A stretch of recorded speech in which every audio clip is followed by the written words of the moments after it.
Oh, it says no signal. Press 3.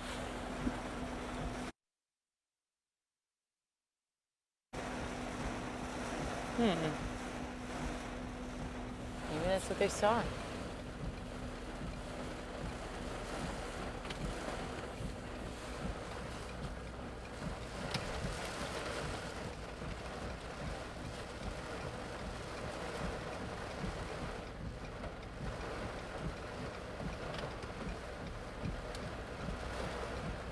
I wonder what says that.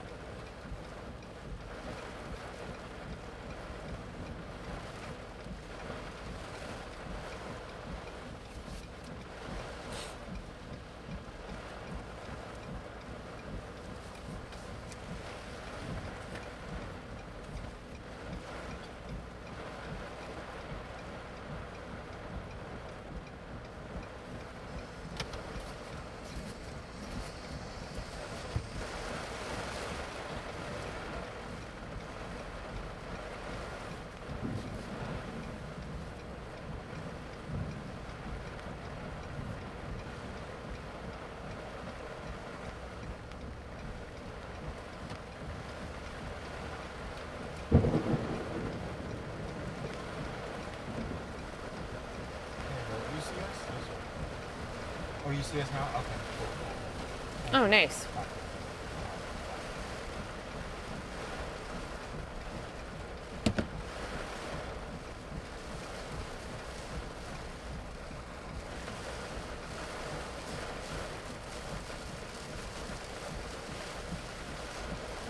So all this will be teachers?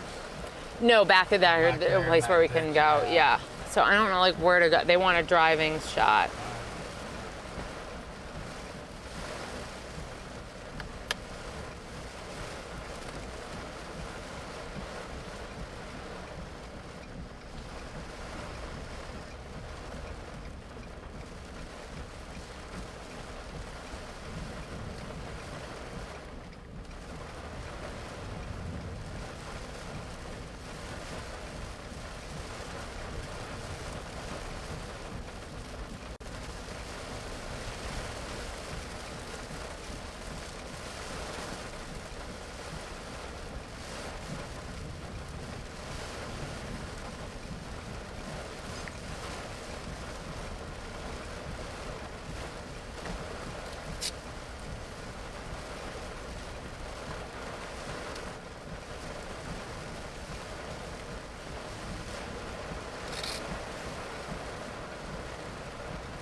That one's flooded.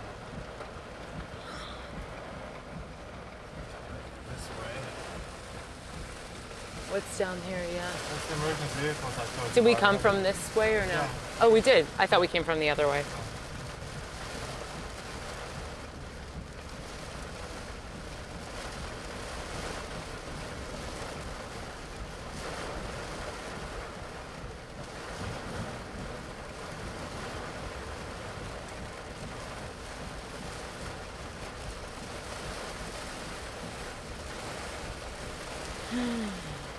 I will tell you where we are going. Oh, this is towards, yep, okay. Turn here. No, this is fine. We go back where we came from. Doesn't really matter. We want to go just check it out. We didn't come from Oh, this this way. takes us Yeah, down to 10. we didn't come from this way. We couldn't have. No, we were right Came there. from that way, Right right? there. That's what I was saying. Oh, this is the freeway here. Yeah, coming up.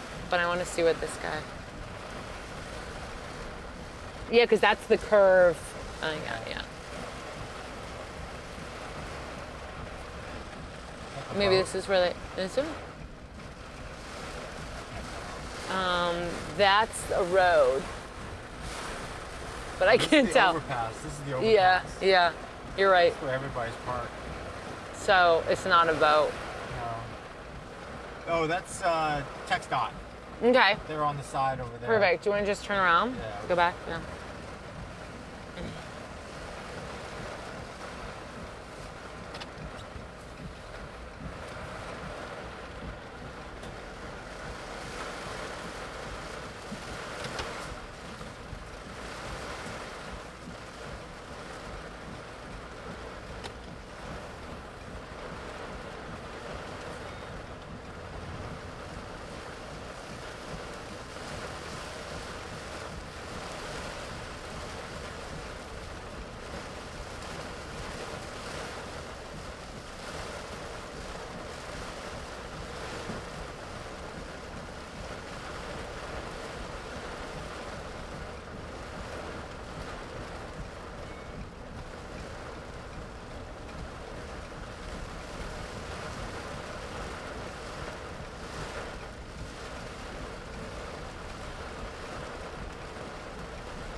Is this a road? No. Oh, yeah. No, it's the road that takes us back. Oh, we're just going straight.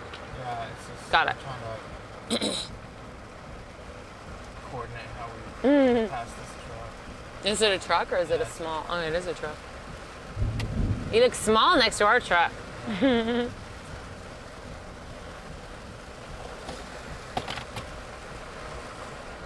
know, just going for a nice leisurely drive here in Winnie. I can't even like take photos Your of iPhone this. is useless in this one. I know. They have water in their house. No idea where the driveway is. It's right here. We just passed it. I just can't see it. No, I know. Daytime, I'll see this. And then they want to try to bring a boat out here. Can't see it at night. I don't even know that a boat would be helpful by the time he gets out here. Because it looks like everything is like underneath.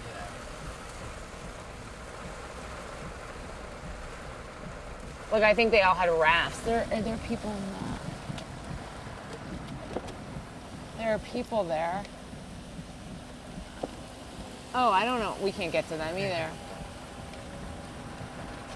All right.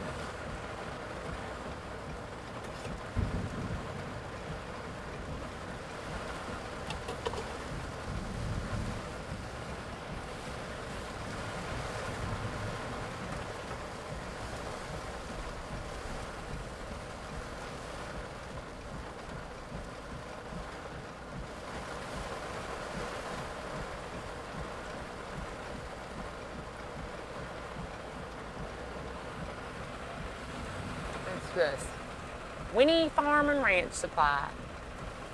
It's a person. No, I thought they were in there. They're not.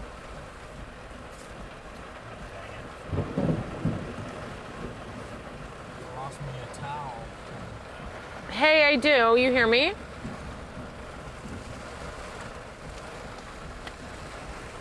Yeah, you hear me? I'm asking you. Do you hear me? Hey, hello, hello. Okay. When it comes to weather, they don't answer. Okay. We're going into.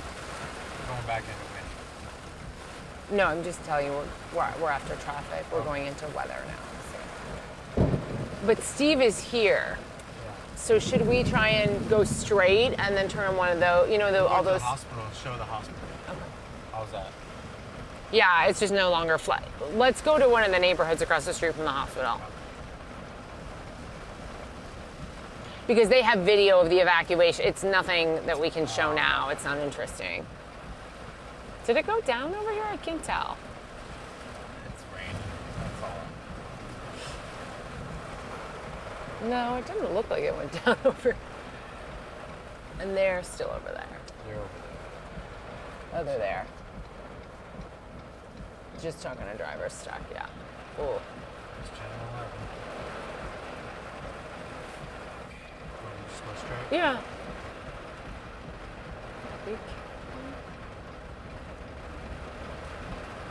Oh, it went down. I was like, shit. We're good. It was deeper than this. Yeah. It actually went down. It did go down then. Okay. Do we have video or no? You want me to test the video? I think they're cutting VO. The church. Perfect.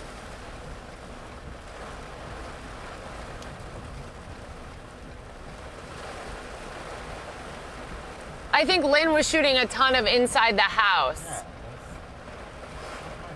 Okay, I think Brett knew. Yeah, see, I don't think their flat bottom boats are I don't think they can use those.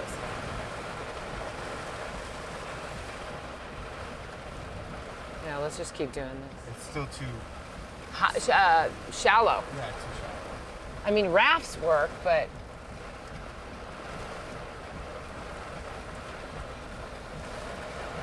Problem is, everything's this way. Great, thank you. You want to try turning on one of these?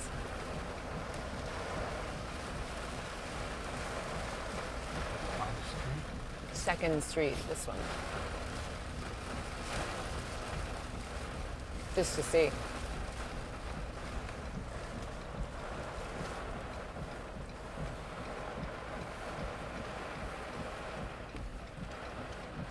this a street? It is. Yeah. Yeah, look, there's a car there. It's not deep.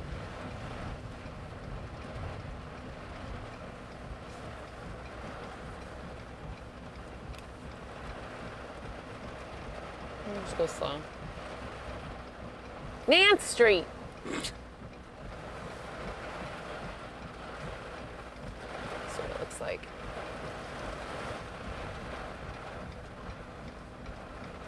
Yeah, this is a long street. We're being streamed on ABC. Thank you, Rick. I appreciate it. Did I just call you Rick? Thank you, Mark. This will turn.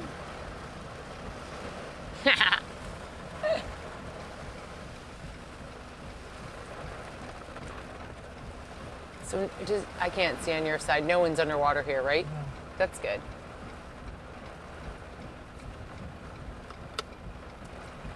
Oh yeah, oh no, good. I wonder if it receded here. On the verge. A little bit on the right side. Oh yeah, that home is.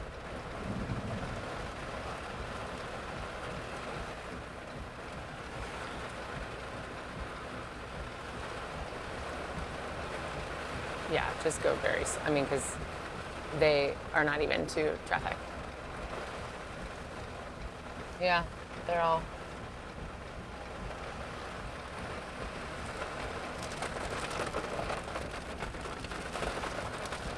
And this will make a right hook, this street.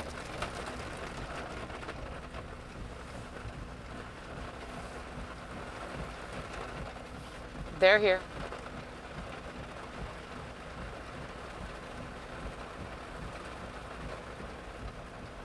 How did that happen?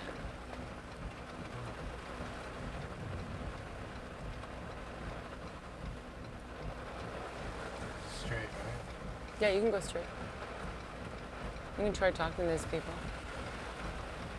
They just want a driving shot, so we can do this and then turn around. I don't know. You just tell me what you need to do. I'll do what you need me to do. I can't guess. I'm not asking you to guess. I said just keep driving, and then we can talk to people after we do a live shot. Yeah, that's all. Yeah, perfect. We're now in weather. We have traffic first. This is a street. I don't know that you can turn on it. What do you think? I can't see the road. Do you see how it goes? Yeah, but No, I'm just letting you know it is a road. I don't think we can go down it. no. Do you want to? I'm not taking that chance. I can't see anything. If I ditch this, we're stuck. Yeah. It doesn't. We still have a while. She's just getting ready. Too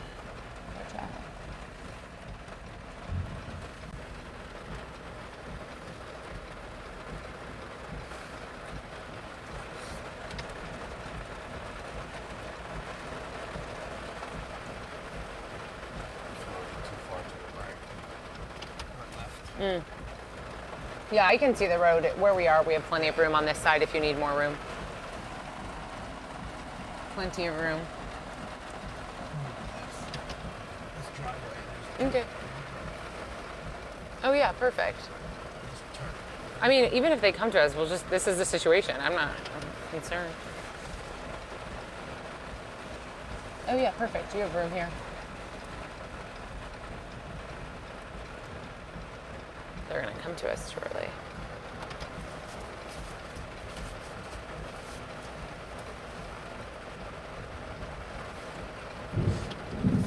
Electric car. All right, stand by. Mm-hmm. It's an electric car outlet. Slow.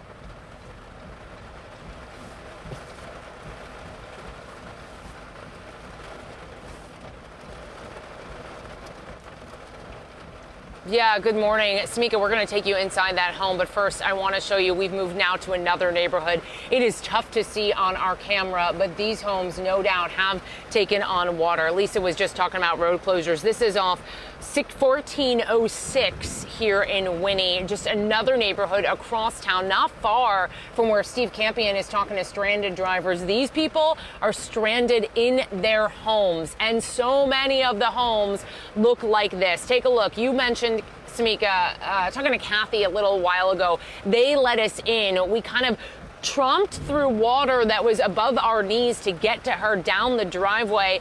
They were basically prisoner in their own home. They say the water has gone down. It was about 4 to 5 inches above their doorstep, and now there are just puddles throughout their house, but they're stuck there with their 2 dogs. Something that really struck me, I think, was they didn't really have the time to get out. She said they were going back and forth. She and her brother were talking about whether they stay, whether not to go. And in 10 minutes during that discussion, they had no choice. They were forced to stay because the water came up too high, too fast. Take a listen.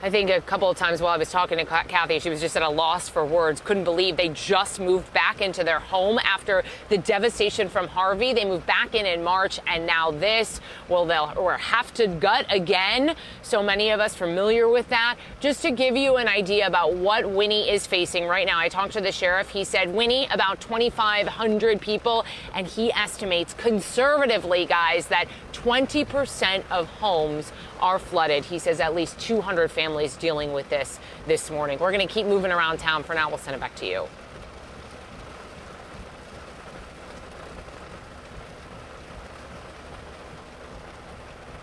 You want to go back to those houses? Should I try and talk to them? Yeah, let's do it.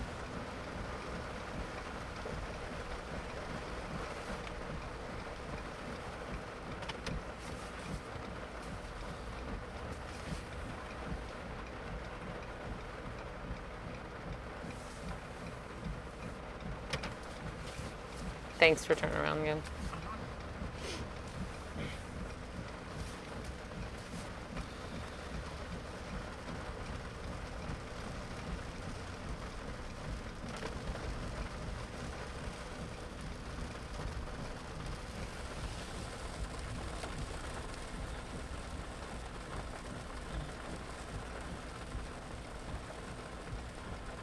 Seems like no power.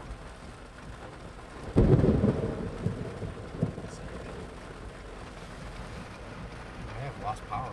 Did they just lose power? Yeah. Oh, shit. You're right. Oh, they're streaming me across to everyone. They just lost power. Is it safe for us to get out if they lost power? I don't know. Well, I mean, no. It's okay? Yeah, there's nothing. It's just got watch for too much lightning, bro. I know. Here's that. I just don't know if they're awake. I don't see them. We just saw those doors open. Oh, there you go. Yeah. Somebody- Okay, perfect. I was going to say, oh, they have power. Oh, okay, cool. Or it's a generator.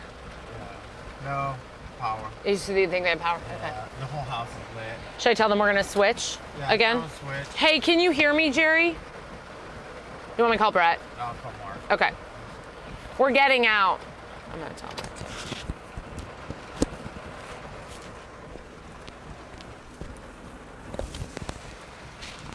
They stick in it.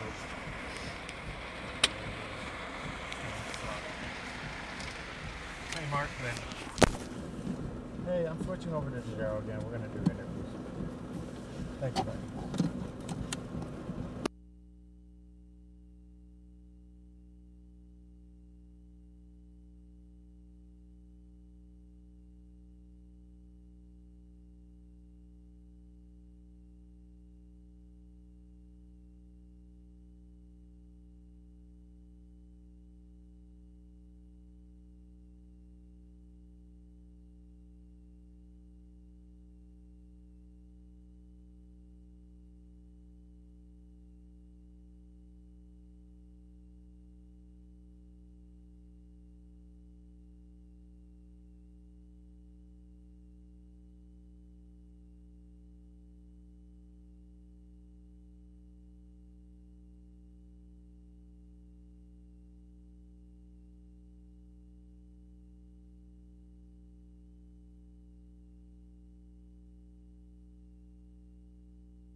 Yeah, what's up? What's up? Ben. Okay, we're gonna get out because it's a tornado warning. Okay, bye.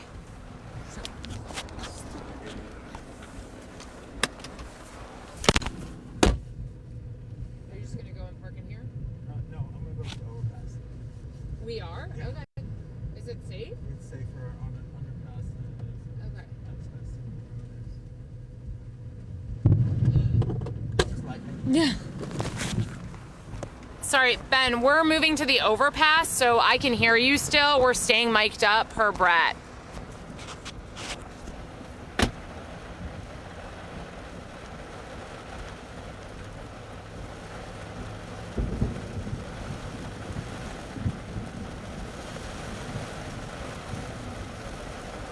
We have to get to this overpass pretty fast. They're talking about it.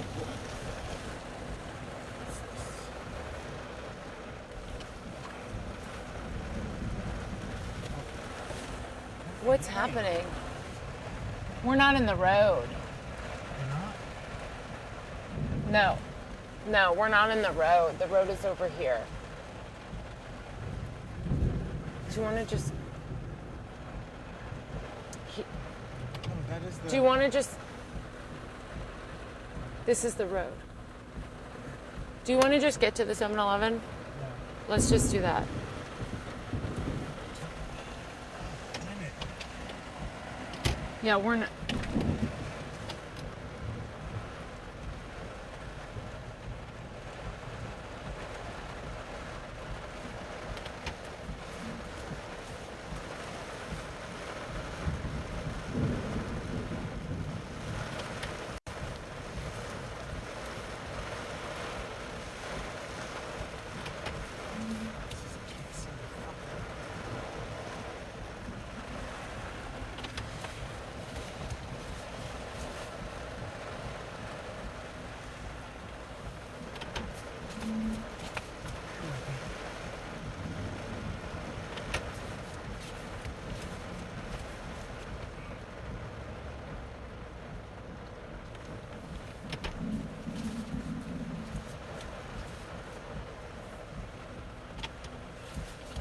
That is the road. Yeah, that's what I was trying to tell you. We are on the road. It's just the curve because it winds. Oh. Yeah, it's a winding curve. I'll just tell them we'll switch to DeGero. Switch to what? When we get inside. Do not want it. Okay.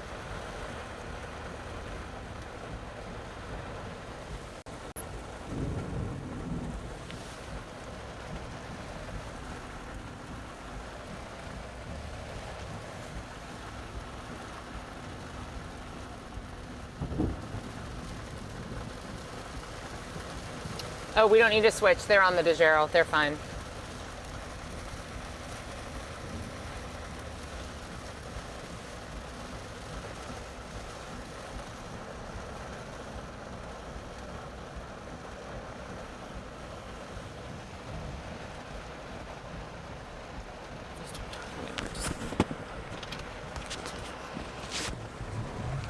What? There's no place. We're going inside. With our gear? That's what, yeah. Yeah, he just said we could leave it, except for the camera. I don't know.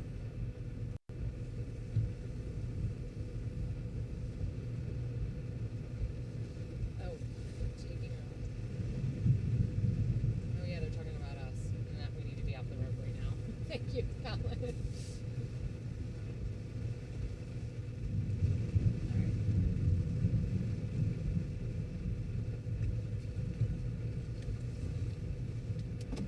Should we take this? Yeah. Okay. Well, if you're taking it for live, yeah, I better take everything.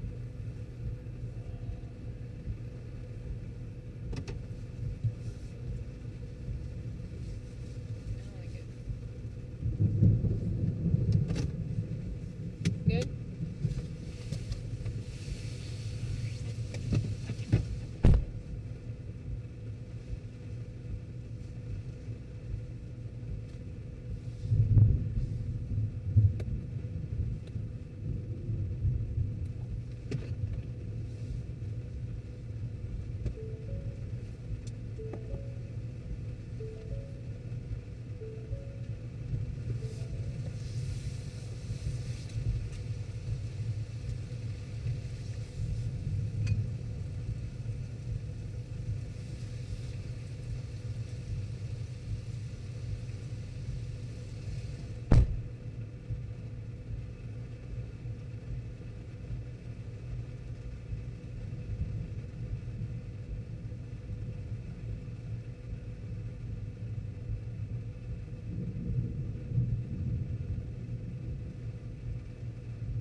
Harvey looked like a little thunderstorm. Riceland Hospital in Winnie has now been evacuated overnight. As you look live at Mega Doppler 13, the hospital took on 4 to 6 inches of water. And then the East Fork of the San Jacinto River is now flooding. And in Jefferson County, families have been calling for help all night long, trying to evacuate from their homes. And that flooding has made a number of roads impassable all across our eastern counties. So here's a look at some of the flooding there in Beaumont. All the rain is flooding streets, leaving cars stranded there on the highway. And multiple school districts are closed again today. Some of them are Cleveland, Dayton, East Chambers, Galveston, Humboldt, Liberty, Santa Fe, and Texas City ISD. And as more closures come in, we will, of course, update that list at abc13.com. We also have them scrolling at the bottom of your screen there. And good morning to all of you on this Thursday morning. I'm Tom Cook. And I'm Samika Knight. It is September 19th. We want to get right to meteorologist Elita Loreska. Boy, they call it dire.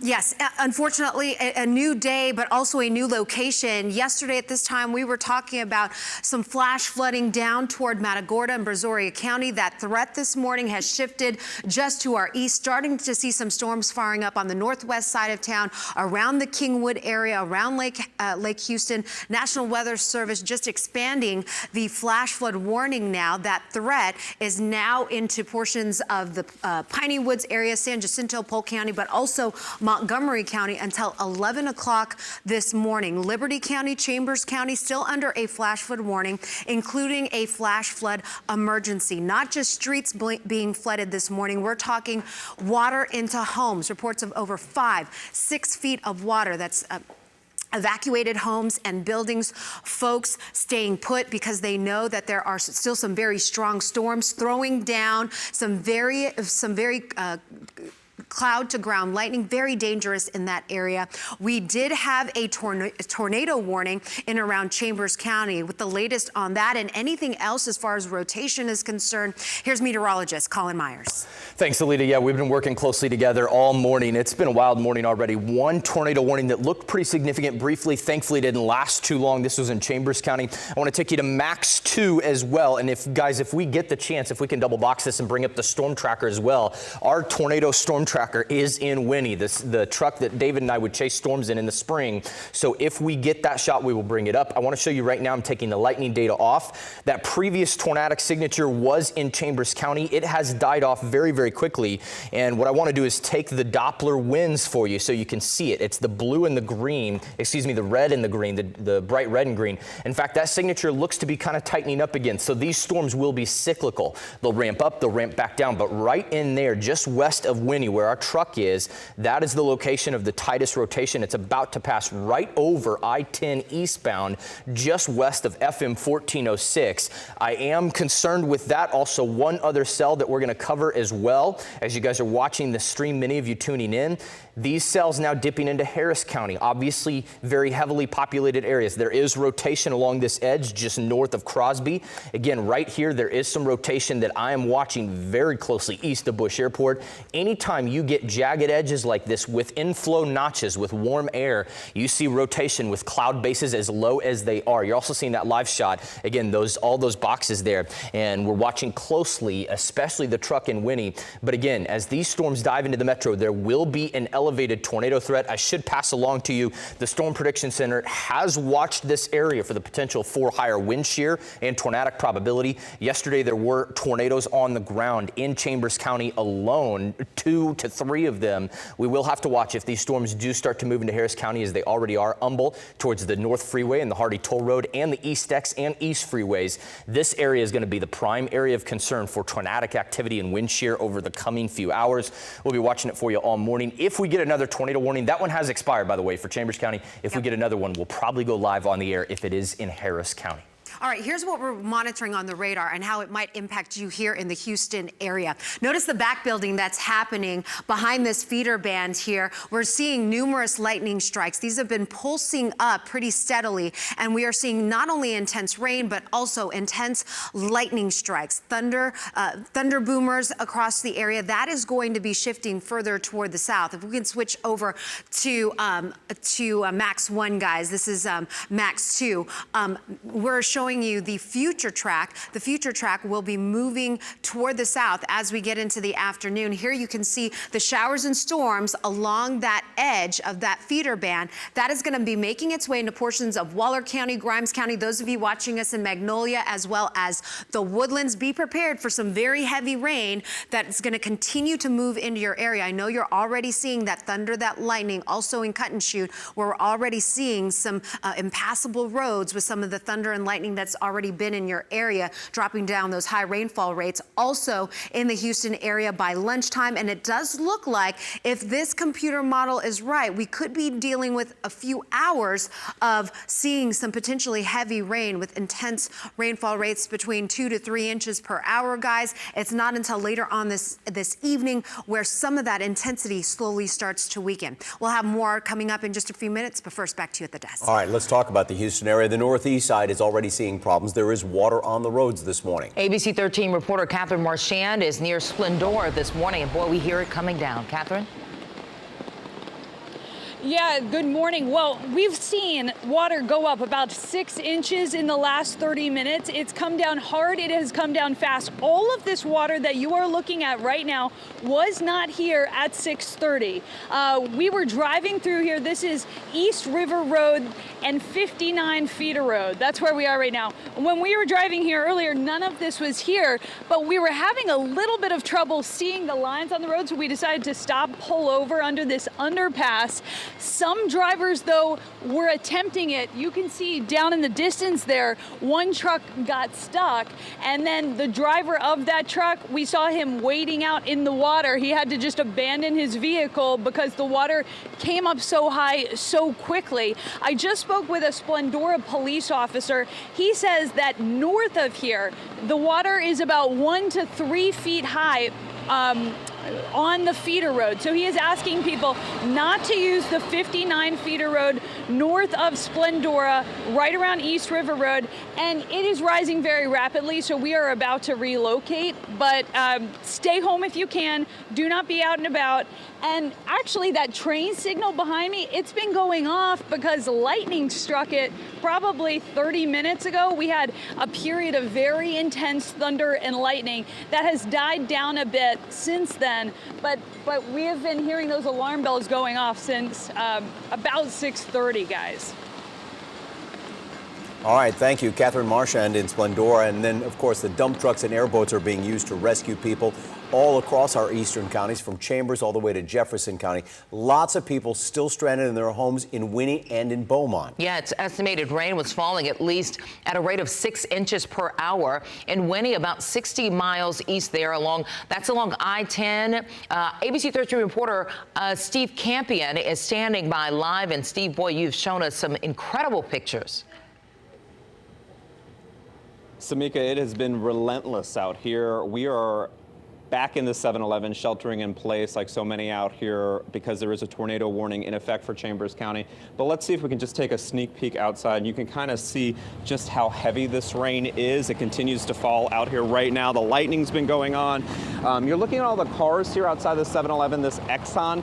These are people who either pulled off the road or they ran out of their neighborhood trying to get to safety out here. The rain's kind of died up just a little bit in the past 5 to 10 minutes or so. So I'm going to venture out here just a little bit to give you some live pictures as the sun comes up. Let's turn around because I want you to see that pickup truck. You can kind of get a better idea of what it looks like out here during the daylight, well, rather as the sun is coming up. In the distance, you see another car. You're looking live, Tom and Sam, at 124. This is the main road into Winnie. It is underwater. Earlier, we saw an airboat go by. So this is a dangerous situation here in Chambers County. It is not safe to be on the roads, as we've been mentioning all morning. And as we have spoken with people out here, they've shared their stories time and time again. And again, it's either our house took on water, so we left the neighborhood, or we didn't realize the water was going to get so deep, so we abandoned the car. Take a listen to what one woman told us earlier. I have been here 41 years, and I've been in the same house for 41 years, and it has never flooded, and it is flooded. It's got about, I don't know now, I was over there about 3 hours ago, and it had like 4 inches of water in my house. When you look out right now, you see this road underwater. What are you feeling like? It's just so sad. I mean, it's sad. It's so sad. It's devastating. I mean, I'm sitting here because I can't get across the highway. Well, I'm too scared to go across the highway. I've been here all my life, and this is the worst I've ever seen it. I've never seen it like this. Last year during Harvey, it wasn't this bad. I went to the shelter, but this is terrible. Tom and Sam, those are just some of the countless stories we've heard out here. You're looking live at some of the rain falling off this awning here at the gas station. I've been saying the word relentless because that's how people have described it out here. This is Donald, right? Yeah. We had met a little bit earlier. We're up on Channel 13 right now on ABC 13. Yeah. I wanted to talk to you because you've been here since what, noon? Or midnight rather? See, I'm losing track of the time. 11:30 last night. 11:30? What are you thinking right now? What are you feeling like? I don't know what to do. Don't have no money. Can't get no money out of the machine. Can't get to my house. I'm all wet. I'm tired of being wet. You've lived here a long time, you were saying. What is my life. Your entire life? What is it like to see Winnie like this right now? Sad. Sad. But everybody helps everybody here. We all pull together. Are you kind of taken back by Mother Nature? I mean, this is just incredible rain out here. I can't understand why. I mean, it's ridiculous. A week ago, we were in a drought. Nobody couldn't go do no bird hunting, no duck hunting or nothing. We had no water. Now we got floods. We've seen high water rescue vehicles out here, airboats. Tell me what you've seen in the hours that you've been here at this gas station. Well, I got brought to the M&S where they can check my chest out, but I've seen 2 airboats picking up one and a big military trucks. One of them had about 15 dogs in it. I don't know how many people was in it. 10, 15 people in it. Give the viewers across Southeast Texas right now a sense of how Winnie may be hurting. I have seen tears in your eyes. I've seen them in other women out here and other people of Winnie. How is Winnie feeling right now? Real bad. They just need help. We hope the government helps a lot of people here. I'm gonna need help. Last time they said I filled the paperwork out wrong. So I had to come up with all the money, and I just bought me a new trailer. Now it's underwater. No insurance. You told me you left it with water still a little bit below. Are you fearful that the water's inside of it now? Yeah, the water's gonna be inside because the water's coming up since when y'all first got here. It's done come up a foot. And over there where I live, they call it Teachers Village, and it's low there. But I've been living at that one spot for 11 years. I was born. Well, we're praying for you. We're gonna get out of this. You should as well, because we are under severe weather as well. So a lot of people have been sheltering in their cars. We're going to go back in the 7-Eleven because the lightning out here is just incredible. But Tom and Sam, I keep going back to that word relentless because the water is falling in what feels like somebody's just dropping buckets on us right now. And you can see here at the 7-Eleven, people are just hopeful. They're hoping that the rain relents because they want to go back to their homes. They want to go to their families' homes. They want to see what's happening. They want to see if their house is safe. They want to make sure their loved ones are safe. And it's just been difficult to really do anything. I'm going to walk back here to talk to Katrina. I know we talked to you a little bit earlier, but we're up on ABC 13 as we can continue our storm coverage. You've been out here for hours. I know you've got your kids with you. You've been out here 9 hours. How much do you just want to get on with your life right now? I just want to go home. I just want to go see how bad it is and just go home. You were saying earlier that you left the home because it was taking on water, is that correct? No, we left because of the tornado warnings. Because of the tornado. We've been there for 15 years, and I don't know how many more storms it can take. When you look out right now and you see Winnie 124 underwater, give me a sense. It's just depression. It's completely depressing. Just to hear the stories you hear in here about people's water coming up to their beds and stuff like that, it's just horrible.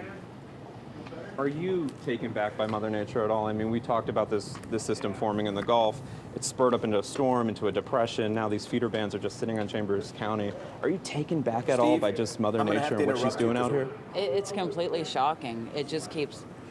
All right, flash flood rotating around us emergency and is coming in back and effect, just guys, and it's including Liberty County, Chambers County. We're seeing that stretch of heavy rain and thunderstorms continuing to back build. We're going to go over to ABC 13, to Channel 13, do a quick update for Good Morning America, and I'll be back with you on digital. Good morning to you. I'm meteorologist Alita Loreska. Dire situation developing out toward Liberty and Chambers County. If you are just joining us this morning, a flash flood emergency is now in effect for Liberty, Chambers, Jefferson, and Orange County. We have a situation here where rainfall rates have been in excess of 3 to 5 inches per hour. Over 20 inches of rain has already fallen, and it continues to rain. Those of you in Houston, prepare for some of this heavy rain moving in later on this morning into the afternoon. All right, guys, we're back on digital this morning, and thank you for being patient. We have to combine this coverage with also what's happening on live TV. So going back, I want to reverse this and kind of go over what's happening right now. Those of you just waking up with us and looking for whether or not you're going to see some of this rain and heavy flooding that we're seeing out toward the north and east of our area. It does look like this system is generally moving in a southeast direction, but at some point this morning, our computer models are showing that this line will eventually start to push toward the south into the Houston area. Right now, the morning commute should be okay. It's later on this morning into the afternoon. So first, let me talk about what's happening on live Mega Doppler radar. Clearly, an intense feeder band has set up once again Montgomery County, Liberty, Chambers, and into Jefferson County. We're starting to see some back building. What's happening here in the atmosphere is we're starting to get an inflow, that southerly breeze coming in from the Gulf. And it's tapping in to the moisture here that we're seeing along this convergence zone. And that's why we're seeing some showers and a line of heavy rain now forming out toward the Brazos Valley. Right now, the lightning strikes is detecting over 1,300 lightning strikes. Earlier this morning, we'd had over 6,000. So this system isn't necessarily weakening, but at times we're seeing these storms pulse up and then pulse back down again. Flash flood warnings have now been extended to also include Montgomery County, but also the timeline to this is now until 11 o'clock this morning. And here you can see we've got a cluster, very heavy rain. When you see these bright lightning strikes here and those whites and yellows, you know it is coming down right now. You know the intensity of those rainfall rates are in that 3 to 5 inch range. So your question is, okay, are we going to be impacted here in Fort Bend County, Wharton County? How about the coast today? Here is what the future track is showing. This heavy line is going to continue to form. We'll continue to see that back building out toward the west, impacting Washington County, Colorado County as we move forward into the morning. And then as we get into the afternoon, Houston, you may be in the thick of things. We could be dealing with some high rainfall rates for you as well. Could be dealing with some street flooding at this point, some rapid rises in some of our bayous and creeks, and obviously areas that were flooded yesterday or saw those high intensity rainfall rates. You could be in jeopardy again as that line continues to sag toward the south. We'll see those heavy downpours continuing through the afternoon and during the evening. And so rainfall totals yet again today could be in excess of 10 inches in those isolated spots. That flash flood watch that was supposed to expire at 7 o'clock this morning, that has now been extended. We're also seeing those flash flood watches being expanded towards some of our western counties. So the Brazos Valley now included, Fort Bend County, also looking at Grimes County, and also areas to our north and east. Most areas picking up between 3 to 6 inches. Unfortunately, Elisa, you know that we cannot handle any more rain. We'll take a look at traffic coming up in just a few minutes.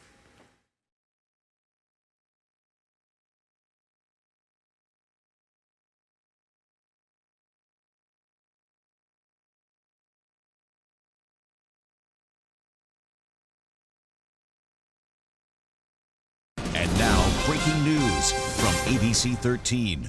Good Thursday morning to you. I'm meteorologist Alita Loreska. 7:23 this morning, still under a flash flood emergency. National Weather Service issuing this a little after 1 o'clock this morning. Liberty County, Chambers County, Jefferson, and Orange County seeing this flash flood emergency continuing as several water rescues are still going on. Buildings are now taking in water. Several evacuations. If you're located in this area, you need to stay put unless you are being evacuated. We're seeing some back building. flooding. That's what the radar is showing at this point. This line of heavy rain is going to continue to push southward as we move forward into the morning. It is very electrical. We're seeing these very heavy storms throwing down rainfall rates between 3 to 5 inches per hour. It's not moving too fast. In fact, it's still moving to the south and east, but we'll see that southerly push here over the next several hours. It may not be until later on this morning into the afternoon where it impacts the Houston area. We need to take a look at what's happening to the roadways this morning.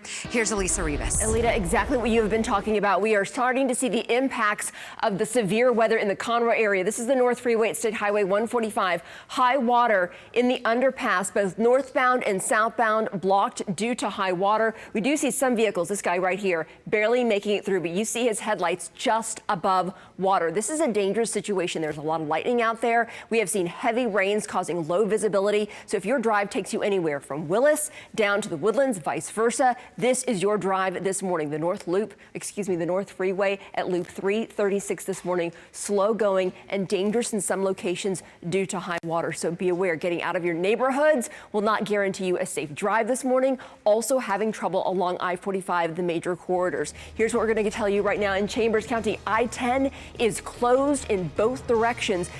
We're going to have more for you coming up here after GMA.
All right, good morning, everyone. Welcome back to our live coverage as we continue to check on the rainfall totals and the flooding that people are now experiencing from Jefferson County all the way to Chambers County. And a flash flood emergency, a rare call by the National Weather Service, has now been issued actually hours ago for Winnie. And then Beaumont is underwater as well. Some people say it is much worse than it was in Harvey. Yeah, I mean, the sheriff there in Winnie saying that. And we want to go to Winnie now. Our own Courtney Fisher, one of two crews there. And Courtney, what can you tell us? What are you seeing now?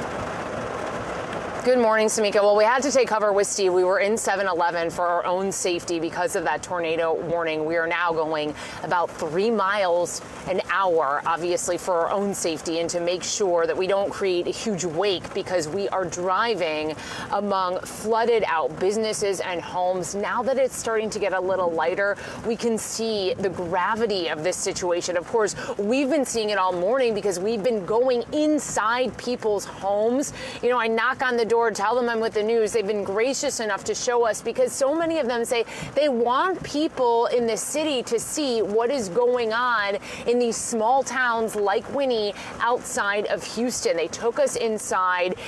And this is the water that is rushing into their homes. Guys, some people have about a foot of water in the homes.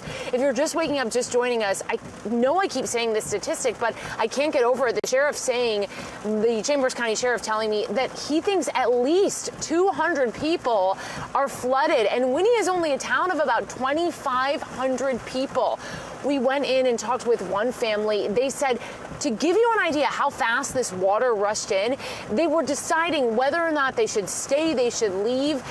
In about 10 minutes, while they were having that discussion, the water came rushing in. They grabbed canned goods of food, and put them under their bookcases, under beds, the kitchen table. That's how quickly they had to think and raise everything up to try and save it. And guys, almost everyone I talk to that has water in their homes now, they also flooded during Harvey. So we're talking about people who just got back in their home in April, in May. And now they're dealing with this. This is where Steve has been all morning. We're passing that 7-Eleven where we took cover. I don't know if you can see some of these cars that are almost, they look like toy Hot Wheels, just kind of tilted in ditches. That's how quickly this water moved through and picked people up. And it's been emotional talking with these families. One woman just broke down about an hour ago. Listen. I didn't expect this, because we just started, once water started coming in is whenever we started lifting our furniture. That's when we got, scared. But no, there was, for Harvey, there were people, my parents, there were people that were way, way worse than us. Yeah. So that's why I'm still thankful. And I mean, it's going to be okay. It's just a house. Yeah. So it's just a house. We have insurance. Yeah. Thank God. A lot of people don't, unfortunately have flood insurance after Harvey. I think a lot of people got it. I know I did. Yeah. Thank God. Thank God, indeed. I mean, a lot of people are saying that exact same thing this morning. You see a few brave people trying to make their way across town. Right in front of us is 73. Of course, you can see all those flashing lights. Emergency vehicles have been set up over there. We know that airboats have been out. And I asked the sheriff, if people are stuck in their home and they're panicked, what should they do right now? He says if you are not elderly and you don't need medication or you're not disabled, you should try and stay put, because obviously they've got to get to those people in need right now the most. I'm just kind of at a loss for words as we continue to make our way towards 73. Guys, we'll send it back to you. Thank you, Courtney. It's just unbelievable as we watch that radar and then the pictures or the video of them driving around this morning. It's the just flash flood continuous. emergency. Yep, it's continuous. All right. Elisa Rivas is checking the traffic. We know I-10 is closed now, so do not try to go east on I-10, right? Right. I-10 is closed. I've spoken to the Beaumont office of TxDOT, and they are telling me that in both directions, and we're talking main lanes, not just access roads, that I-10 is closed. Unfortunately, a lot of the county roads and state highways that would be alternate routes for you are also closed. Add to that the continued pouring rain and deteriorating weather conditions. Your trip from Houston toward Beaumont is not advisable this morning. We can't say that enough today. But also your morning commute from Metro Houston. Take a look at what's happening on I-45 and State Highway 105 in the Conroe area. All of this is water. That's why you don't see anything passing through the intersection. It is impassable northbound and southbound on the access road, and underneath right here, 145, I-45. So this is right happening at State Highway 105. Traffic is really starting to back up because nobody can get through this area. And right now, traffic is just slow going at a crawl, about 20 miles per hour. Some people, as you see, have even stopped. And you can see from their headlights, the rain still coming down, pouring in front of them. So right now, just be aware, major issues. And this is the area I want to show you. I-10 eastbound and westbound from 365 to State Highway 73 closed. Also State Highway 124 between Beaumont and Winnie, even south of Winnie, also closed in Chambers County this morning. Thank you. All right, there is a flash flood emergency again happening in Beaumont as well. We are getting new video from viewers there all the time. This is David Wesley, a viewer there, who took this video driving westbound on I-10 between Winnie and Beaumont. He says there is water as far as the eye can see, and as you just heard from Elisa, I-10 is closed this morning and many areas impassable. To Beaumont itself overnight, the rainfall rates were up to 5 inches an hour, and there are some of the worst flooding since Harvey 2 years ago. The town of Hampshire, which is just southwest of Beaumont, has gotten more than 28 inches of rain in the last 48 hours. They are doing a number of house rescues. We saw airboats and fire trucks there trying to get people out of their houses this morning. Abandoned vehicles litter that city, and the same thing in Beaumont as well. The TV station in Beaumont evacuating as well because they are flooding too. And Lydia, you just want the rain to stop. I mean, my goodness, but when you look at the radar. When you look at the radar, you know that this is not moving fast enough. We are seeing these storms moving southeast about 15 miles per hour. Unfortunately, this is a setup that we told you about a couple of days ago. These feeder bands that would be training over the same areas over and over and over again. And that's what's set up. These showers and storms that developed over Winnie last night around 10 o'clock. Chief Meteorologist Travis Herzog was talking about the possibility of seeing these storms moving south southward and then combining with the inflow coming in from the Gulf, that very warm, moist air. That is what's fueling these storms to pulse up and then bring in these very intense rainfall totals, anywhere between 3 to 5 inches per hour. So I want to show you right now the latest on the radar, the latest on the warnings. Still under a flash flood warning. Liberty, Chambers County, also included in that is Montgomery County. Montgomery County, you are not included in the flash flood emergency, but Liberty County, we saw that expand from just southeast Liberty County into northwestern parts of Liberty County as some of these thunderstorms started to expand and intensify. Still under a flash flood emergency, those of you in Chambers County. Again, some of you never have heard of a flash flood emergency, especially if you moved here post-Harvey. And what that basically means is they're rarely issued unless we are seeing severe threat to life and catastrophic damage from flash flooding. Before the National Weather Service issues these flash flood emergencies, they issue several flash flood warnings, and they've been issuing those flash flood warnings since last night. And now homes, buildings, hospitals are taking in water, and they're having to do water rescues because people have been caught off guard by how fast the water has been coming down. And we're talking sheets right now, torrential rainfall. Right now, northwestern sections or northeastern sections of Harris County. Those of you watching us around the Lake Houston area, Humble, the Splendora area, and Montgomery County. Peach Creek already over banks. We saw that develop about an hour ago as rainfall totals there have been piling up as well. You just mentioned it, Samika, over 20 inches of rain. Yes, our estimated, this is radar estimate, this is conservative right now, but our radar is estimating over the last 48 hours, over 23 inches in Winnie, but the majority of that rain has fallen over the last 6 to 10 hours. As I mentioned, it's been coming down there between 3 to 4 inches per hour. I want to show you right now, Humble, you're starting to see the leading edge of some rain and now starting to see some back building happening on the western fringe of that feeder band. Notice Tomball, you've got a few scattered showers and storms, but here around downtown, a few spotty rain showers. So when does the heavy rain arrive for you? We're going to be watching this back building that's happening out toward Navasota. What's happening is the inflow from the storm, the main circulation of Imelda is still west of the Lufkin area. So the wind flow circulating around that system is allowing these showers and storms to fuel up. Here you can see that line drifting toward the south into the Houston area sometime after 9 o'clock this morning, continuing through the afternoon. We'll be monitoring the rainfall rates in this area because it could lead to some rapid rises in the bayous and lakes, and or rather the bayous and creeks, and also could be dealing with some street flooding and some high water spots as we move forward for the evening commute. Back to you guys. All right, thanks so much. All right, let's get back to our own Courtney Fisher driving around. And a lot of people are wondering, Courtney, how are you able to drive around? Hey, Samika, can you hear me? You guys can hear me? Yeah, we can hear you. Okay, sorry, we've just been trying to figure out exactly how high the water is where we are now. Just to give you an example, it's just as hard for us to see out here as it is for obviously these emergency vehicles, people trying to get around. I'm going to take you back outside. You can see it looks like what we think is one of those high water vehicles passing us with responder crews. The good news is there was no one in that back seat, so it doesn't look like they had to rescue anyone. Guys, we're trying to make our way to 73. This is uncharted territory. We haven't been over here yet, and I see why, obviously. You look at these unbelievable vans, cars, trucks tossed around. That one on the right looks like a toy. And then up there, I believe, is that 73 right in front of us? I think it is, and traffic at a standstill. And that's the story out here. People are just kind of stuck as this relentless, it's the word we've been using over and over again to describe this rain, continues to pound Winnie. I mean, people are just stuck at these gas stations, so many of them in their car. That's where they had to spend the night.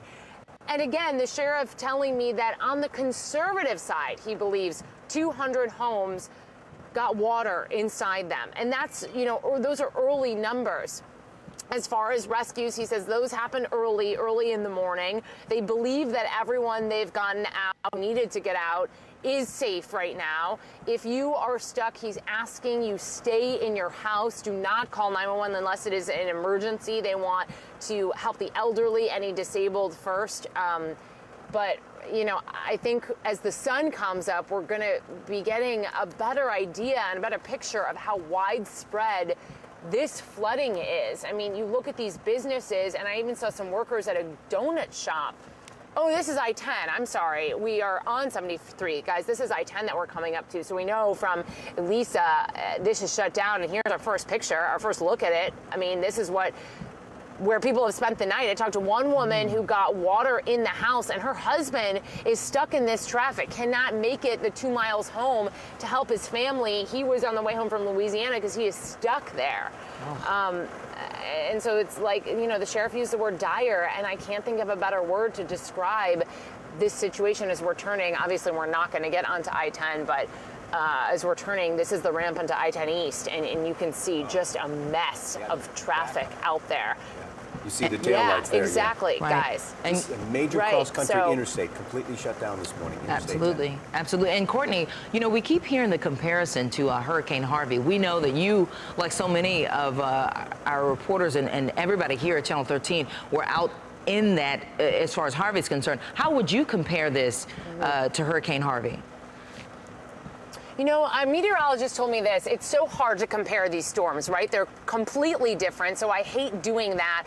But when you look into the eyes of these people who you're interviewing and talking to them, and the only thing they could say is, it wasn't like this during Harvey. You know, that's what they're going to do. They're going to compare it. They didn't get a foot of water during Harvey, and now they have gotten that. I mean, one woman said that she just thought if she didn't flood during Harvey, she would be fine anytime after that. And she and I were standing in calf-deep water, and she's watching her entire new floor come up and float away. So it's hard to tell these people. You can't really compare them because they are different events, because to them, this is their home.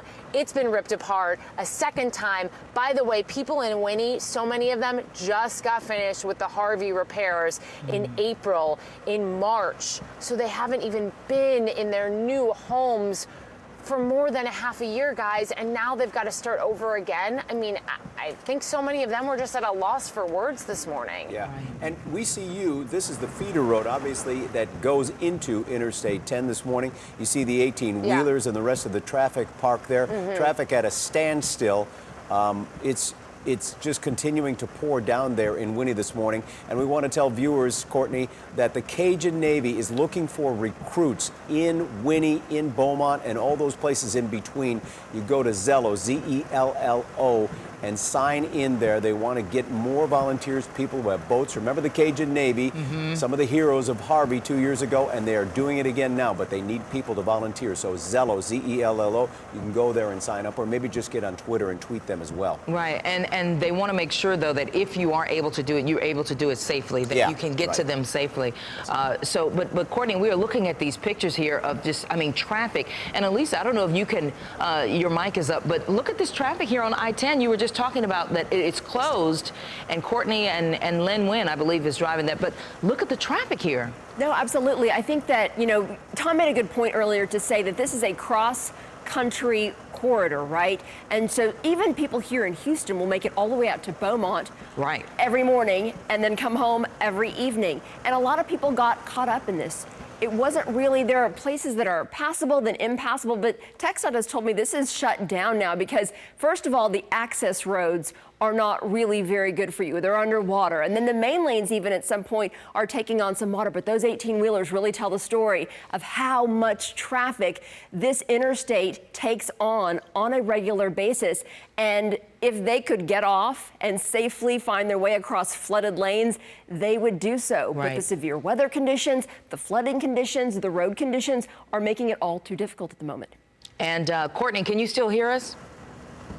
I can still hear you. Yeah, well, some people are asking, and we're monitoring social media as well, but some people are asking, how is it that Courtney and Lynn, photographer, are able to get around? Explain the vehicle that you're in.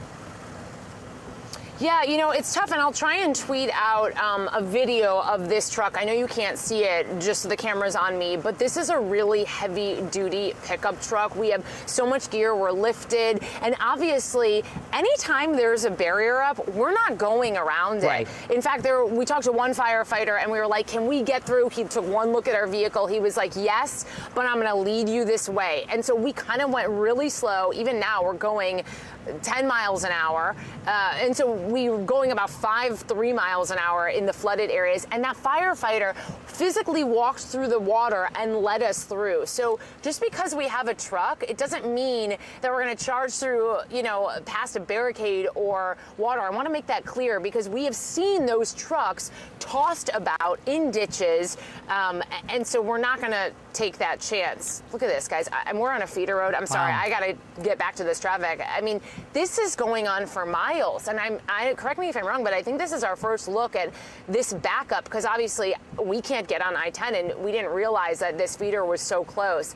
But so many of these people, we're seeing those, Florida license plate, people stuck because they were just trying to pass through and probably have been here for hours and there's no sign of the front of this traffic, guys. So are you facing eastbound now toward Beaumont as you go this direction?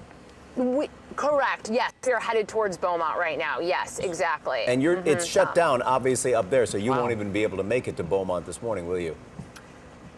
Right, I can't assume. I don't know at what point the feeder gets shut down, but you can see, I wonder if at one point there was water over the roads. I don't know if you can see it on our right and our left. It has gone down a little bit, but as far as on I-10, I think there were reports at one point of the water rushing over the road, and right now it looks like it's quieted down, but that rain is still coming down out here. Yeah, I think you're right, Courtney. In fact, let's get an update now on the road conditions on I-10 and in and around the Houston area from Elisa Rivas. Elisa? Right, what we should say as well, I know we don't like to make comparisons as we've been saying to Harvey, but what I've noticed is that it's not just one road or two roads. So I-10 is not there for you, but also the alternate routes in many scenarios are underwater as well. That's why we're urging people, as difficult as it is, to stay put this morning. We take you now to Conroe. This is your view of the North Freeway at State Highway 105. This is the main artery in and out of Conroe to I-45, that north-southbound corridor, and they're having serious trouble this morning. They've been getting pounded this morning with rain. The North Freeway at State Highway 105. This is a different angle from our Houston TransStar cameras that show you that everything is bumper to bumper at this point. Your drive between Willis and the Woodlands really is incredibly slow. Now, an accident, the North Freeway at Parker. This is outbound. So even after you've made it through all of that rough weather coming out of the north side, now you have accidents to contend with as well. And still, even the rubbernecking, slow going northbound for you on the North Freeway. So a messy drive due to weather in that location. Some of you might be on dry pavement for a lot of the way today on your morning drive, but we are keeping track of things hour to hour because Houston is really not out of the woods just yet when it comes to severe weather. We're tracking things throughout the day for you. 288, the South Freeway at the South Belt, traffic at a crawl coming out of the Pearland area, but not due to any wrecks or severe weather. This is just normal traffic for a Thursday morning. Also, the Gulf Freeway at Howard, not too far from Hobby Airport this morning, is looking good in comparison, I should say, to the other side of I-45. Let's talk about high water in Chambers County. This is the exact location where we were talking about having trouble. I-10 eastbound and westbound main lanes closed from FM 365 to State Highway 73. Also that big corridor, State Highway 124, very important to the Winnie Beaumont area, also underwater in many locations and impassable. So be aware of that. But we have across the area east of Houston closures on US 90 near Dayton and near Raywood east of Liberty. This too, County Road 379, FM 1008 this morning. So really widespread closures in all of those counties. And we know that those county roads and those FM roads, those are major corridors between our smaller communities. So it is really causing much difficulty for people east of Houston this morning. Here are your drive times in the Metro Houston area. Honestly, not too bad, better than they have been here in the last couple of days. But still, be aware, an easy drive this morning does not mean an easy drive at midday or tonight. Please keep an eye on the forecast for the optimum driving conditions. All right, 7:47 now on this Thursday morning. We're going to take you to Patton Village. Catherine Marchand is there, and I understand the rain is still coming down there as well. Oh yeah, it's been nonstop for the last 3 hours. We were in Splendora, but we had to move for our own safety. The floodwaters were getting up pretty high, and so we moved to 242 and 59. While I was still in Splendora, the police department there told me that north of East River Road, on the feeder road by 59. It is impassable this morning, and they say that the water keeps rising in some places in Splendora. I was told by the police department the water is up as high as 6 feet, and they are conducting high water rescues right now. I also reached out to the East Montgomery County Fire Department. I asked which areas they are focusing on, and they told me there are too many areas to type out right now. They said Morgan Cemetery, many places are flooded this morning. And again, it has been nonstop thunder, lightning for the last 3 hours, relentless, and it's very widespread at this point, Tom and Samika.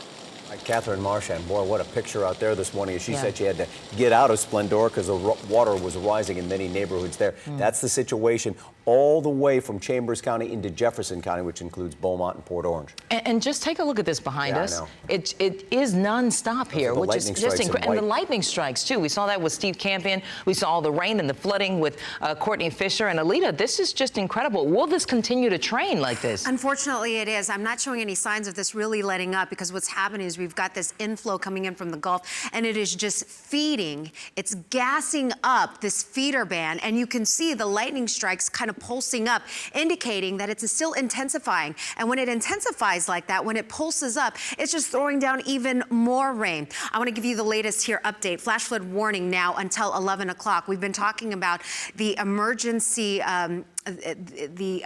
situation here with Liberty County as well as Chambers County. Also add southwestern parts of San Jacinto County. I've been fielding some questions on Facebook in between my hits, guys, and I know a lot of you have questions about Montgomery County. It continues to pour out toward Cut and Shoot around Conroe, your area, central parts of Montgomery County, also under that flash flood emergency. So wherever you are in those designated locations, you want to stay put. Unless you're being evacuated by law enforcement, you should not go anywhere. For those of you that are having questions about, can I go to Montgomery County? Can I go to my family in Beaumont? Absolutely not. As Elisa Rivas has been talking about, they have shut down the roads because the roads are completely impassable. We are continuing to see that water piling up. We're talking over 25 inches of rain over the Winnie area.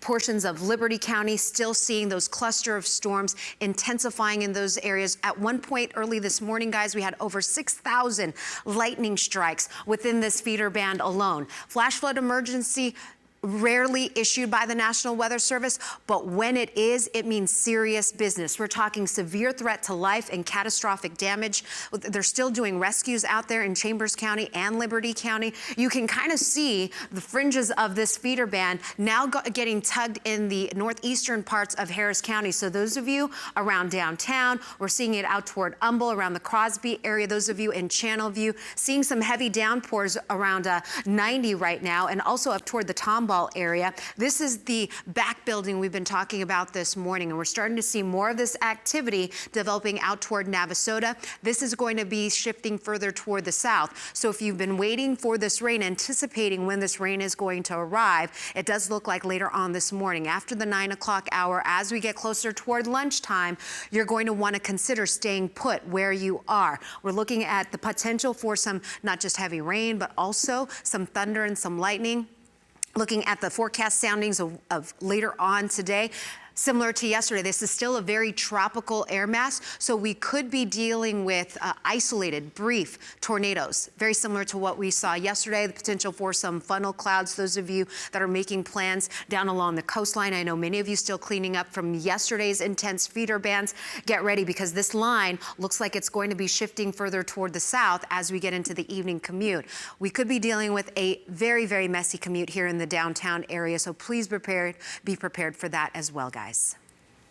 All right, thank you, Alita. And we are going to continue to monitor this situation all morning long. The evacuation's taking place in Montgomery County as well, and we've got Jeff Ealing as well. He is at the TransStar with, I'm sorry, he's on I-45 now. He was at TransStar earlier. Jeff, what can you tell us? You're up in Conroe, I understand.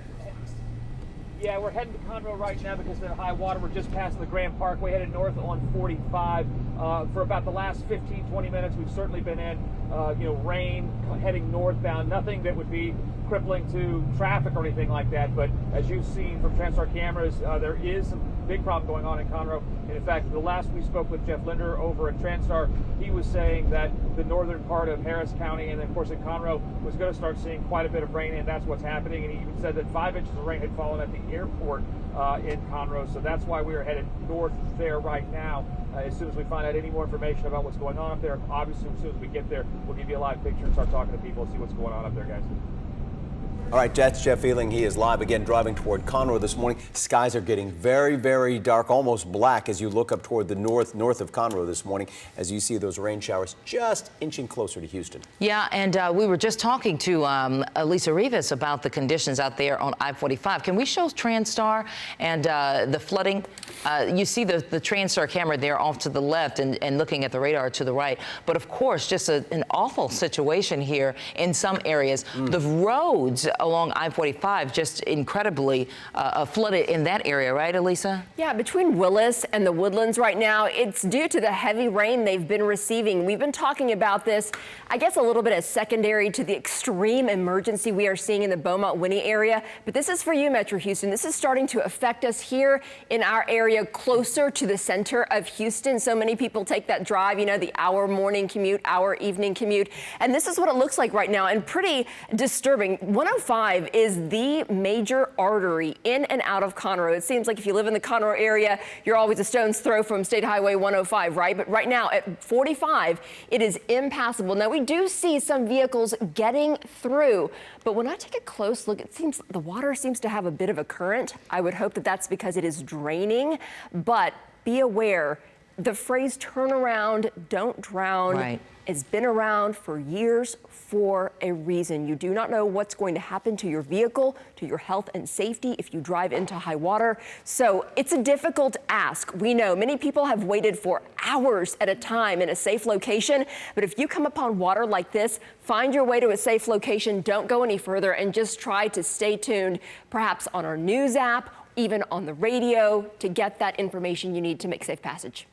All right, thank you very much. And we are going to continue our live coverage online here on our digital platforms. But first, we're going to go to Good Morning America for a live update from Elisa and from Alita Laresca.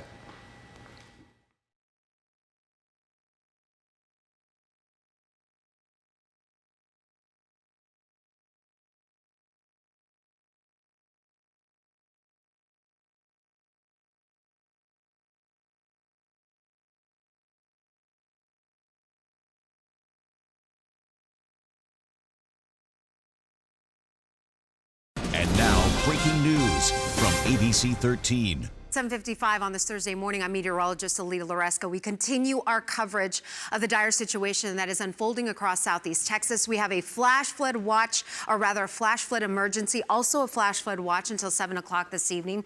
This flash flood emergency has now been expanded, not just Liberty and Chambers County, southwestern portions of San Jacinto County, and also Montgomery County, where we are seeing roadways impassable and underwater. These flash flood emergencies are expected to continue at least until 11 o'clock this morning. Meanwhile, the National Weather Service just sending out this advisory, a severe thunderstorm warning. These are severe storms capable of very strong winds, over 60-mile-per-hour winds being detected by radar here. This is moving in a southeasterly direction. So those of you watching us in the Kingwood area, Crosby, be on the lookout for some very strong thunderstorms, severe storms that are also dumping a whole lot of rain in the area. Now, this line of rain is expected to move closer toward Houston over the next couple of hours. Already seeing some activity down on the east side of town, headed toward Pasadena. We'll continue to monitor this situation for you over the next several hours. Elisa, busy morning. Very busy morning, especially on the north side in the Houston metro area right now for your morning drive, the North Freeway at State Highway 105.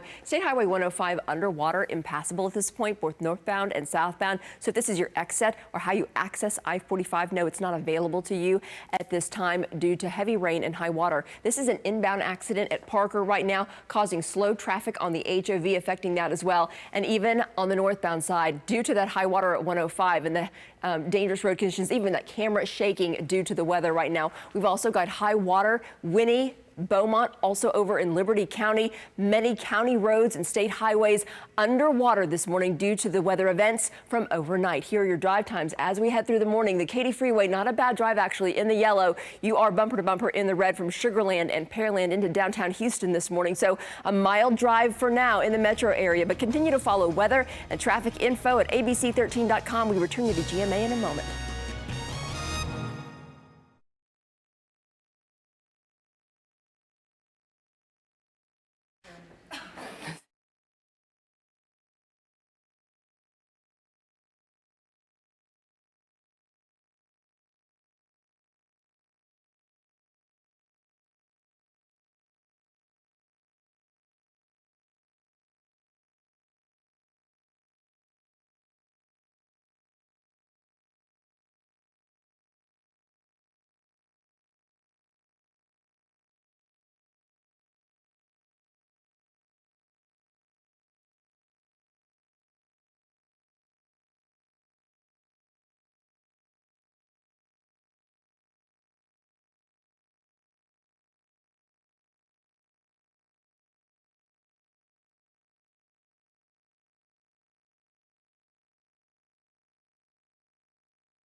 I guess I got to plug it in.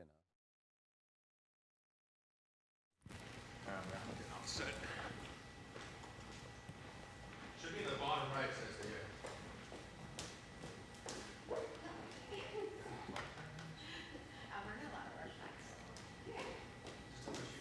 All right, welcome back to our live coverage of the remnants of Tropical Storm Imelda, which are causing incredible devastation to the east of us, from Winnie to Beaumont. Unbelievable flooding. Some people say it is much worse than Harvey, but you're looking live now.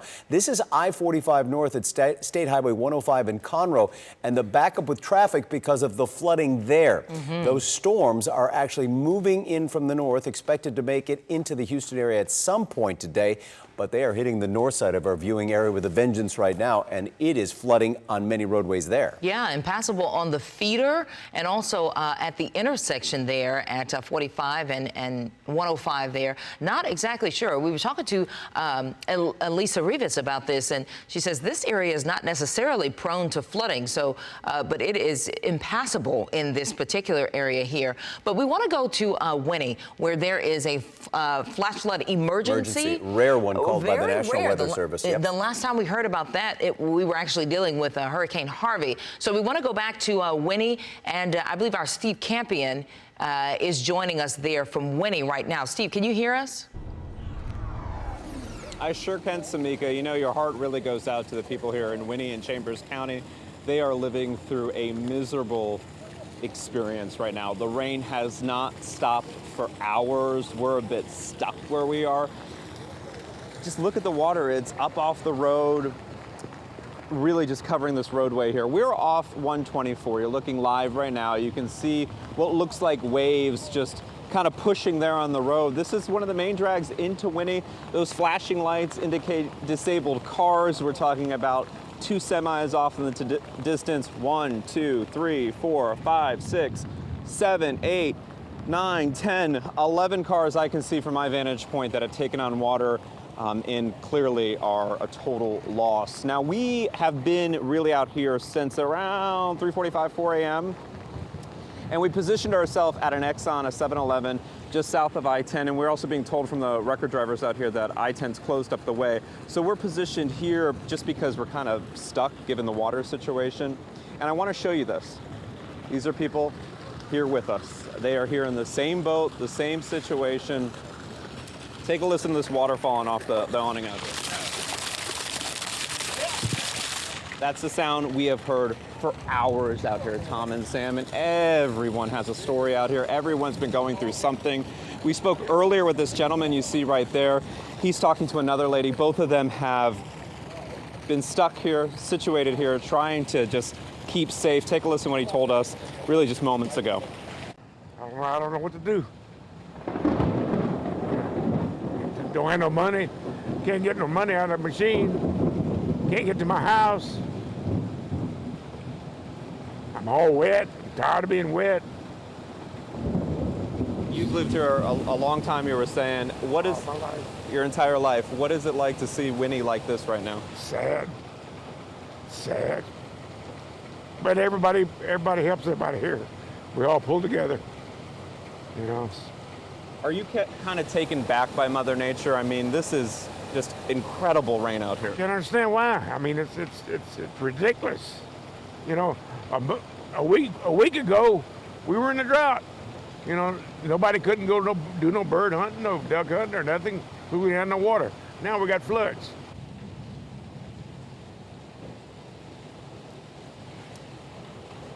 Tom and Sam, you can kind of hear the anxiety in people's voices out here. They came here seeking shelter, what they thought might be 30 minutes, an hour. They're going on 6, 7, 8 hours at this point. They're obviously concerned about their homes, their other family that are here in town. I want to come back over here and get a little wet, but first, let's show you these over here. These are some of the high water vehicles that are being utilized by the Chambers County's Sheriff's Department. They are out here fielding calls from people who want to get out of their homes. They are out here. We've seen them going back and forth. Earlier, we saw an airboat out here, so clearly authorities are here on the ground. They're doing their best they can to reach everybody. And this is kind of the first time that it's gotten a little bit light out here, so you can kind of really see 124, and just really it looks like a river at this point. We're going to walk over here, Tom and Sam, because we were talking about high water rescues, vehicles that are being used and deployed. This is a team that was positioned in League City. They moved over here to deal with the storm. You can see that they've got a boat here ready to put in the water if need be. We're told by them that they actually have a high water rescue vehicle already out and about picking up people. Here is what is a heavy truck from Chambers County. They've been hitting the streets. There's another boat off in the distance. It really is kind of a chaotic situation out here because everyone just kind of found themselves all of a sudden dealing with a whole lot of water. If we've reiterated this time and time again, but this is a dangerous situation out here. This is devastating for people who are out here. The rain, again, has been relentless. So if you don't need to travel this way, surely don't. And certainly if you are in a position that you're fearful in your home, you can call authorities. And as you saw from those high water rescues vehicles, there is another one. They are going out there in the community and they are trying to evacuate residents who need out of their homes, and they're doing this diligently and around the clock. This has not stopped since we've gotten out here. So when we talk about a flash flood emergency unfolding here in Winnie, Texas, here it is. You can see the water lapping up here. It looks like a river out here. People just navigating the best they can. Really a nightmare situation for folks out here in Winnie and Chambers County overnight. We're gonna stay here on the ground, bring you the images as we get them, but I mean, I think I speak for everybody here. We're just hoping that this rain lets up and lets up soon. Yeah. Because this, what you're seeing on your screen, this has been the constant. Right. This just heavy rain out here. Oh, Yep. man. And you know what's really kind of crazy about it, Tom and Sam? I drove into KTRK. We went to the station today, this morning, overnight, and there was no rain. Right. We drove out here, there was no rain, and then the minute we got to Chambers County, the skies lit up with, I'm talking about explosive lightning. The clouds, I mean, we're high in the sky, the rain started falling, and you could kind of get a sense of, whoa, something's happening out here. Right. And as we made our way into Winnie, in the total darkness, you looked out and saw, wow, this is a road underwater. I mean, from our vantage point, it looks like water is going into a nearby church. There's stores around here that are taking on water. I think when the rain does pass and the people of Winnie are able to assess the damage out here, it's going to be, unfortunately, worse than they might expect, because the water here has been unforgiving. Yeah. And we're live in Chambers County. Steve Campion, 13. Eyewitness News. All right, Steve, I think you're absolutely right. And Yeah. it's going to be the same story all the way to Beaumont, where there is also record rainfall. As you see behind us, it's just those training thunderstorms Won't stop. that are not to the west of Winnie so much, but just to the east and then into Beaumont. And it just does not stop. Nope. I mean, that's the thing about it.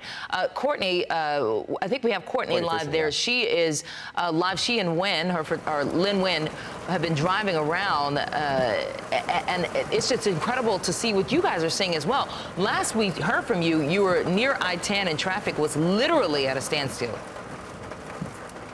That's right, Tamika, and we got off of the I-10 feeder, and now we're making our way back towards Winnie, because since it's lighter now, I think everyone can get a sense of how bad things are, right? People are waking up, starting to get out on the roads and see what has this weather done to our Winnie. And here's what it is. I mean, the trucks, SUVs, cars left stranded. Those people, many of them, spent the night with Steve at the gas station, at the 7-Eleven. It was packed in there.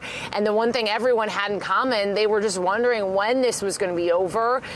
And it's still not over yet. Steve was talking about that relentless rain. It is no joke. It has not stopped. Maybe at times gotten a little bit lighter, but then it seems to make up for that and just picks up yet again. So now we have these huge 18-wheelers, trucks, cars trying to make their way, around town. And the one thing, the issue that, of course, the problem is the wake with that. So you see the water start to get a little rougher out here. Obviously, everyone moving slow. And you've also started to see people who are sick of waiting in their car now that it's light out. They've started to get out of their vehicle and just walk to anywhere. We just saw a bunch of people on the side of the Waffle House kind of stuck out there. I don't know, on the left of your screen, if you can see that guy with his cell phone up outside of a car. And people, I think, are just at a loss this morning. We actually spent most of the morning talking with people who were stuck in their homes and trying to lift up their furniture, save their valuables as the water rushed in. And I don't think people, if you haven't lived through a flood before, you don't realize how quickly it happened. One brother and sister living together said they were making the decision whether to stay or leave. The conversation lasted about 5 minutes, and by the end of 5 minutes, they didn't have a decision to make because the water rushed in and they were stuck. They had to stay in their homes and quickly figure out, how do we save what little we can in 10 minutes? There was water, 4 inches, 5 inches of water throughout their house. So, and again, we see this rain really picking up out here. Guys, we've been trying to look at social media. My service went down a little bit. People have been tweeting at me. If I haven't been able to respond to you, that's why. But do you have any questions that people have been asking that we can help answer? No, actually, there's so many questions out there, but, we're just talking about whether or not you can make it on I-10 East, and Courtney, Elisa Rivas has answered that question. The answer is no. The freeway is shut down between Winnie and Beaumont this morning.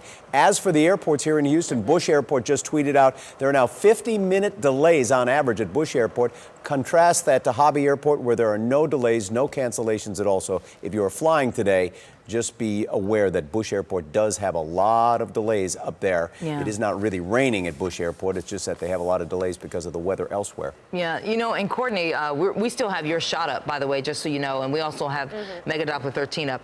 But this is what our weather team predicted. This is what they said. They said that we saw an internal email that said historic flooding.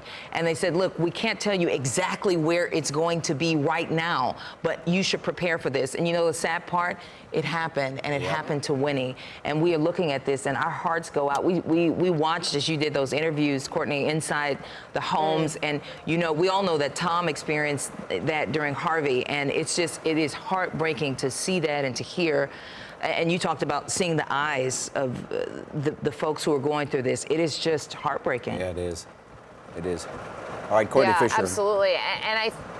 I was just going to say, and I just want to say thank you to the people of Winnie who let us into their homes to show us and to show Houston and the rest of our viewing area, what they're dealing with, because it's not easy to knock on their doors at 4:30 a.m., 5 a.m. They've been up all night. Many of them haven't slept, and they've been tearing up carpet and chipping away tiles and ripping up flooring already because they've been through this before, many of them in Harvey, and they don't want mildew. So they've been working, and then we show up with a camera, and they've just, had so much grace, and we appreciate them allowing us into their homes. All right, Courtney Fisher, thank you. She was live in Winnie this morning, as is Steve Campion this morning. On the phone, the Montgomery County Judge Mark Keogh. And Judge, good morning to you. Good morning to you all. What can you tell us from Montgomery County this morning? Big trouble spots, road closures, any houses flooded? Yes, as you know, this whole situation started deteriorating at about 3 a.m. this morning. East County Command, which is operational and is reporting to us here at our general OEM and coordinating efforts, we are having, there are some homes that are flooding in East County. We are doing some water rescues. We have got the state is assisting us with that as well and is sending emergency vehicles to us, high-profile vehicles as well as Zodiacs. We are open and have operational supplies en route to a shelter, Bull-Salas, over in that area. But many of the roadways, as you know, Montgomery County, it's all flash flooding. The schools are all shut down except for Montgomery and Magnolia. The other 4 are completely shut down. Some of the kids were on their way. They took them to the school, and they're going to hold them until they can get them back.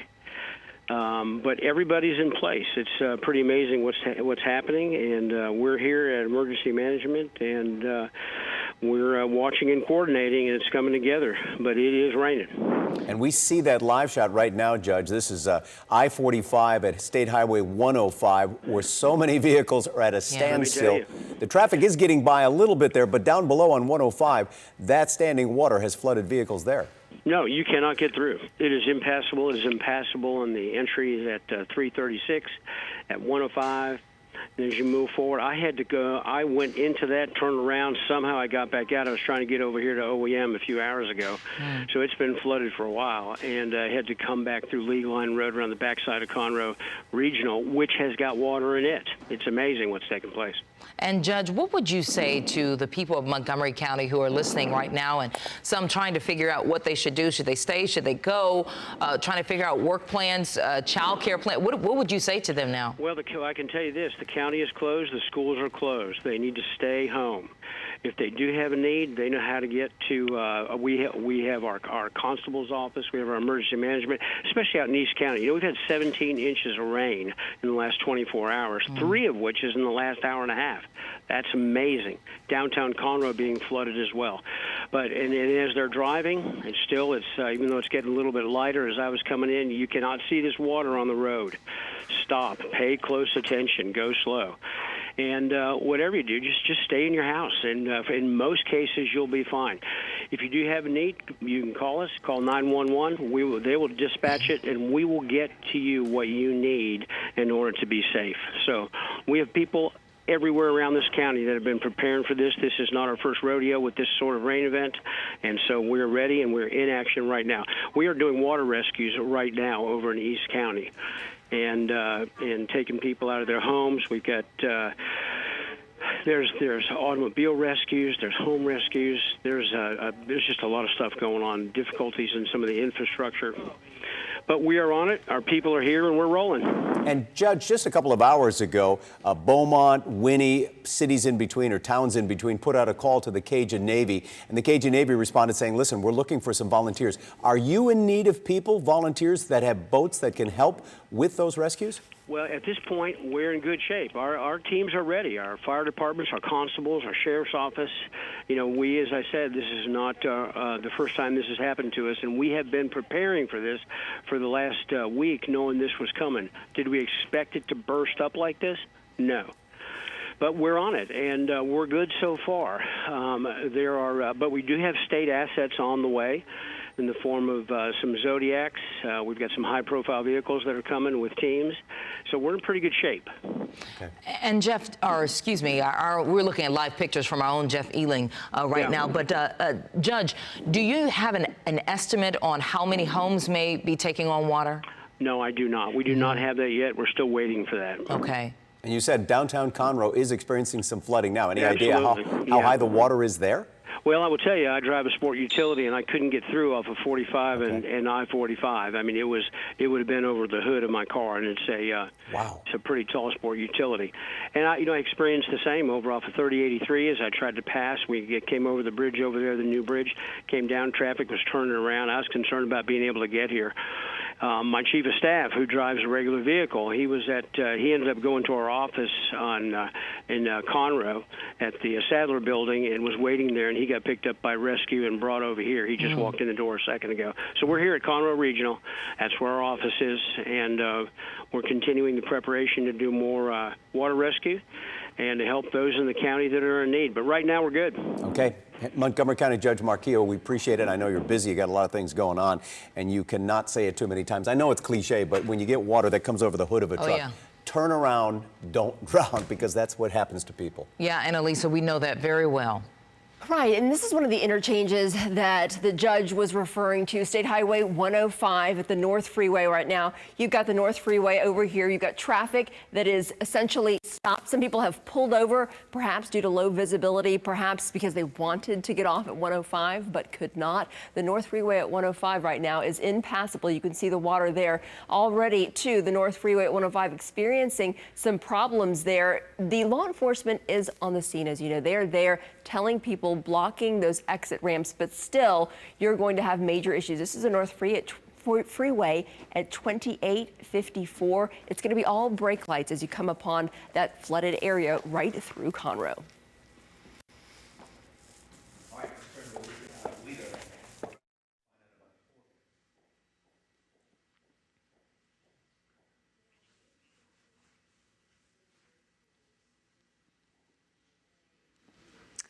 Good morning to you. I'm meteorologist Alita Loresca.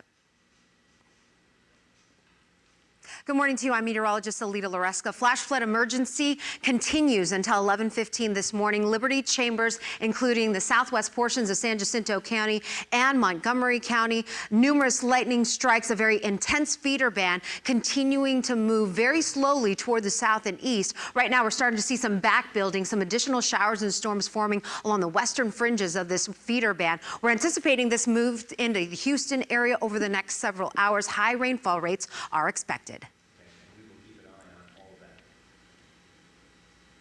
All right, friends, we're paused for a minute. We're back on digital. That was my cut-in for Good Morning America. That was live. I want to take you back, go over what we're seeing right now on the radar, because there are, of course, concerns of not only seeing the roadways flooded, but also starting to see some of our bayous and creeks starting to come up over banks. The bayou system is doing fine in and around the Houston area. We take you up toward Liberty, Montgomery County, and right along the border of Montgomery County and Harris County is where we're seeing East Fork, San Jacinto at 1485. They have shut down the roadways there.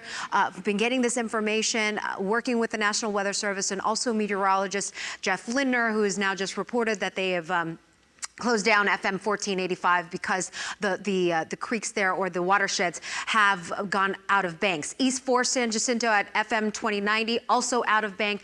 Peach Creek at FM 2090, Caney Creek at FM 2090 as well. So these areas in Montgomery County, portions of Liberty County, now well out of banks as they're continuing to see intense rain falling across those areas. Flash flood emergency, as I just mentioned, still in effect until 11 o'clock. This has been extended and expanded now to include portions of San Jacinto County and Montgomery County, where you've picked up over 5 inches of rain. We continue to see that rain piling up. The rain has been steady in Chambers and Liberty County for the last several hours. Since 10 o'clock this last night, Chambers County has been inundated by some very heavy rain, courtesy of those strong thunderstorms. What we're seeing right now is not as many thunderstorms, but we are seeing rain beginning to fill in some of our western counties out toward Belleville, the Hempstead area, also southwest portions, northeastern portions of Harris County. Here is what the future track is showing for the remainder of the day. It does look like the rain is going to start to continue to back build, but also drifting further toward the south and west. What this means, Harris County, Houston, those of you in Fort Bend County, Wharton County, you're going to get in on the mix. The highest rainfall totals so far in some of these areas have been between 5 to 8 inches over the last 12 to 24 hours. The rainfall rates within this line could be dealing with anywhere between 3 to 5 inches as higher moisture continues to feed into this feeder band. This feeder band isn't moving all that quickly, so by 3 o'clock this afternoon, it is still over Harris County. We're still seeing some heavy rain potentially out toward Colorado County and then drifting further toward the south. Those of you along the coastline where it has been dry this morning, be prepared for some of this heavy rain to drift into your area later on this afternoon and into the evening. So the trend right now is for that feeder band to eventually push toward the south, impacting Houston later on this morning through the afternoon and possibly dumping rainfall rates between 3 to 5 inches per hour, guys. All right. Thanks so much, Alita. Well, let's go now. These are live pictures here from Winnie, our own Steve Campion. We've been talking to him, Texas Task Force. I'm sorry, I'm listening to my producer as he's talking as well. Okay, the Texas Task Force is currently, right now, performing rescues as we speak. You're looking at these live pictures here. That is our Steve Campion's camera, he and his photographer out there. But Winnie just inundated, I mean, with the rainwater here, and it continues. I remember we spoke to Steve. He got his live shot up at around 5 o'clock or so this morning, and all we could see was lightning. And he talked about the terrifying lightning that he saw as they drove there to Chambers County. And I mean, he was being pounded with rain, and it continues there in Winnie. Yeah, and he's actually just stuck at this gas station you see right here. They're out in the rain now, but a couple of times they got out from underneath that awning right there and went inside that convenience store because of the lightning. Now, this is Texas Task Force and maybe some members of the Cajun Navy. We're not sure, but that looks like Texas Task Force boats right there, and they are going to go around Winnie making these high water rescues this morning. Many homes said to have 3 to 4, maybe 5 feet of water in them this morning. And as you saw Steve's live shot, and as you look down the road, you can see those cars that are already submerged, some in the ditches, and then they have these high water vehicles right there ready to take people out of their homes and maybe businesses. Winnie is just suffering immensely this morning because of all the rain that has hit there. And then all the way to Beaumont, which is also in big trouble this morning. We've heard of evacuations of a hospital there, and we've heard that the TV station in Beaumont had to evacuate as well. The employees were doing round-the-clock coverage of the storm until the storm got them. Right. And I tell you what, Tom, these pictures here bring back eerie memories. Just 2 years ago. Yeah, it's hard to Hurricane watch. Harvey. Eerie memories here, and they are going to and fro. Look at this. These are some of the, it looks like potentially some of the residents. Like people they have picked up already. Right. Steve was talking to one of the residents who is actually taking cover right now at the gas station there, and he talked about seeing some of these rescue vehicles just like these. Many of them, he said, or at least one of them, had about 15 dogs in it at the time. So when you think about this, you think about residents, but they also have their pets with them. And look at this happening right now. Look at one of the boats, the airboats, if you will, or a boat just there in the back of that vehicle as they try to rescue these residents who are stuck in their homes. Yep. And if you're listening to us from Winnie or any of those areas where you get our signal or you get the satellite signal here, we do not know of any shelters that have been set up as of yet, but we're going to get you that information because I know they're going to start doing that in the Winnie area and then all the way to Beaumont and other towns in between. Splendora, too. Big problems in Splendora this morning, and they are underwater there. And we will update you on that and more in just a minute.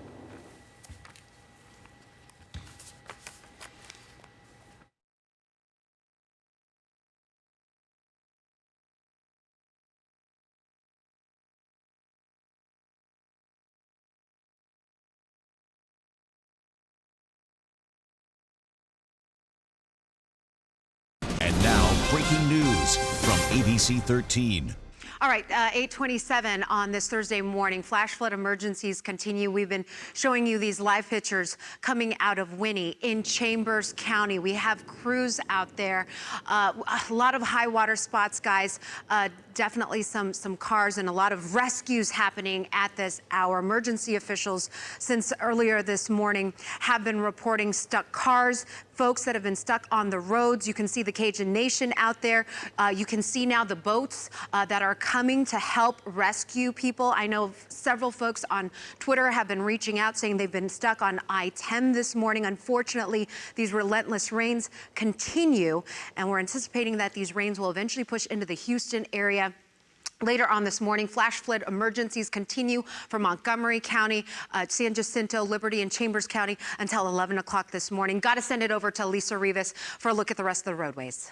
All right, your traffic report this morning. I-10 eastbound and westbound in Winnie, FM 365 to State Highway 73. It is closed due to high water and intense weather conditions. It is closed. Also, State Highway 124 in the area. There are county roads and state highways across the area east of Houston closed. And this is Montgomery County, the North Freeway. Right now, this water looks a little bit better than it did earlier. State Highway 105 impassable underneath 45, but it looks like things are improving. But boy, this is your drive. The North Freeway at Parker right now, incredibly busy, bumper to bumper in both directions. I do want to go ahead and give you your drive times now, because we know that 90% of you out there, you just want to know how to get from your outlying community into downtown Houston. Is your drive today going to be okay? You are in the red coming out of Sugar Land and Pearland, a little bit slow coming in from Katy and the Woodlands to downtown Houston, but please watch the weather forecast hour to hour. Your midday and evening drive could be quite different than your drive this morning.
All right, welcome back to our live coverage now as you look live. This is Jeff Eling's vantage point in Montgomery County this morning, where rescues are now taking place. We just talked to the Montgomery County Judge Mark Keogh, who told us that Conroe and all the surrounding areas are experiencing flooding at this hour. Downtown Conroe, some places the water as high as 3 feet.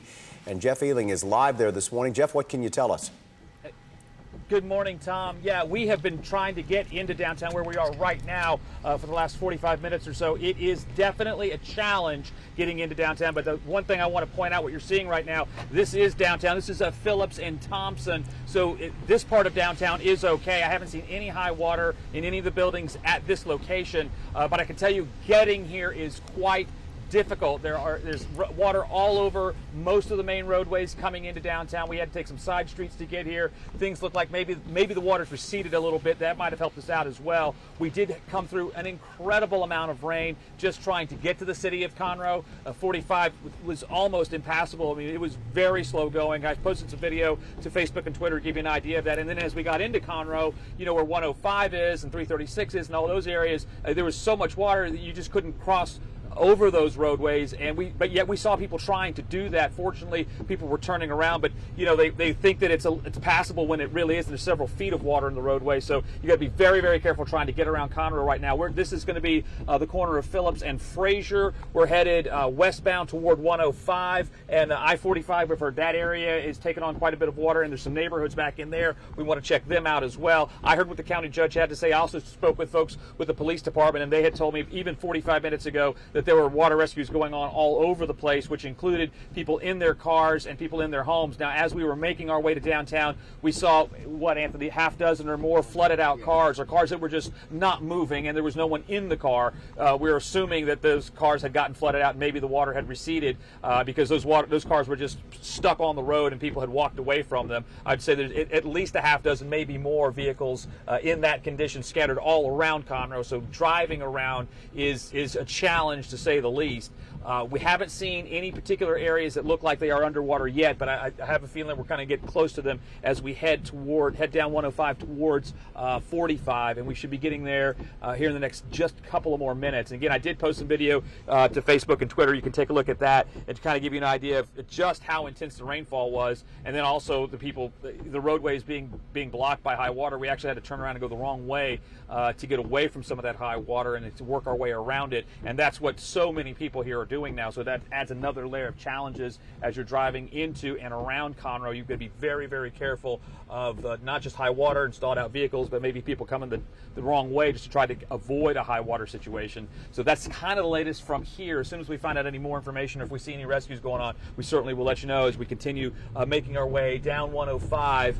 This is going to be westbound toward 45, and again, 105, we had been told, and at least it was making a good case of it, had been underwater for quite some time now. And when I spoke with Jeff Linder a little while ago, he had said that at one point the airport got to like 5 inches of rain in an hour. So anytime you see that kind of thing, you know you're in for trouble. So I don't know if you can see it now, but there's a car on the right.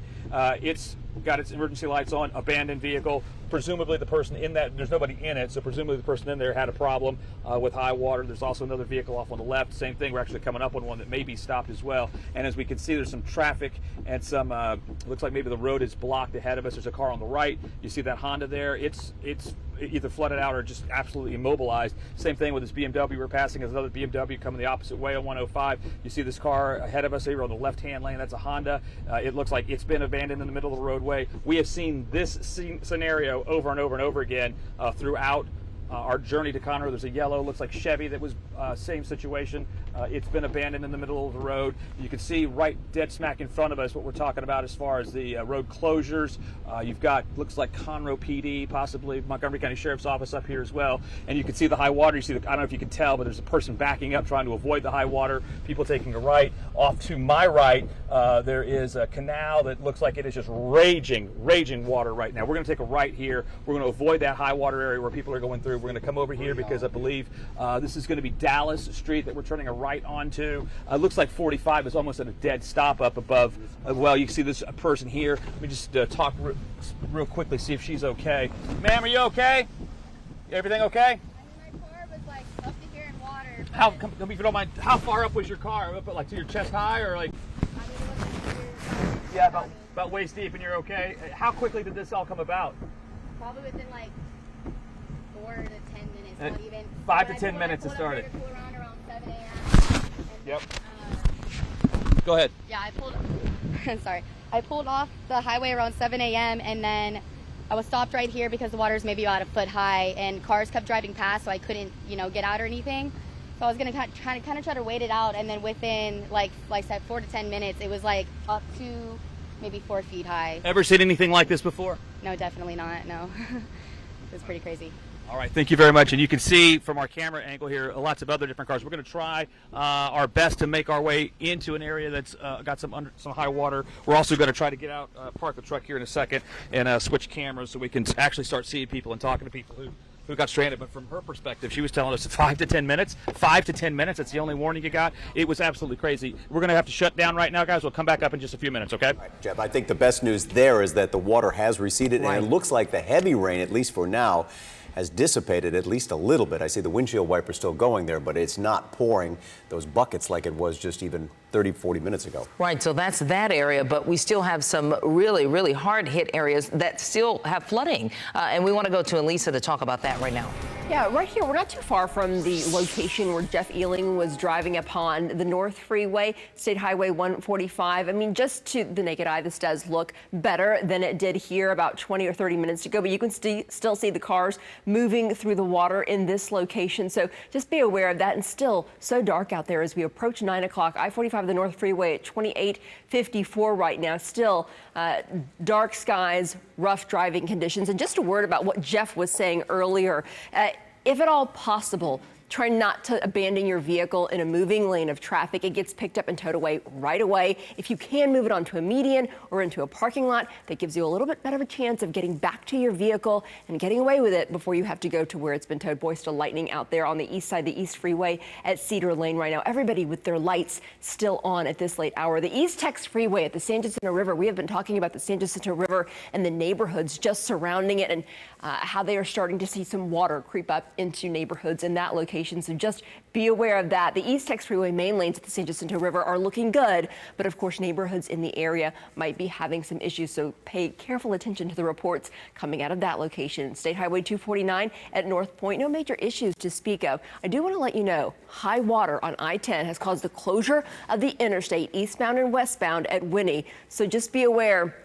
You are not going to be able to make that drive east of Houston today. Please wait until we have better driving conditions. County roads, state highways, US 90 near Dayton, all of these locations just various and widespread through our eastern counties. Liberty County, County Road 379, FM 1008. We are seeing these closures due to flooding and the rain conditions that we've had overnight. A lot of you coming out of our suburbs into downtown Houston, not having a really long drive this morning. Some of you driving on dry pavement coming out of Sugar Land, perhaps the Katy area. Please pay careful attention to the weather forecast for midday, for right after school, for this evening. It is a changing situation and it could impact your drive throughout the day.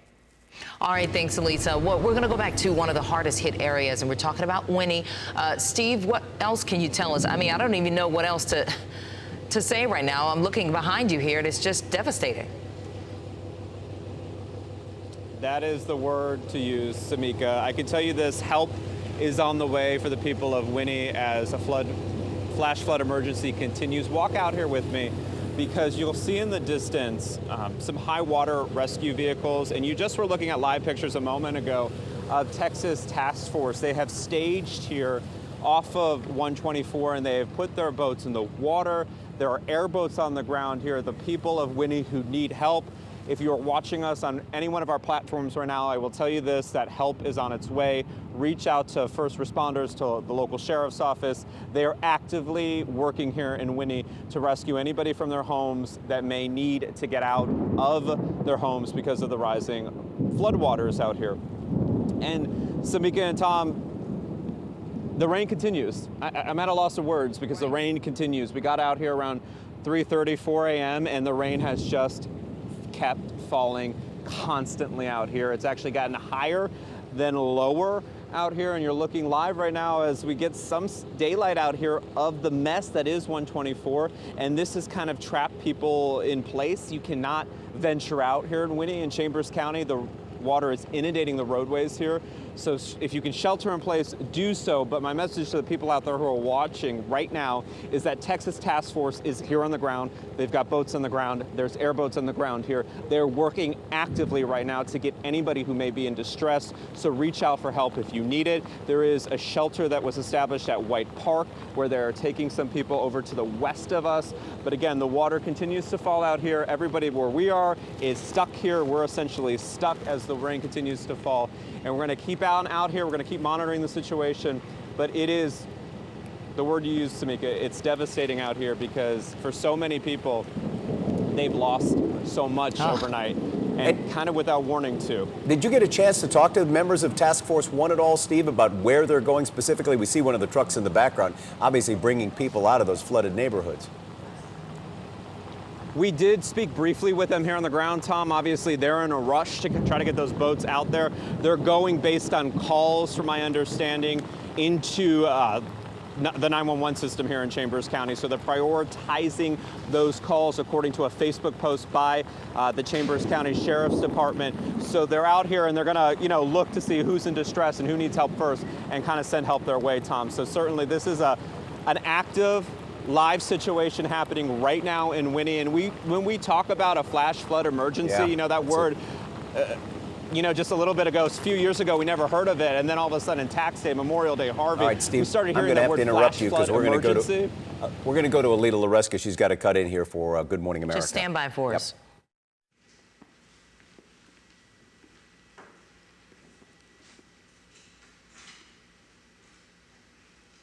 Flash flood emergency continues for portions of Montgomery County, as well as San Jacinto, Liberty, and Chambers County. This feeder band continues to drag in some very heavy rainfall rates. We're looking at these storms pushing toward the Houston area within the next hour. All right, welcome back, everybody. We continue our digital stream here on ABC 13. You're looking. These are live pictures of Winnie, Alita. Yeah, these are live pictures of Winnie. I'm not sure which crew this is. This may be our Courtney Fisher and Lynn Wynn there traveling through Winnie. Just, devastating images here. I'm not sure exactly where they are right now, but I know they were along I-10 just a short while ago. Courtney, can you hear us? Courtney Fisher, can you hear us? I know you're driving. All right, this is Courtney Fisher and Lynn Wynn, her photographer, driving past, it looks like a grain warehouse there in Winnie. They are trying to get to various parts of Winnie to see those high water rescues this morning. Steve Campion's stuck right at that gas station because they just can't get anywhere this morning. Now, Courtney Fisher's in a bit of a more high water vehicle along with Lynn Wynn. And this is just one area of Winnie. I see the lights in the distance there. I'm not sure if that's some of those Texas Task Force 1 vehicles they're following, but in any case, you see a number of them.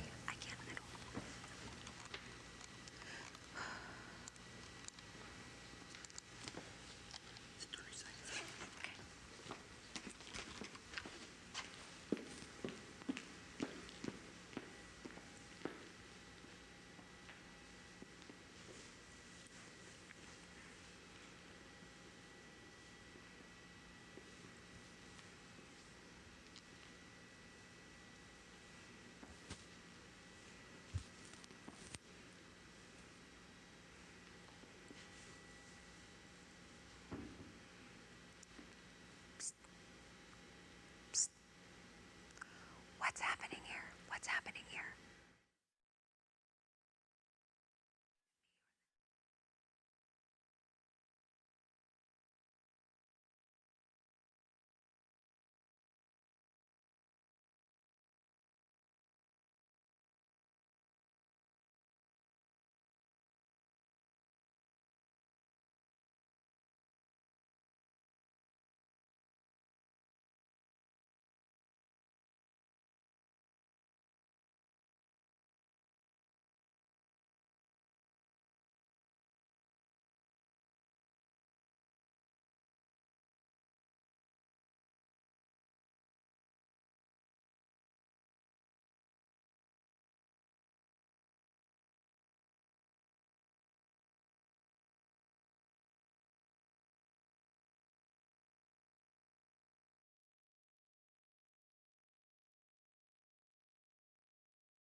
Live pictures this morning from our crews out in Winnie, the flooding that continues to develop in the city of Winnie. There is a flash flood emergency, not only for Chambers County, but also Liberty County, including Montgomery County and San Jacinto County. We are seeing a very intense feeder band moving through that area. This feeder band will continue to move southward into the Houston area over the next hour. I'll have the latest future track coming up in just a few minutes.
All right, welcome back to our live coverage. You've been watching our live coverage all morning long at abc13.com and our digital platforms as we continue to monitor this storm. And let's go to Colin Myers, our meteorologist over in the Weather Center. And Colin, what are we to expect here in Houston today? Could we get some of this flooding that they're seeing in Winnie? I think we absolutely will see heavier rain come down. I don't think to the level of Winnie, but we certainly can't call that off just yet. These storms have now made a turn to the south and west. So I want to show you Max 2 right now as these thunderstorms roll on down. I want to show you the text I have here. Not only do I have times of arrival, but flooding rains are expanding south and west. That's the latest from the Weather Service. Again, we're watching that very closely as flash flood warnings continue, and these storms luckily have not produced rotation. The storm's now moving into Harris County, but I would expect to see some very heavy wind gusts with these as they continue to move to the south and west. One of the things I am worried about for the Houston metro, very populated areas, certainly during our commute here,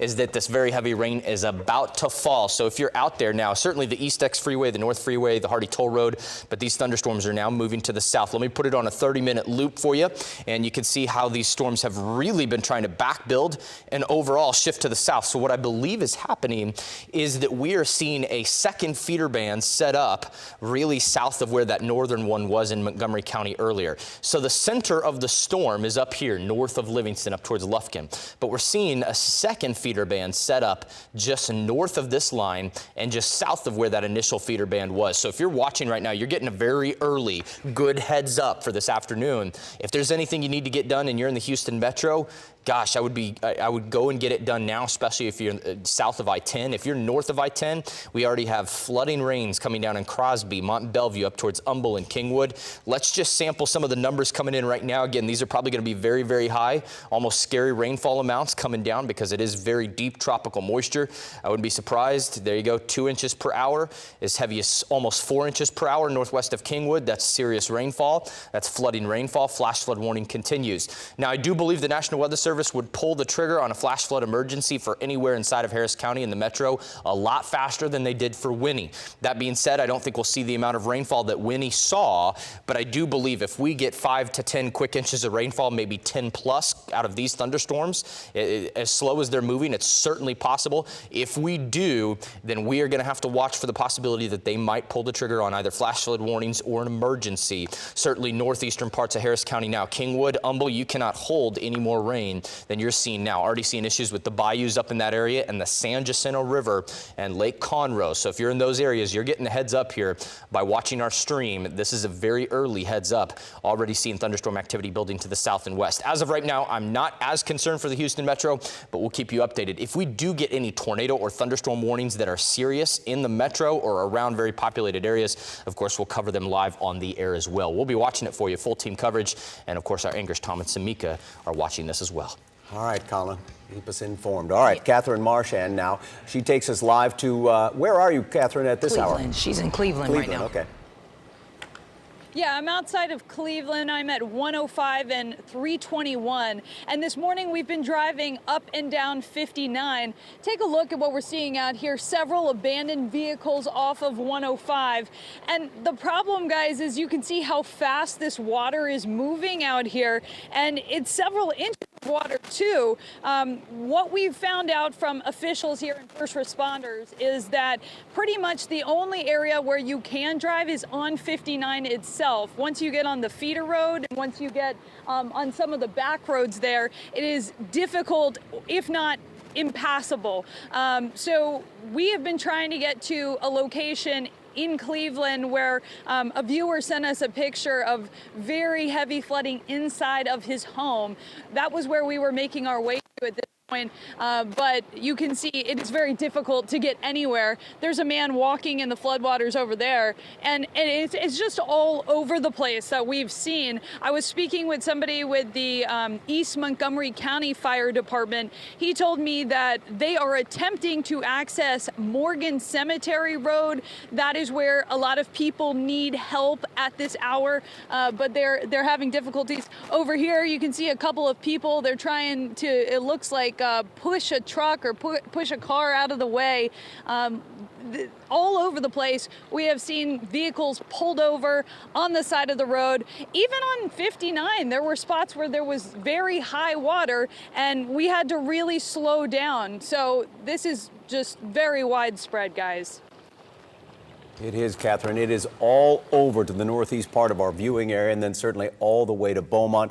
Major emergencies from Winnie all the way to Beaumont, but it looks like that is also the case now to the north and northeast of this viewing area. Look at those pictures there in Cleveland. We've been focusing, or at least we've gotten a lot of video from Winnie, but those pictures there in Cleveland, and now we're checking in on the traffic there. We've been talking to you about I-45 all morning. Right, so here's 105 in Conroe right now. I'm just going to step out of the way just to give you a full view of what's happening, courtesy of our Houston TransStar cameras. The North Freeway at State Highway 105 for the better part of an hour underwater that we could see. We believe it was longer than that, but now traffic is making its way through the intersection. I-45 the North Freeway at 105, though, still you got flashing lights. They may not be wanting you to still get off at that location.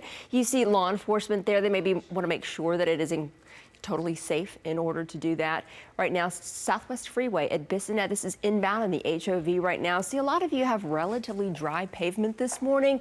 Many of you will not experience an extra long drive, perhaps even an easier drive than usual on a Thursday morning due to so many plans being changed with our weather conditions. But we do want to show you what's happening. The East Tex Freeway at FM 1960, wet roads out there. So still driving conditions a little bit worrisome for everybody, even more so as we move through the day here in the Houston area to affect your driving conditions. I-10 between Houston and Beaumont is a no-go. It's actually just closed. I know a lot of you think, well, I'm going to go ahead and drive out there just to see if I can make it through.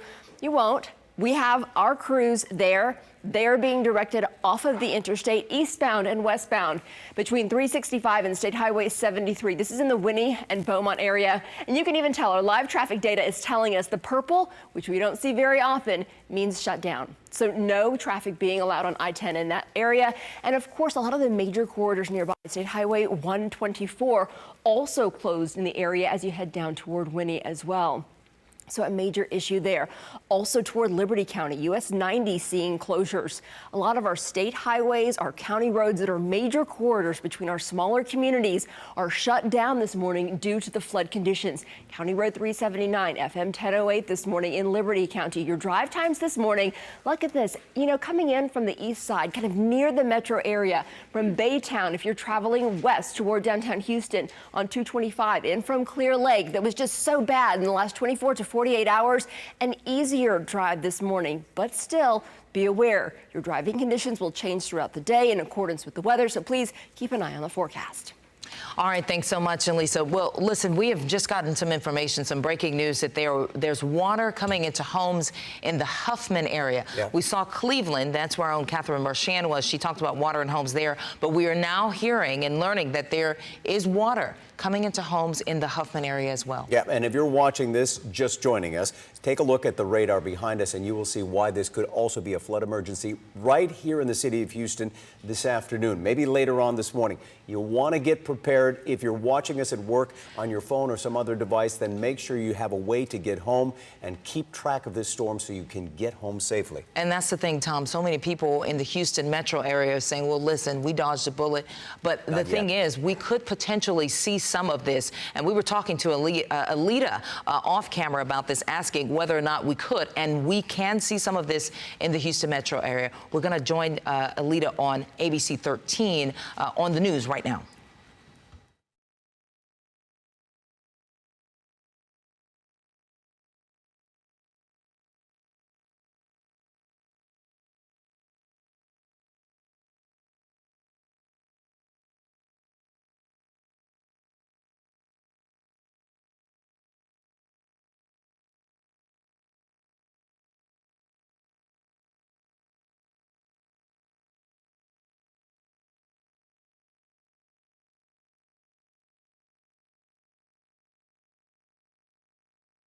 And now, breaking news from ABC 13. All right, welcome back. Flash flood emergency still in effect for portions of San Jacinto County, Montgomery County, as well as Liberty and Chambers County. Still dealing with this very intense, explosive band of heavy rain. This feeder band is now starting to take more of a southwest turn into Harris County, eventually impacting those of you around downtown. Look at the flash flood warnings continuing for much of Harris, Liberty, and Montgomery County until about 11:15. We've been talking about water entering homes in the city of Huffman, also in Cut and Shoot. I'm getting information from folks that live on property near the Cut and Shoot area that Crystal Creek has gone out of its banks, and the water from that creek is now entering property and potentially entering homes there. We're also looking at very high rainfall rates. Meteorologist Colin Myers just mentioned it, anywhere between 2 to 4 inches per hour. That is going to continue throughout the morning, during the afternoon, as that line of heavy rain builds further toward the south and west, toward the Houston area. Those of you in Fort Bend County, you can see the rainfall totals over the last 12 hours. Unfortunately, we're looking at more of this rain over the same areas, training in those areas. Here's a wider view. Here you can see the showers and storms continuing to fill on the western flank of that feeder band. This is what Future Track is showing. We're anticipating 2 to 4 inches per hour as that system continues to push further toward the south, eventually pushing toward the coastline later on this afternoon. Elisa. We are checking your drive, especially on the north side, where we are already seeing some of those storms move into our area. The North Freeway at 2854 right now. Low visibility for your driving conditions, and of course making it more difficult to see water in the area. All right, we've got a problem in the HOV lane for those of you on the Southwest Freeway coming inbound at Bissonnet right now. We do have high water on I-10, impassable in Winnie.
Welcome back, everyone, to our live continuing coverage of these storms. This is the remnants of Tropical Storm Imelda.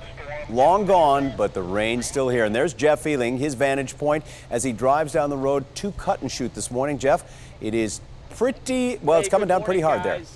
Yeah, so we just made it out of Conroe. And what we've seen on the ride out of Conroe to this point, which is FM, it's like a 3083 and 105, are businesses that have water inside them that are on the left-hand side. This is we're headed eastbound now on 105. So there were several businesses that looked like they were taking on water, and it looks like maybe some of the businesses over here on the right-hand side taking on water as well. I can tell you that we've seen several cars flooded out, much like we saw in the city of Conroe. And I got to tell you, the people who were caught up in that have a harrowing story to tell. They're talking about how their cars, the water was coming up, they turned off a side road to try to go around a high water spot, and then water just rushing over a spillway or like a drainage area, and then just rising up within 2 or 3 feet within just a matter of minutes. And the force of that water strong enough to push their vehicles from one lane of traffic all the way over to another lane of traffic. And they had no idea this was about to happen, no warning whatsoever. It was incredible. I actually posted a couple of videos to Facebook and Twitter if you want to take a look at those and hear what they had to say for themselves. And we saw at least a half a dozen, maybe 12 or more vehicles that were in the exact same spot as the people that we spoke with as well, where their cars were just pushed away by the force of this moving water, this rushing water that came all down at once toward them. And again, this is because of this inundating showers that we're getting from what's left of Imelda. And then now, we're headed towards Cut and Shoot. And I did speak with a woman who's trying to get to Cut and Shoot. She's trying to go the exact same route we're going. And she was saying that her friends in Cut and Shoot are talking about water up to their front doorsteps. Some of them have water in their doorsteps. And then there are creeks that have reached have gone over their banks, and you can see the high water in the road here. That dump truck there just pushing a bunch of water around. We can still see the road, so I think we're going to be okay to keep going, but you can tell just from the amount of rain falling on the windshield how much water is on the road. It is a messy situation up here in Conroe, and as we head toward Cut and Shoot, we think that we're probably going to have to stop. There's one of the creeks that are up here that has topped its banks. We're going to go as far as we can and see as much as we can. And we'll let you know whatever we can find out, whatever we see. We'll, of course, bring it to you live. Reporting live, Jeff Ealing, ABC 13 Eyewitness News. All right, thanks so much there, Jeff. We want to go to a tweet, I believe, from our Chief Art Acevedo. I'm listening to my producer as well. The Chief, I'm trying to read this here. I can't see it as well. He's talking about the Kingwood area flooded. I'm going to get up and move closer to the monitor here so I can actually see it. He says that major roadways in Kingwood are flooded in the Kingwood area. Please do not drive through flooded roadways. HFD and Houston police have established a forward command post at HFD Station 102 and the roadway at Palace Pines Drive and Palace Court. Water is above the curb. And we are hearing from some people on social media about the Kingwood area saying yes, that it is flooding in that area as well. I tell you what, Tom. Fire department has its trucks out there in Kingwood. They're trying to get all of these people who are flooded out this morning to higher ground, or at least get them to safety this morning. Be weather aware. Sounds cliche, but boy, it's coming in here to the city of Houston this afternoon. The mayor there tweeting out, please do not drive through standing water. Be very careful driving on the feeder roads and the side streets. And we can't say it enough times. If you are out listening to us right now, make sure you have a plan in place to get yourself out in time as this rain moves through the city of Houston this afternoon. Maybe you need to leave work early. Maybe you need to go home from school early or get your kids. Maybe you just need to stay put. Or maybe you need to just stay put. Maybe you just need to stay put. You're looking at Jeff Ealing and his vantage point there and a number of tweets this morning. Courtney Fisher is in Winnie this morning. She was trying to make her way to Beaumont. I-10 is still closed because of the flooding there. And again, this is from the Office of Emergency Management in Houston. This one. People, do not travel this morning if you don't have to. Again, they are trying to get additional units out to all of those areas that are already flooded, and they will be inundated with calls for 911 this morning. If yours is not an emergency, don't call 911. Right, and sometimes, Tom, as you know, this is when the problem starts, when people say, well, my area is not getting rain right now. But as you mentioned, listening to the weather team, to Alita and to Colin, saying that this could be in the Houston metro area. How much, we don't know, but just as a safety precaution, if you really don't have to get out in this, if it's not an emergency, really you should probably stay off the roads, because we don't know how much rain we will get. We've seen Winnie, we've seen Cleveland, we have seen, we're hearing about Cut and Shoot, we've seen images from Beaumont, where actually the TV station in Beaumont had to evacuate. So we want to make sure that we are staying safe. And Alita, are you preparing to talk to us too? Okay. Yes, I'm ready to go. I'm just analyzing some more of the radar, because a lot of this is what is happening now and what are we noticing the changes in the models from earlier this morning. And the latest now is that we are starting to see some impacts here in Harris County. As you mentioned, we are now seeing reports of water in homes in the Huffman area, impacts around the Kingwood area. These are the same areas that were impacted during Harvey. And so you can see here, we're seeing this intense lightning storm developing across northwest Harris County. This feeder band has had history of dumping anywhere between 3 to 5 inches per hour, and now we're starting to see it closer toward the Houston area. Right now it is on the northwest side of town, but notice what's happening is we're starting to see the leading edge here, the line in the northwest section, starting to intensify, because the flow coming in from the Gulf is helping to fuel this line. So as we take you in a little bit closer, a flash flood warning has now been issued. A lot of the streets are becoming impassable there. A lot of roads, feeder roads are starting to get impassable, and now water is going into homes. Harris County, not yet in a flash flood emergency, but Montgomery County, you are, as well as southwest portions of San Jacinto County, Liberty County, including Chambers County, still under that flash flood emergency since 1 o'clock this morning. Humble, look at the thunderstorms around your area. You want to stay indoors, stay in the interior of your home, step away from any sort, get away from the windows. We're seeing Harris, Liberty, Montgomery County at least until about 11:15 this morning. You can see the general direction is moving toward the south and sort of toward the southeast. Anahuac, you're still in it. You've been dealing with this steady rain now for several hours. We're seeing that heavy rain, those storms out toward Baytown and Mont Belvieu. This is also an atmosphere, a tropical atmosphere, where we could be dealing with some rotation in some of these storms. Right now, we don't have any severe thunderstorm warnings being issued. But of course, we keep a close eye on that type of situation, because we've seen the last couple of days, this tropical air mass has a history of dropping down tornadoes in the areas. Bush Airport right now reporting some delays, of course, because of the weather conditions. Up toward New Caney, you've got these cluster of thunderstorms that continue across the area, dropping down those 2 to 4 inch rainfall rates per hour. Starting to see some back building over here. Back building meaning more rain and showers along the western fringe of this feeder band. We're starting to see more action out toward Cut and Shoot. Those of you around the Cut and Shoot area, I'm getting reports that Crystal Creek in that area has gone over banks, starting to see some of that water filling in some of people's properties, possibly going into homes. So if you can, stay put. Because your area is under a flash flood emergency, you do not want to leave your house unless you have an official, law enforcement official, that's trying to evacuate you, and they have the proper resources to help you get away from where you are.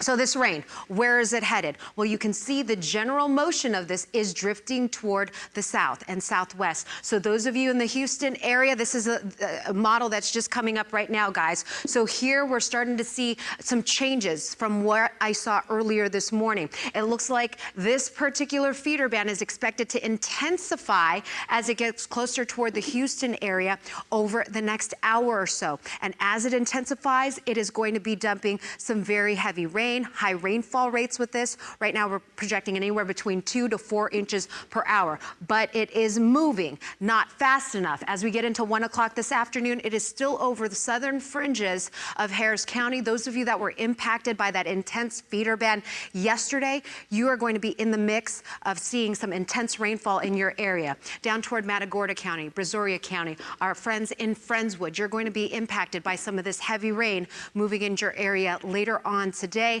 and then eventually pushing toward the coastline. By 3 o'clock, we could still be dealing with some heavy downpours. The main line should be closer down toward the coastline, guys. But unfortunately, we have several more hours of this. By 6 o'clock, it does look like we see some improvements for the latter half of that evening commute. Unfortunately, whatever the damage happens over the next several hours, we're going to have to deal with that for the evening commute. So if there are some flooded roads this afternoon and some high water spots, that is going to impact your evening commute. So make sure that you let your loved ones know if you're at work and you're streaming us or you're listening to us on our ABC 13 News app. You've got to know that wherever you are right now, you may get stuck there if indeed we see these high rainfall rates, high rainfall totals that may keep you at your home or your office as we proceed through the afternoon. It does look like as we get into the evening, there may be another line that develops out toward the northwest side of town, but we'll have to wait and see. Right now, we do know that we have a line of feeder band that continues to intensify as it pushes closer toward downtown Houston. Well, Courtney Fisher's been tweeting out all morning long now, and we can check out one of her tweets. She is in the area near Winnie, just outside, and she says there's debris all over the roads. Look at this. A vacuum, a doghouse, tires, and more tires. Debris everywhere there as that water slowly recedes. Winnie inundated this morning. Debris. All the way from Winnie to Beaumont. And then, of course, all those tires obviously floated from a tire shop, I'm assuming, nearby, or some other kind of business, but in any case, they are all over the roads there this morning, and so is the rest of the junk that has just floated away from people's homes and businesses. Well, I'll tell you what, we have Courtney live now, and Courtney, you can tell us more about that tweet. What exactly were we looking at there? Yeah, we're on 124. Guys, we just stopped to point the camera, and I want to show you what I'm looking at. Look at this. This is going to be disappointing for so many people. East Chambers Elementary School, water right up to the door. This is the first time we're getting our look at the schools along 124. That's where that video comes from, where you saw the tires, a vacuum. We saw a doghouse, just littered this entire road. It was really tough for us to get over here because this backs up to so many of those neighborhoods. That gas station where you saw Steve dealing with those flooded out cars, the people who have been stranded all night. This is like past that gas station. So it took us a while to maneuver our way safely over here at one point. Guys, I tweeted this too. We came up to a road and we were just about to go over it and we noticed, oh my gosh, the road is washed away. And sure enough, the water rushing over it just crumbled that pavement. So that's what we're dealing with out here. I don't know if you can see to our right though, this is East Chambers Junior High. And it looks like the water is receded, so that's some good news there. I don't know if it got into the building. Obviously, no one around here. We were told at one point the Red Cross staging area was in the dome behind the school. And right now, that was just a report and it's changed because it's so tough to get to this. Courtney. Yeah, we've lost your audio there. Yeah, oh, sorry. That's okay. Your phone signal's breaking up, so. Yeah, it's the phone signal. We'll come back to you in just a few minutes. But Courtney there in Winnie and just some incredible pictures there. She's also tweeting out, if you follow her on Twitter and on also Instagram, some of the video. And I've been talking to people here in the Beaumont area. I have family members there. Yes, I know that. My husband's entire family is in Beaumont, and I've been talking to them. And some of the images that they are sending us is just incredible. I mean, it's devastating. Right. We're telling people to get prepared here in the city of Houston. Now, the rainfall will not be, at least what our meteorologists are telling us, anything like what you're seeing from Winnie to Beaumont, but 2 to 4 inches per hour here maybe this afternoon. We hope it drains itself out, dries itself out quickly, but we'll have to wait and see. We'll get an update coming up in just a few minutes from our meteorologist. First, Alisa Rivas is checking the traffic. I know we got problems all over, especially to the north. We do. Those driving problems are starting to happen here. If we could go back to camera 2108, I can show you what I'm talking about. This is the northeast corner of our viewing area at camera 2108. Wow. And I just want to show you the visibility. There is an accident in this area southbound on the belt at North Lake Houston Parkway. I've seen some vague flashing lights, but the lightning, the driving rain, it is not a great morning to be doing additional tasks and errands. Just only the must-do things for this morning and throughout the day today. Make sure you're prepared to stay home a little bit just in case that rain comes to your area. Now let's move through the cameras a little bit and show you what's happening here in the Metro Houston area. We can show you that there is some element of wreck activity out there. That's the normal that you would expect from the morning rush hour right now, but this is your driving conditions in much of the area. I think we're going to go past the cameras. Oh, hey, there we got it. The North Freeway at Parker. This is on the northbound side. A stalled vehicle just now starting to move, and you will see a lot of this activity right now. The wreckers getting out there, moving those vehicles that stopped in moving lanes of traffic, getting them to the side. Hopefully, if you had to leave your vehicle somewhere, it was in a parking lot or even on a median, those that are left in moving lanes of traffic will be immediately moved as soon as the water clears. Let's go ahead and take a look at what's happening on I-10 eastbound and westbound at Winnie. This is going to be from FM 365 to State Highway 73, a total closure of I-10, that major interstate. A lot of people got stuck out there in the overnight hours, unable to get out of their cars. They're just simply waiting for that water to go down enough to move to a more comfortable location. Hopefully, though, those of you in that area will stop at a safe location, because when you are approaching water and you are unable to keep moving, you of course stop and you stay in your vehicle because you can't go forward, can't go back. And that's what we hear from so many people who get stuck out there. They can't really go back, they can't move forward, and they're stuck in their vehicle. Some people from even late last night around midnight. Steve Campion, Courtney Fisher, talking to people in that area. State Highway 124 near Fannett, Texas. Fannett. Winnie in that area, State Highway 124. That's another major corridor for those of you that move between Winnie and Beaumont, also closed down due to extreme weather conditions and flooding in the overnight hours. And unfortunately, as you see from the weather radar, overlaid on our traffic conditions, really not letting up much at this hour. The rain still coming down there, conditions still poor for driving. So again, I-10 is closed. We don't get to say that very much. I mean, really, you have to look back toward Harvey or some of our other major floods to close a major interstate like that. So just be aware that that's happening. Here are your drive times. I know the majority of you that may be joining us, your drive is just fine. You are already in the green. These are actually really good drive times coming in from the suburbs to downtown Houston. Take that extra 10 or 20 minutes that you have in your pocket because the drive wasn't so long to call a neighbor, call your mom, call your dad, make sure they have everything they need if they're going to be in their house tonight and may not be able to get out and get the things they need in the next 24 hours, because we do still have weather moving through the Houston area throughout the course of the day today. Still slow coming in from Sugar Land right now on the approach to the West Loop. You are still slow moving through downtown Houston, but the rest of the Southwest Freeway corridor is looking pretty good. It's just that approach to the 610. Also, the Woodlands, that slow drive time is due to weather in the area, so be aware. And you see over in this area, as we hit on our drive times, it's that northeast corner. That's that picture that I showed you originally. That northeast corner really looking bad right now on the belt. So be aware if you're driving in that area, that poor visibility does extend to our major corridors.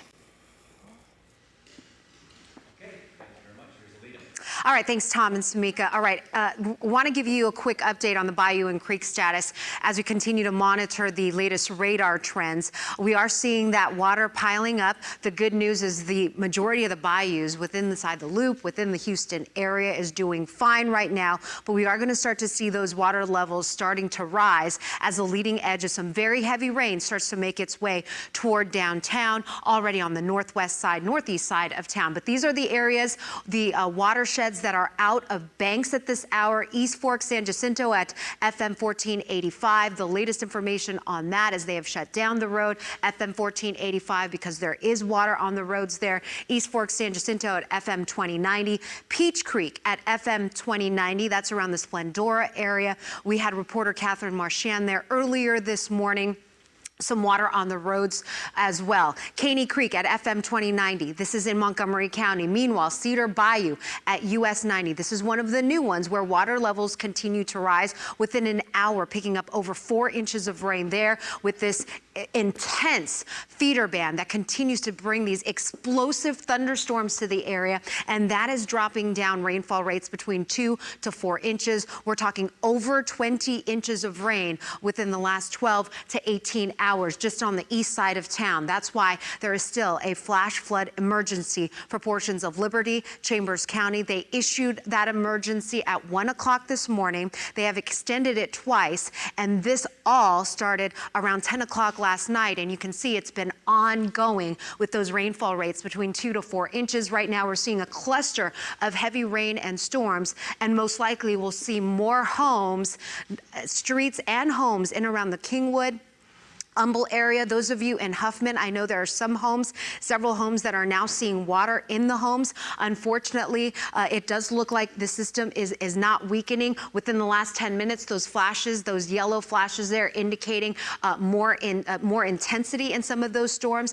And the more intense those storms, they're dropping down, throwing down even more rain. So until 11:15, we've got a flash flood warning there, not only including Harris County, but Liberty, Montgomery County, Harris County. Right now, you are not under a flash flood emergency. If that changes, we'll let you know. Basically, with these warnings up, you need to stay put. Do not move. Don't try to head out. Try to drive around. These are the type of warnings that are issued by the National Weather Service where flash flooding is happening now. Big difference from a flash flood watch letting you know that, hey, you know what, it possibly could happen for your area. In this situation, when you have all these polygons stretching from Montgomery County all the way into Liberty, Sour Lake, out toward Jefferson County, all the way into Winnie. These are the areas in these polygons where you need to stay put. Whether you're at home and you're at the office, your kids are at school, you're worried about them, you need to stay where you are until these storms pass. Right now, these storms are moving. That is the good news. They are not stagnant. These storms are going to continue to dive toward the south, but you can see from Bush Airport up toward Humble, those lightning strike markers are continuing to add up. About 15 minutes ago, they were at 500. Now we're looking at 759 lightning strikes and going upwards. You're starting to see more intensification here as the wind flow coming in from the south is continuing to feed that storm, basically fueling that storm to get even stronger, and that's keeping those high rainfall rates. Notice the back building here. We're going to be monitoring this line of rain that's moving toward Grimes County, portions of Austin County, as it continues to dive toward the south. This is going to get fueled by those southerly winds, and we're going to see it intensifying as it reaches the Houston area, Fort Bend County, Wharton County, later on this morning, right around the lunchtime hour. Chief Meteorologist David Tillman, or I should say Chief Forecaster David Tillman, is in now. He's doing his analysis.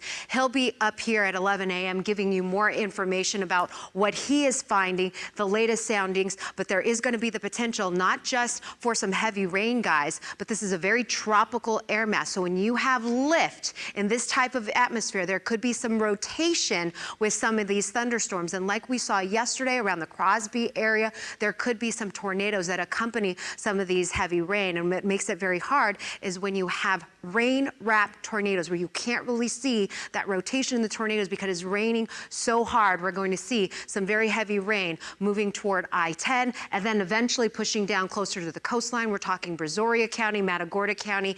Yes, unfortunately, these are the same areas that saw over 20 inches of rain yesterday.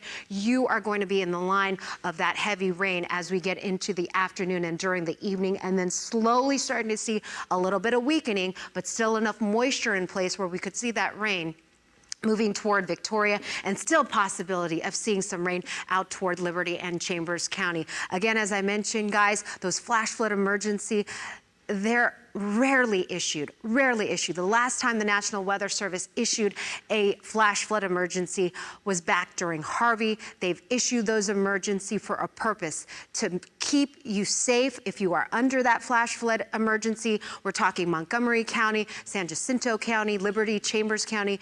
You should go nowhere. You stay where you are. You heed the warnings from law officials, and you try to stay safe, guys.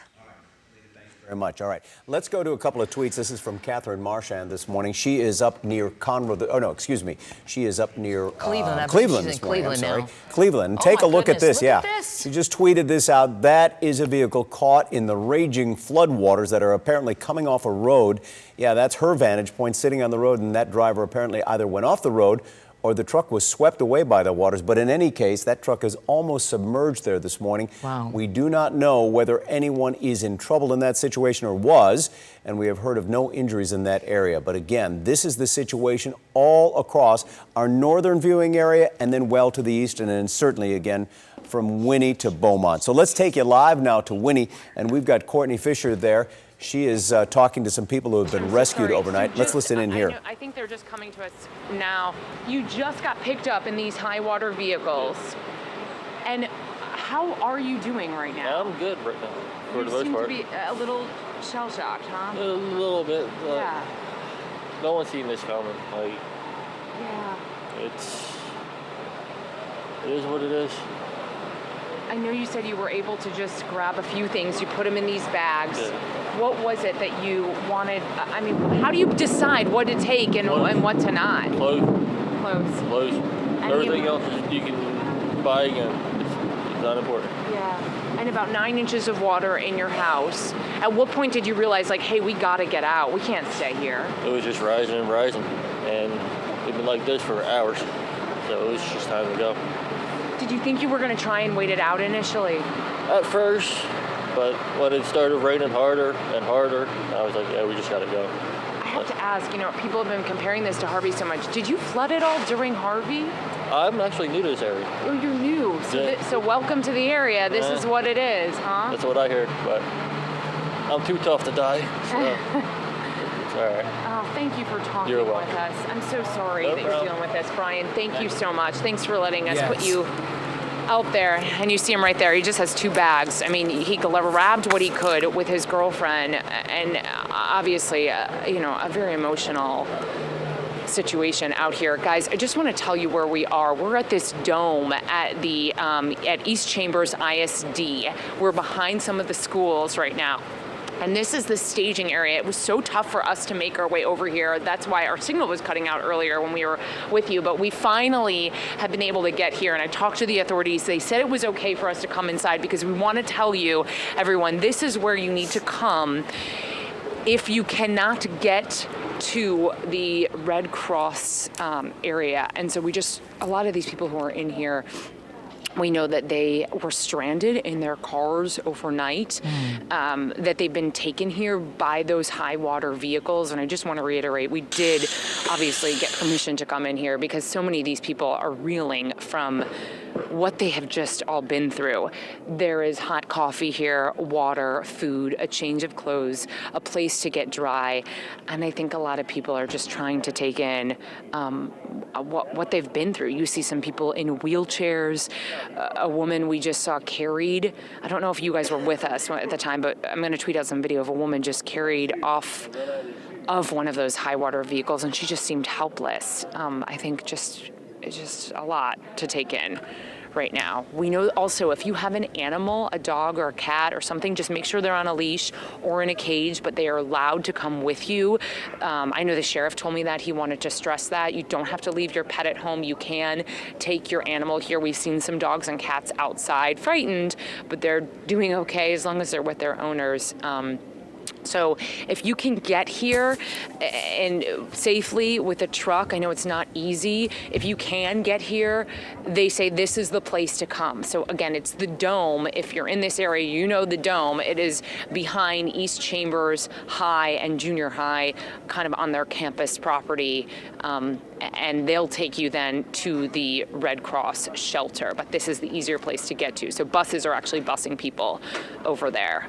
For now, we'll send it back to you guys. Courtney, I suspect that there will be many more who will be coming there later today because that entire system, which has just strengthened so much just overnight, not only north and eastern side, but it's continuing, just training over the same area. And Courtney, I mean, our hearts, Courtney has been up with us for a long time, since 4 this morning. And Courtney, some of the pictures you've shown us and some of the people and the tears in their eyes, I just cannot imagine this again. For some of these people, as you mentioned, Courtney, this is the second time around for them.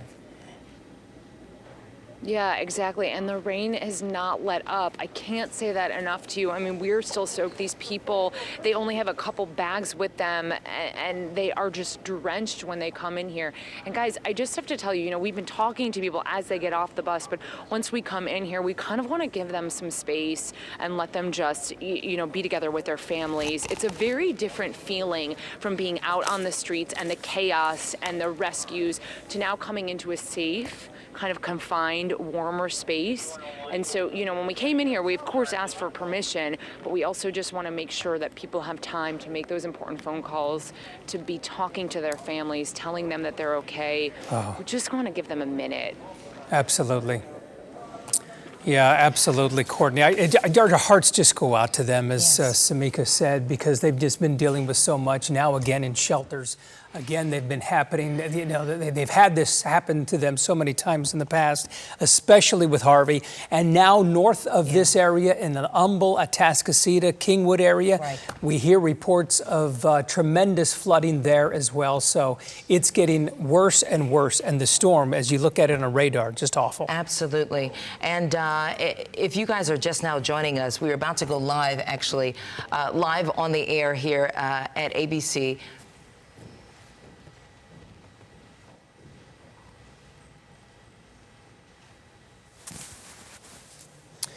Okay, good morning, everyone. Welcome to Eyewitness News. We are breaking into regular programming to bring you this special report regarding the massive flooding throughout the area. Not in Houston proper yet, but throughout the northern and eastern portions of it. Right. We are talking about Chambers County, Liberty County, Montgomery County. We have seen some incredible pictures of flooding in the Winnie area, but not just Winnie. We're talking Cleveland, there in the Magnolia, in Montgomery County. Just some incredible pictures. And this is what we talk about. This system right here behind us here, Art, which has been training over those areas for quite some time, and it just has not stopped. Yeah, it hasn't at all. We've just the pictures that are coming in as well, which we hope to bring to you just momentarily here. There you see, yes, and I'm not sure where this is out. This could be out of Chambers County. Well, this is in Chambers County. Okay. This is in the Winnie area where a hospital had to be evacuated because of the flooding. And I know, Art, you've been watching this on TV, just now joining us here for the live coverage, but this has been all morning long. This is the hospital right there. This is an image from inside a home here in the Winnie area. As the water started, this was about, I'd say, 4 o'clock this morning. Yeah, they had just tremendous flooding over there in the Winnie area. Of course, that's just east of Houston, just south of Beaumont. That entire area over there continuing to get hit. That's where we have heard from Courtney as well, Fisher. They are sheltering in various locations there at schools. But look at the level of this water here. That's a home, that's a kitchen, all the way up to near counter space. Right, and so this particular resident actually sent us this video, and she had video of her pets floating on mattresses in that home because she just couldn't get out. She said she waited and she thought maybe it would stop, and then here it was, her entire house flooded. And keep in mind that this is the second or third time which they have been hit in the past couple of years, especially from Harvey, of course. That entire region was hit south of Beaumont, Winnie, Baytown area, now getting hit now in Humble, Tascocita, Kingwood areas. I look at that radar over there. It's just, and it's behind us here so folks can see. And by the way, while we're still looking at these images here, Courtney Fisher, as I mentioned, she's been out in the field, as well as Steve Campion, also in Winnie, the second crew there in Winnie. But Courtney went into a few homes today, and they look just like this, and just the tears in the folks' eyes, and we just can identify that, and our hearts go out to the folks there who are dealing with this. Oh, just certainly, it's just so bad right now. I don't know whether we have any reporters set to go out live, but we're going to be getting to them momentarily. Steve Campion, I understand. Okay. Steve Campion in Winnie. Steve, what's the latest there? Hey, Art, the rain is continuing to fall. The good news right now is that it has let up a little bit. Take a look. You can see some of the high water rescue vehicles. This is with Baytown Fire that are out here. They are going around Winnie, rescuing anybody who does want to leave their home if their homes have taken on water. Let's show you over here to the right, if we can. This is 124 into the main, which is the main drag into Winnie. So you can see that it is covered with water. We've been kind of positioned at a gas station, kind of stuck really, by the floodwaters out here. It looks more like a river, really, honestly, with some of the waves coming off some of these cars. But here's this gas station where I'd estimate about 30, 40, 50 people have been out here all evening. I mean, literally for hours we have been speaking with them. They either ran off the road to avoid the water, flooded out, or they left their neighborhood seeking some shelter here. Over here you can see some guys who have ventured out here. I'm not exactly sure what they're doing, but they are making their ways through the floodwater as well. Let's go back over here though, because we've been speaking with people all evening. And you can see again, those are the high water rescue vehicles that had been dispatched here in and around Winnie. Here are some of the airboats that we have seen. And I'm gonna walk up here. Good sir, how you doing? We, Art and Sam, as you may have been watching us earlier this morning, we've been talking with folks all morning who have been stuck at this gas station. Let's see if we can visit again with Denise. She's been out here for a while. Denise, I'm coming to see you. We're live up on ABC 13. Denise, how you doing? Hi. I know we've been out here for a good old while this morning. Bring our viewers up to speed with what you've been dealing with today. Well, it's just been, I think now we're going on 8-9 hours just being stuck at the Exxon station. We keep thinking that the rain will let up, but it just keeps on coming. The lightning and thunder has pretty much left us for now, but the rain has been relentless and we just can't escape. It's like we're on an island here. At least we're dry, but we're anxious to go see if we can get to a real shelter, someone's home, some other families, and perhaps even check on our homes. So I think everyone that's at this Exxon station feels the same way. Denise, walk me back to Harvey, because so much this morning we've heard people compare Harvey to the rain that we've seen overnight.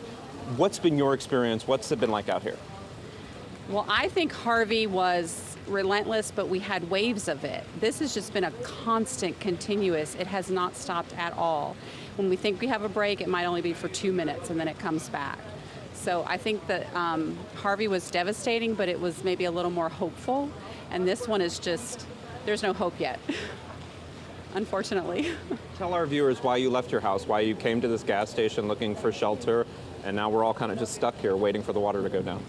We left our house because at the rate that the water was coming in and just the fact that the water was coming in, we knew that we had to get our vehicles out because of the way our driveway slants down. So we had to leave or we would be stuck in the house, and I'm glad we did. We got out with the dog and all of our persons. I mean, we just don't care about the stuff. It's just stuff that can be replaced. But we came here on accident because we were actually just trying to cross the road. And because we couldn't, we came here by default. But it's been a good thing. And the Exxon, the manager on duty, he's been wonderful. He's been a bit of an angel out here. He has, giving everyone water and just letting us stay and park, and he's been great. What's your fear right now? What's in your gut when you think about returning home? You think about the street that you just left. What's in your gut? What are you feeling?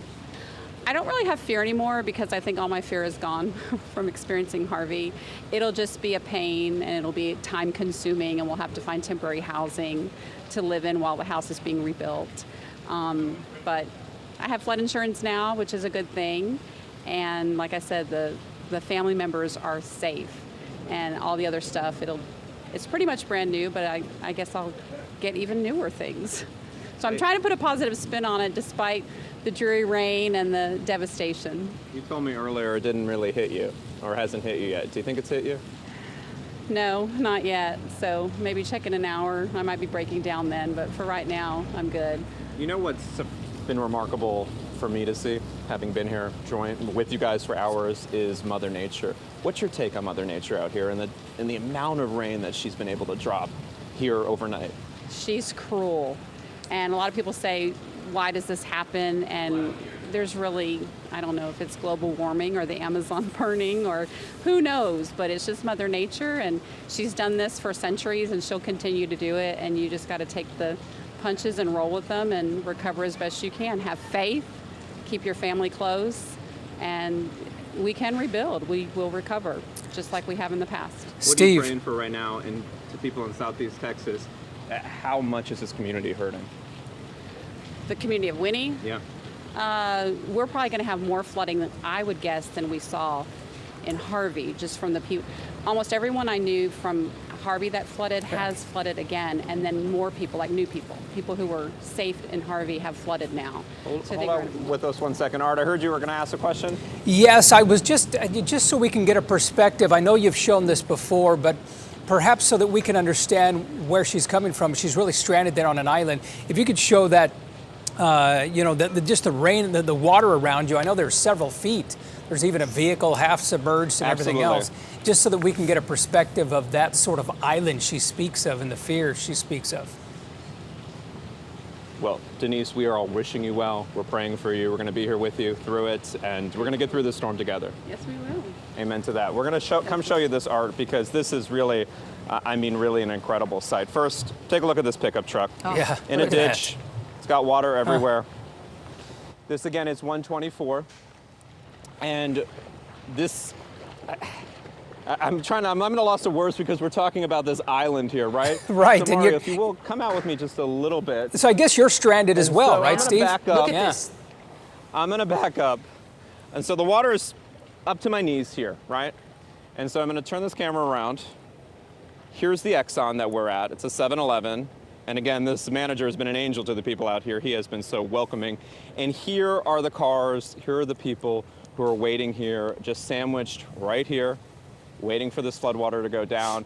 And in the time that we got here, you see that's our SUV right there, the water wasn't touching our tires in the back. It has certainly come up here since we got here. And it has been, at this point, what are we going on, about 6 hours of just relentless rain. And I want to show you that car over there because we've heard stories after stories. We shared this a little bit earlier. This is a woman named Jody. Unfortunately, she's been living in her car. She had her service dog with her. She was going down the road. All of a sudden, her car started taking on water. She was able to get out with her dog, but then the car started floating. When we first came and saw it, it was on this side of the street. The water's pushed it over there into a ditch. Unfortunately, she's lost everything in this situation. In the distance is a church. We haven't been able to check on that church to see if it's taken on water, but the water has certainly gotten to the door there. Over to your right, looking south. So we're looking south here off 124 and Winnie, and I'm going to push out just a little bit farther because I want to show you this. I'm going to deal with the water out here. This is 124. So if you look far in the distance, yeah, look at that. You're going to see a pickup truck in a ditch. Oh my goodness. You're going to see a car with the trunk up. You're going to see a Cisco semi, a Gordon semi. I mean, from my vantage point where I'm standing right now, 1, 2, 3, 4, 5, 6, 7, 8. I'm seeing 8 disabled cars, and that's just the tip of the iceberg out here.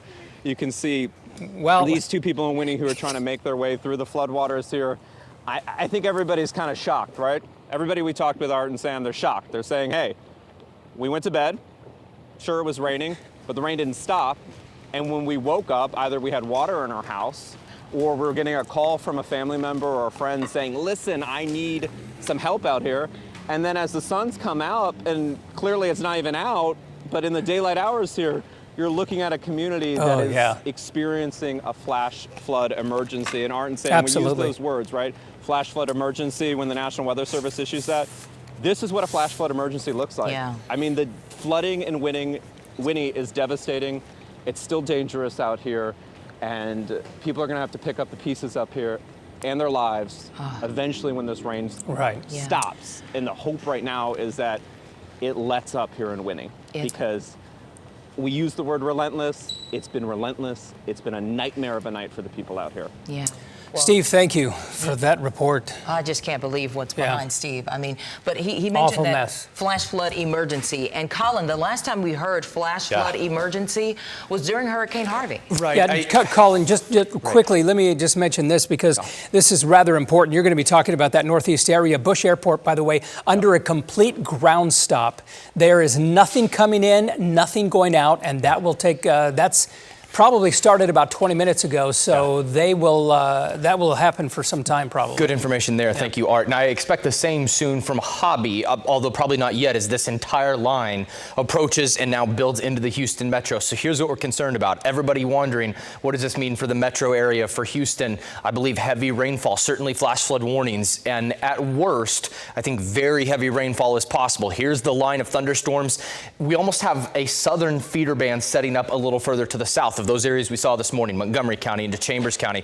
And David, if you would, Chief Forecaster David Tillman also just walked in. Would you ping up how many lightning strikes this is in the past 15 minutes? This is just such an electrically active storm, and also cloud to ground lightning going to be frequent with this as this storm moves in. He's getting that data right now. Flash flood warnings continue for northern Harris County, but I wouldn't be surprised if your phones go off within the next half hour to an hour with flash flood warnings for the rest of Houston. He's pinging up the lightning, almost 500 strikes in the past 15 minutes just inside of Harris County right here. Now there's Bush Airport. What I want to do is zoom out just a little bit, put this on a loop over 30 minutes so you can see here, rather 45 minutes, how this has really moved very slowly. 5 to 10 miles per hour south and east, also back building. If you're in Katy, if you're in Cinco Ranch, Waller County up towards Cypress, Jersey Village, you're starting to see more rainfall filling in over you to the west. And I'm telling you, this is going to be a serious situation for spots that flood easily, especially along and east of downtown and along and north of downtown. Already getting reports, unconfirmed just yet, I believe Huffman and Kingwood, water is reaching the levels of homes. So again, already look at that on radar. I mean, rain rates in that are just excessive, between 2 to 4 inches, if not up to 5 inches per hour. You can see as we zoom out a little further and put this on a loop through an hour, you can see on this how it's all trying to set up another feeder band. It's being pulled in and up towards the center of Imelda, which is up here to the north. So anytime you get a tropical cyclone like this, if you end up on the eastern or southern sides of it, you're going to be on either the dirty side with tornado warnings or sides that bring in all the flooding. And so far, we've checked our environment and look at all the lightning right there. There's tons of instability. There's a lot of precipitable water. What that means is water stacked in the atmosphere. This is going to drop heavy rainfall. So I think for Houston, anywhere between, I would say, 3 to 7 inches of rainfall is possible between now and early afternoon. We're taking a double box with the live shot there, as you can see on the side of your screen. We'll keep both going. Radar completely covered. That's a live shot in Winnie. And again, there was a tornado warning over Winnie this morning as well, and the circulation looked pretty tight. Already more rain moving in towards Winnie. If you're in Winnie, also Chambers County, Anahuac, down towards the Bolivar Peninsula, also down towards Chambers, other parts of Chambers County. Now, if we take the track, not of the main storm motion, but of the back building, the track brings it in towards Houston 10:15 or thereabouts. So within the next half an hour, downtown, down towards southwestern parts of the metro, Memorial Park even, 10:25, League City 10:37, Dickinson 10:48, and eventually George Bush Park and also Addicks Reservoir just before 11. So again, watching closely. I do want to show you this, the high resolution model. Rain starting now, so not counting anything we've had going through the next 12 hours. It does have some spots in excess of 5 to 6 inches in eastern Harris County on top of what we had. Also down towards southern Harris County, and I think this should extend a little further west as well, given what we've seen. All right, let's go back to radar. I want to zoom out, and some of you are asking to see this. Again, there's the strong thunderstorm with lightning taking off, and this whole line of storms now moving in towards Jersey Village, the Northwest Freeway. Look how that filled in just there. From Cypress back towards Katy, just north of the Katy Freeway. That's going to fill in over the Katy Freeway. Heavy, heavy rain. Also, something that's potential in this, there is potential for heavy wind gusts up to 40, 50 miles an hour along the leading edge of this. Also, isolated places where we could see rotation. We have not seen that yet out of the western cells, but I'm seeing notches here. And if this starts to stall, we will see a little wind shear come into this. But right now, it looks like tons of heavy rainfall now starting in Baytown. If you're in Baytown, if you're in Pasadena, up towards Mont Bellevue, up towards Crosby and Humble. Again, super heavy rainfall over Bush Airport. And Art just told us that all flights are grounded at the moment. Is that correct, Art? All are grounded at the moment? Yes, nothing coming in either. Nothing leaving, nothing going out, everything. Yep. Even if you're on the tarmac, perhaps, and you've already landed, they're not even going to put you to the gate. You're just on complete ground stop. Yeah. All right, and let's go live to our own Courtney Fisher. I believe those are her pictures to the left there. These are live pictures of rescues going on there in the Winnie area. Courtney, can you hear us? And you just got picked up. I can hear you, Samika. I'm just talking to people, and we don't want to interrupt this. Right now, I don't know if you guys can see, there's a bunch of people in the back of this truck, and right now, everyone, we won't get video of you. She doesn't want video, which you can understand, obviously, in a situation like this. Here, I'll hold this. We just talked to a woman who had a knee replacement surgery on Monday, and she had to climb down that ladder. Guys, it's just... the sheriff said it early this morning. It's a dire situation out here, but everyone kind of coming together to do what they can to pick up these people. And so we have about 10 people who have been coming out of this truck right now. This isn't your case, sir. Is this yours? It's okay. I just didn't want to. Sorry. But you can see that they had the animals with them as well. So we are right now at the safe shelter, this dome. So it says safe shelter on it. It is right behind the East Chambers County ISD buildings. Ma'am, are you okay? You had knee replacement surgery just? No. Oh, it wasn't you. Okay, someone else. Okay. Has this little guy just come with you? Mm-hmm. How are you guys? Good. You're okay? Okay, hang in there. Thank you. You're welcome. Do you have a ton of water in your home, or you just felt like we needed to get out and get to a safe place? No, there's 16 inches. I'm so sorry. And did you call 911, or did they just show up at your door? Yeah, we called and got put on a list for the boat to come. Okay. But they came in the dump truck. Okay. Oh, I'm so sorry. Who's this little guy? Muffin. Muffin! Oh my God, well you guys are together and you're safe now. Yes, yeah. I'm so sorry you're dealing with this. Thank you so much. You're welcome. We'll get out of your way because I know you're concerned obviously about the other people who are still being rescued and everything. I'm so sorry, yes. If they're all right with it, I got pictures of inside of the house if they're all right. Okay, yeah, we'd love to see. But you got to clear. Of course, yeah, of course.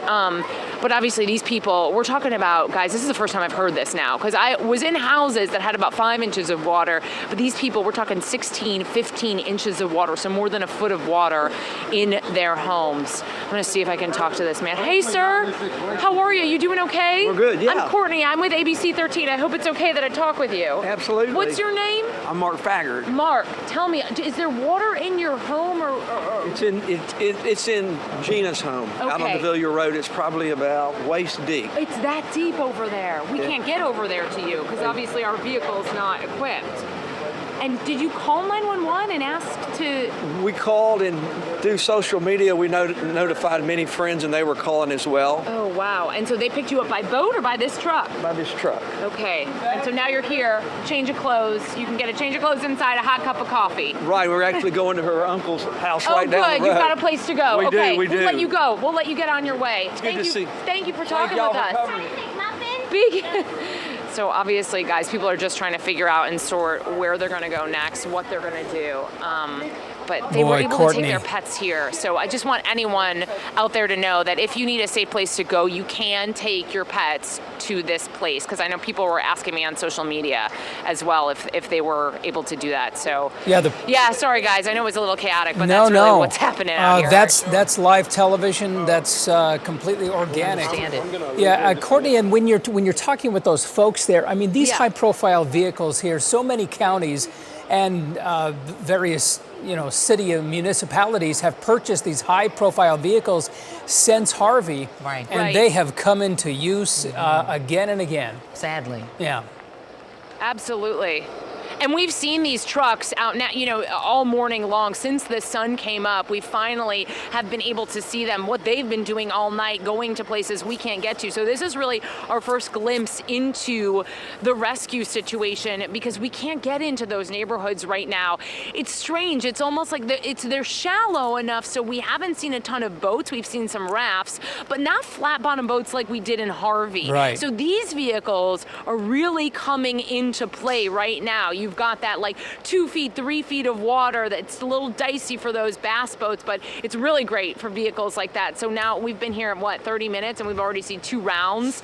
And obviously, people making their way inside to get that change of clothes, hot cup of coffee. But I want to show you guys, there are some pets. These guys are doing so well out here. So, animals, people obviously don't want to be separated from their pets. And so we've got a lot of puppies and some scared kittens out here, but everyone is just trying to stay dry, guys. All right. Well, Courtney, thank you so much. And hang tight just a little bit. We're going to check back in with you in just a few minutes. We want to go to some video now from the Beaumont area. As you know, I mentioned that I have family members out there, so cousins and friends, and they are sending us this video. A young lady here, a friend of a friend, sent this video. This is her house, and look at her property. I mean, just the water is just almost to the roof there. And I asked her, I said, are you safe? And she said, yes, I'm safe. I'm sitting in a high vehicle, but her house is just... Oh, boy, look at that. She's surrounded. She's surrounded. Just She's lost several vehicles and so sad. Her So very trailer, sad. if you will, that she usually hooks up to the truck. But she says that she was able to get into her husband's truck, and more video to come from them. But it is just that, and that's Jefferson County, Right. also hit very hard. We talk about Chambers County, Montgomery County, and this is the Beaumont area there in Jefferson County as well. All right, we do have video out of Chambers County. Take a look at this video. This is what is happening in the little town of Hancomer in Chambers County. But you know what? Much of Chambers County is like this. They have been hit so very hard, but it's not just Chambers County now. It's northern Harris County up there in the Kingwood area. Some of this is happening right now. You can see people just walking around in that knee-deep water everywhere. Nick Notario was there. He says that people were packing up what they could, trying to get out because of that threat of the bridge being washed out that sort of links this town. Exactly. And you know, that's just so frightening when you live in an area and when you know that your only link really to civilization, other civilization, is a bridge that perhaps can be washed out. Right. That's just so very frightening. But these folks, you know, just walking through the water, you know, knee deep, and in some cases it was up to waist deep as well. And we're listening to this real quick. It's getting worse. When you think it's going to stop, it doesn't stop. It comes back and it keeps, it's just a downpour.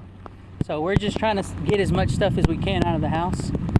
And that's all we can do right now. So the home's flooded? It's getting there, yeah. It's got water in it now. So we're just trying to save what we can. Oh, this poor guy. This is that was Andrew Ponce, by the way, and he says that after experiencing this, he said it's nearly getting as bad as Harvey. We keep hearing, and he remembers Harvey so very well. Who can forget Harvey? Harvey is sort of like this point in our lives where we date ourselves now. Right, and you want to forget it, but these are times when you're reminded of Harvey. All right, let's check in with Elisa Rivas, who's been monitoring the roads for us all morning long, and we've had some serious problems, as you can imagine, on the roads. Since the early morning hours, of course, the most severe conditions have been east of Houston. Many of you in the Houston area, the suburbs, heading in toward downtown for that morning commute had not such a bad drive. But now, in the last couple of hours, we've been seeing conditions like this. This is the East Tex Freeway at Townsend right now. Reports of water on these main lanes, and you can see the telltale sign of the rough driving conditions. The slow drive, the lights on, some people with their flashing lights, their hazards going, and of course the water kicking up, and boy, the lightning, all feeding into the low visibility and rough driving conditions that are out there right now. And as we cycle through our Houston TransStar cameras, it shows us what's happening throughout our communities. This a little bit farther down the East Tex Freeway at the San Jacinto River.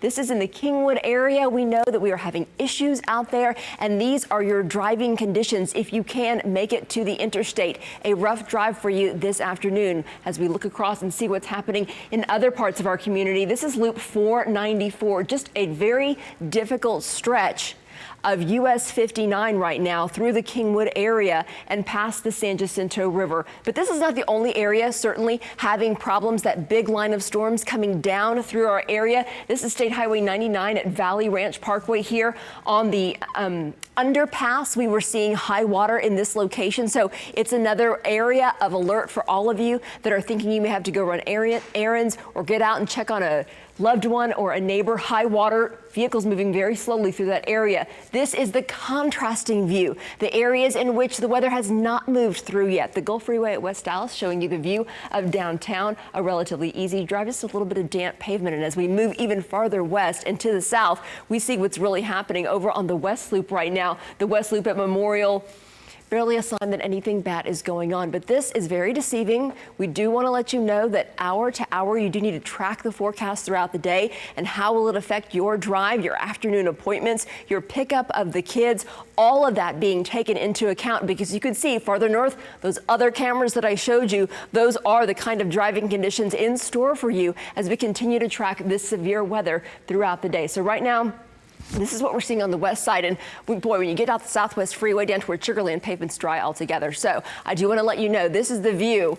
Your drives right now, you can see everything in green here, the traffic data on the lower end of our viewing area. But as you move north, you see, of course, the major issues. It starts to go to yellow, starts to go to orange, not because of the congestion as we often see during the morning and evening rush hours, but because of the poor driving conditions, those slower drive times. As we move toward the east, the problems we've been telling you about all throughout the morning in the counties east of Houston, high water closing down county roads, state highways, all of those good alternate routes. And as you mentioned earlier, those corridors that connect our small communities. And this one really the most serious of all, a total closure of I-10 in the Winnie area, both eastbound and westbound. The main lanes closed, and we are waiting to hear more about the condition and integrity of those I-10 main lanes because so many people have been waiting 4 hours since the early hours of this morning, even last night. A lot of big rigs out there just waiting to see if they can get through. There's really not a good alternate route for them because many of the county roads and state highways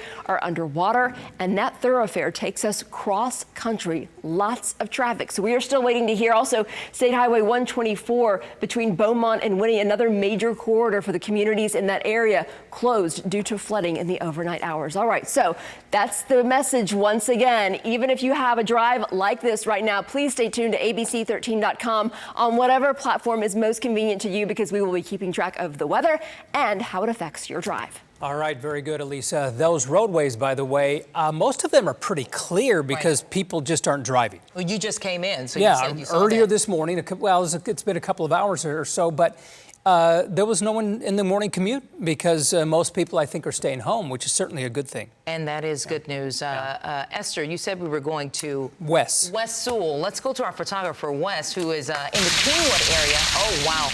We hear it coming down there, Wes. What can you tell us? Where exactly are you? I don't know how well you can hear me. The audio quality isn't the greatest, so I apologize. We can hear you just fine, Wes. But yeah, I'm on. Okay, so I'm on the east end of Kingwood, off of Kingwood Drive, all the way to the end near East End Park. For people in Kingwood, they know exactly where that is. And I'm on a street called Spring Manor Drive. So it's been raining steadily for the past few hours. It's nothing like Chambers County, of course, but the water has been rising. I've been keeping an eye on my mailbox, and the water continues to creep up the ladder on the mailbox, so I know that it's rising. And this is the view from my doorstep. Oh boy! And the water is creeping up to. And so as I walk out, it's going to get loud. Sorry. You can see the streets are pretty rough. The storm drains are still swirling, so they're trying to work. They're trying to keep the water level fairly low, but the rain doesn't really let up, so it's not helping anything. And there are people on the street that are just kind of looking out their windows, kind of keeping an eye on things. Driveways. I've had a couple neighbors come by to check on us. Everybody's kind of looking out for each other and hoping that we can get some relief. Wes, but anyway, can you hear us okay? Yeah. Okay, that is, we hope and pray that your home does not, take in any water, and as well the rest of those folks in that area. But Kingwood has been, every time we get any amount of rain like this, 8-10 inches of rain, boy, there's always flooding in that area. Did you flood during Harvey, or were you there during Harvey? Yeah, we were here during Harvey. So to give you some perspective, this street did not flood at all during Harvey. Oh, wow. The water that you're seeing now is brand new to everybody living on this street. So there are different parts of Kingwood that certainly got hit hard, a little farther east of here. And then a lot of homes went underwater near the San Jacinto River. And those are some really hard hit areas along the river. Right.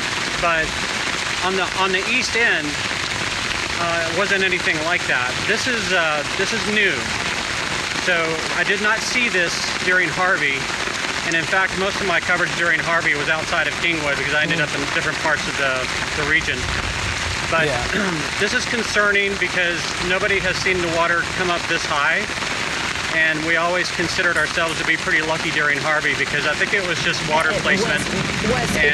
Wes, we need to break in real quick. We have some breaking news. We need to get to the Weather Center. Hang tight for a second. Yeah, keep us. We love the pictures, so keep those up. But we have something in the Weather Center. So we can now confirm a flash flood emergency for central Harris County has been issued. David, I believe, is this the first time since Harvey in 2017? I believe so. I believe so. So flash flood emergency now for central Harris, just including northern parts of the loop here up towards Bush Airport. This does include Kingwood. It does include Humble, and you can see flash flood emergency. Would you, what are the details on that? That just came out. The emergency goes until noon today. So north central Harris County in southeast Texas, 9:57 Doppler radar indicated thunderstorms producing heavy rain across the warned area. Rain rates of 3 to 5 inches an hour can be possible. Persistent heavy rain can be expected over the next couple of hours. Flash flooding is expected to begin shortly. So this is north central Harris County in southeast Texas under a flash flood emergency now. There it is. This is a particularly dangerous situation that is unfolding across the area. Wow. We've been showing you all of the video from Kingwood and places like that. And now this has turned into an extremely dangerous, life-threatening situation that we call a flash flood emergency. So they also use the PDS language, a dangerous situation, flash flood emergency. Right. So using it's the equivalent of if there was an extremely large and dangerous tornado moving through a heavily populated area. That's what they're saying. They call that particularly dangerous. Here in Houston, when we get flooding like this, it's a particularly dangerous situation. Right, and David, and as we take that live shot, I believe that is back up in Kingwood. Is that correct? Can we confirm that? That is in Kingwood. Okay, so we're going to keep the double box. You can see Kingwood there. Again, as David said, the reason they've done this isn't so much for the rainfall amounts so far in central Harris County, but a flash flood emergency now for north central Harris County because rain rates of up to 3 to 5 inches within 1 hour. Think about that. Condense that to a half an hour. We're talking 1.5 to 2.5 inches in 30 minutes. That's excessive rainfall. Yeah, go ahead and read the areas. I like when we have a serious situation like this to actually give everybody the actual areas that the National Weather Service is I agree. Would you go ahead and zoom in on north central Harris as well, just inside the North Loop there. So they're listing all of these locations. We're going to read them off. If you're in these areas, again, take immediate high water precautions. Be careful. Again, be very smart if you're out and deciding to drive. Again, I would probably discourage that depending on where you are. Some locations included in this include Humble, Aldine, Cloverleaf, Channelview, North Side, North Line, Greater Greens Point, you're in this. Spring is included in this. Barrett near North Side, Houston, Highlands, Northeastern Greater Heights, Crosby, Bush Airport, Eastex and the Jensen area, also including Kingwood, Central Northwest, Willowbrook, Hunterwood, and Hidden Valley and Acres Home. And again, that's just a few, as they're mentioning here. Move to higher ground now. Again, I'm not as concerned about high wind or tornadic threat out of this at the moment. I am more concerned, of course, about the flooding and how quick this rain is going to come down. Again, 3 to 5 inches of rainfall per hour in this. That's an incredibly powerful thunderstorm. And as David and I were just looking at, this new feeder band is setting up, and it's got all the ingredients right here. So again, that's with the lightning off. So you can see the intensities there all over the Hardy Toll Road, the North Freeway. So again, that just coming in now. Flash flood emergency now issued for north central Harris. That goes 2 hours until noon. And we're going to have to watch carefully as this expands in towards southern Harris County. And it is this central polygon right here, even though there's flash flood warnings all around. Flash flood emergency for Houston. David, I'll let you take over on this if you want to. I'm going to tweet this out as well. We're live on, we've got social media going and digital streams as well. But flash flood emergency now, first time since 2017. Yeah, and I'd like us to switch to Weather Source Finds just to give everybody an idea of what's happening here and what has transpired so far this morning. We've had a stationary band of thunderstorms there earlier today that, as you can see, produced over the last 12 hours anywhere from 10 to up to 25 inches of rain. The worst of it's been around Beaumont down towards the Winnie area, stretching back towards Conroe. Now that line of storms is stretching down into southeast Texas. Earlier today at 5 o'clock o'clock in the morning, that's where the line of thunderstorms was, and the jet streams were basically splitting to the east of Houston over places like Beaumont and Winnie and Liberty and Dayton and places like that. As we look at what's happening right now, the jet stream, these are winds up at 30,000 feet, have already reconfigured themselves, and it appears that this split is right over Houston and Harris County. Well, what does that mean? Well, when you combine that split, that means a lot of motion in the upper atmosphere to feed these thunderstorms, with winds coming off of the Gulf of Mexico, tapping into extremely unstable air. That means that line of thunderstorms is going to continue at the intensity that it's at for several more hours, and that is why it continues to produce extremely heavy rainfall over Houston, over parts of Harris County at this time, and that is why we are somewhat concerned. Now, we are probably going to fare better than places like Winnie and Beaumont out of this situation here in Houston, because at least the line of thunderstorms is moving just a bit. Now, it's not moving all that much, but it is creeping to the south at about 5 to 10 miles per hour, and so it's going to take a little while for it to make it all the way in here, but we do believe, given time, it will finally move to the south of the city of Houston, certainly by the time we get into the early and middle parts of this afternoon. But for the next 3 hours or so, torrential rain is going to continue to fall over Houston and cause a problem. Now, if you live a little bit farther to the west, not much activity is going to happen over places like Austin County, Waller County, Western Fort Bend County, Wharton County, Colorado County, and places like that. But if you live along and east of Interstate 45, you can expect some extremely heavy rain as we go through the rest of the morning and into the afternoon hours. And if you live west of Interstate 45, I would take it out about 10 miles or so. So if you live within 10 miles of Interstate 45, you're going to get some really heavy rain this morning as this line of storms continues moving to the south. Here's a quick look at our future track. I'm using the model that appears to have done the best job so far of forecasting what has happened so far this morning. And it's basically saying that this line is going to slowly creep southward as we go through the next couple of hours, but still be located over Houston as we get into the 12 o'clock hour. Now, the worst of this is going to shift to South Houston by that time, so that basically tells you how slow it's moving over the next couple of hours. It'll only move from areas north of downtown to areas south of downtown, and then after that, it will continue to slowly creep southward. So by 2, 3 o'clock in the afternoon, it'll begin to make it to the coast. It'll start to rain hard in places like Beaumont, up towards High Island, back to the west towards the Angleton area. It should be clearing Houston by that time, so 1 or 2 o'clock or so. Those of you in downtown Houston should see the rain come to an end. Going to be raining hard in parts of Fort Bend County by that time. So if you live in Fort Bend County, you'll be dealing with heavy rain as we head into the early to middle parts of the afternoon hours. And then after that, we'll continue to see this line of storms begin to spread away from the city of Houston. But at that time, it may be affecting areas far to the south and west. That's 6 o'clock right there. Hopefully this is right, and our evening rush hour is a whole lot better. And then things by 9 o'clock should be a heck of a lot better. How much additional rain could we expect? Now, let me go ahead and tell you right now, don't pay attention to the 1600s that you're seeing there on the map in Houston. And I know it says Houston, but that's basically our marker for Bush Airport. And we're talking about additional rain. The heaviest rain has already moved away from Bush Airport. So there, this model is saying only about 1600ths of an inch. But you get into the city of Houston and southward, and you can see in that band anywhere from 2 to as much as 7 inches of additional rain is going to be possible as this line of thunderstorms slowly moves on to the south. And so that is what we're dealing with right now, guys. So we've got some extremely heavy rain out there that's occurring. Let's go ahead and switch back to our other weather source, and let me show you the rain that's moving through Houston and Harris County right now. There we go. And I'll go ahead and step out here on the weather wall and show you what's happening. Flash flood emergency now in effect for the north side of the city of Houston due to this extremely heavy thunderstorm that's working its way from the north to the south. It's beginning to approach downtown Houston from the north. So we're now starting to see extremely heavy rain along the north loop at this time. North belt seeing some extremely heavy rain.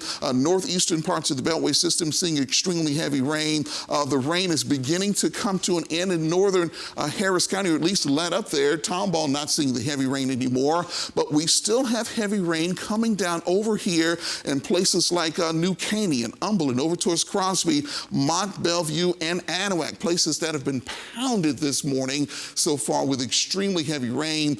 I'm most concerned about areas just east of Houston, but even in the city where all of us live, we're going to continue to have extremely heavy rain for the next 2 to 3 hours or so before this band finally works its way to the south. Those of you in Jersey Village, you've been getting a pretty heavy downpour there for the last hour or two. It looks like it's about to come to an end for you, but the duration of the rain is going to be higher the farther east you go. So the east side of Houston is going to end up picking up more rain than the west side.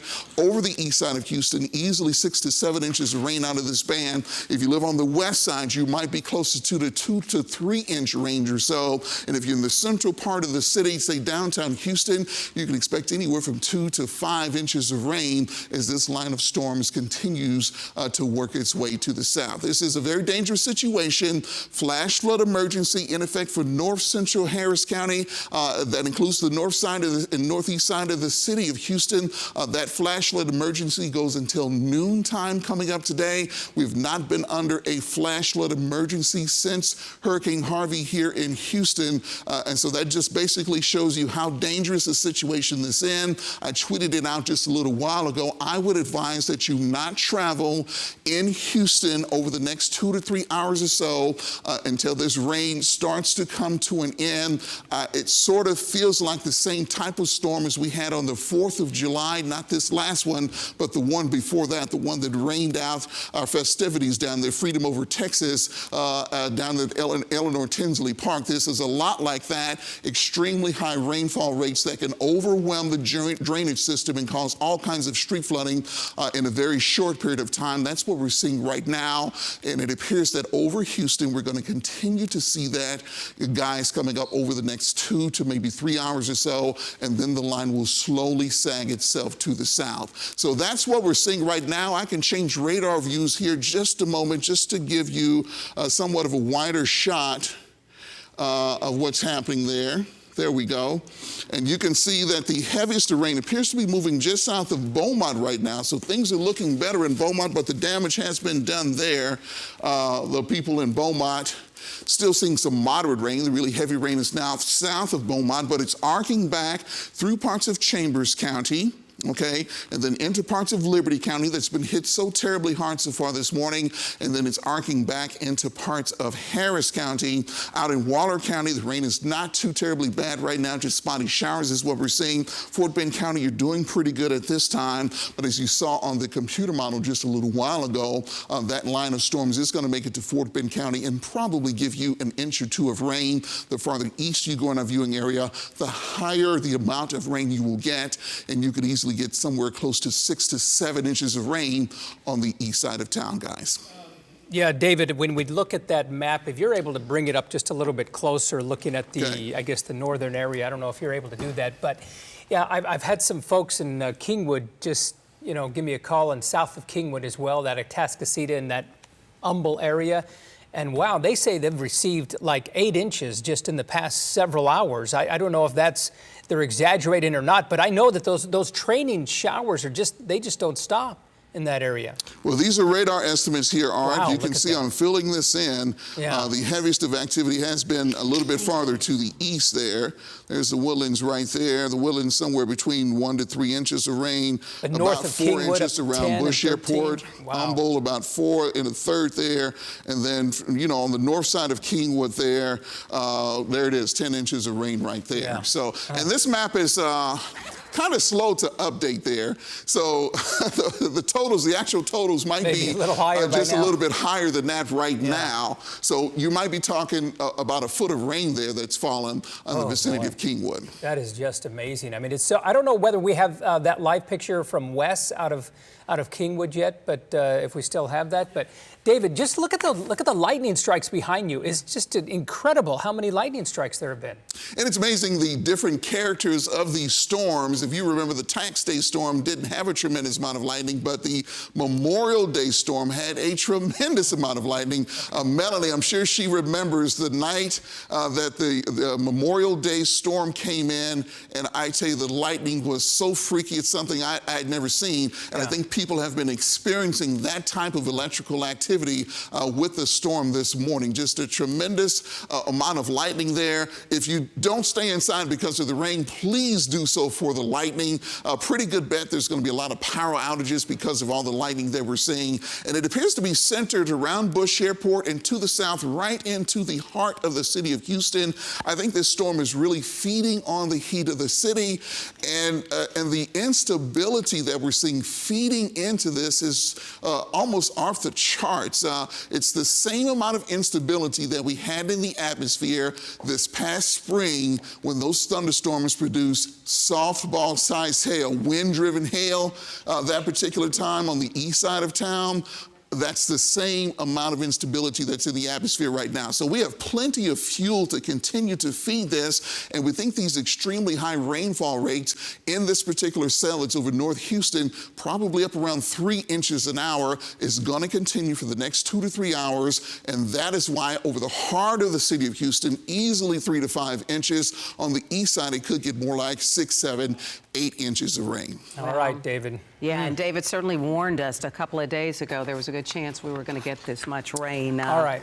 So we all stand warned. Now, this is a tweet just in from Chief Art Aceveda, the Houston Police Chief. Service road on JFK that is not passable. We've talked about the ground stop at Bush Airport. There is nothing coming in, nothing going out. So if you think you want to fly out this morning, that is simply not going to happen. This shut down about an hour ago, and right now it has continued to be shut down. But there you have the rest of the tweet. That Kingwood area continues to the roads on 59, the feeder roads. Avoid traveling. Rain is extremely heavy right now. Launching boats along Kingwood Drive area. Yeah, you've been talking about Kingwood a lot, and Pooja Lodia is there live right now. We want to go to her and find out, wow, we can see behind you already some damage there, Pooja. That's right, Melanie. It has been pouring like this for hours now, and take a look at what is here behind me. An enormous tree fell on top of a home. And let me tell you what's really incredible about this is that this did not happen due to wind. This happened because the ground was just so saturated. We have seen so much rain, so much water here. And if you really look at this root system, you can see just how large this tree is. I want to speak to Larry. He lives next door, and luckily nobody was home when all of this happened. But you heard that tree coming down. Yes, ma'am, I did. I was sitting on my back porch, and there was absolutely no wind. And when I heard it falling, it felt like and sounded like it was possibly hitting my house. And then I realized that it was my next door neighbor here, and found out that she was not home. But yes, it was very loud. That's great. And if you don't mind, actually, if you don't mind taking us around a little bit, just so we can, again, get an idea of just how bad the storm damage out here is. I think that's your phone. I love that it's playing Marvin Gaye. We needed a little bit of lightness out here, especially when we're looking at damage like this. Because, again, we're not only seeing storm damage like this, but we're also seeing cars beginning to stall out. We are seeing flooded roads because it has just not stopped raining. And, Larry, if you could, actually, we're going to follow you inside the home. So we did get permission just to get a look of how bad things are out here. Again, thankfully, nobody home here when this enormous tree came down. But as you can see, the damage out here is pretty bad. The tree fell mostly on the garage area of the home. Let's see, we can just see water coming in. Obviously, this is not something that any homeowner wants to see, but this is the type of damage that we're seeing out here in Kingwood. We are, of course, just seeing lots and lots of rain. If you could give us an idea of what the surrounding area is. So right now, I'm hearing that all roads away from here are underwater. I'm sorry. No, it's no problem. So Kingwood Drive, North Park Drive, and now my road, Burning Tree, is flooded and impassable, so we're kind of landlocked right here. So there's a lot of water. And this has been going on for a while, right? I mean, I know there was a lot of damage, a lot of rain yesterday also. Yes, so for the last couple of days, it's been nonstop rain, periods of no rain, but a lot of rain has fallen since around 7 a.m. this morning. Sure, and we're going to actually go back out just to give you an idea of what those streets look like. I can tell you, Melanie and Art, that we came here from the station going north on 59, and we just saw weather conditions get worse and worse and worse as we continued going north here on 59. Again, you can see water coming into the home here. Obviously, nobody wants to see this type I think we may have just lost Pooja there. It looks as though that her shot froze there. But I wonder if we can go to those jam cams we saw just a moment ago. That the one right there on JFK. Yes, exactly. Yeah. So we can see JFK. Beltway. It was the Beltway, North Beltway, and JFK. We had it up there just moments ago. But that's what Art Acevedo was speaking of earlier. All those frontage roads and as well the North Beltway. The service road, all shut down. So if you're headed out or expecting somebody, you want to call ahead. There you go. And you can see it is just a parking lot at this point. Looks like they're also dealing with high water out there. So this is an area you just want to avoid. And at least at this point, there aren't any flights going in or out. We want to head to Splendora now, where there has been a lot of high water so far today. That's where we can find our Catherine Marchand live. And Catherine, where are you? Hey, good morning. Well, I am on 59. It is basically the only part of Splendora where you can actually drive right now. Take a look at this. This is 2090, and you cannot even see the street level because it is underwater. There's a Valero gas station behind me, and we can barely see the top of a dumpster. That is how high the water is out here. I'm here with Nathan Doyle. He's a resident of Splendora. And tell me what you've been seeing this morning. I've watched a lot of cars get stuck, a few trucks get stuck, fire rescue, trying to help everybody. And I've tried getting to work this morning, and this is about as far as I got from going to work and trying to get back home. And you said you were trying to get to the Lone Star Task Force. Yes, ma'am. They're in Patton Village. It's a high water rescue team, and they do a lot of rescues, and they help out with the police department, the fire department. But this morning, the water is so high you can't even get to the high water rescue team. Yes, ma'am. And tell me about your family, where they are in Splendora, how they're doing, what they're seeing, if they're safe. They're doing pretty good. Our water is rising to the porch. It's not super high. The vehicles are safe. Other than that, we still have electricity and we have food, so we're doing pretty good over there.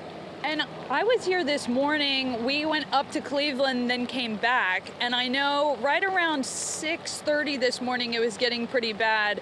A few people had told us the Tram Road area was not really passable. And that's where your family is. Yes, ma'am. I left my house around 5:15 this morning, and I barely made it to Love's in Cleveland. And then I had to turn around, and I've only gotten this far. Compare what we're seeing out here live right now to what you guys experienced during Harvey or other similar flooding situations.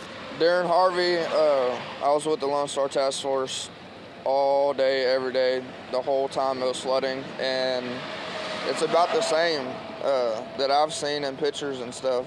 It's rising, and it's going to keep on rising. Because, and here's a man driving on the side of the road. This does not look safe. He may need to pull over, but we saw an 18-wheeler earlier struggling to get through here, and that truck doesn't really look tall enough.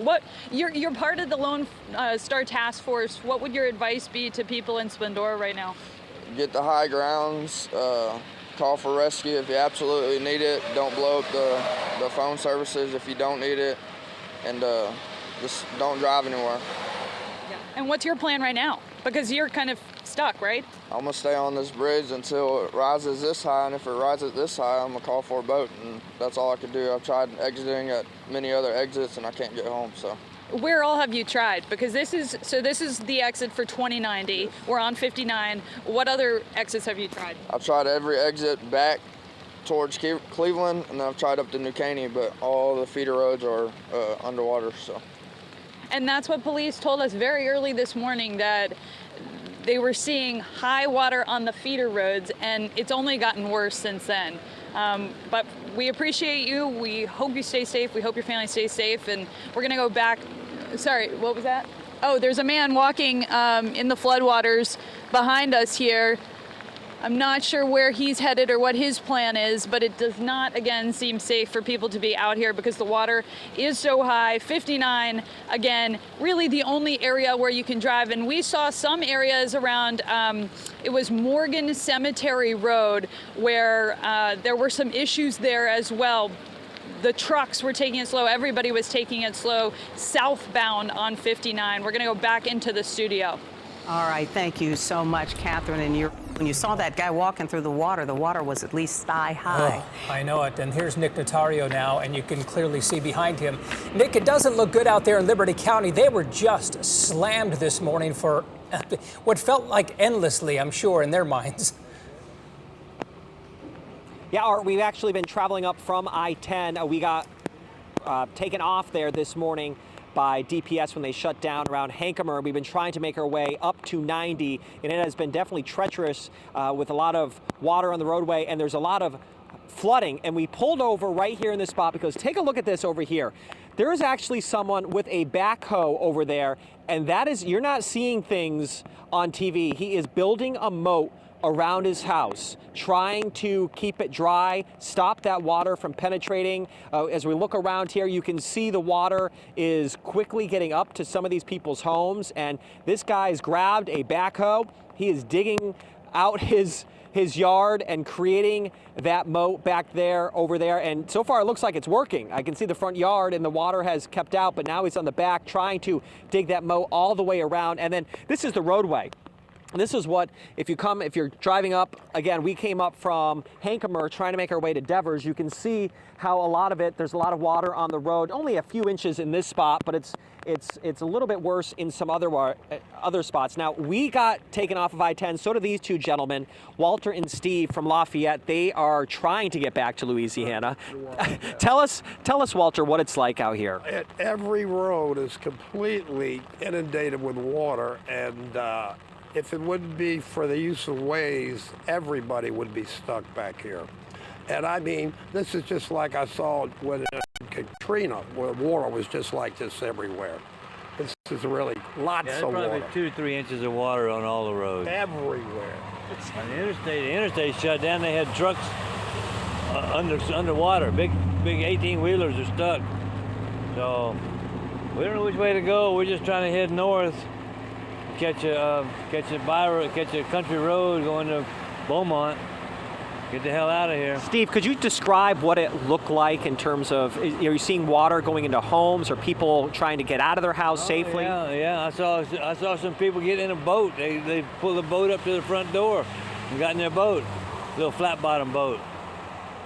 So the dogs are running loose. The cows are running loose. Yeah. Walter, what did you see as well? I saw it's the animals that I saw in the fields. Mostly they're out there, nobody's taking care of them. Yeah. I saw mostly cows and pigs everywhere. They were all underwater. What do you think of this guy using the backhoe I think that right this over there? guy is serious. I mean, he is working hard to keep his house. All right, so I salute him. All right, thank you all very much. Safe travels back to Louisiana. Okay. All right, so I want to tell you too, I talked to a number of people as we traveled up and down here, and you can see that truck trying to make it through. But I want to tell you about some of the stories that I ran into. A number of people out here in Hankomer, they had flooded during Hurricane Harvey, and now they're dealing with this once again.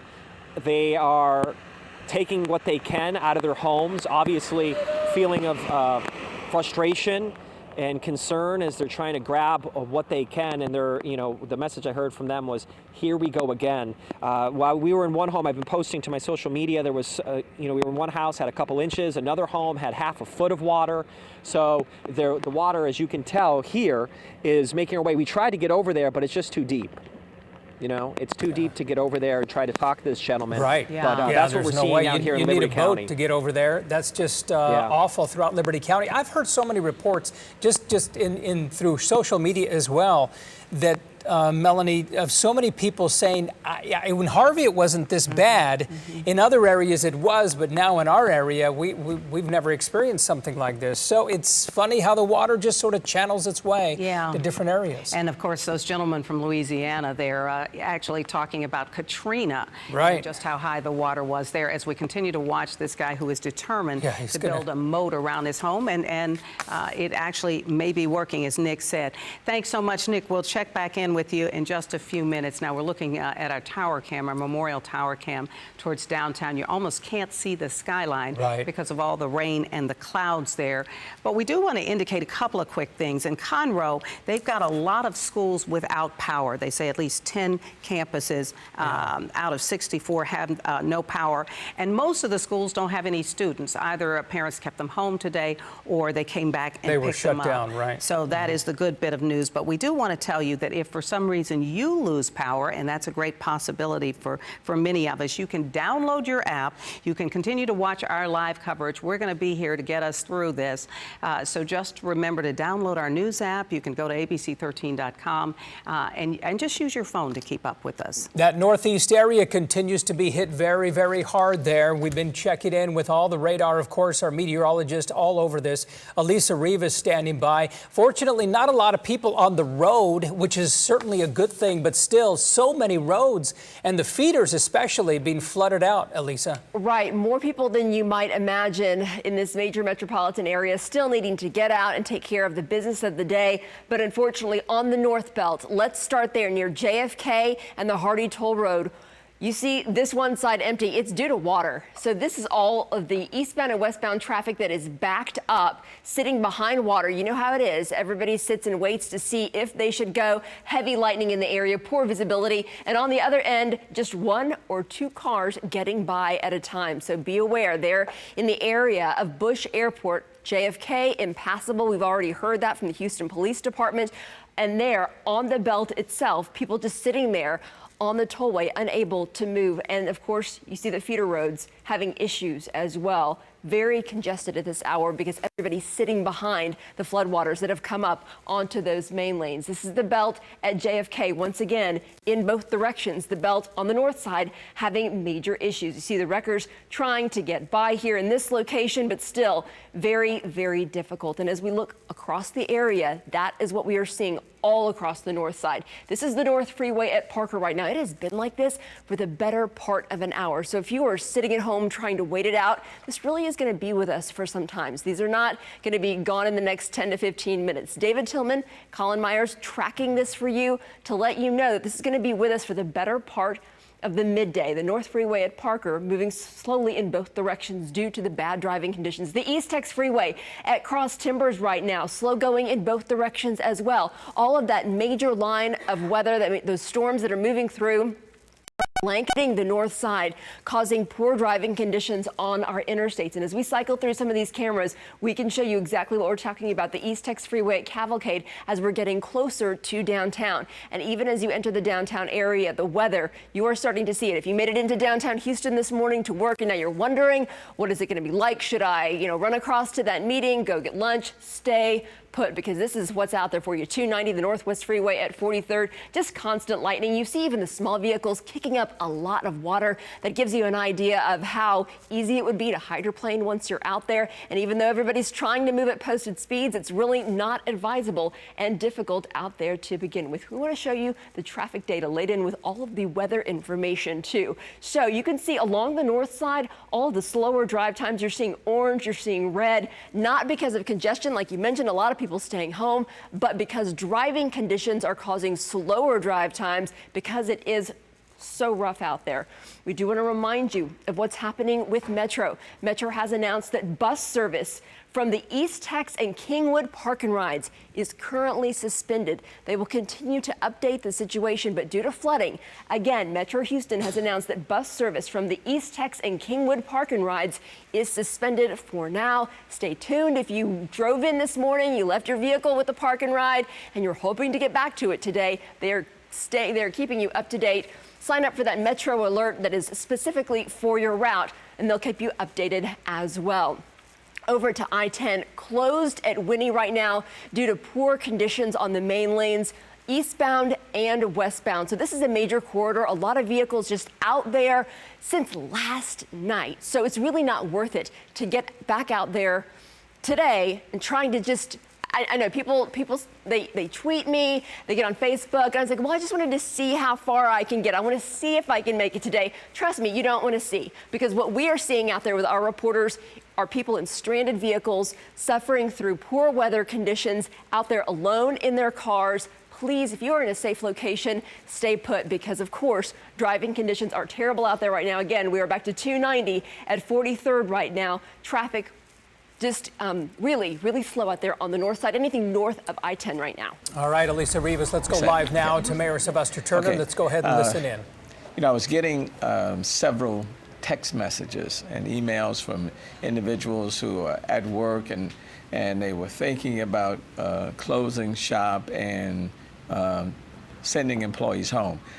Wanted to come back and say, let's not do that. Please do not do that. Wherever you are right now, stay put.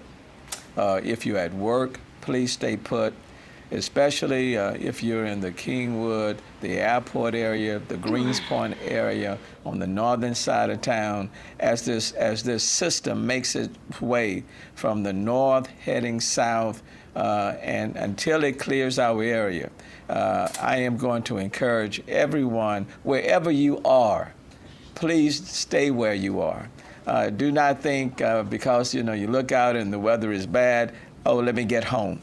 Because essentially you'll be leaving a safe place, getting out on the road where there's a lot of water, and you will be heading into dangerous conditions. The system is moving. It's moving very slowly. It's moving very slowly. But I want to encourage everyone over the next 3 to 4 hours simply to stay where you are. Okay? You're safer where you are. Now, if you're experiencing any structural flooding, please don't hesitate to call 911. We have assets deployed throughout the city of Houston to assist you. Chief Aceveda from the police department along with his team, Chief Pena with the fire department along with their teams, Public Works, out there on the ground as we speak. And so, but the primary point that I want to make is that I know there's a tendency to say, if this is bad, it's going to get worse, I need to get home, or I need to get to some particular place. And I want to encourage everyone just to stay where you are and allow this system to clear the area before you get on the road. You leave a safe place and you get out on the road and you're putting yourself in a much more unsafe situation. So stay put. Stay put. And I'm giving you the same advice that I have given to my daughter, okay? Because my daughter was one also who was considering getting on the road and returning home. Do not do that. Stay where you are and allow this system to clear our areas. And we expect that it will be around, lingering around for about the next 3 to 4 hours unless it decides to stall. But just stay where you are. That's the main thing. We are experiencing a number of outages in the area, especially in the northern sector.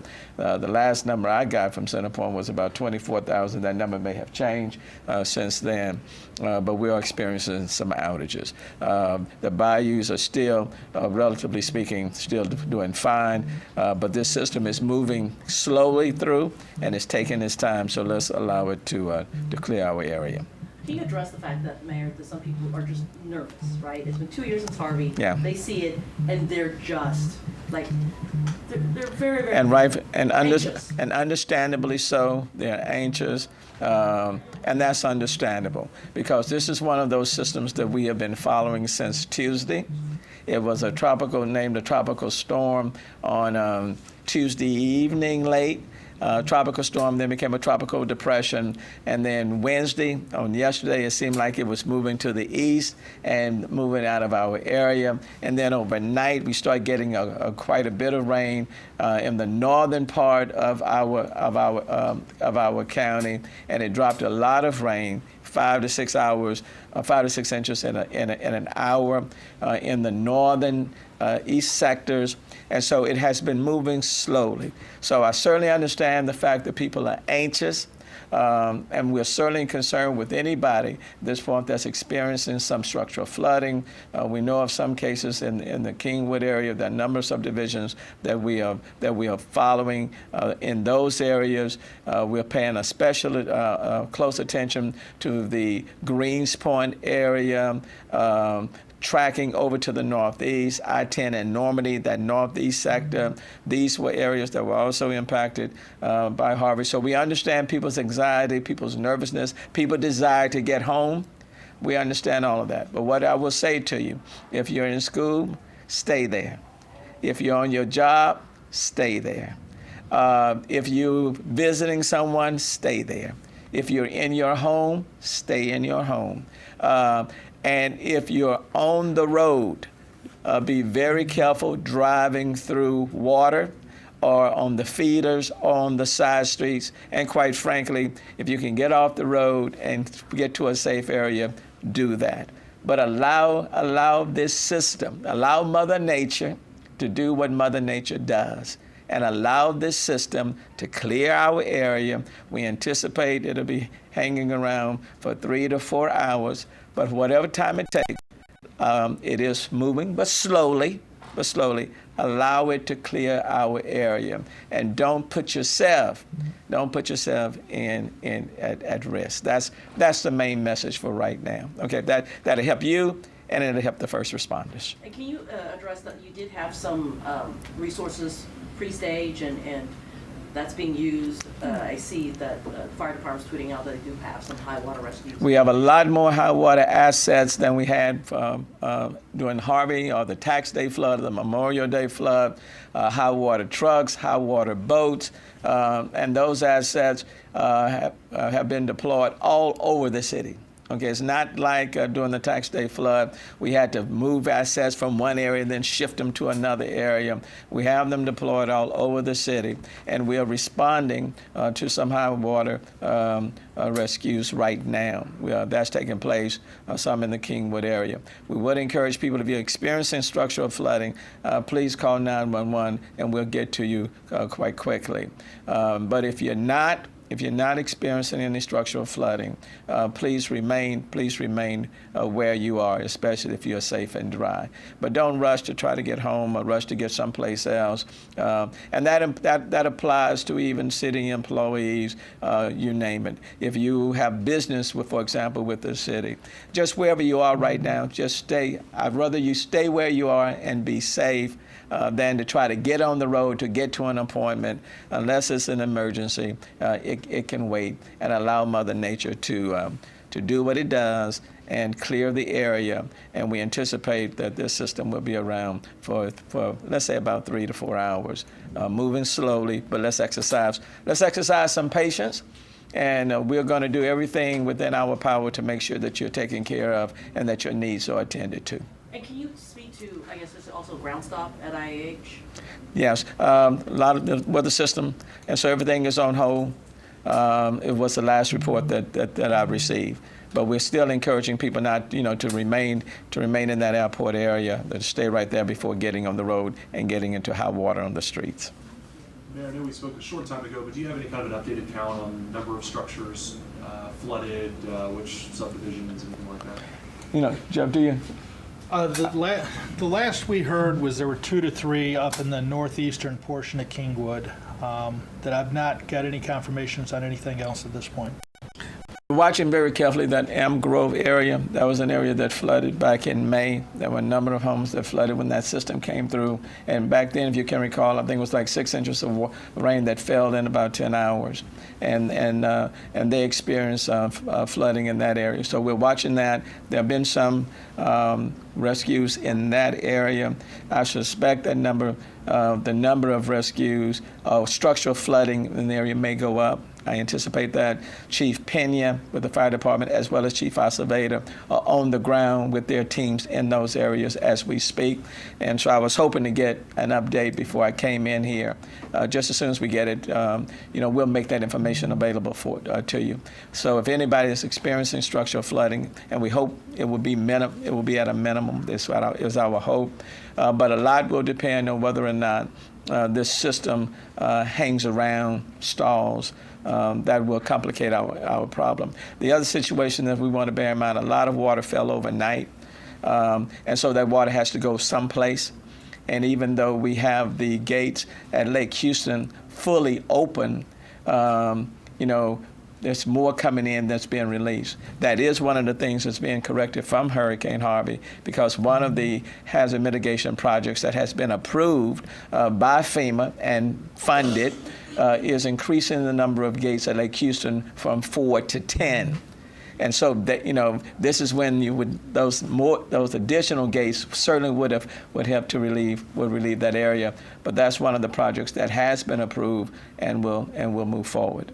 But we're watching that area closely. What it does say, every system is different. This is not a hurricane; it's a rain event, and it has its own identity, its own personality. And it's just taking its time clearing our area. So I understand people's anxieties, understand people's nervousness and their concerns and their fears, but just want to encourage people, just kind of, be patient, just kind of stay put. This is one of those times when better always to be prepared and have things at your home in case a situation of this kind takes place. But the major message for not right now, and I wanted to come back out, is to let people know, please don't look out and say, this is bad, I need to get home, let me get on the road.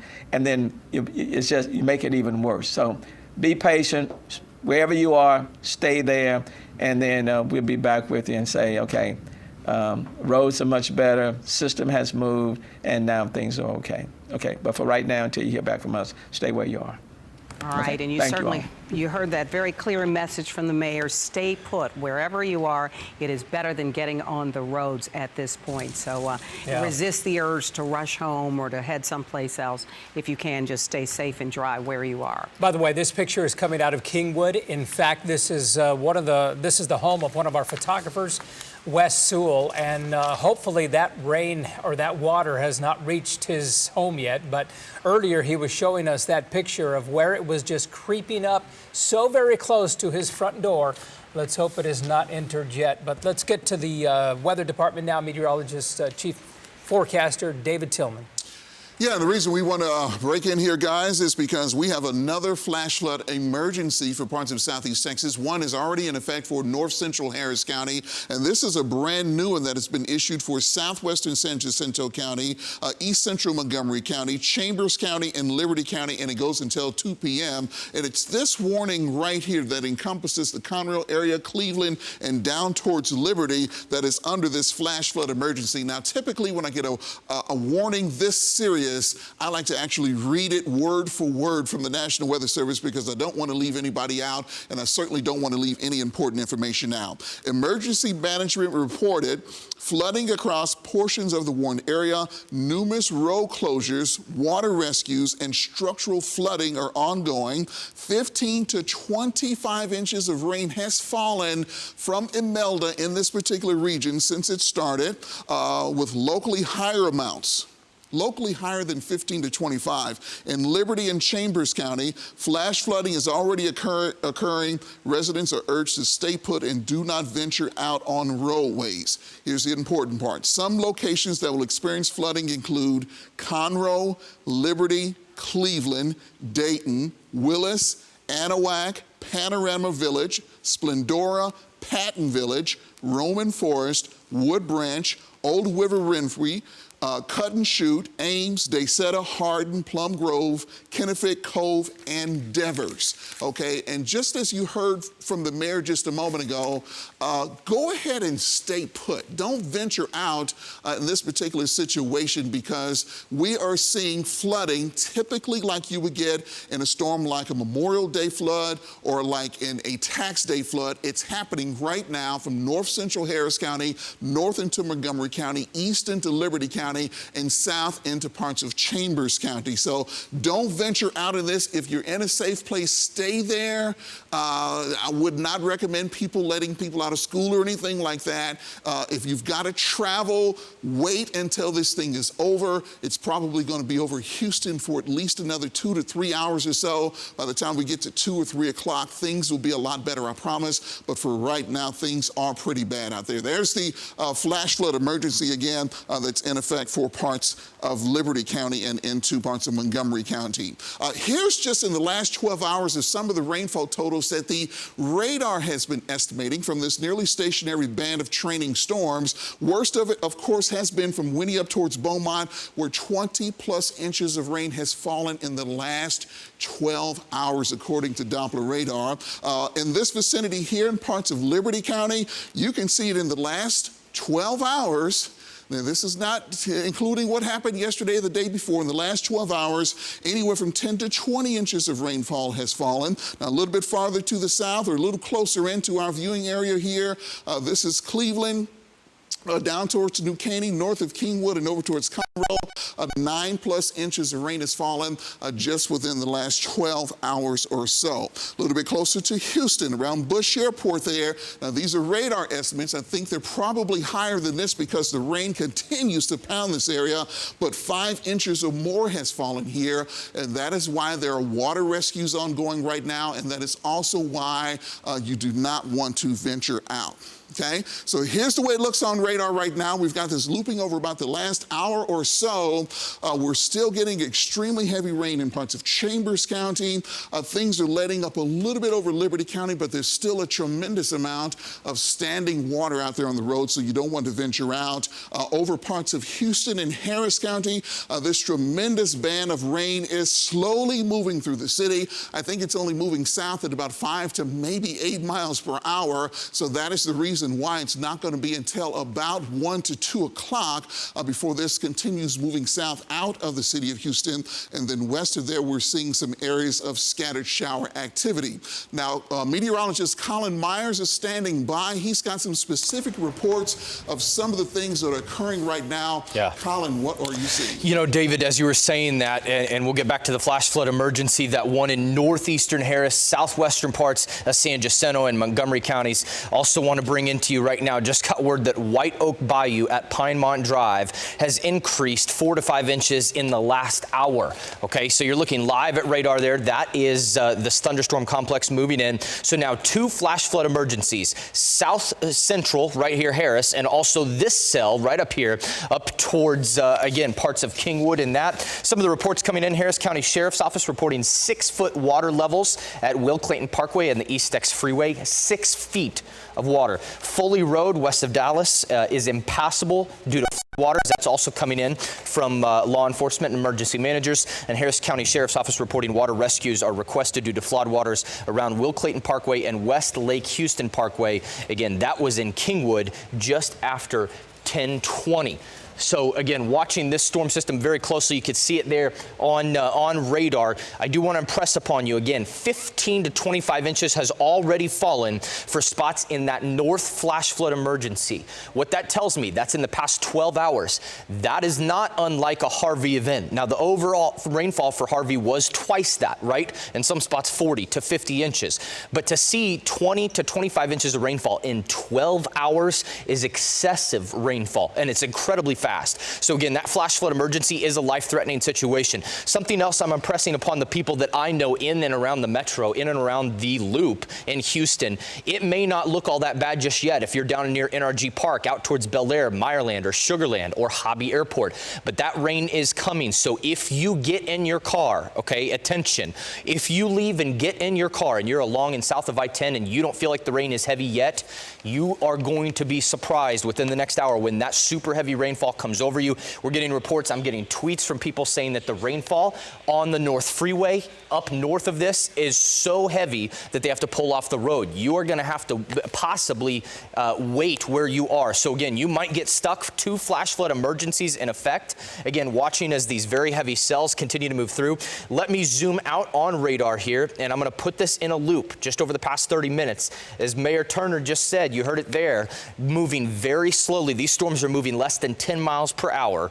And again, these continue to move down towards the south and southeast. Extremely electrically active, a lot of cloud to ground lightning. Also watching this cell now down near Sugarland. Look at the heavy intense cells that just popped up near Sugarland. So if we could take max 5, I'll walk out here on the weather wall, and that live shot there, that TransStar camera, look at all the people out there driving. Again, you're running a risk if you're headed out there now. I know it may seem fine in portions of the South Metro, but that heavy rain is going to be coming down. And already 2 flash flood emergencies. And look at the rain just now popping up in Sugarland right here. Very heavy cell popping up, being pulled north and east into this. That's stretching down into central Fort Bend County, down towards Missouri City. You're about to see this as well. And extremely heavy lightning. Also significant thunderstorms. Wind gusts to 40 to 50 miles an hour. That's going to drive that rain sideways. So again, still seeing this out there right now as we take a live look at radar. Tons of lightning over towards Addicks Reservoir as well. I'm going to zoom out and zoom in on Galveston,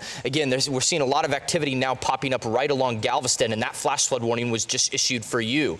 Let me take the lightning off. I mean, just take a look at the radar here. So as these cells continue to percolate to the south and southeast at about 10 miles an hour, we're still seeing activity popping up along the coast as well, up towards High Island. So Galveston and Chambers County, you're in a flash flood warning.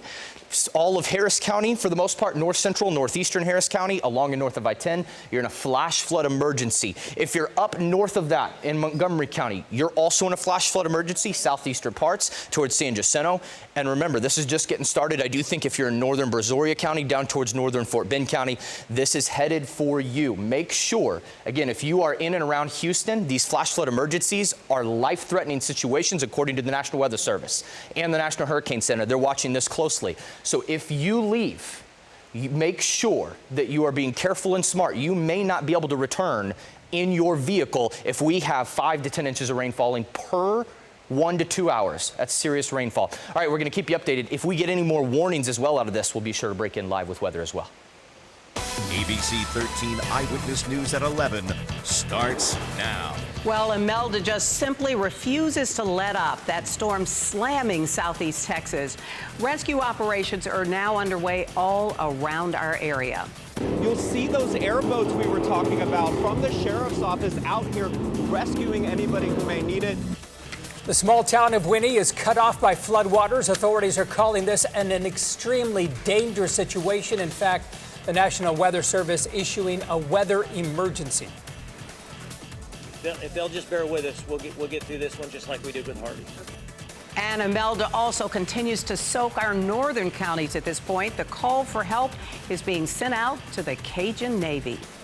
So we want to get straight to the latest on Imelda. Yeah, this is a serious situation, ladies and gentlemen, because we have been, of course, on air all morning long, bringing you the latest. It is so serious now that we are talking about 5 to 6 inches of rain an hour. Chief Forecaster David Tillman standing by with the update here. David? Yeah, and Carla Myers just handed me something just a moment ago, so let me see if I can get to a graphic that would better explain what's happening here. The flash flood emergency, we've got 2 of them in effect, one of them over the northern part of or Liberty County into parts of Montgomery County down in Chambers County. That one goes until at least 2 o'clock this afternoon. Flash flood emergency. Up to 25 inches of rain has fallen in the last 12 hours with that particular storm system. And then a flash flood emergency was also issued for the Houston area, and now that one has been extended. So a brand new flash flood warning for southeastern Montgomery County, northwestern Chambers County, southwestern Liberty County, northeastern Harris County. This one goes until 2:15. 10:54 emergency management reported flash flooding occurring in the Warren area due to persistent heavy rain. There are numerous road closures, water rescues, and structural flooding that is happening right now. Residents are urged to stay put and do not venture out on roadways. This is a flash flood emergency, an extremely dangerous situation, particularly dangerous situation. So this is not the time to venture out anywhere driving in the city of Houston to the north or to the east. So this is what we're looking at right now. It is this area right here that, of course, we're most concerned with. We've got a slow-moving line of thunderstorms. It's creeping to the south through Houston at only about 5 to maybe 8 miles per hour or so, with it moving so slow and with confirmed, and I mean confirmed, observations of 4 inches per hour rainfall rates here. We're easily going to see in the city of Houston 4 to 8 inches of rain. Some places could get more. We'll have less out to the west side. Okay, so places like Fort Bend County, maybe not as much, but Harris County on to the east, 4 inches or more. Some places could get up to 8 to maybe 10 inches of additional rain as this line slowly moves its way onto the south. Let me zoom in here just a little bit and show you a close-in view of what is happening here in Houston. And what we have is extremely heavy rain that extends from the Katy Freeway eastward into downtown and then eastward into parts of Chambers County right now. We're also experiencing a tremendous amount of lightning. So if it doesn't scare you enough that the rain is coming down at the rate of 2 to 4 inches an hour, the lightning should. And so this is an extremely dangerous electrical storm that is occurring over the city of Houston right now. Let me give you a quick look at future track here and show you what we believe is going to happen. We think this line will continue pushing on to the south. It'll still be producing flooding rain over Houston and Harris County, Liberty County, and especially Chambers County at the noon hour. So in about an hour, we're still going to be dealing with this system. We put it into motion by 3 o'clock. We think the worst of it will move south of Houston, but by then it'll be creeping into Brazoria County, Fort Bend County, down into parts of Galveston County as well. And it's still going to be a heavy thunderstorm at that time. Notice all the orange and red that is showing up here. So this is still going to be a serious situation as it makes it down to places that saw, what was it, over 20 inches of rain in southern parts of Matagorda County just the other day. Okay, so we put this into motion one more time.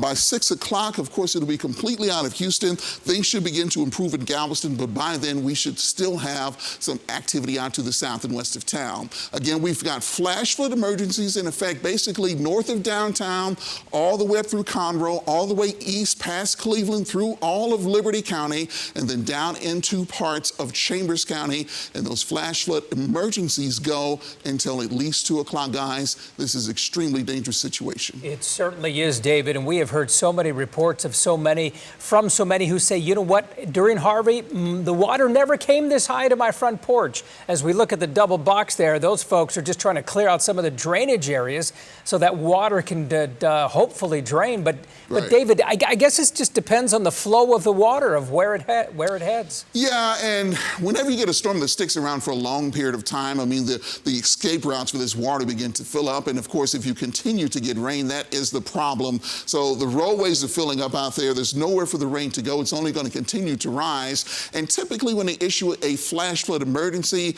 that means this is a serious threat to life and property. That means structures are being flooded, houses and businesses, water's rising in people's houses. We've heard east of here over towards Winnie and into Beaumont this morning of up to 6 to 8 feet of water in people's homes. So this is the kind of situation that we're dealing with right now. It is not the situation to be out traveling in. And you say flash flood emergencies are really relatively rare as you go along, right? Extremely rare. I don't think we've had one here in Houston since Hurricane Harvey. Wow. And that basically lets you know how serious the situation this is. Now, this is not as bad a storm as Harvey is, but it certainly could end up to the level of a tax day or Memorial Day flood, guys. And that's pretty bad in itself. Oh, it certainly is. We all remember those floods. Thank you, David. Appreciate that update on the seriousness of those storms. Wow, that radar is just showing the real picture of how hard it is coming down. Yeah, and all of our officials letting us know to stay where you are. If you're in a safe, dry place, do not try to leave. Do not try to head home.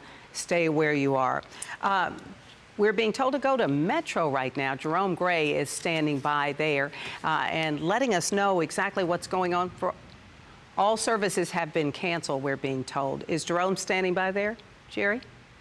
I'm here, Melanie and Art, if I can give you the update on what's he's on the phone. He's on the telephone. We Hello, thought this was a Jerome news Gray. conference or something, Jerome, but I'm glad you're able to talk to us personally. That's great. We certainly are. I'm glad to be able to get this word to you right away. And the key thing we want to let Metro patrons know that at this moment we are suspending all of our services because of the water out there. Your pictures tell the story of what's happening.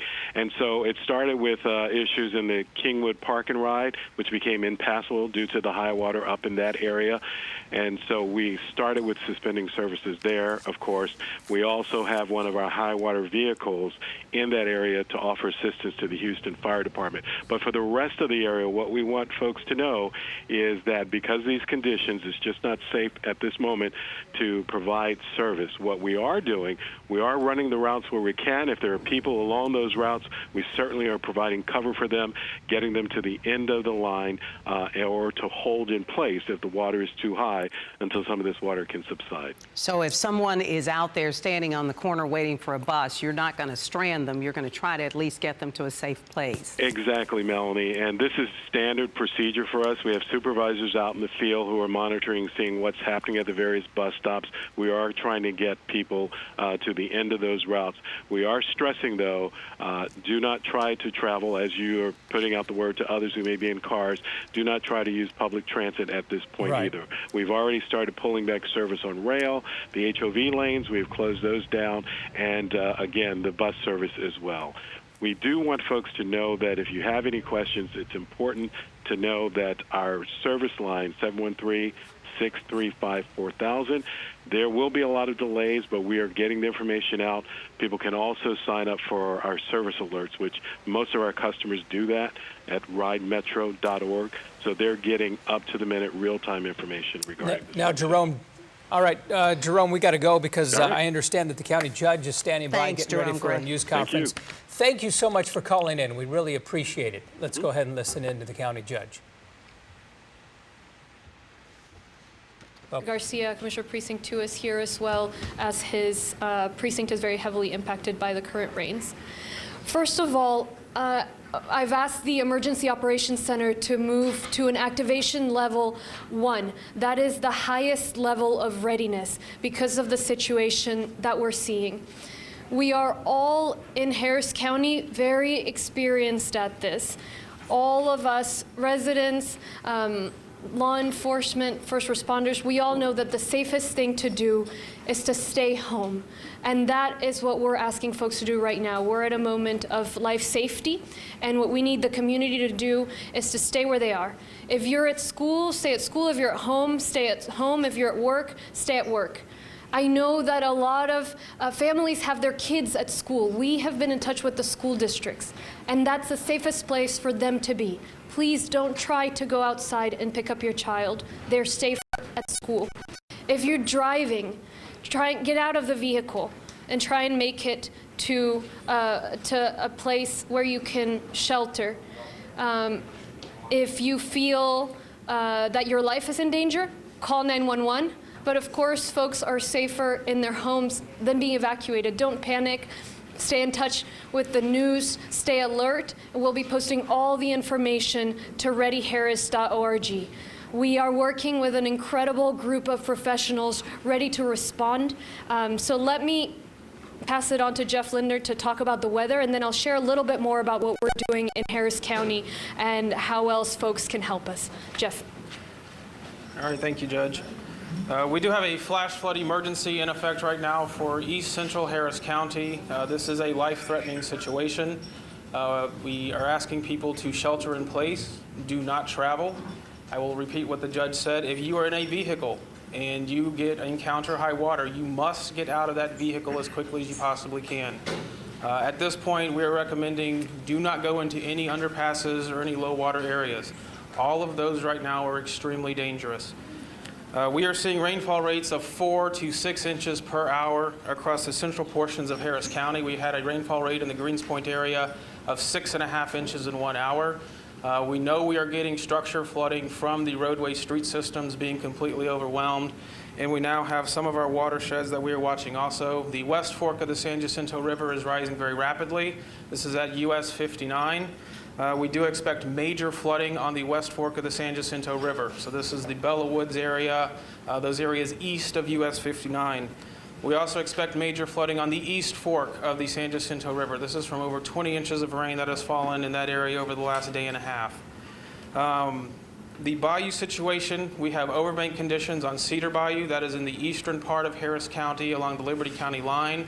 From the headwaters, or where the bayou starts around FM 1960, down to US Highway 90, and we expect flooding all the way down to FM 1942 this evening, I-10, and possibly into the Baytown city limits, Highway 146 later this evening and tonight.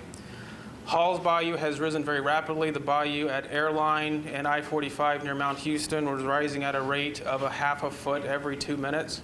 It is exceeding its banks. Structure flooding is likely in that location from that portion of the bayou all the way down to US Highway 59. Greens Bayou is also going over banks near US 59. We're also getting very high in the Greens Point area, so some of the locations that we have historically had flooding in the Greens Point area, we are monitoring that, and there could be some water going into structures in that area. And then lastly, Gardner's Bayou. This is on the northeast side of Harris County near Intercontinental Airport and the Humble area. It is over banks near the northeast side of Beltway 8. That's probably more just the rural areas. There's not a lot of structures right next to the bayou there. A couple of other points, a couple other situations we're watching very closely. Brickhouse Gully, White Oak Bayou, Lower Buffalo Bayou, that's Buffalo Bayou east of the Beltway, and then getting down into the southern part of the county where this heavy rain is moving right now. Braze Bayou from about the Meyerland area east. Now those channels are okay at the moment, but they are rising very quickly with this type of rainfall, and we're going to have to watch those very carefully. Eventually this rain is going to get down onto the Clear Creek area that was hit so hard the other night. The ground is very saturated. That creek is still elevated. I suspect we will have issues on Clear Creek, Turkey Creek, and Beamer Ditch, the Sagemont area, as this rain gets down into that area. Thank you, Jeff. So have you heard, we've been getting hit hard in the Huffman, Kingwood, Crosby area, our neighboring counties as well, suffering a lot from the rain, and we've sent assistance to Chambers County. Now we're seeing this moving slowly south-southwest, which means an impact to the bayous Jeff mentioned and the creeks, Greens, Halls, possibly Hunting, which we're watching very closely. We have assets pre-deployed, ready to respond. We're responding to calls as they come in. We'll be assessing, depending on the calls, whether there's a need for shelters. We're in touch with our nonprofit partners, getting ready for any possible recovery that might be necessary. Right now, it's about life safety. And so I want to remind folks, you've got dozens of incredibly experienced, dedicated people that have been here for days and will continue to be here until we're done with this incident. And they are trained, they are coordinating, they are ready to do their absolute best. And what we need from folks in the community is to help us by doing your part, which means staying home. Those underpasses, that is where people drown, is when they try driving in these kinds of conditions. So please, don't be in your car. Go home, and stay attuned to the news. If you feel your life is in danger, call 911. I'll repeat remarks in Spanish, and then we'll have an opportunity for questions. Well, you've been listening to Harris County Judge Lina Hidalgo there, and she continues to beat the same drum we've heard from all elected officials at this point, and that is to stay home, or if you're at work, wherever you are, if right now you are safe and dry, they're urging you to stay there, not get on the roads, because we are under, as David told us, a rare flash flood emergency at this point. And that just doesn't happen very often. In fact, the only other one that was issued was during Hurricane Harvey. And that was a couple of years ago, just nearly to the date, a couple of years ago in August. You're not missing anything from the county. Judge Hidalgo, she is speaking in Spanish now, sharing the same information which was shared earlier. And that is, wherever you are, just stay there. Don't worry about the children in school. They're safe there. In fact, those are shelters for the community as well. So that's the place to go and stay safe. So they are just going to be just fine. There are high-profile vehicles out there everywhere throughout the county, and they are rescuing dozens of people out there who are already stranded. And they are urging that if you feel as though your life is in danger, and flash flood emergency really means this is a life-threatening storm. If you do feel unsafe or that your life is in danger, call 911. But other than that, they're asking people, please don't jam the system. Just wait where you are. But if for some reason you feel as though this is just imminent danger, that's when you call 911. All right, Deborah Wrigley now in live in... she is in Crosby. Crosby, that is in Crosby. Okay. And wow, Deborah, we're seeing, how much water has come in there. Well, amazingly, Melanie, we've been here for nearly an hour, and the water has dropped somewhat. It is still a minor river at this point, and a lot of people have been pulling over here. Take a look over here. This car is stuck, or it's flooded out. What we have over here, that's the entrance to some homes down there, but nobody can really get in, and the lightning's kicking up again. Let's see if we can interrupt these people. And you can see here, it's about 6 inches up right now. This has been the way of life here for a while now. And it's up to my knees. So was the car flooded out? I guess so. We're just gonna try to pull her in. Pull it over in there. She's not in the middle of the road. And do you live down this road? No, we actually live in Huffman. Our whole street was flooded. It was up to halfway up his truck. Yeah, so he left work to come get us, and we were on our way to go to my dad's in Baytown, and we didn't want to leave her here. A lot of people, to a person, has said that this is worse than Harvey. Yeah, no, my neighbor said that they rode out Harvey, and this is worse than that. And so did you come up from this way? Yeah, we came from 2100 to Four Corners. And is it low spots there? Was it rough to get through? There's some high spots. There's some, I don't know, it's just I'm like frazzled because I was freaking out. We have my daughter and our dog. And we're just trying to help her out, trying to get to my dad's house. Okay, so you've kind of evacuated for this. Okay, is it flooded? The car's flooded out? Yeah, she can't move. Let's go back over here if we can. Back through the water. Take a look. There's some cars down there. They're waiting to come out. And we were dispatched to this area initially because we were told there were high water rescues. And undoubtedly there probably were, but it was too much for even our truck to take. So it's getting a little better up here. There's the clerk at this convenience store. Some of the cars parked over here, it's because people were moving them to high ground. And despite all the rushing water. Deborah, we're going to interrupt you right now. We've got to get back to the Harris County Judge's press conference, so we will check back in with you in just a few minutes. Thanks so much, and stay safe out there. All right, let's go ahead and listen in. Jeff Lindner now up there. He is the Flood Emergency Management Director there, and so he is answering questions. Are trying to keep up with this rainfall rate, but I can tell you with the amount of rain that we're seeing, the channels are going to have issues. Greens Bayou, Halls Bayou, Garner's Bayou, and just since we've been up here now, Little White Oak Bayou at Tidwell, structure flooding, it is going over its bank. Structure flooding is likely on the north side of the 610 North Loop. That's a historically low area there that has problems. As this moves southward, it is moving. That's the better news now. This morning in the Kingwood, Huffman area, it was really not moving at all. But it is moving now to the south, and it's not quite as organized as it was. So we're starting to see these rainfall rates decrease a little bit, but it is still significant enough that I am worried about Clear Creek, Armand Bayou, those areas that were so hard hit a day or two ago in the southeast part of the county. And we're going to keep a close eye on Brays Bayou and White Oak Bayou just to see how much inflow they get. But right now, those bayous are okay. They are rising quickly, but they are okay. And one thing we're asking people to do is utilize the resources out there where you can look at the bayou levels for yourself. Watch those bayou levels, harriscountyfws.org. Watch those bayou levels and take those actions as that bayou gets high. Yes, and let me add, Jeff, to mention this for folks, we are putting all of the resources on Ready Harris. So readyharris.org. As you watch the news, also stay tuned to that website. We'll have information on what to do, recovery resources if they become necessary, any closures. Stay attuned to that.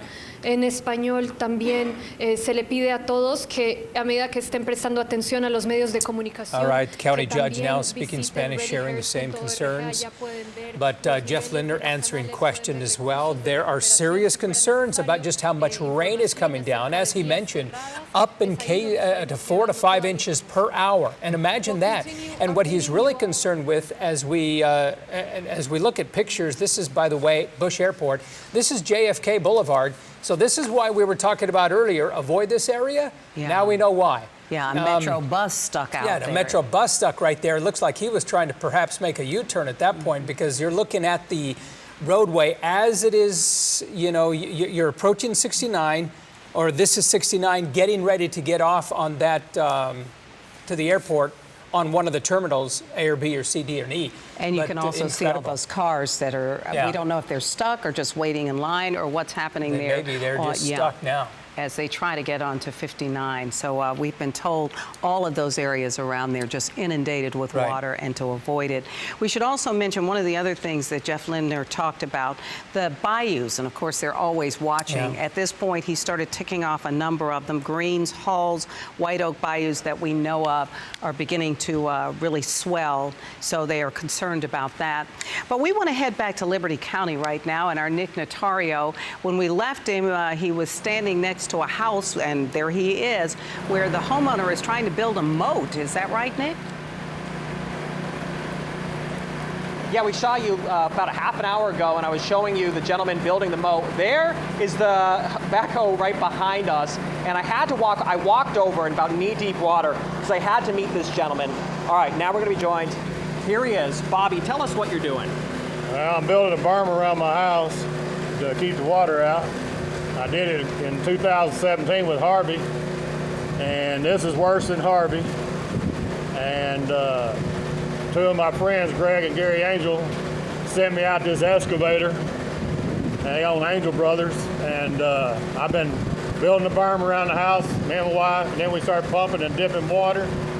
So we do have flood insurance, but I'd rather not have to use it. But you don't mind tearing up the yard, I guess, for this. No, I can fix that. Well, I'll bring a dozer out here. Greg and Gary let me use a dozer, and I'll bring it out here, and I'll fix it all back. No problem. Okay, I know a lot of people are wondering, does it actually work? Is it working around the house? Oh, yes, sir. It worked in 2017, and it's working right now. If you'd have been in there earlier, the water was over the sidewalks, and it wasn't like that in Harvey. How long is it going to take you to completely go around the yard here? Well, I've already got the berm all the way around. Now I'm pumping water with a little 4-inch pump, and I'm dipping water with the track hose. All right. So probably a couple more hours, I'm hoping.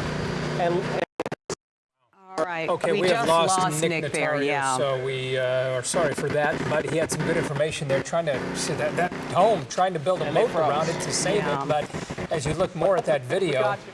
Wow, incredible. By the way, just quickly mentioned Bush Airport, it is still under a complete ground stop.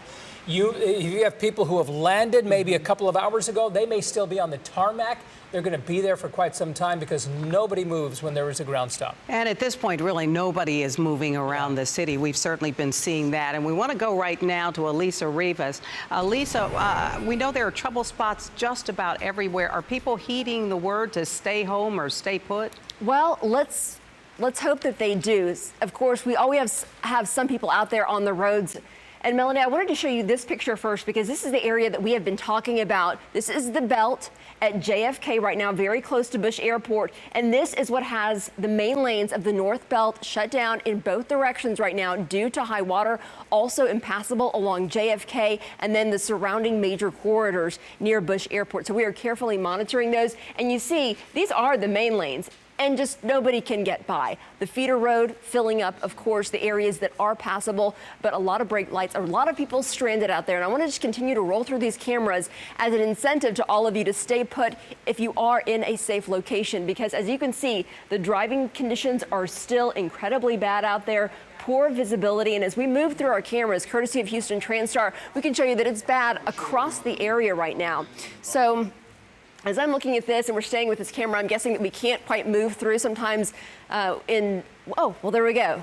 All right, now an additional view of the North Belt at JFK right now. All those brake lights, people essentially stranded because most people cannot get by, or you are stuck behind somebody who cannot get by that high water. But let's continue to move to other areas around the Houston area right now. Here we go. Another Metro bus, the North Freeway right now at Little York. We've got the impassable waters right there underneath the North Freeway right now at Little York. Some vehicles getting by, but you see, wow, you just wonder if that truck is going to make it through. The Metro bus certainly could not. As we cycle on through our different cameras, we can show you what's happening on the North Freeway at Ritchie right now. People trying to get off because they cannot make it around the water that is in the area. Still raining hard. We know there's poor visibility out there. People with the flashing lights letting you know that things, of course, are not moving at posted speeds. So even though, as Art was saying, people are staying home, it's not congested out there, you have deteriorating driving conditions as this storm heads through the Houston area. The Southwest Freeway now, it's even reaching you out toward the Sugar Land area. The Southwest Freeway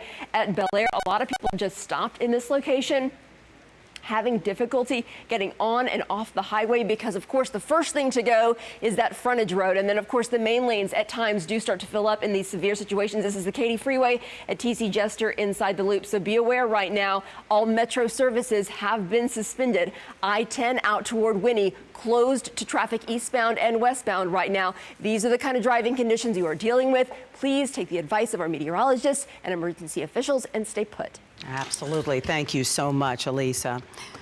Good advice there, because that's exactly what we should do. There's with so much high water out there, you get out on the roadways, you're stuck, as we have seen so many people, and you have no place to go. That water continues to rise. Then you have to bail from the car. Have to try to figure out how to get out of there. Well, we want to head right now up to Conroe and specifically Trinity Parks, and that's where we join our Jeff Ealing. And they really got pounded earlier today. Jeff, has it eased up some? You know, I'm going to say just a little bit, Melanie. I mean, you can see for yourself exactly what is still going on out here. It looks to me that maybe the water level has gone down 1 inch, okay? Maybe. So it's very, very difficult situation out here for the people who live in these trailer homes. The good news is the water didn't get high enough to get inside the homes, but I want to call your attention to a couple of things. I don't know, Anthony, if you might have to move, but that concrete step that is basically the back door to that mobile home is on its side. Do you see that right over there, guys? That's how much force this water had as it came through here. This is the water from Little Caney Creek. Keep in mind, started raining around 6 o'clock hour, that sort of time frame. And people who live here told me that within about an hour, they had to get out. They had to pack up their bags, get their dogs, and get out. And they had to move their cars first because the water was just absolutely coming in so quickly. You can see the bottom of the skirt. You see this guy, he's kind of cleaning up the waterway as much as he can to the driveway area. But take a look at the skirting underneath his trailer over there to the left, Anthony. You can see how it's pushed in. That, again, was because of the force of the water. We spoke with a family that lives at the very end of Trinity Parks, and they said that they were very, very fortunate just to get out with everything that they had, guys. All right, Jeff, thank you so much. Boy, yeah, your heart really goes out to those folks as they start trying to clean up after all of that. Well, it's an example of just how quickly those creeks and bayous have been rising. Yeah. With such force, they exceed the bounds, and then they rush through places like that, and then just as a result, tear up some of the siding of those trailers. Yeah, we want to get right back now to David because, David, you've been talking about this now moving to the south once again. Yeah. Are they going to get pounded even more? Well, yeah, I think once this line makes it down to the Galveston area, it's going to meet up with a line of storms that's already there. The rain is already coming down on the island. I'll show that to you coming up in just a moment, but we've got a serious situation that will unfold as we go through the afternoon hours in the Galveston area. I want to quickly talk about some of the creeks that appear to be out of the banks and causing major problems. Thank you to meteorologist Alita Loreska for providing this for us. Caney Creek near Splendora, it's about 3 feet above flood stage. Of course, Splendora, we've been hearing the name of that city all morning long. So a lot of people's homes are flooding because of all the heavy rain coming down. They're also flooding because the Caney Creek there is beginning to overtop its banks by 3 feet, we believe now. Peach Creek near Splendora, about 8.59 feet above flood stage is what we're seeing with that one. So there's some flooding going on there. And then a little bit farther to the south, the East Fork of the San Jacinto near New Caney is about 10.3 feet above flood stage is what we're seeing with that particular one. Now, we've got some very important information that we need to get to from meteorologist Colin Myers because this water is really causing some problems in the metropolitan Houston area. Yeah. And there are many places where people are getting stalled, they're getting stuck, and the rain is still coming down. Colin, what are you seeing? Yeah, I did want to bring that to you. You're exactly right. Got that report near the Galleria area. Driving through near Post Oak, cars are stopped in the road, not just sedans, but now trucks. My girlfriend did call in, and she sent me a video as well. She's driving back there. She said she is not moving. There's water up along Post Oak, Westheimer, and San Felipe. Thank you for that. We're watching radar. I want to pass along a lot of areas to you. First of all, Little White Oak Bayous. You watch the radar there. there is now out of its banks. That's just now coming in.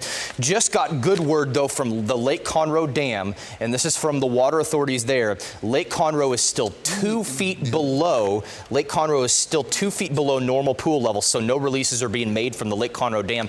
That is good news. If you're further down in Kingwood, the East Fork, West Fork of the San Jacinto River, they are not releasing any water at this point because they've allowed enough room under that dam. But I want to read some other spots that are trouble right now. Gauge 740 at Lake Houston is out of its banks. FM 1960, gauge 780 at Caney Creek is out of its banks. Gauge 785 at Peach Creek is out of its banks. There's a lot of spots out of their banks, and already what we're seeing basically, guys, is 15 to 25 inches in 12 hours in northeastern Harris County. At that rainfall, if you were to extrapolate that to an entire day, we're talking almost 40 to 50 inches of rainfall at that rate. Now, it has not happened, but 12 to 13 to 25 inches of rainfall in 12 hours. David, we're seeing extreme rainfall amounts. As you can see there on radar, this is not ending anytime soon, Central Harris County. If you do not have to leave right now, stay put. Please be careful if you're going to get out and drive. You know, when you're looking at those numbers, David or Colin, forgive me, I don't think my microphone was on, but looking at those numbers and comparing it to Harvey, we know that these were not at the total levels, but yet in such a short amount of time, David, with so much rain? Yeah, and that's the point we're trying to make. And we've seen it several times with not just Harvey, but several storms. Of course, Allison. I'm sure the same thing happened back in 1979 with the Claudette and several other storms. From time to time here in Southeast Texas, we get tremendous rainfall rates of 4 to 6, sometimes 7 inches an hour. And just a little while ago, I was looking at the Harris County rain control district's rain gauges, and I was seeing actual measurements in the gauges of 4 to 5 inches of rain that had fallen in the gauge in an hour's time. So that's not just a storm that is producing that amount of rain. We're actually getting that in the gauge, guys. And there's not a city. I hear all these programs all the time, well, Houston has bad drainage. No, what we get is tremendous rainfalls that no one in the country gets. I mean, do you guys agree with that? I mean, we get it more often than anybody. There's not another major city, probably not even small city in the country, that routinely gets 10, 15, 20-inch rainstorms like we do here in Southeast Texas. So this is just a product of where we live. Melanie? Yeah, and you know what? A few moments ago, or perhaps it was yesterday when you and I were talking, you said this is reminding you a lot more of Allison in terms of just the sheer volume in a short amount of time. Am I remembering right? Well, you know what? At the time, Melanie, it sort of did remind me of Allison, but Allison, the big flood of Allison, basically stayed in one spot, and I can actually show you where that was. It basically extended just about like this here, okay? So inside of this red circle that you see is basically where the worst of the rains with Allison fell. Okay, this is beginning to move over a larger place. Okay, so this storm in scope is a little bit bigger, but the intensity of it in any one given spot is not quite as high as what we had with Allison. But I look at more like a tax day flood or Memorial Day flood to kind of compare this to. And I personally don't like to compare any storm to Harvey because I want to repeat this once again. Harvey was the worst rainstorm in U.S. history over flat land. I mean, in the continental United States, there's never been another place that has seen 50 to 60 inches of rainfall in just a few days from a rainstorm. So I don't like to compare anything to that, okay? Nobody's going to get 60 inches out of this. Nobody's going to get 50, but we are getting 20, 25, 30, 35-inch rainfall totals, especially as you get over towards the Beaumont and Winnie area. So this is a tremendous storm in its own right, and this one's just going to stand alone. All right. Wow, what pictures we're seeing as well on the left-hand side, David, as you're talking. That double box there, we saw Steve Campion up there. He was over there in the Winnie area, in fact, earlier today, and I don't know whether we have him live or whether we would like to go to another. You know what? Can I show you one more thing right quick? There's something else that I'm concerned about. A little while ago, we showed you a future track, and we said, well, later on this afternoon, the line would make it down to the Galveston area. Well, this is very concerning what I'm seeing here. There's already a flash flood warning in effect for Galveston Island right now, for parts of Galveston County near the coast. What we're seeing is the development of this line of storms, which is feeding into the main storm system that's coming in from the north. Let me widen the shot out here just a little bit so I can show you. So the line of storms that's over Galveston is feeding this line that's coming in from the south, from the north. That's doing a couple of things. Whenever you get thunderstorms developing on ahead of the main line that are feeding a line, the rainfall rates where those two are coming together can typically be tremendous. Okay, so there's going to be some more extreme rain ongoing over parts of Chambers County, the Bolivar Peninsula, and Galveston County. The other thing that's concerning to me is that we already had 10 plus inches of rain over the island. We've got the heavy rain that's occurring right now, and the heavy rain that's coming down from the north. So this is going to be many, many hours of extremely heavy rain there in Galveston, and that is a very concerning thing. Colin, I think you have something to tell us. Two new things. First, a new flash flood warning, including parts of Galveston, Chambers, Harris. So pretty much the entire metro, with a few exceptions to the west, are in a flash flood warning. Also just got a report this coming in at 11:10 a.m. Metro buses are stranded in floodwaters on roads surrounding Bush Airport. Metro buses are stranded in water on roads surrounding Bush Airport. So again, that heightens the message as we talked about. If you don't have to get out, stay put and be smart if you're going to leave. Please be careful. Even buses and trucks can get stuck in this. Yeah, so we're a long way from being done with this, guys. Galveston Island, watch out there. Watch out in Houston. Don't venture out if you don't have to. We'll keep you up to date on what's going on. And David, before you go, one last question that I'm sure everybody wants to know. Any idea when this is going to start letting up? Well, I think, let's see, let's look at Houston here. We still do have some heavy rain up in this region here, northern Liberty County into southeastern Montgomery County, northern parts of Harris County, that still has to go through.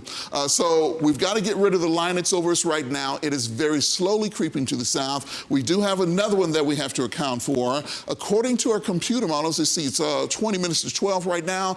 They're saying that sometime between 1 and 3 o'clock is when things are going to start to ease up here in Houston, and this will all settle to the south. But that basically means that we've got another 2, 3, 4 hours of this before it completely moves out of the area. That should be reason enough not to get out there. All right. Thanks so much, David. Good information. Yeah. Thank you, David, as always. Let's go live now to Maya Shea. She is downtown at the Office of Emergency Management there. We heard a news conference from that area not too long ago. Maya, what's the latest? Well, the Houston Emergency Center for the city of Houston is actually located in North Shepherd. And I want to show you because the parking lot to the emergency center is flooded. Look at this. This is the gate. We can't get out because you see Shepherd is a little higher, but the point between the main building and Shepherd, all this area, I walked out there and it came to my knees, and cars were coming in. This car just stalled out right next to us a couple of minutes ago. We watched him come in, show their ID, and then he tried to make a beeline for it. This person hasn't gotten out yet. This looks like possibly a police vehicle or some sort of official city-owned vehicle. The person has not gotten out. The car is stuck right here. And if we go over here a little bit, you can see the depth. The building itself sits up high enough, but as we kind of go down, you can see the parking lot slopes, and there's actually parked cars here of city workers who are working to keep you safe. Those folks probably will have to get a ride home, although not on Metro, but some other way to get home today, because look at that. A lot of the cars, a couple of the cars, if you parked on one end of the parking lot, probably not going to be driving home, but these folks are not worried about their cars right now because I know they're inside of the Office of Emergency Management, actually keeping track of all the storms. What the mayor has said, and certainly good advice, is for you to stay put where you are. If you're inside a building, you're safe. You know, we have a lot of street flooding, sort of stay off the roads. And every time we cover one of these storms, all of you guys know, it's always about people losing their lives in the floodwaters because they're driving. So that's certainly something avoidable, and we urge you not to do that. As you can see, not even here at the emergency center, you can get stalled out coming to work to keep other people safe. So that's the latest from here. Back to you guys. All right, and very good warning once again. You're absolutely right. As Colin just said, more than 80% of all deaths during a storm like this are the result of drowning, and that often involves a car. We want to head on out now and find our TJ Parker, and there he is. TJ, you're in Southwest Houston, is that right? Yeah, guys, we're not too far from the station, actually, here along Wesleyan. This is a Wesleyan Plaza here, and you can see we have been here for a little less than an hour here, and this water is rising incredibly quickly here. And, you know, we've seen a lot of people driving through this, and, you know, we've been listening to some of the city officials, community folks throughout the morning, telling people not to do so. And, you know, we haven't seen anybody get stuck here on Wesleyan, but we have seen people going slow, a lot of people going through here and then backing up, which is probably a good thing because this water is extremely deep. If we could take a look at the roadway, like I said, we have been here for less than an hour, and this water has risen several inches, and there's also a lot of things floating in this water which could cause some damage to your vehicle if you are driving in this. So again, this is the scene at Bissonnette and Wesleyan, just to goes to show the impact that the loop is having here. And again, we're not too far from the station from where you guys are, and you can see this person, you know, driving through the water right now. This is not a good idea. I mean, they have an SUV, they could probably make it, but you know, you never know. I mean, these roads have those ups and downs, and you just don't know how deep the water is. So, you know, the parking lots here are fine, but it is these roads here. Wesleyan is just inundated with water. Guys, we're going to send it back to you. TJ, as we're just looking at this SUV, that's a Toyota 4Runner. It looks like it might make it through there, but look how, I mean, he was lucky, because you start going fast through those piles of, all of that water, and any little bit gets into your engine and you are stalled, and it's a multi-$1,000 job to fix it. Absolutely, and I think he made the decision to turn into the driveway there, that parking lot, which is a little bit higher, so he may have recognized the fact that that was not going to be easy. TJ, have you seen any other stalled vehicles there? You know, we haven't seen stalled vehicles, but to bring up your point again with the SUV, you saw it driving through the water there, and the water was up to its wheel well. Right. I mean, that's an SUV. That's a pretty high car there, and you could it just goes to show how high the water is here on Wesleyan. Yeah, and I think we all get a false sense of comfort. We think, oh, my truck is higher, my SUV is higher, but in waters like this, I believe it only takes 12 to 18 inches. And look at that vehicle, the other small one. I wouldn't be surprised if that one stalls, TJ, the one you're looking at there. Well, and just look at this. This is a tiny car coming through. Yeah. Oh, wow. And in the wake of that truck. In the wake, yeah. Well, and that's the thing, too. When these cars pass each other, causing those wakes, you know, it just really, again, shows just how much water is on this road. You know, that area right there historically floods as well. We know exactly where you are in that intersection, or that's right near Wesleyan and just on Bissonnette. But that area traditionally floods.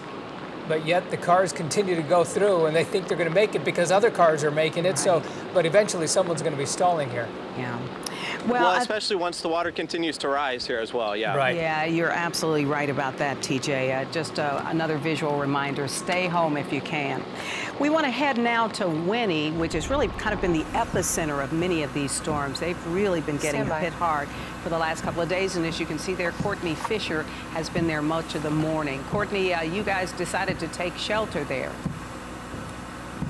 Yeah, Melanie, we were with people who were getting rescued. Now we're back out on the roads. I want to show you, we kind of paused so you can see this is what it looks like right now. And I don't know if you just saw someone open.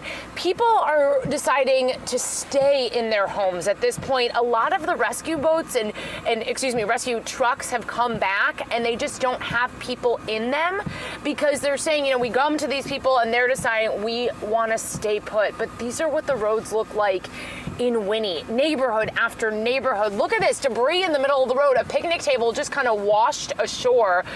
Want to let you know, of course, we are in a high water vehicle, and so we're making sure it's safe. But at one point, Lynn and I were in a neighborhood. He's the photographer driving the car, and we came up right to an edge, and we said, I think that road is washed away, and it did. So there are some scary spots here in Winnie. It is still raining. I know you guys have gone to Steve Campion quite a bit. It is still raining here. It has not let up since early this morning. We've been out here since 3 a.m.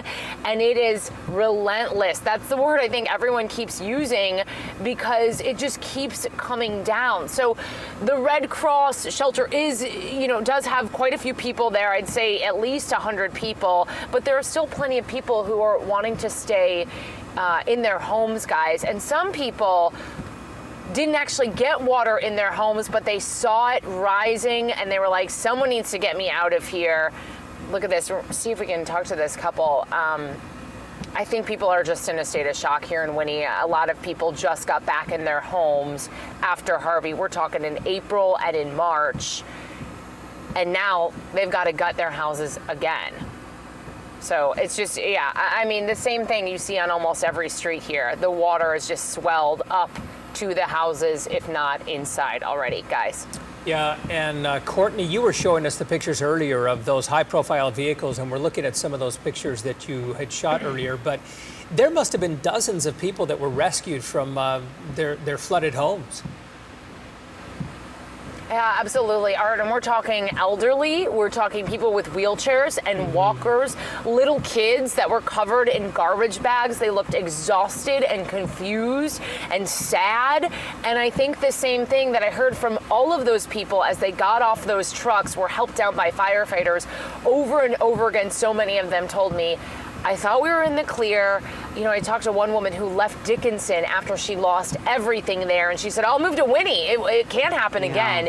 And she was like, I feel like it's deja vu. I'm here, and I've lost everything again. And so you kind of, I don't know, it's different but the same. I think having covered Harvey, you have some kind of perspective. People were tired, of course, but here, people are just at their wits' end. Yeah. Right, and for good reason, because they have suffered through so much. When you barely get into a home, you know, from Harvey, which was more than 2 years ago and back in August, and you barely got into it back in April or May, and then this happens and another storm and another flooding situation where you have to again muck out your home, gut it, and then just rebuild. That's tough. And as we well know, even once you're rescued and taken out of your home, now you've got to figure out where do you go. Right. And that is the real difficulty for so many of these folks. Well, Courtney, thank you so much for bringing us these live pictures and hanging there since so early this morning. Our heart really goes out to all of those folks in Winnie, as we say, at one point, really the epicenter of this storm over the last 24 hours. Thank you so much, Courtney. Yeah, they received a lot of rain. In fact, as David Tillman has been saying, and Colin Myers, up to 20 inches of rain has fallen in some of these areas. Northeast Houston area, you can see the map behind us now, all of that red, and that's where the most serious storms are. Yeah. They're passing right over the Houston area. They continue to train, which means they just come again and again and again. And of course, the speed, they're moving so slowly that is very, actually, very slow. Yeah, just dumps so much water. Well, we want to go now to Aldine and join Micah Hatfield. She is there. And Micah, I understand you're close to a lot of damage there from the storm. We're at the post office right now near Heather Row Parkway in Aldine. Actually, an ambulance is pulling in right now. We don't know about any injuries here, but we do know that the roof collapsed on this post office. I want you to take a closer look at that. The entire front of the building, the roof collapsed. We talked to the post office security. They said they didn't really have a lot of information. They didn't know about injuries, but there were people inside of the post office at the time when it happened. You can see dozens of cars in the parking lot, but we're told all those people have now been evacuated at this point. It's unclear where they've gone, but we are told that they've been evacuated. Like I said, this ambulance just pulling in a few minutes, or right as we came on the air. We don't know about any injuries or anything like that just yet. We do know that people say they heard a loud sound that sounded like a tornado, although that is unconfirmed at this point. But the damage out here is just very intense. You know, the whole front of that post office, the roof just collapsing. You can see inside of the building. We don't see any people out here right now besides security. They told us that they're just holding the perimeter of the building right now until, you know, emergency vehicles can get here. Driving here, we saw a lot of fire trucks, police, ambulances out on the road. So I know they're very busy. It's unclear how long it's going to be until they're able to come here and do a little more work investigating on what actually happened here. But there is tape blocking off the front of the post office right now. Well, Mike, as you look at that roof line there, it's clear that this was not the result of heavy wind or even a tornado or anything like that. But this was the result of just a tremendous amount of weight, of perhaps of of water, as well as some other structural, problems that it was having, because there's no debris anywhere around that area. So, you look at that and wow, that's an entire roof line that has collapsed as a result of I suppose, the heavy rain. I don't know, the weight of the rain. One wonders why that collapsed. You're right, it is, and it's just a portion of the building. I'm looking right now to see just how long this building is, and it's a pretty significant sized building, and this is just, a fraction of it. So it's, there's not a lot of other debris in the parking lot or anything like that. But now a lot of debris right in and around that area. I'm seeing some crushed cars that look like they were parked right up against the building. But again, no word on injuries. That ambulance that was driving in as we came on the air just turned around and left. So we don't know why they were here. Yeah, interesting. Well, we will get back to you pretty quickly, Micah. If you can find out more information on how many people were inside and whether or not anybody was hurt, that would be really much appreciated. But boy, just stunning pictures there. And she is in Aldine at this point. Standing by right now is Danny Perez with TxDOT, and Danny is always the person we go to when we've got situations like this. Danny, you all must be looking at roads all over the place. What are your biggest concerns right now? Right now on the north side of town, we're looking at 69 in different locations along the corridor. We're also looking at other areas closer to the core of the city, but we're also looking at conditions in areas like Northeast, Harris County, Crosby, Huffman, looking at those locations. But we're also making sure we're keeping in contact with our partners in the Beaumont district. TxDOT's Beaumont district had some serious impacts with this weather storm on I-10 in particular, in Chambers and Jefferson County. So it's definitely a team effort working with our law enforcement partners and all of our partners in emergency management. Yeah, I'm sure you would have, Danny, the same word that the other officials have had, and that is stay put, don't get on the roadways. But when you get some of these major thoroughfares like 59 and I-10 and the feeders closed off essentially because of flooding, it really just paralyzes the city, doesn't it? Absolutely, and that's why we ask folks, it's probably a good idea to not get on the roads at all. We always emphasize turn around, don't drown, but we don't even need you on the roads. Stay off the roads. Leave it to the emergency management officials and folks that are first responders, and also our folks are out there as well, TxDOT workers. So if you see any flashing lights, do yield to those emergency workers out there. But it's a good idea to stay off the roads. It's not a safe situation right now.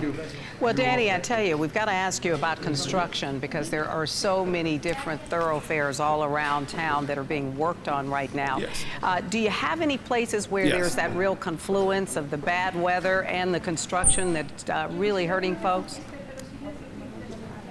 Well, we're looking at different areas. One of the big things is working with our contractors, our subcontractors, making sure they're keeping drains cleared, if there's any impacts with debris. So within those construction zones, so it's not only TxDOT personnel out there, but it's also our contractors and consultants that are working, making sure the roadways are kept clear. If there's any issues, we're clearing those roads as quickly as possible. If it's a drain issue or something with the pumps, but everything seems to be working well. It's just a lot of rain at one time. So we're asking folks out there just to be mindful, not to hit the road, but we're actually out there in full force. We have crews all throughout the Houston district, making sure we're keeping roads as safe as possible, but it's definitely a good idea to stay off the roads. Absolutely. And most people don't realize as well that, roads are naturally built lower, or many neighborhoods, so that they will flood instead of the homes.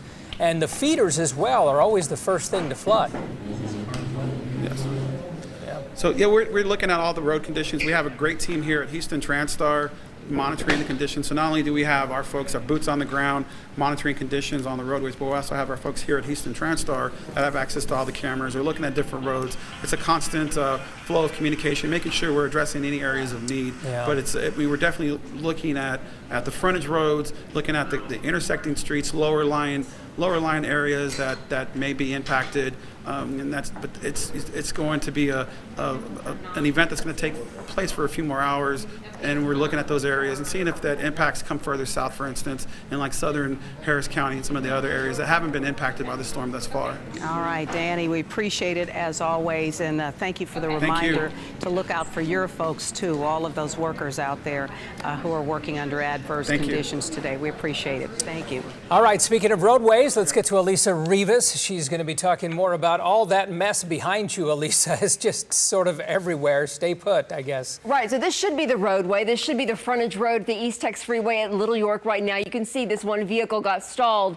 and all of these other vehicles have been moved to the side, hoping to stay out of the water. Even some on the main lanes here have come off to the right-hand side in the hope of not having any further damage or issues with their vehicle. The East Tex Freeway at Aldine Mail Route. You can see the driving conditions still poor out there, poor visibility, a lot of drivers with their lights on. They're moving the camera around to try and find where the trouble spots are for us. The frontage roads are genuine trouble spots for all of us. And as we roll through the cameras, unfortunately, there are multiple spots that look just like this right now. The North Freeway at Mount Houston, people trying to get up onto the side just to get away from the water that is further in this intersection. So be aware, a lot of those access roads and the underpasses are filling with water along the North Freeway and the East Tex Freeway, and people have pulled off to the side, I assume, to just kind of give up, wait it out, and not go any further because, of course, even if you can get on the highway and the main lanes are good, you don't know if you'll be able to get off and get to your destination. As we move through our views of our Houston TransStar cameras this afternoon, we see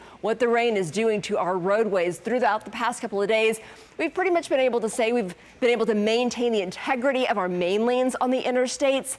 That is no longer true. We're seeing a lot of water on the frontage roads and on the main lanes of our highways as well. This is the North Belt at JFK. Traffic at a standstill in one direction, and on the other side, just barely getting through. And of course, as you can see, all that traffic trying to get over toward Bush Airport using JFK. It has been a real rough go with all of the major corridors around IAH filling with water this afternoon. The North Freeway at Ritchie still an obscured drive for you. Rough driving conditions as you head both northbound and southbound. And I mentioned the HOV Metro closing the HOVs in the hot lanes right now because of the poor conditions. This is the North Belt at Vickery. So really all along the North Belt, due to those main lane closures and the flooding happening in the main lanes, the North Belt is really, it's pointless to try to use it because this is the kind of stuff that you're going to be sitting in. So let me show you what's happening right now. I'm going to go ahead and take a look over at my traffic camera. I'll keep talking to you because I want you to know exactly what's going on with the roadways right now. We've been telling you about I-10 and everything happening with our major services. So we begin with Metro right now, and we can let you know that as you see this weather move through the area, we are going to see that all Metro services are suspended for the moment. Pay attention, we have Metro alerts coming through the newsroom, and we'll let you know when the park and rides, when the rail and the buses are running once again. All right, thank you so much. And now we want to go to Montgomery County, I believe this is, where you can see a car flooded out. Yeah. And clearly this guy losing control of his car there. Yeah, but look at that. Yeah. Dramatic pictures of him getting out of the vehicle right after he went off the edge there and into that high water. And we're not clear of the situation here, why that happened. We don't know whether he was driving or trying to turn around or something and then got caught in a ditch, but, well, he's taking a picture. Yeah. Got to do that for the insurance company. Yeah. So. And just because he's going to show other people what he got out of. But as you saw there, it kind of spun around when it hit that high water. And there is Conroe. That Conroe so hard hit this morning. Most of the morning, in fact, they were receiving just numerous inches of rain in Humble as well. Atascocita, Kingwood area, all of that area. Look at that. Yeah. That's the Humble area, just a portion of it. But wow, that is a lot of water. And now we're looking at Kingwood, and we were here just a little while ago with Pooja Lodia. She was talking about this house. The homeowner, fortunately was not there at the time, got a really good wallop. The next door neighbor, though, was and was able to at least notify them. But the good news is no injuries here, but obviously that is going to be a great deal of repair work. Yeah, Tarkington now, this is Liberty County. Liberty County, oh boy, they just took the brunt of a storm that, and in fact, they're still feeling the effects of that. but you can clearly see here a lot of flooding in that home. And there were probably dozens, if not hundreds, of places that were flooded there in the Liberty County area. Yeah, we have just seen so many homeowners hit so hard. And as we heard from Courtney just a little while ago and Winnie, so many people saying, look, we just got back on our feet after Harvey, just finally got to the point where our home was livable again, and now we're going through this. We want to head on over to David Tillman and find out a little bit more about where this is going. And also, we're watching all of our waterways. We are, and we've got a lot of problems out there, guys. That first video you showed was of a Honda Accord coupe. That's about a 3,800-pound car that was easily being taken away by floodwaters. So if a car that heavy can be swept away, just about any vehicle can. And so this is not a situation when you want to be outside in. Buffalo Bayou at San Felipe, underwater. These are all the Bayou and Creek flooding reports that we're getting. Briar Branch at Campbell Road, that area is also underwater at this time. You cannot drive through it. Buttermilk Creek at Moorberry Lane.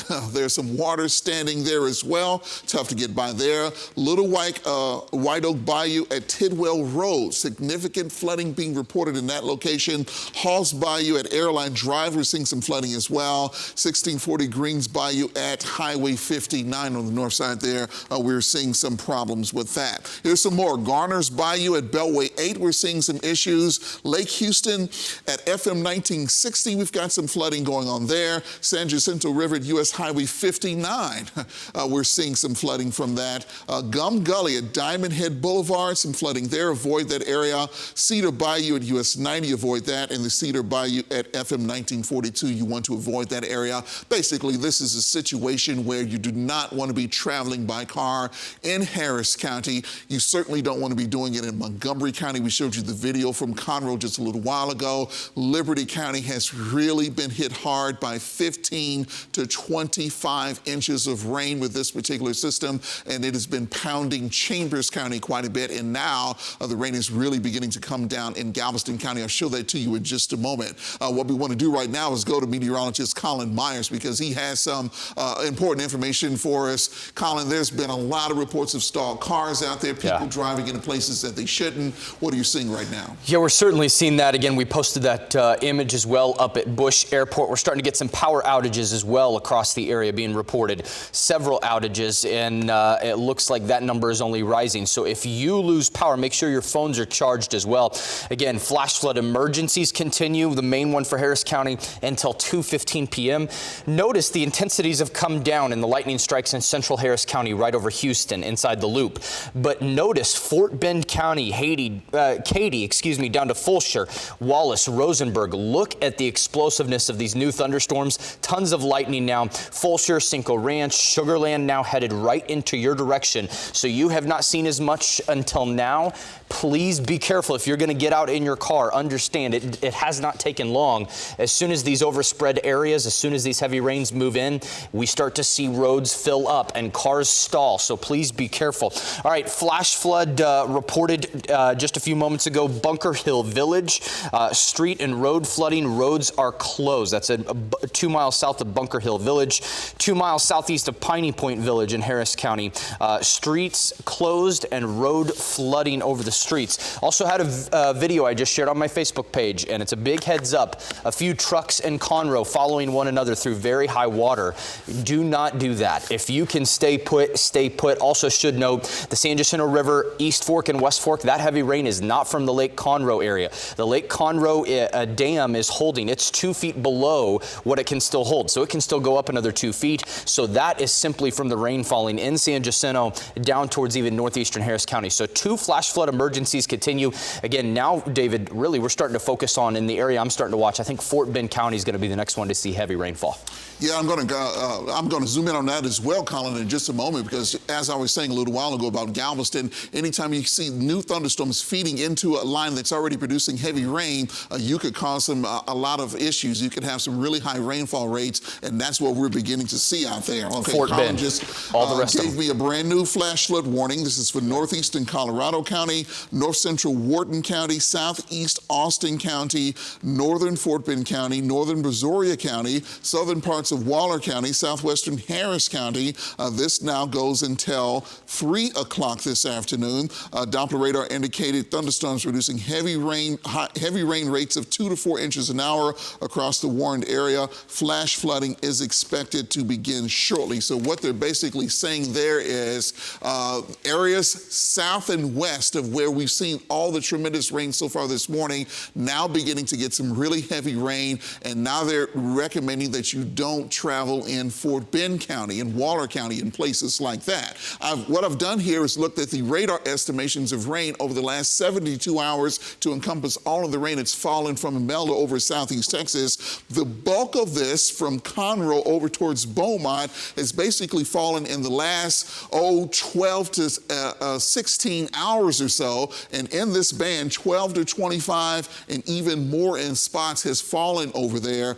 So the real bullseye has been northeastern parts of Chambers County into Jefferson County, and the problem here is that the rain continues to fall in this region. Notice how we're not seeing much rain that has fallen in northwest Harris County, and guess what? Northwest Harris County is not seeing much in the way of rain at this particular time. Also notice down in Galveston, back into parts of Matagorda County, southern Brazoria County, the tremendous rain that we had about a day ago, the rain is beginning to pick up there right now, and we're beginning to see some additional problems. So again, 15 to 25 in that band right there. Houston, 5 to 10 inches. The rain continues to come down. According to our models, it will begin to let up as we get into the afternoon hours. Here's a look at all the warnings and emergencies that are in effect right now.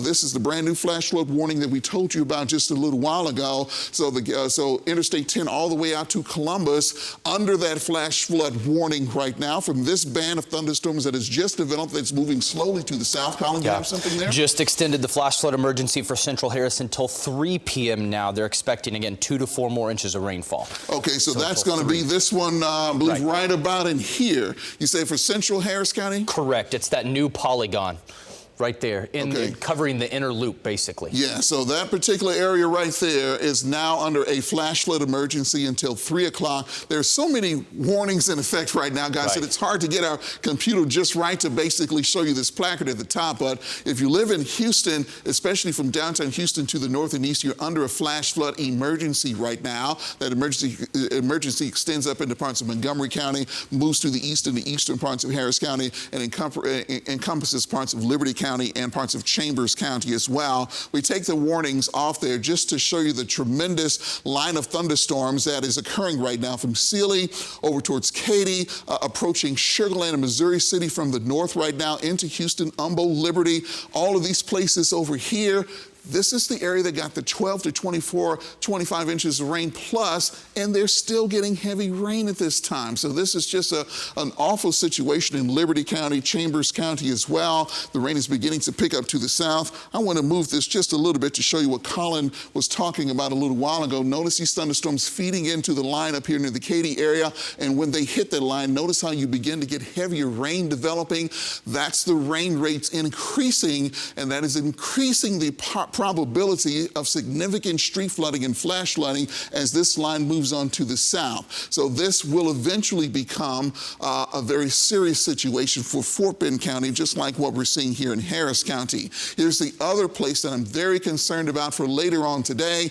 Galveston Island, you saw several inches of rain from the system about a day or so ago. Now we're seeing training thunderstorms over the island, and we still have the line of storms to the north that is yet to come through. So that's a problem. There's the line that extends all the way out towards the Columbus area right now. And then as we look at the entire area, this is the way it looks right now. Things are quiet now in Conroe, but it's going to take a while for the water to drain. Things have been quiet for most of the morning there in Huntsville. College Station, no problems there. Same thing for Livingston, but you just get south of Livingston into the Cleveland area on Highway 59. That entire area is flooded. The roads are underwater, and that is causing a major problem. Quick look at the lightning track tracker shows anytime you have lightning this intense, you have extremely high rainfall rates of 2 inches or more per hour. We've seen observed rainfall rates up to 5. We think at any one given time, the rain is coming down up to 6 inches an hour in some of these thunderstorm cells, and that is why we're seeing all the problems. I'm also looking at this just to show you how it's beginning to pick up on Galveston Island,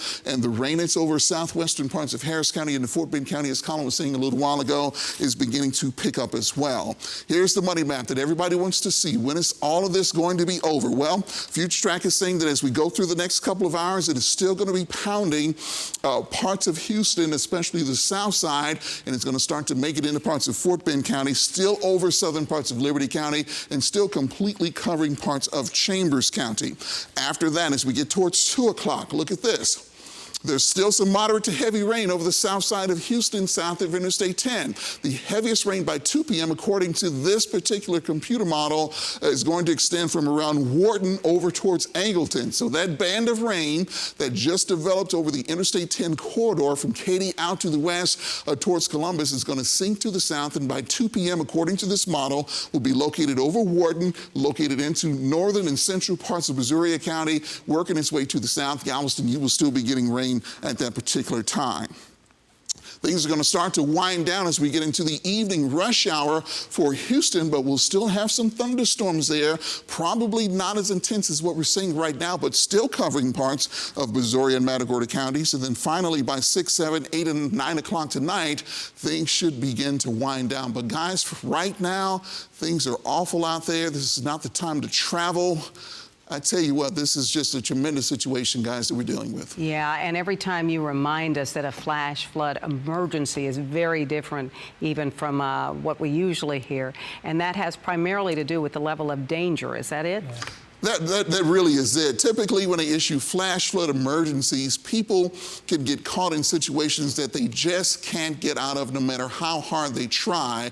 And you just don't want to do anything to put yourself into that situation unnecessarily. So if you're someplace that's not flooded, you don't want to venture out into this rain because this is very dangerous. Most people, I'm thinking the percentage is over 75%, most of the people that die in floods driving around and about. So we're just telling you to stay off of the roads because this is an emergency situation. Most of the fatalities from flooding happen in flash flood emergencies, so you just don't want to be out this morning or this afternoon. Great counsel, great advice. Thank you, David. We appreciate it. Just a word of warning from Rice University officials as well. They say that the classes which are happening right now on campus, they will continue. But if you have classes later this afternoon, do not drive to campus. They are asking all students stay off the roads. Do not drive to classes. They will continue with classes which are currently happening right now, but no need to attend classes later today. They will make accommodations if you're missing something today. Don't worry about it. You and your professor will be able to work it out. We want to head back to Winnie right now. We've been talking a lot about Winnie because it was hit so hard over the last 24 hours. Courtney Fisher was there earlier, but I believe we're going to catch up with Steve Campion right now. Steve, you are, we can see it's still coming down there. Melanie, the rain is still coming down. It just picked up actually within the past 10 to 15 minutes. We are still in Winnie. We've still been on an island of sort here at this gas station where so many people are taking shelter.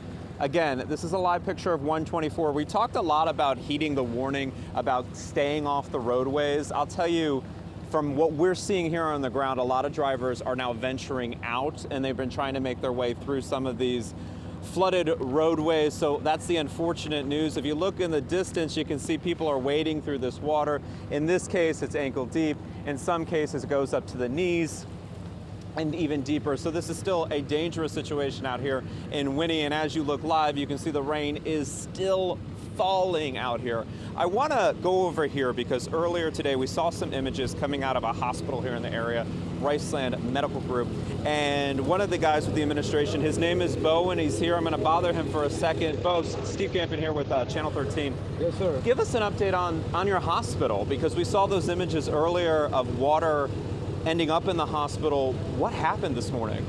What happened last night? Actually early this morning. 3 to 4 inches of water. We've had to evacuate a few patients, I would say about 3 or 4 of them. that we could. The rest of them are being evacuated as we see fit, as the help arrives and whatnot. In the meantime, the ER is open. We have doctors available to help the community. We're here for the community. We are the community. We are part of it, and all we can do is just weather this out. Is there still water in the hospital at this point, and the ER is still operating at this point? Yes, sir.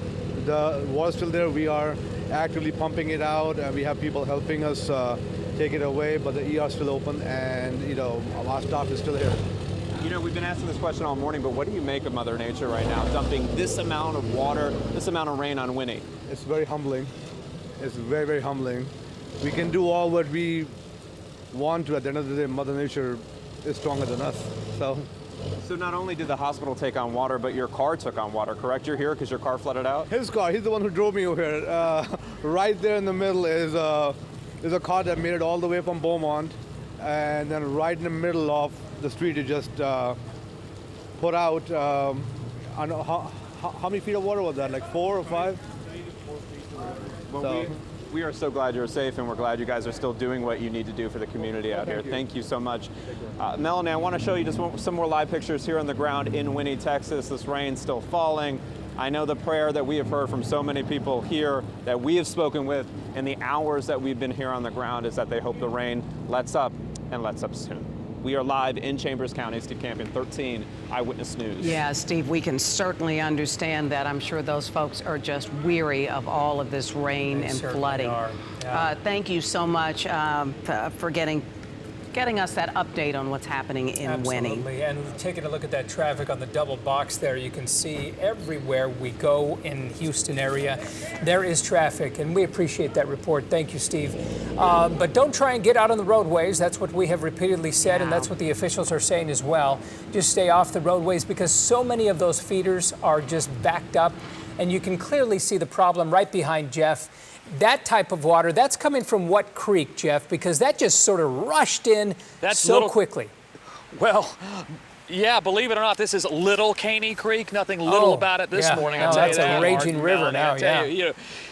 Oh my goodness, and I'm gonna, hard to believe. You look at this, you go, wow, that's so bad. But you know what? We've actually had about 6 inches of improvement. It's actually gone down about 6 inches, which is good news for the people who live out here. But I gotta tell you, you start getting out in the middle of these, little streets here in the Trinity Park subdivision, and that current, man, it really is something to deal with. So, most people are still here. They have not evacuated because the water is not inside their homes. That's a good thing. Bad thing is there was a lot of cars that got inundated, but most people kind of, they know, they live very close to the Little Caney Creek. They know when it starts to rain, they got to get your car to high ground. But listen to this. We talked with one couple. They said that around 6 o'clock, they started to hear the rain. They knew it was really heavy, so they decided they'd get their cars out. Then by 7 o'clock, they were like, oh no, this is really, really close. We've got to evacuate the house. So they loaded up their dogs into duffel bags, they put them on their shoulders and braved all of this water and made it from the end of the neighborhood all the way to the front of the neighborhood to get out and get their animals to safety and get them to safety. And I was asking them, why are there so many other people who just decided to stay? And they said, well, we're fortunate.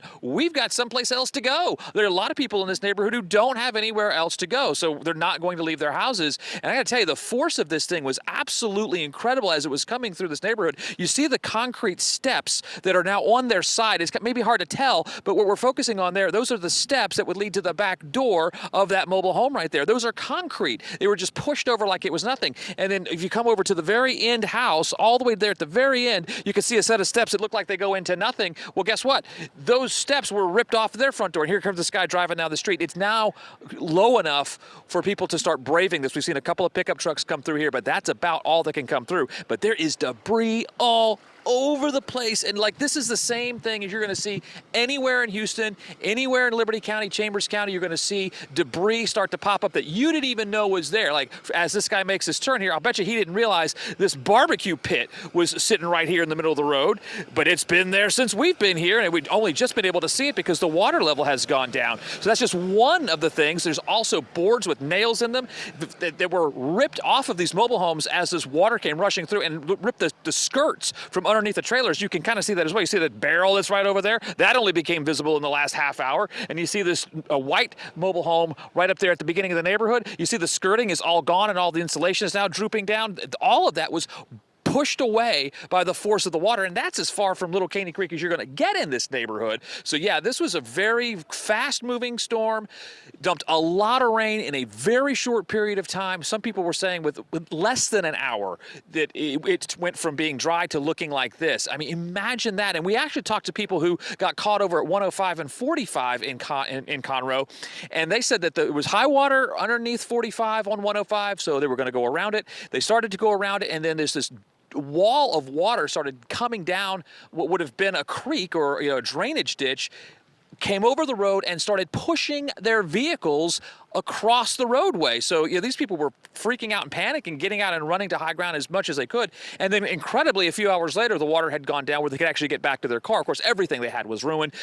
Nobody could get around Conroe for a couple of hours here this morning. Things are, again, believe it or not, starting to improve. This is the Trinity Park subdivision. I'm also told that another subdivision not too far from here kind of looks the same. There were some homes that did get water in that other subdivision. Not too many here because, again, they're mobile homes, so they're up on blocks. But, I mean, just look at this place. Look at it. The videos is just incredible. We've been standing here probably for a couple of hours just watching, people come and go into their homes, carrying bags of supplies, food, that sort of thing, as they start to hunker down for the night. Fortunately, they do have electricity. You see this lady over here. She's almost at the edge of Little Caney Creek over there, and she's kind of looking at it for herself. But you see the green things down there? Those are trash cans that got pushed away. Again, the stairwell that's at that mobile home at the very end, that got pushed away. So a lot of debris, a lot of cleanup's going to have to be done out here. Folks who live here say that when they get a heavy rain out here, this can happen, and it has happened before, but the speed of which it happened this time, it just caught everybody off guard. It just an incredible amount of water in a short period of time, Yeah, guys. even for folks who are accustomed to it. And I tell you what, Jeff, thank you for that important reminder, because people do have the urge to get out and walk in the water, and we forget all of those things that are lurking underneath. And we're just talking about debris. There are also snakes and fire ants and all those sorts of things that we always encounter during a high water like this. All right, Jeff Ealing, thank you so much. I think that's a perfect definition of just what a flash flood really is, because they were just so unaware.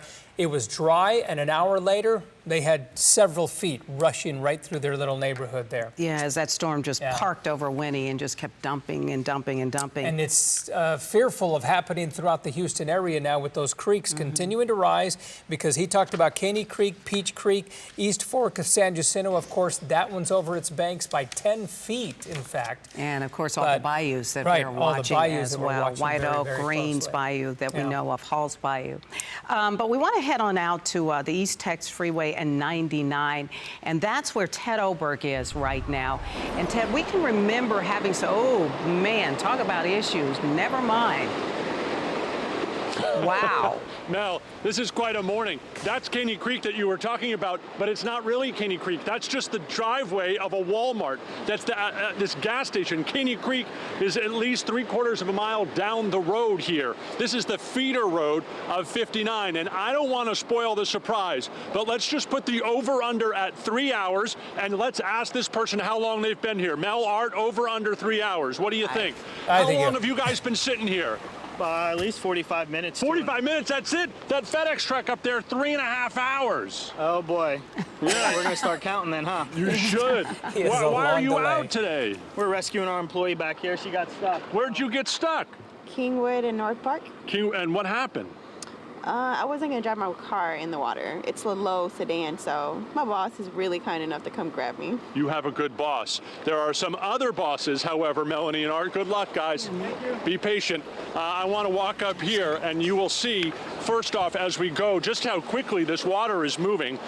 David is doing a great job trying to keep the camera steady as this water rushes off Caney Creek. Hey, no alligators yet, but if you see one, will you let me know? All right, honk your horn if you see one. We haven't seen any alligators or snakes. There you go. How long you been here? 2 hours and 30 minutes. 2 hours and 30 minutes just waiting. 59 is open, one lane, guys, going southbound here. We're just off the East Tex Freeway. This is the southbound lane right here. One lane is open due to the high water, but here on the feeder road, none of them can get by. And as we get around this FedEx truck, let's go this way, David, you'll see why, because as you get up closer to Caney Creek, the water gets 3 or 4 feet deep. No one is getting by, and the on-ramp to all of this is way up there, so none of these people can get by. Let me talk to my friend Darian. Hey, Darian. He's got to get off the phone. Hold on one second. So we're live on Channel 13, Darian. Yes, sir. You're the winner. How long you been here? I've been here for 4 hours. And you told me you had to come to work this morning. Did you not watch the forecast? You didn't expect this to happen. I don't believe in watching news. A lot of stuff going on right now. Can we change that today? Because we could have warned you. Yeah, y'all could have. Y'all doing a good job. Thank you very much. Good luck. All right, man. But a lot of these people, Mel and Art, they had to come to work today. The rain finally letting up, but the water not going down quite yet. It had been raining quite hard, as Jeff was talking, but now just in the last minute and a half or so, it has stopped. Take a look at all of this. We've seen this on all sorts of cars, all of this plant material stuck in all these tires. These people, as they drive through high water, it is not easy going. We started our day this morning over closer to Conroe, and there's no way to get from one side of Montgomery County to the other. It took us hours just to get from Conroe to 59. Here's a problem. Look at this. We'll move that so when they start driving, they won't drive over that. But that's the kind of stuff that's floating here. Look, it's not easy going. And if you're home, stay home.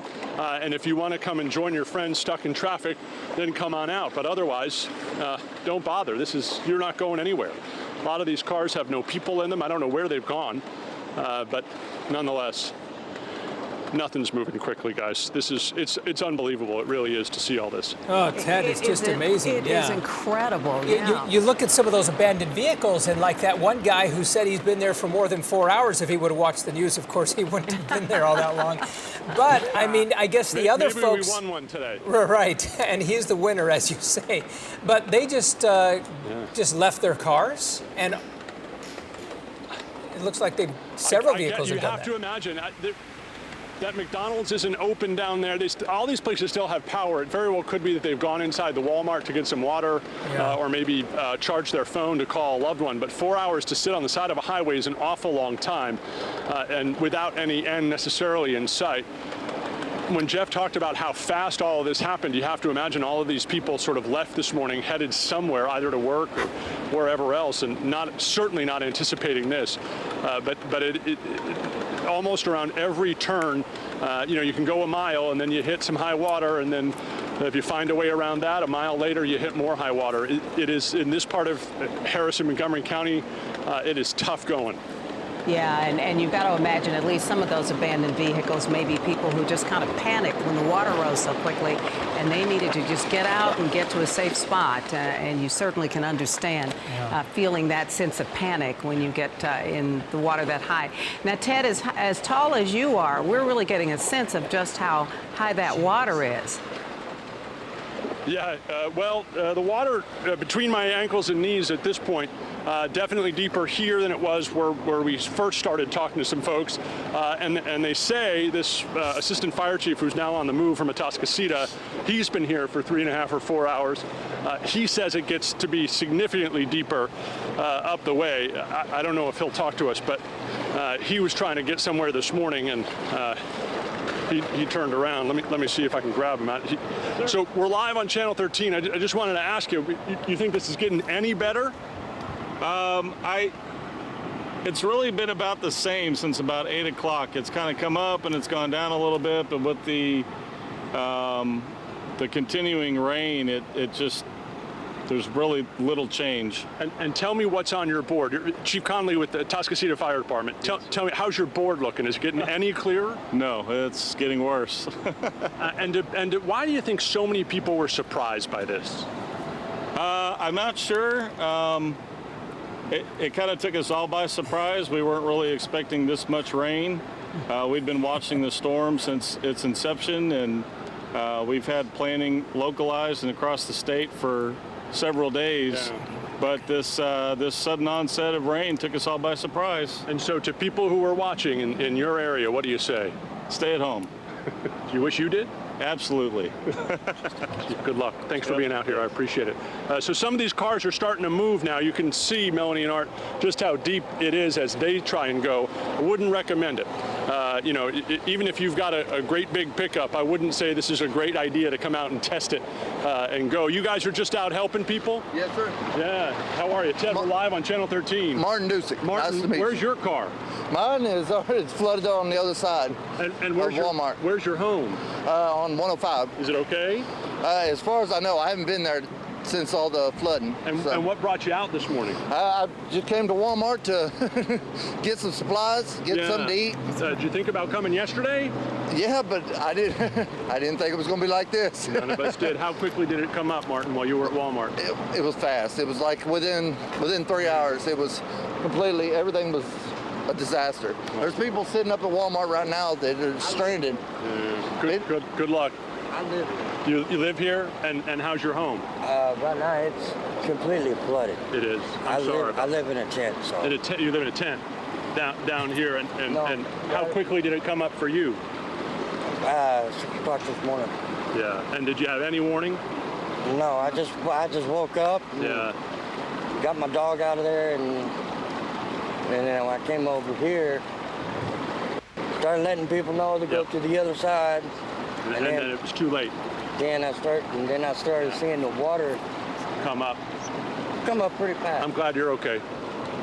I'm glad you're all right. Melanie and Art, you guys have a great sense of what it's like here. We're going to continue down towards Kingwood, where it just continues to get bad down that way as well. And so it's that's what these guys are hearing as well. And so we'll work our way down. That one lane is open, but it's slow going. If you have power and you're comfortable where you are, there is no sense in joining these crowds of people who are stuck on Houston highways. Absolutely. Don't be like Darian and not watch TV or pay attention because it really does matter so much as we're able to follow this. Thank you, Ted, for being able to talk to all of those folks who've been stuck out there for hours. Yeah, and all of this, by the way, coming now. Here's some guy. He's going to be going the opposite direction.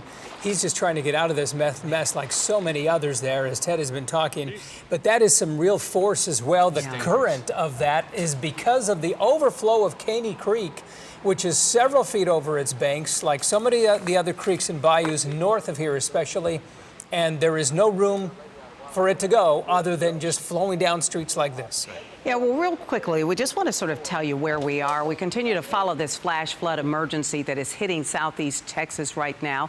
And here's what we know at this hour. In North Houston, we talked to Micah Hatfield just a few moments ago. Firefighters responding to this roof collapse. This is actually a post office facility off of Aldine Bender Road. At last check, 3 people were being treated, but for minor injuries. We saw an ambulance actually come during her live shot and then turn around and leave. So perhaps good news that there aren't a whole lot of people who might have been injured.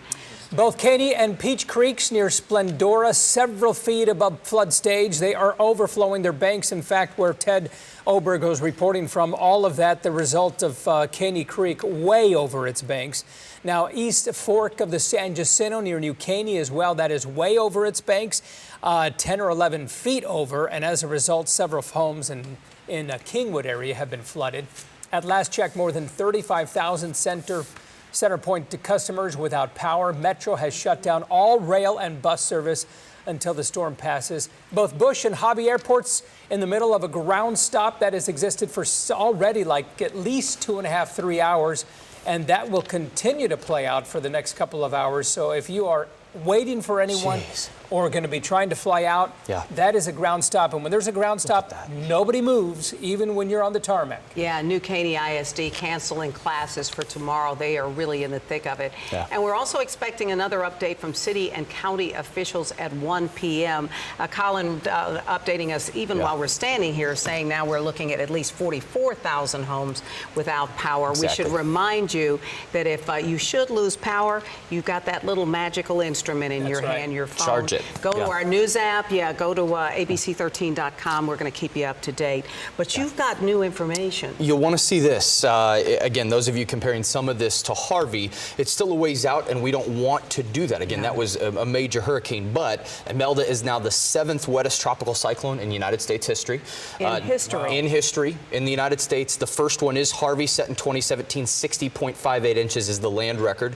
1979 Claudette, as some of you may remember that, hit here, 45 inches. It is still the 24-hour record in the United States. Claudette is set back in 1979, and that came in at number 6. Now Imelda, which was hardly a tropical storm just a few days ago, now coming in at 41.81 inches, and that's within a 12 to 48-hour period.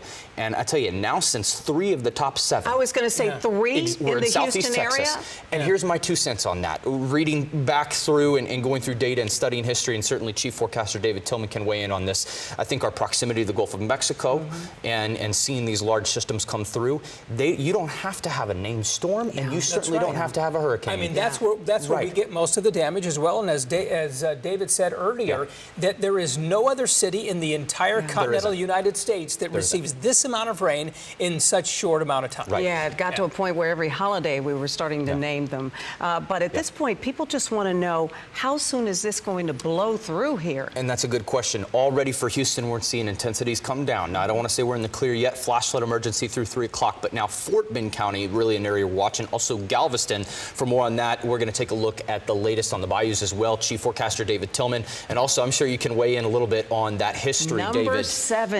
Number 7 all time. Claudette at 6. What can you tell us about Claudette, too? I tell you what, Claudette was a tropical storm, and one of the feeder bands stalled over the town of Alvin back in 1979 and produced a record 42 inches of rain in a 24-hour period. So they had water several feet deep all over town during that particular situation. And so Southeast Texas is not new to that. And you heard my pet peeve just a little while ago, Art Mel, that people say, well, Houston floods because they have bad drainage and because it's flat. Well, that may be partially true. The real reason is we get rainstorms unlike any other city in the country. You can go to Atlanta, you can go to any of these other cities, and you almost never see a 10-inch rainfall that occurs in 3 hours like you get here on the regular. I'll never forget one time, this was a non-tropical system.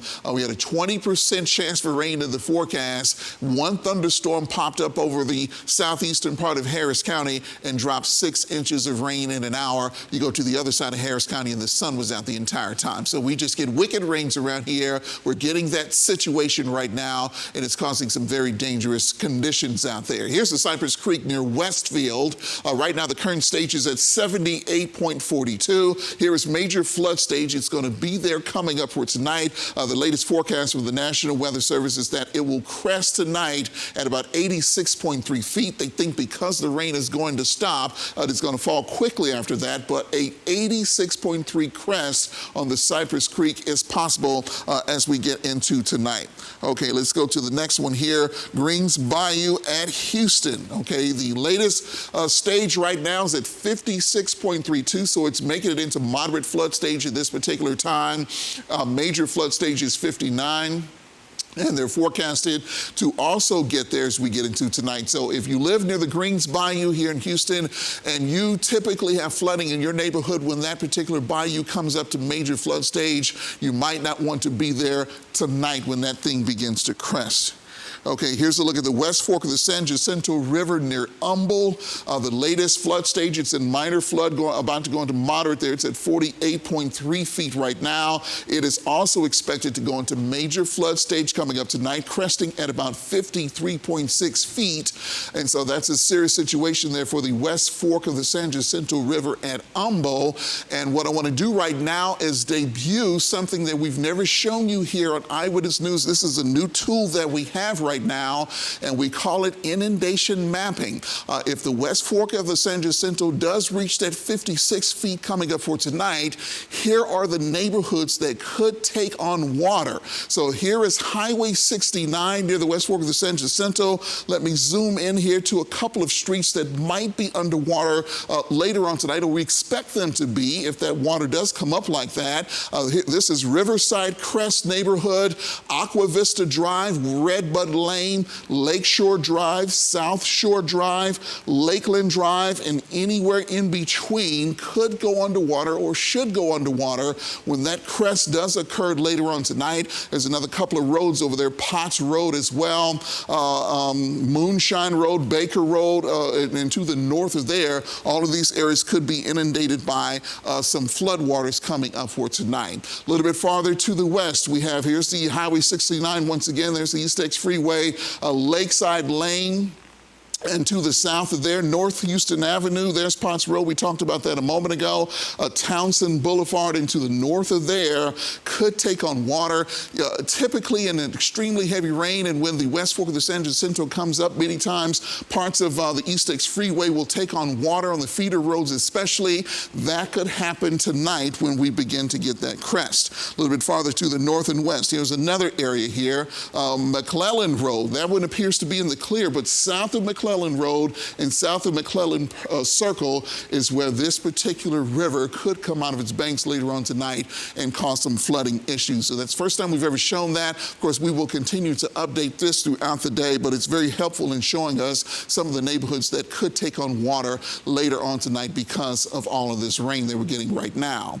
This is the rain that has fallen from around Conroe through Liberty County over towards Cleveland, through Liberty County, northern parts of Chambers County, then on up towards Beaumont in the last 12 hours that just made this, and anywhere from 12 to as much as 22 inches of rain has fallen in this area in the last 12 hours. And over the last about 18 hours or so, some places within here have gone over 25 to 30 inches of rain. So that's really down around the Winnie area there. So we've seen just a tremendous rainfall from this system. Farther to the south and west, rain totals beginning to stack up with that line that stretches out towards Katy and out towards the Sealy area, already over 2 inches, and the rain continues to fall there. We can look at all of the warnings that are in place right now. This is a flash flood warning that's in effect around the Fulshire area down towards Sugar Land, Houston to the north and to the east, all the way up to Montgomery County and east into parts of Liberty County under a flash flood emergency right now. Colin Myers just handed this to me. Memorial Drive near Shepherd is impassable. Cars are reversing to avoid the floodwaters there. So Memorial Drive near Shepherd is impassable due to the heavy rain that is occurring right now. And Stefania, our reporter, is trapped there. She posted a picture, I retweeted it. Again, that's right up near Memorial, right there near the West Loop. Right. And if you look in that picture, you look in the distance, underwater, down where it descends. So under that ramp area. There. That is one of those trouble areas that we've seen before. Right. Yeah. But there is also an underpass there that often will shut down, and people have been stuck in there before, right there at Shepherd and Memorial. And this is the reason for the flash flood emergency, because you can drive into an underpass, an area that's a lot deeper, the water's a lot deeper than you know, and you can instantly put yourself in a life or death situation there if you can't get out of your vehicle, if you can't swim, and that's why we're under a flash flood emergency right now. I want to show you northern Liberty County because, again, just a little while ago I showed you that this is one of the spots that saw well over a foot closing in on 2 feet of rain, and the rain is still coming down there. Things have gotten better in Conroe up towards Cold Spring. Things have improved for you, but it's still pouring in Cleveland right now. It looks like the worst of the rain is going to start to pull to the east of you in about 30 minutes or so, but right now it is still coming down. From downtown Houston on to the west, we're seeing tremendous rains occur right now. Southwest Freeway all the way out to Sugar Land, all the way to Rosenberg and beyond. We're seeing tremendous heavy rain. Some of the rainfall rates here, anywhere from 2 to 4 inches an hour. The line is moving to the south, but because we've got this moisture feeding into it from the south, that's why it's maintaining its intensity. These new thunderstorms that are developing, eastern parts of Worden County are moving across Fort Bend County and intersecting this line. And every time one of those cells intersects the line or moves into it, merges with it, you get an increase in rainfall rates. And when you get those high rainfall rates above 2 inches an hour up towards 4 inches an hour, it is going to overwhelm the drainage system. It's going to fill the roads up with water. If there are any low spots you drive into it, you're going to put yourself in trouble. And that is the reason for the flash flood warning there and the flash flood emergency that's in effect around Houston. Farther to the south here, look at this. The entire Galveston County is seeing an increase in thunderstorm activity right now. So we've got that line to the north over Houston that's still coming to the south toward this region. We've got thunderstorms developing right over it, and then we have these storms along the island which appear to be feeding into that line. So for several more hours, it may not be until later on this afternoon that things begin to improve in the Galveston area with this line slowly moving to the south. Here's a quick look at future track. It's a little hard for our computer models to keep up with what is happening with this particular system, but we'll see what happens here. here, it says that between now and 2 o'clock, there's still going to be extremely heavy rain over the Houston area to the south, especially. The line that right now is closing in on Sugar Land is going to be over the Wharton and Angleton areas by then. That is, if this particular model is right, that line will continue pushing on to the south, and by 4 p.m., while the new run of the model says there could still be some rain even over downtown at that time, but the heaviest will be south of Houston, Wharton and Angleton, and closing in on Palacios and over towards Galveston. And it won't be until later on this evening, say by 6 o'clock, that the intensity of this rain really begins to come down and finally move off into the Gulf of Mexico. So if you live here in Houston, time right now, we're about 15 minutes to 1 o'clock.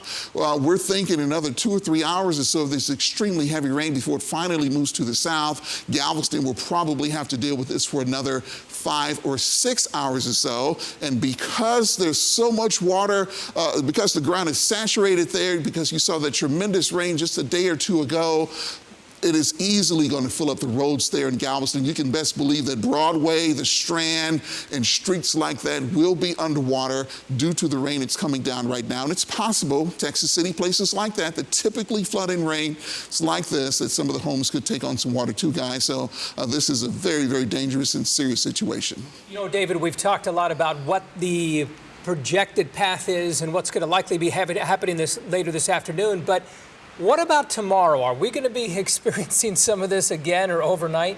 You know, we've been concentrating so much on today that we haven't looked at tomorrow as much, but I will tell you, Ard, based on what we had seen over the last several days, that there will still be deep tropical moisture located over the area. Now, it won't be as much as what we're seeing right now, but there will still be a lot of moisture over the area. Now, we think Imelda will finally begin to move away and weaken by the time, so the rain won't be as concentrated in these feeder bands tomorrow like we're seeing right now, but we are expecting at least scattered heavy downpours, slow-moving ones to develop here or there.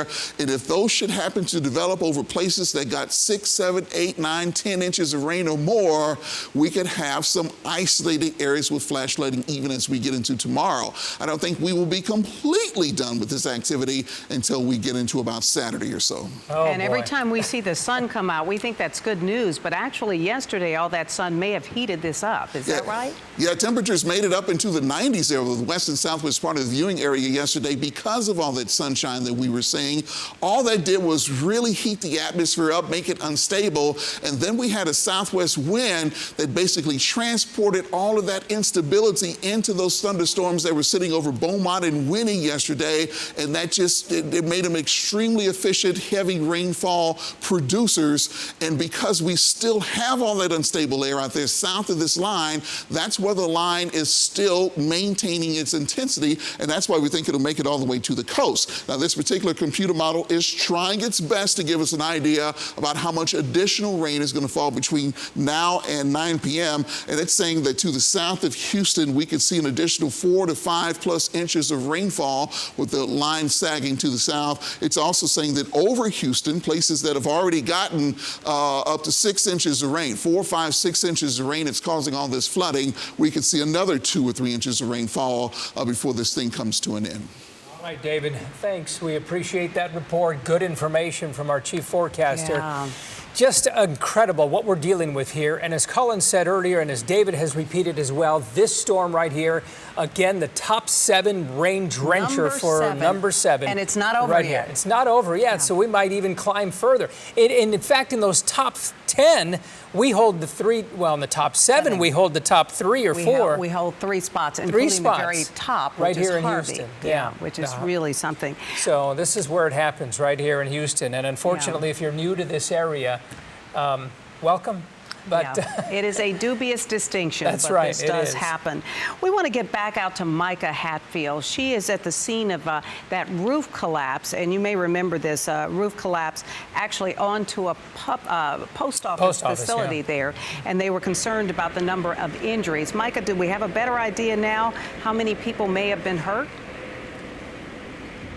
We do. We heard from the fire department. They said that there were 3 people who were injured, just minor injuries. This is the post office processing and distribution center right off of Aldine Bender and Heather Row Forest Parkway.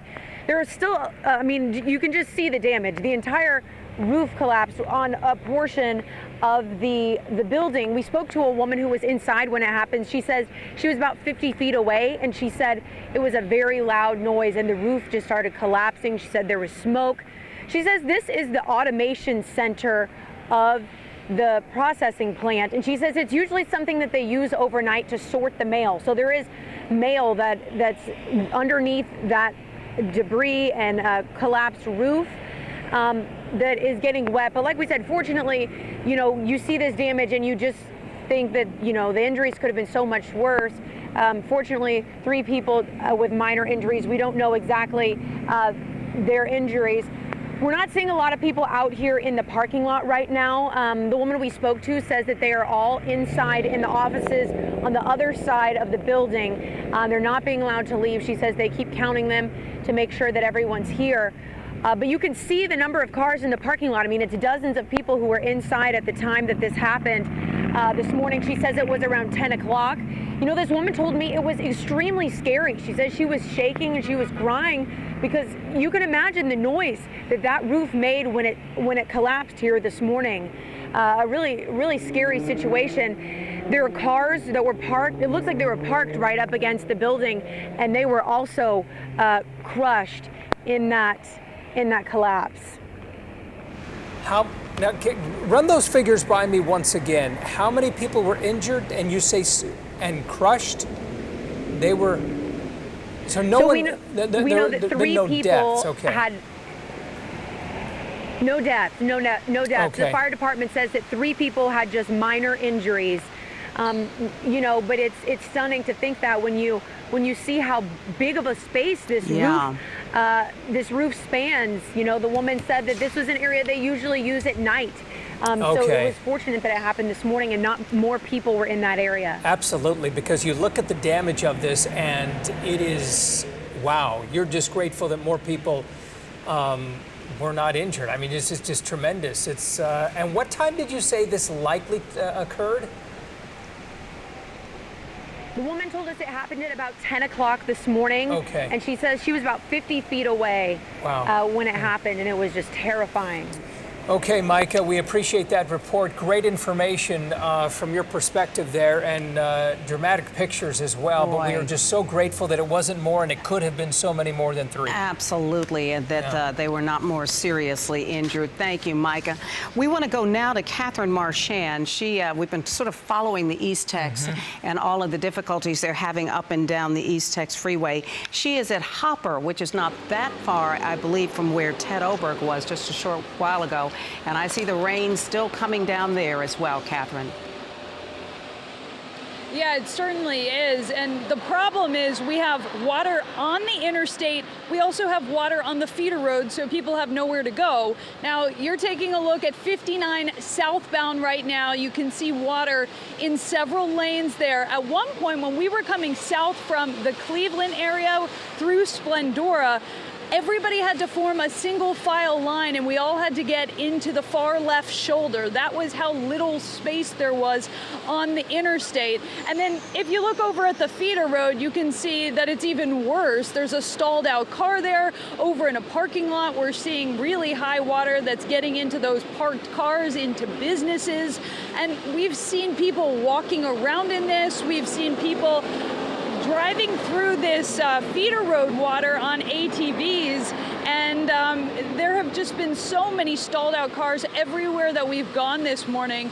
We started off in Splendora. It got really bad there. Then we went up to Cleveland where we were seeing the same thing, and then we started to head back south again, back towards Houston, and we've just been in the rain all morning long. Here's a gentleman that's been walking around. Sir, where are you coming from? Hopper. What were you seeing over there? Oh, it's flooded. The current's making it difficult. I'm trying to get to my mom. Where's your mom? Right 2 streets down. What's going on with her? The house is getting flooded. The house is getting flooded. What street does she live on? On Hartwick. On Hartwick. I'm trying to reach her. And you came from just a couple of streets over. Right. And why are you on foot? What's going on? Well, the vehicle wouldn't make it. The vehicle wouldn't make it past. So on the feeder roads. Yeah. Because we've been seeing all the feeder roads are just a mess, pretty much everywhere. Yes, definitely.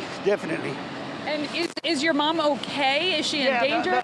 No. The last I talked to her, the water was coming in. She was getting hysterical, but I told her I was on my way. So I've only got a couple more blocks. So I'm gonna make it. All right. Well, good luck. Thank you. Thanks for talking to us. Yeah, so you can see he's walking, and then if you look off in the distance, there are a couple of people wading through the waters there too, and these feeder roads are impassable up and down 59. We tried to get off around New Caney. It was FM 1485, and the water was probably 3 feet deep there. And we've seen several drivers who have been on a feeder road realize that it was really bad, and then they've tried to go back onto the interstate, and then they've gotten stuck in the mud between the feeder road and the interstate. So the main message here this morning is, number one, don't try the feeder roads because they are in really bad condition. And number two, don't drive if you don't have to, because it is very chaotic out here. We've also seen drivers going the wrong way. So at one point we were on 59 coming southbound, and there were several drivers in the left shoulder coming northbound towards us. Yeah. And we weren't even sure why at that point, what they were trying to turn around to avoid.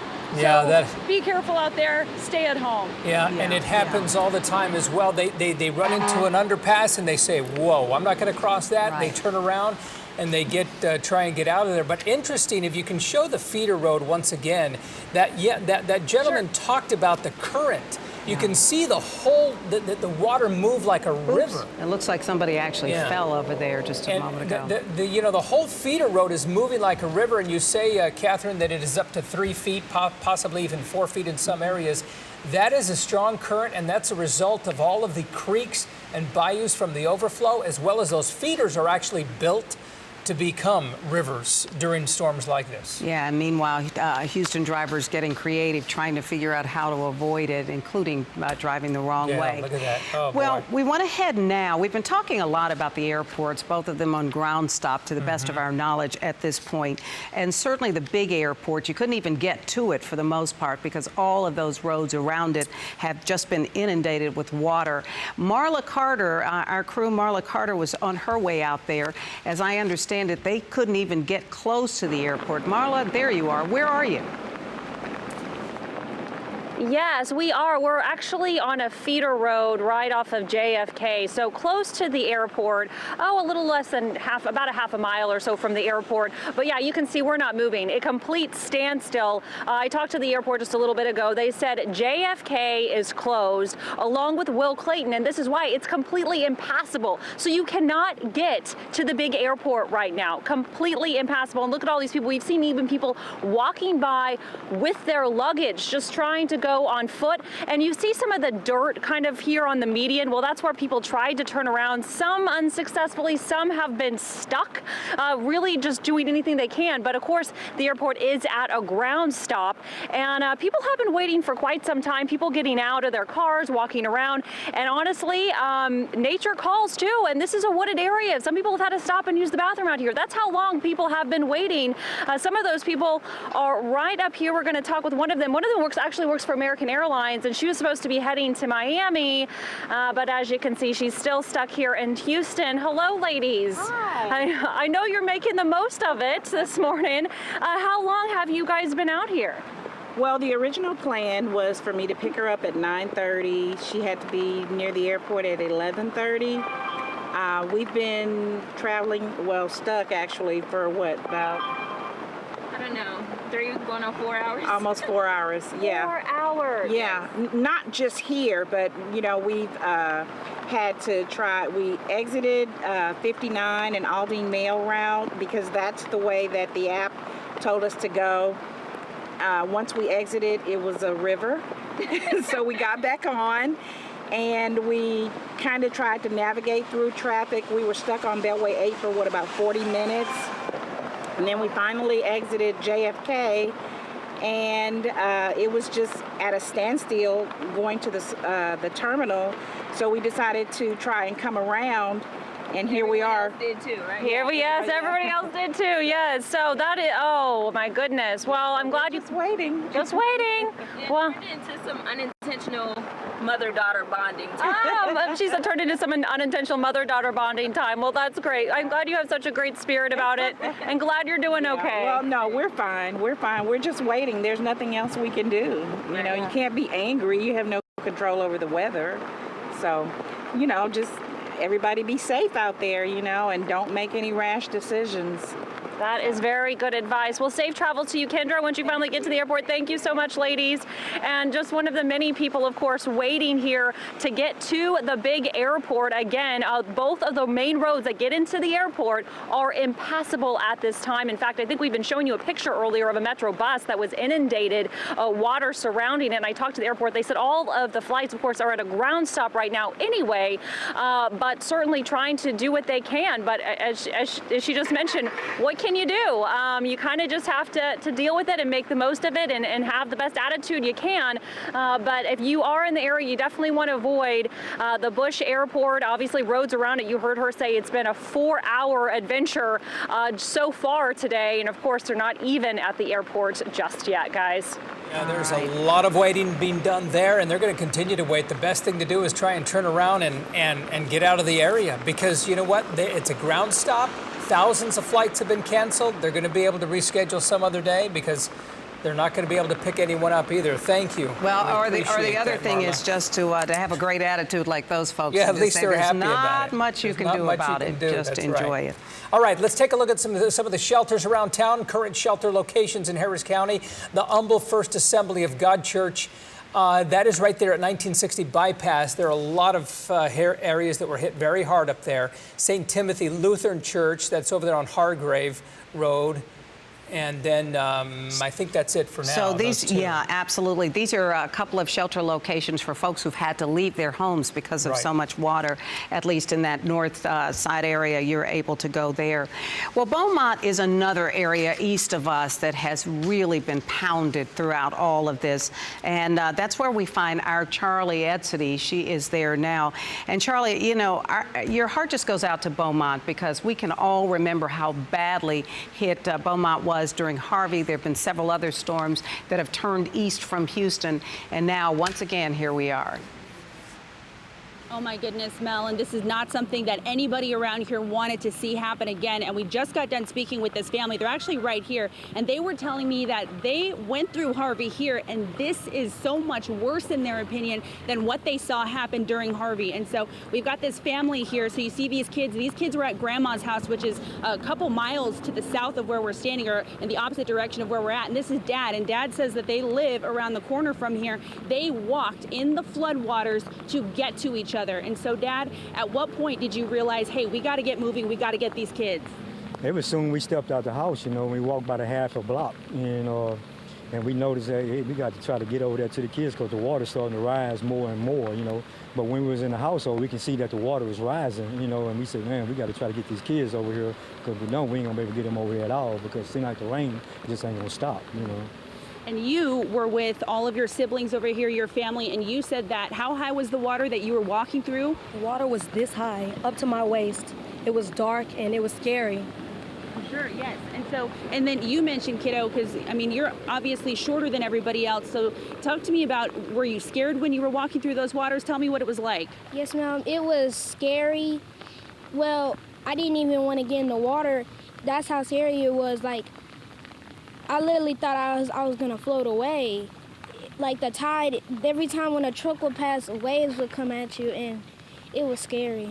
And then you also, kiddo, you were there too, and talk to me about just how high the water was. It was like this way, and I was scared of what it was, a car passing by, and the wave was, and I thought it was pull me back all the way back there where the rest of us. Lots of water. And so you were hanging on to who during all of this? I was hanging on to him because he was with me, and as soon as we got like more deep, the water was coming up here. So for him, he's smaller than me, so he was literally like actually swimming in the water trying to stay close to me, and I had to keep him by my side, so we had to go by the grass just to walk, just to make it to like we need to go. Did you think you were going to be able to meet up with Dad over here? Were there points in your journey where you thought this is not a good idea, we need to turn around? Literally, like with like 5 minutes walking from my grandma's, I wanted to turn around just to bring him back because I didn't think we were going to make it, but thank God we did. And about how long would you say you were walking in these waters?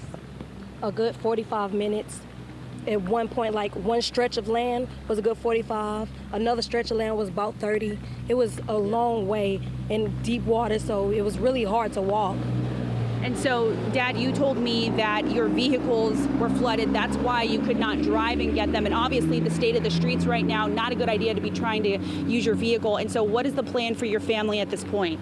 The plan is right now is trying to get to the house. We still got like 3 or 4 blocks, before we be able to make it to the house, and got a lot of water we need to get through. And as soon as we get to the house, we're just going to try to see if we can block the doors and try to keep the water from coming in because the water is still rising. It started in rain ain't stopping anytime soon, look like.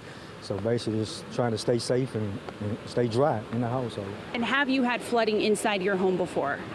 Well, it's pretty close, when, like you say, when Harvey came around, but actually, it wasn't this bad right here. This is bad right here. And it seemed like it started getting worse and worse.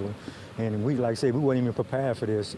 Nobody was prepared for this. If we could have had sandbags and everything. So we weren't able to get no sandbags or anything. Nobody was talking about the water's getting this bad. We've been prepared. We don't even got no water, basically to drink. We would have went and got water outside and everything. If the power go out, we'd be stuck because we wasn't prepared for this.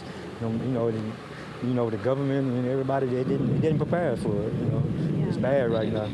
Well, sir, we're just very thankful that you were able to reunite with your family. Everybody is safe here. So, yeah, go inside, stay inside, get to a safe place. But thank you so much for taking a few minutes to talk to us. Yeah. And so, guys, again, we just arrived here in Beaumont. We literally pulled off into this neighborhood. And this is a neighborhood street right here. I mean, it was hard for us to even pass through here when we were trying to turn down and to get to a higher spot to park. But you can see, look at these cars driving through here, going through several inches of water. And this is not the only spot here in Beaumont that we drove through. And not to mention getting from Houston into Beaumont, that was a very treacherous journey for myself and photojournalist Mike Menchaca. We went through some pretty flooded areas. Thankfully, we're in a very high-profile vehicle, so we managed to safely pass those areas, but a lot of other cars, unfortunately, did get stuck, did have to pull off to the side of the road to wait to see if that water would eventually go down. But pretty much throughout the majority of our trip out here, it took about 2.5 hours for us to get to Beaumont from Houston. The rain never stopped. The rain would definitely come in waves. It would get more intense at certain points, but there was always a pretty steady drizzle coming down at any given time. And we actually have this man across the street over here. Sir, can we talk to you? We're gonna walk over here and talk to this guy. He just came out of his house.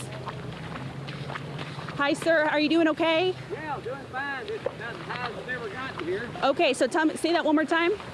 This is as high as the water's ever got. It got up in my driveway, and the trucks come by and wash over my thing when them trucks come by. Oh, wow. And so did any water get inside of your house? No, never got in. Okay. I thought Hurricane Harvey, I'd never see it again. Right. It never got in Harvey either, so I thought I was good. But here we are again. Can you even believe that this is what it looks like outside of your house? Actually, it went over this curb this time and never been over that before. But at this time, even during Harvey, it never got over that water.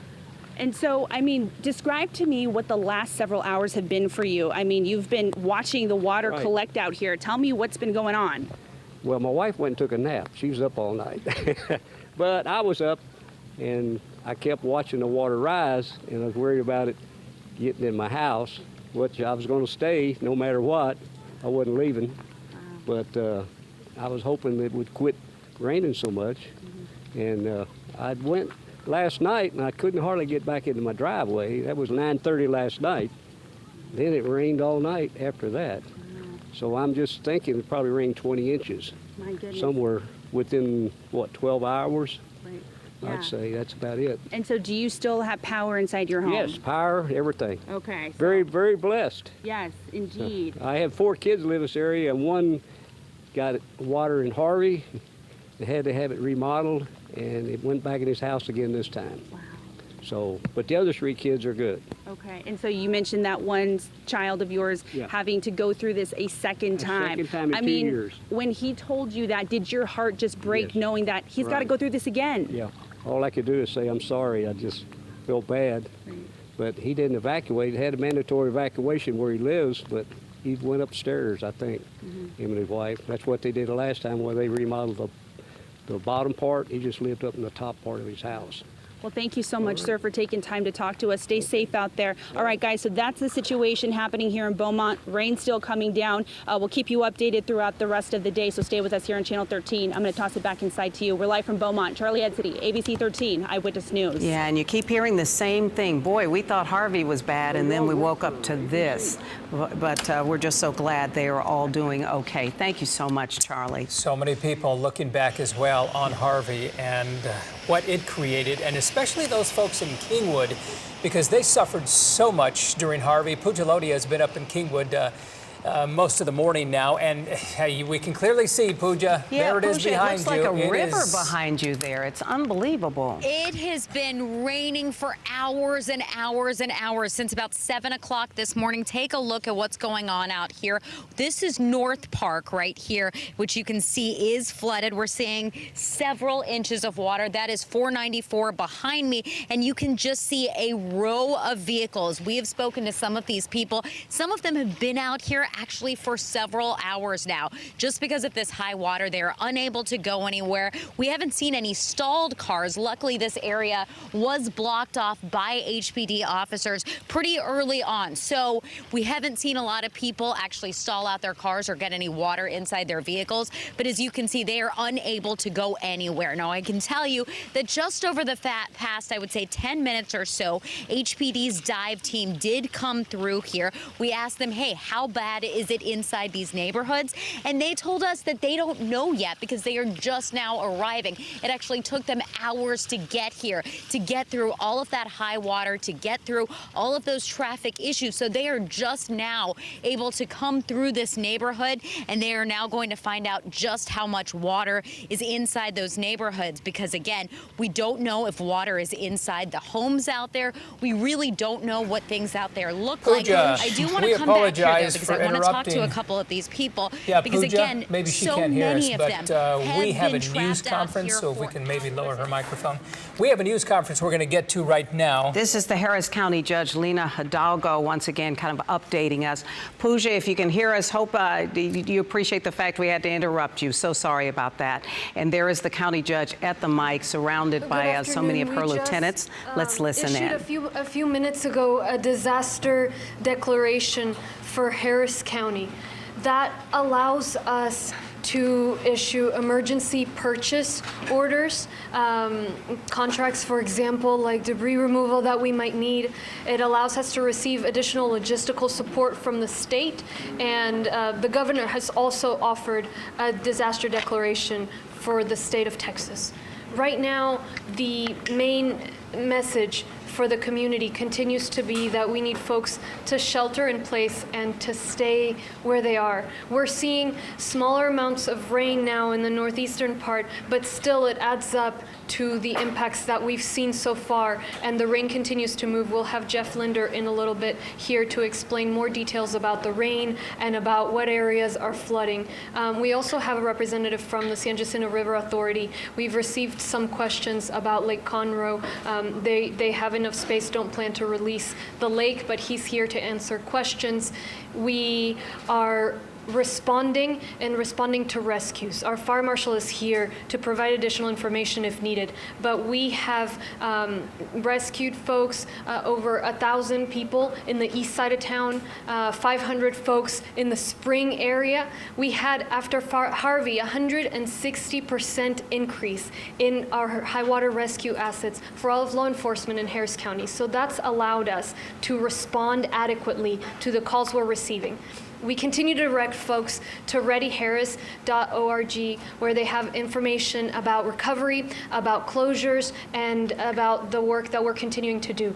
The biggest message right now is that the danger continues as the rain continues to fall, and we need folks to remain at home, to remain off the road.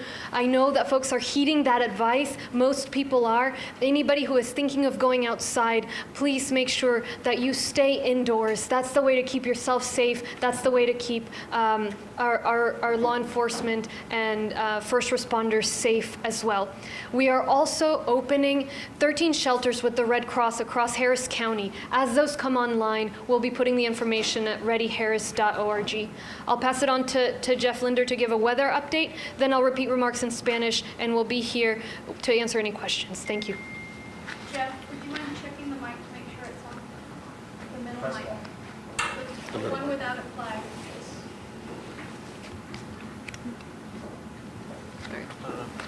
All right, Jeff Linder with the Harris County Flood Control District.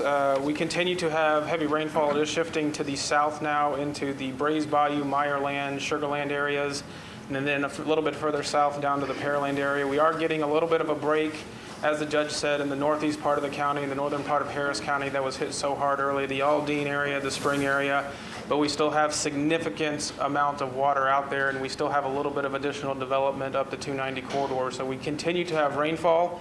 This continues to be a life-threatening situation, and a flash flood emergency remains in effect at this time. So we need people to heed the advice we are given and stay where you're at. The most dangerous place right now for anybody to be is in a vehicle on any of the roads and getting yourself into a high water location on any of the roads. Talk briefly about the bayou situation. We have multiple bayous that are out of their banks in certain areas. And I'm going to start from the northeast part of the county and go down to the southwest part of the county. The east and west forks of the San Jacinto River, again, major flooding is expected on those starting tonight and lasting into tomorrow. Those are subdivisions east of US 59, the lower portions, the very lower portions of Kingwood, not all of Kingwood, but the lower portions of Kingwood near the river. The east fork of the San Jacinto River near FM 1485. Cedar Bayou from FM 1960 all the way down to Baytown. And there could be some flooding in the city of Baytown along Cedar Bayou later tonight and into tomorrow. Gum Gully in the northeast part of Harris County near the San Jacinto River. Gardner's Bayou in the Humble into the Beltway 8 area near Intercontinental Airport. That bayou is over banks. Little White Oak Bayou in Independence Heights. We do know there is some structure flooding occurring along Little White Oak Bayou just north of the 610 North Loop. Halls Bayou, we do have significant flooding along Halls Bayou near I-45 in West Mount Houston. The subdivisions that are included in this are Colonial Hills, the Belmont subdivision, and potentially the Hidden Valley subdivision. These are the areas right there around I-45 and West Mount Houston. Brickhouse Gully is over banks near US 290 and the Langwood subdivision. Homes are taking on water in that area. Lower White Oak Bayou is rising very rapidly near I-10 and I-45. It is possible that the bayou is going to exceed portions of I-10 and I-45 as we have seen in the past right there where I-45 and I-10 come together north of downtown Houston. And so TxDOT is monitoring that very closely right now. And then the lower portion of Cypress Creek, this is the area east of Aldine Westfield, north of Intercontinental Airport. A couple other important points to make. Addicks and Barker reservoirs. The floodgates are closed. They are not releasing any water. There is plenty of capacity in those reservoirs to handle the rainfall that we are expecting. We are not expecting any flooding from Addicks and Barker reservoirs from the pools behind them, and there will not be any releases from those reservoirs based on the current rainfall that we've had or even the expected rainfall that we're expecting. And one other bayou to mention, Hunting Bayou on the east side of Houston. We do expect structure flooding possible in the Songwood subdivision. That's on the north side of I-10 where the bayou crosses I-10. And if Chuck would like to come up now and make a comment on the San Jacinto River and Lake Conroe, cover Conroe.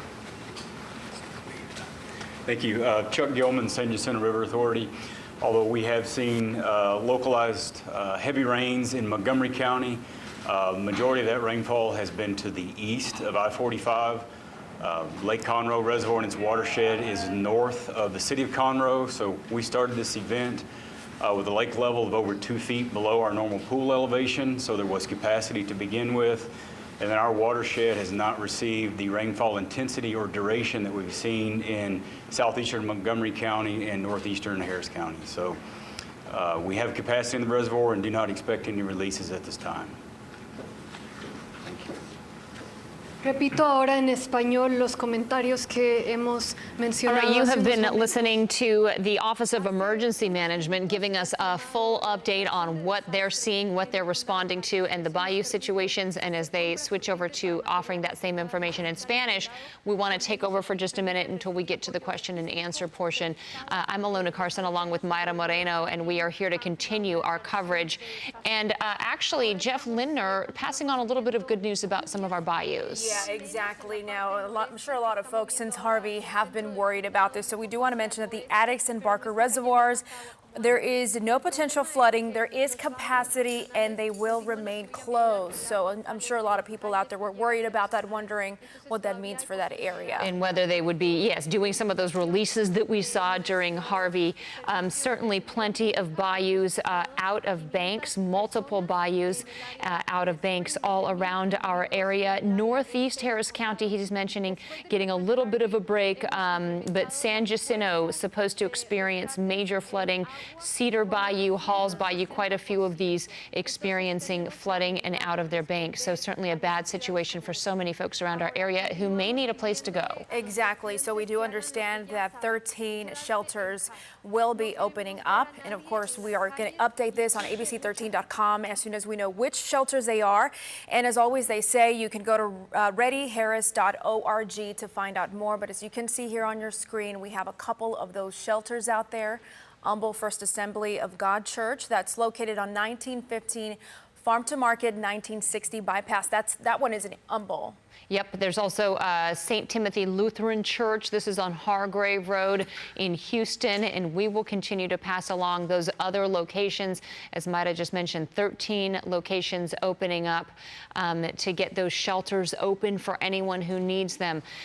Obviously, this is still a breaking news situation. We are still in the middle of this flash flood emergency still in place, but we are certainly getting multiple reports in different parts of the city of neighborhoods having issues and people needing to get out of their homes. Yeah, and we continue to get messages from people. I just got a text message here from folks over in the Rosenberg area as well. They're worried. They're taking in water.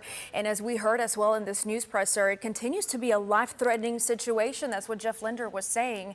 And a lot of people are scared. And Ilona, I was telling you, this feels like deja vu. Yes, we feel like we've been through this so many times. Let's go back to the question and answer portion of this press conference. Meteorologist as well for any questions.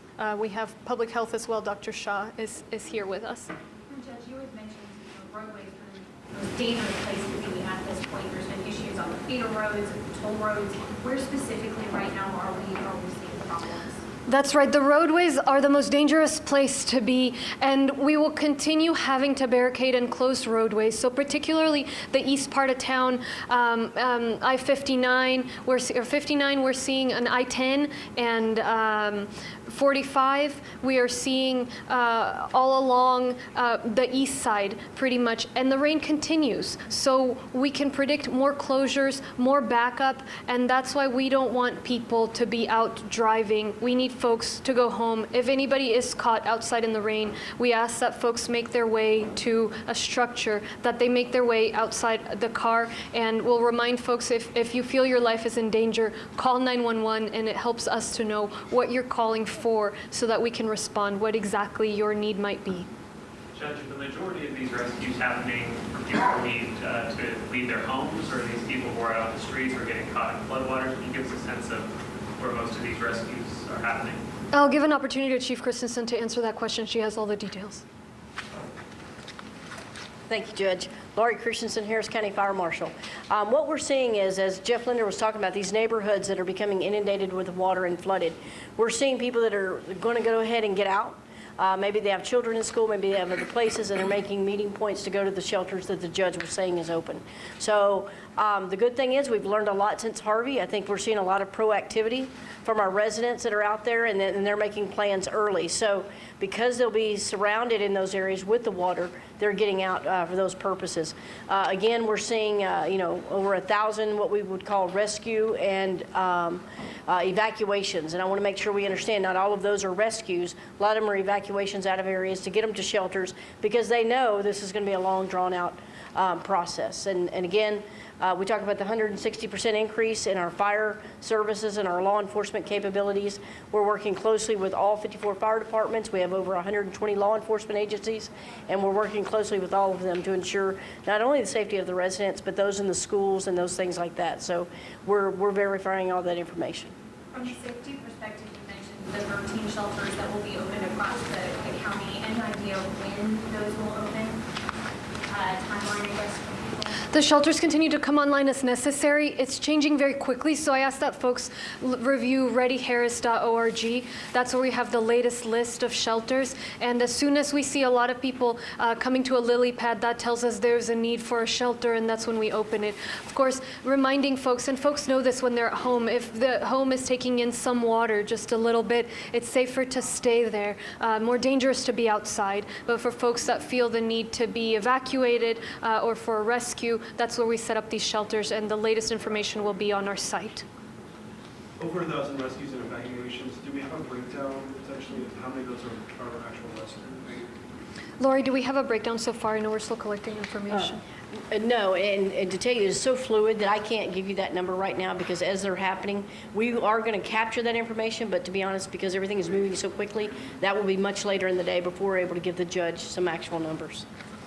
Yes, and that's the same with homes. We're still assessing exactly the numbers. And so as soon as we have detailed numbers, we'll get them out to you guys. Right now, the first priority is making sure we're out there ready to support folks when they need us. And we are being able to do that 100%.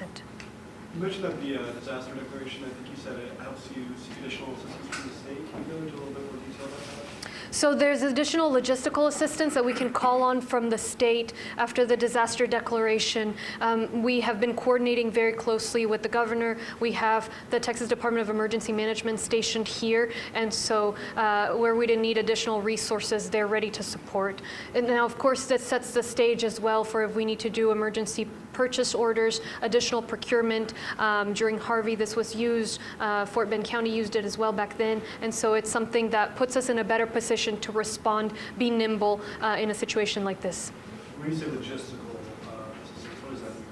We have our incident command here at the Emergency Operations Center, and we run through a very tight structure, well practiced. Everyone has worked well together.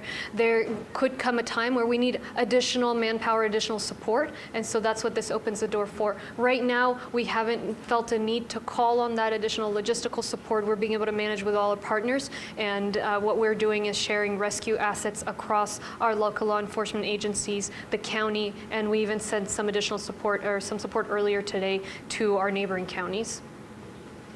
Judge, we know some people find themselves in emergency situations calling 911, but we're also getting questions about a line, a non-emergency line. Is there a way that people can call about it? Sure. So right now, if you're in the city of Houston, calling 311 or calling 311 is good. We will share with you guys a number for our flood control district, which is important for us in terms of keeping count of homes that might be flooded.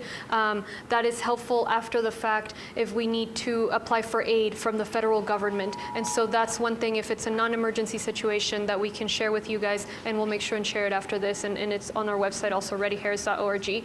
Right now, we do ask to call 911 when you feel that you have a life-threatening issue, and we will be ready to respond. And of course, the county is working with all our partners to make sure that we're nimble and we're quick. Jeff, do we have a sense of when this event will be over? I mean, when this rain will move out? I mean, are we talking about this type of rain through the rush hour? You know, the question was, do we have a sense of when the rain will be over and can kind of move out of the area? So that is moving down to the south, so now starting to get into southern Harris County, Brazoria County, Galveston County, even back into Fort Bend County. Unfortunately, that is going to be moving across areas that had a lot of rain the other day, and so I am concerned of rises along Clear Creek and Armand Bayou and Turkey Creek down in the southeast part of the county in the Sagemont area. So we are going to be monitoring that. Generally speaking, we are seeing a decreasing trend, which is moving in the right direction. However, we are still seeing rainfall rates of 1 to 2 inches an hour. So we're still putting water on top of water. And until we can get those rainfall rates down to less than a half an inch or less than a quarter of an inch, it's going to continue to worsen the flood situation we have. One other point I want to make, just because the rain stops, it is going to take a good amount of time to get all of this water out of here.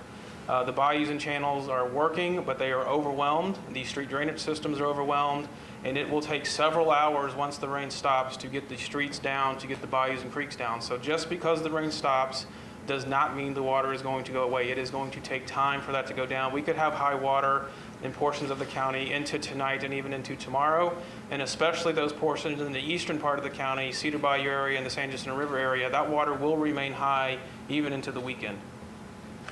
We have communities mostly east of here, obviously, but they're saying, you know, this event has been as bad or worse than Harvey for them. How would you compare the experience during Harris County to?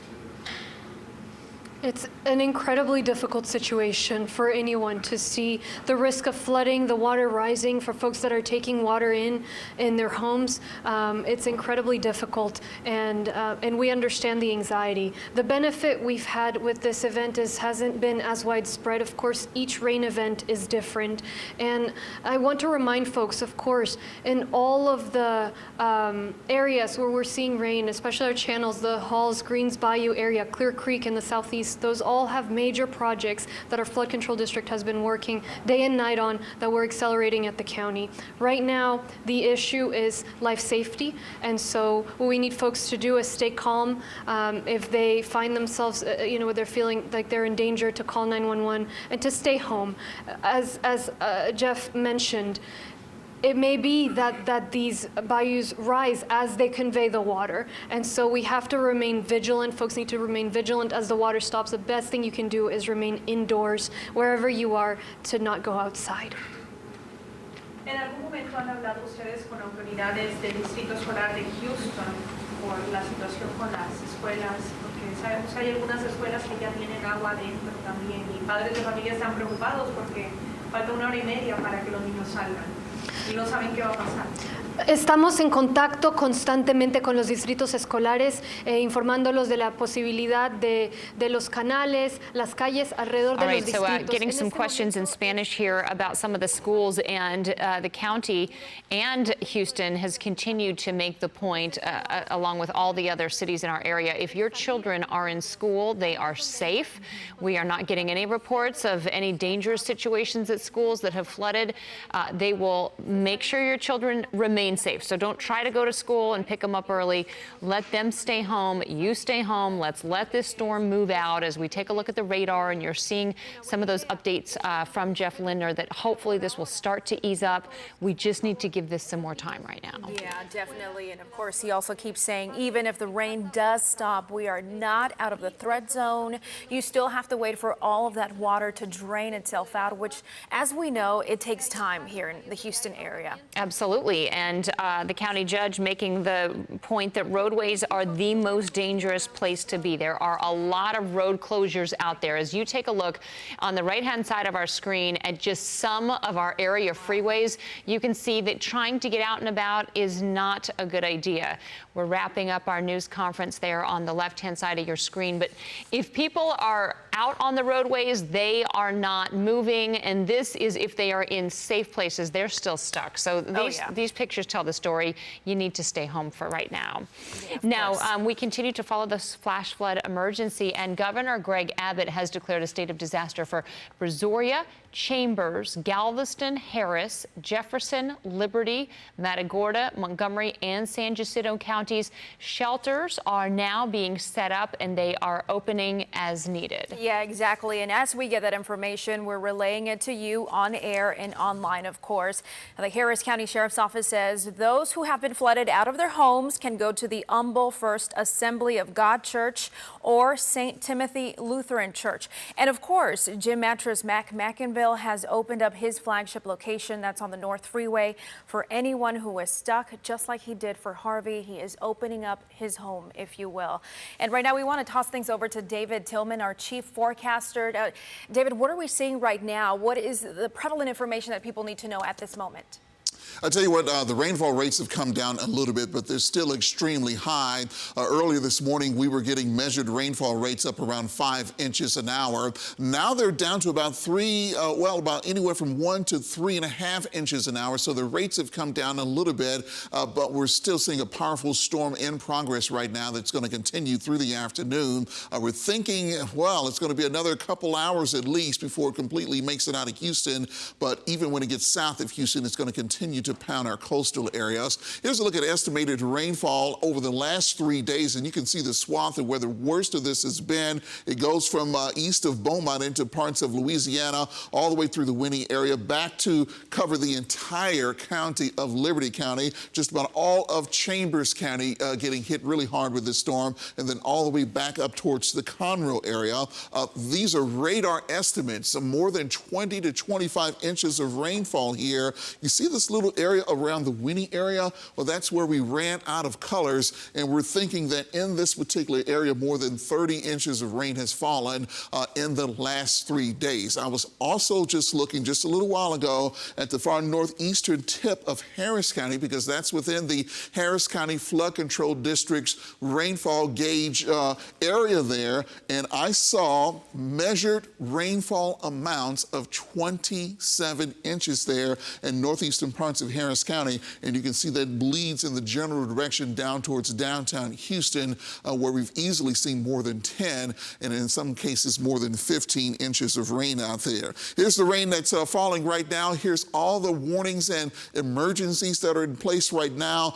This huge area here around the Fulshire area down in parts of Fort Bend County, that is a large flash flood warning that is in effect right now. A new flash flood warning is now in effect for the northern part of Galveston County, northern parts of Brazoria County, and extreme southeastern parts of Harris County. But you basically go from the city of Houston to the north and to the east, and all of these are flash flood emergencies. Reason why, again, 10 plus inches of rain has fallen here, some places over 20, and the rain continues to come down. Now, places like Conroe, not seeing as much rain as we were seeing a little earlier this morning, but the rain is still covering most of Liberty County right now. We're still getting hit really hard in Chambers County, especially the southern part of Chambers County, Bolivar Peninsula, Galveston Island, most of Galveston County being pounded with the heavy rain right now, and it extends back into parts of Fort Bend County and all the way back towards the Wharton County areas. I want to read you a couple of reports here.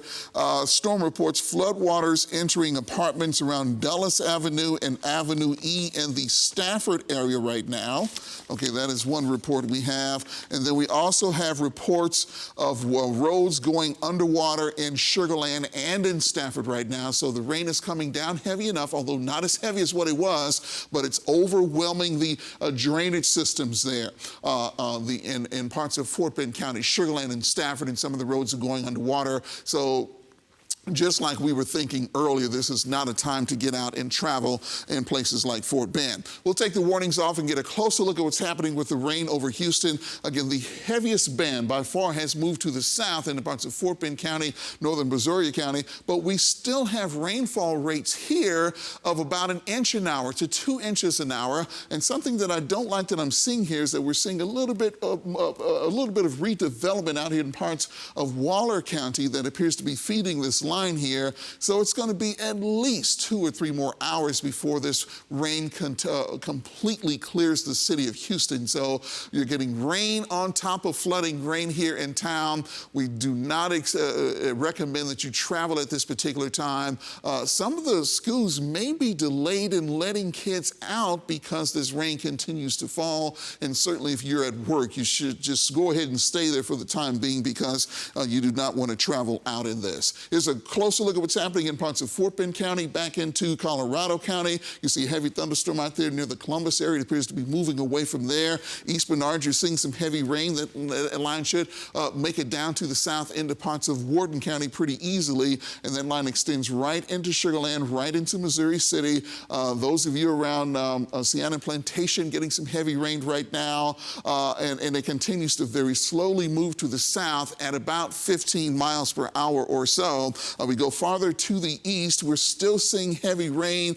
Although the rates have come down, we're still seeing heavy rain over parts of Chambers County. The heaviest rain in Chambers County is along the Bolivar Peninsula. So you can best believe there's probably some street flooding ongoing right now in places to the southwest of High Island along the Bolivar Peninsula, Crystal Beach, and places like that. There is Galveston. We have been watching Galveston Island for the last several hours take on this line of training thunderstorms. It really hasn't let up since that time. There's a flash flood warning in effect right now. And what I'm concerned about is not only will this continue here, but the line that's coming in from the north will merge with that. And you'll continue to get heavy rain, and the rainfall rates might get even a little higher than what we're seeing right now. So we are concerned about what's going to happen in Galveston on the island for the rest of the afternoon coming up. Things are looking pretty good for Brenham and Conroe up towards Livingston and back towards College Station right now. Here is future track, and it shows that as we go through the afternoon, this line of storms will slowly sink itself to the south, so things will slowly improve in Houston, but it's saying that around 2 o'clock, which is coming up in 20 minutes or so, that there's still going to be moderate rain around, moderate to heavy rain like there is. Or there might still be some pockets of moderate to heavy rain around Houston at 4 p.m., but the heaviest band should shift south of the city by that time. So we'll begin to see some really heavy rain to the south of Wharton down towards the Angleton area, slipping into Bay City as well. Put it into motion. Here is 6 o'clock. Notice how we begin to lose all of those orange and red colors. So this particular model is saying that finally by 6 o'clock this evening, not only will the rain move out of Houston, but the rainfall rates will really begin to fall. And we think the worst of this will begin to move off into the Gulf of Mexico, and maybe things will begin to improve. And certainly after that, we're going to continue to see a reduction in the rainfall out there. Computer models trying to forecast how much additional rain is going to fall. They're having some problems here, but you do notice that in spots it's saying another 3 to 5 inches, and I think that's a pretty good number for areas to the south of Houston. The Weather Prediction Center put the city of Houston onto the east and south, and the high risk for flash flooding today. Very good forecast by them. It appears to have verified completely for the area for today. And I want to show you one more thing. People want to know, when is this whole thing going to be over? The deepest tropical moisture is inside of this white line that you see. So Houston and Galveston and Lufkin are included in that. We put it into motion. We get into Friday. It appears the deepest moisture is going to creep a little bit east of the city, but still be over the Sabine River Pass, so it's possible that some extremely heavy rain could pop up once again over towards Beaumont. Over us, we're still going to have enough moisture around for at least scattered heavy downpours tomorrow, and if any of those downpours do occur over areas that saw more than 10 inches of rain,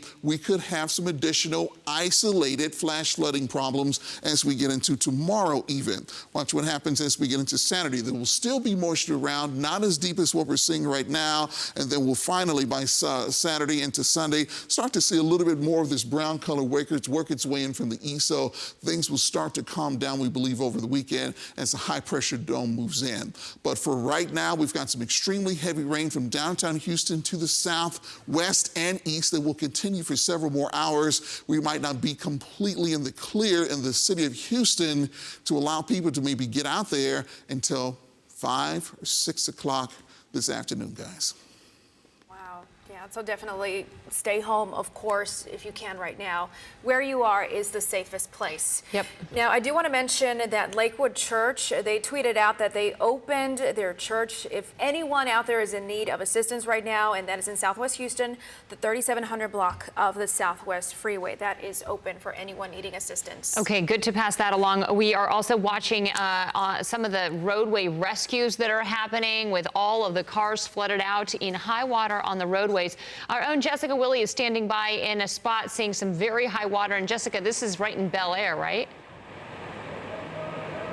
Yeah, not too far away from the station. We're at Bissonnet and the West Loop, just underneath the overpass of the West Loop. And as you can see, a lot of flooded out cars. People also getting to higher ground underneath the overpass. Some folks have been sitting there for some time now. It doesn't appear to be receding any much, but it's kind of hard to tell because it's swirling pretty much in this area. But the feeder roads along the West Loop here in the Bel Air area, they are flooded. Some of these trucks are trying to get through. But let me show you that Mercedes over there, that white Mercedes. That's been there for about 30 minutes or so. The man behind the camera, Francisco Barragan, he and another man, Dave is his name. They helped an elderly woman out of the driver's seat of that Mercedes. No way she could have done it on her own. There are a lot of curbs from the car to the building and a lot of high water. I just walked through it and it's almost waist deep in some places. Also, her son was in there and we were able to get him out as well, along with some of their belongings, get them into an office building nearby. But it was a little touch and go at parts as the rain also was coming down, and people continue to drive through and create wakes, and it made it more difficult because it's hard to keep the door open when wakes are created. But this is a trouble spot for sure right now, Bissonnet and the West Loop. And as we take a look at the freeway heading north there on the West Loop, you can see that all the headlights, the freeways are pretty backed up. And again, the feeder roads are flooded in this area. I know that the West Park exit was closed even early this morning, so no way anyone is getting down there right now. We continue to have some light rain and a lot of people who are just kind of sitting, watching and waiting for this to go down. We talked to a man over there earlier. His name is James Ross, and his wife is in West U, was trying to get home, and unfortunately her car got caught in floodwater. She said it came up very quickly. He was trying to get over here to help her out, and he said, no way, I'm not going through there. We need to at least have one car. So he's just waiting as his wife is sitting not too far away inside her car, and hopefully she was able to get out and get to some higher ground. But it is a tough situation out here.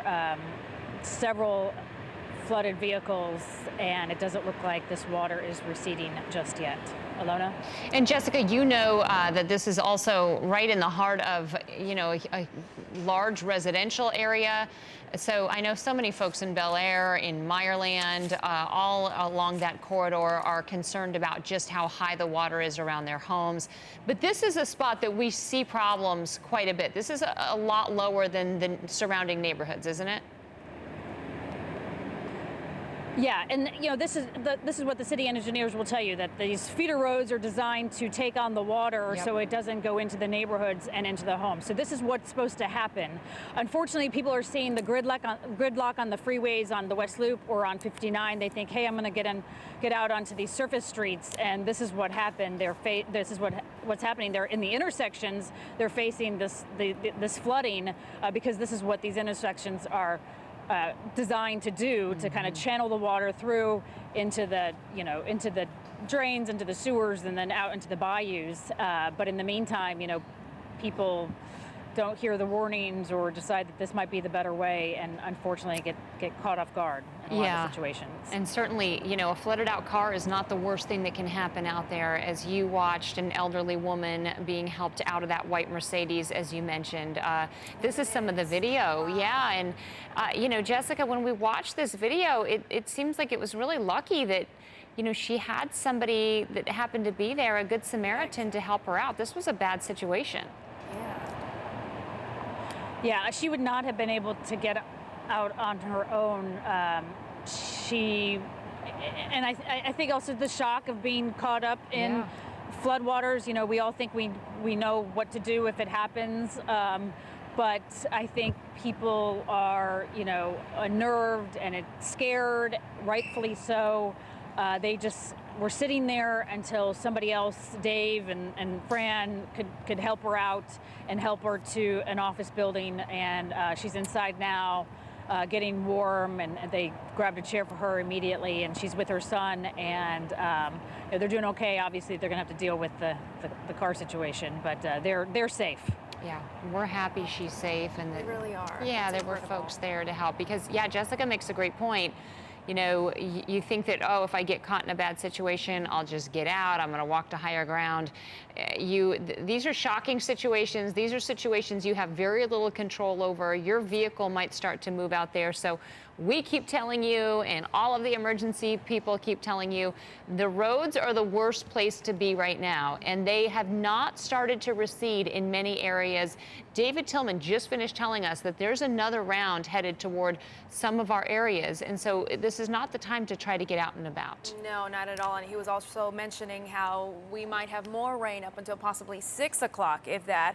And it's still going to take some time for all of this water to recede. And just looking at these images, you can tell even the water itself, it's moving at a fairly fast pace. So we know it only takes inches to move a car. So it can be a very dangerous situation. You don't know what's lurking underneath, as folks like this, obviously walking through this water, that in itself can be very risky. Yep. So this is the scene in Bel Air. Jessica, thank you for the update from there. We're going to continue to check in with Jessica throughout the afternoon, but we want to also head up to Northwest Houston. Maya Shea is in another one of these spots, and you've got all kinds of problems there as well, Maya. Well, I think it's important to know that we're at Shepherd and North Montgomery. We're a couple blocks from the city's emergency center. And earlier we showed emergency vehicles flooded out. This is West Montgomery. You can take a look here. We have a number of vehicles stuck, and we also have a lot of cars trying to make it through. You know why? Because we're in between a number of schools. We're about a mile south of Wesley Elementary School, just north of us, which we heard there might have been a partial roof collapse. Some of you may have seen social media video of an elementary school that flooded. That's Durham Elementary. That's about a mile straight down where I am. And you have more than 200,000 kids, HISD, not counting the private schools that go with HISD closures, and they are all in their local schools, and their parents are going, hey, it's 2 o'clock, school gets out 3, 4 o'clock, what are we supposed to do? And here you see all these people have been waiting. The smarter ones, of course, have not been trying to make it through. They've been waiting it out as long as it takes. It's better to be high and dry. I know in this car they have some cute kids out here, and these folks right back here. Now, we talked earlier, where were you trying to go? 1960 and 45. But you're not risking it. Well, I was hoping you could tell me. Well, I would say don't risk it. You're nice and safe up here high, so okay. Just wait it out. You bet. Yeah, all right. Well, thank you so much. So that's really you know, they're telling people to stay home, stay off the roads, and because you can tell it's clearly not safe.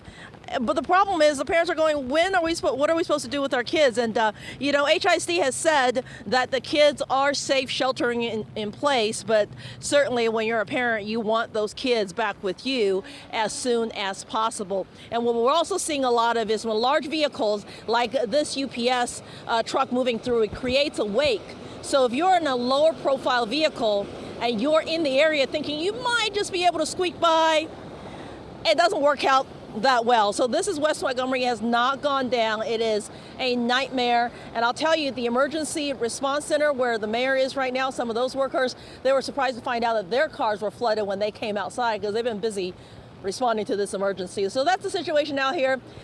Stay home if you can because it is rough and certainly not any place you want to risk taking your cars out with your family inside. Guys?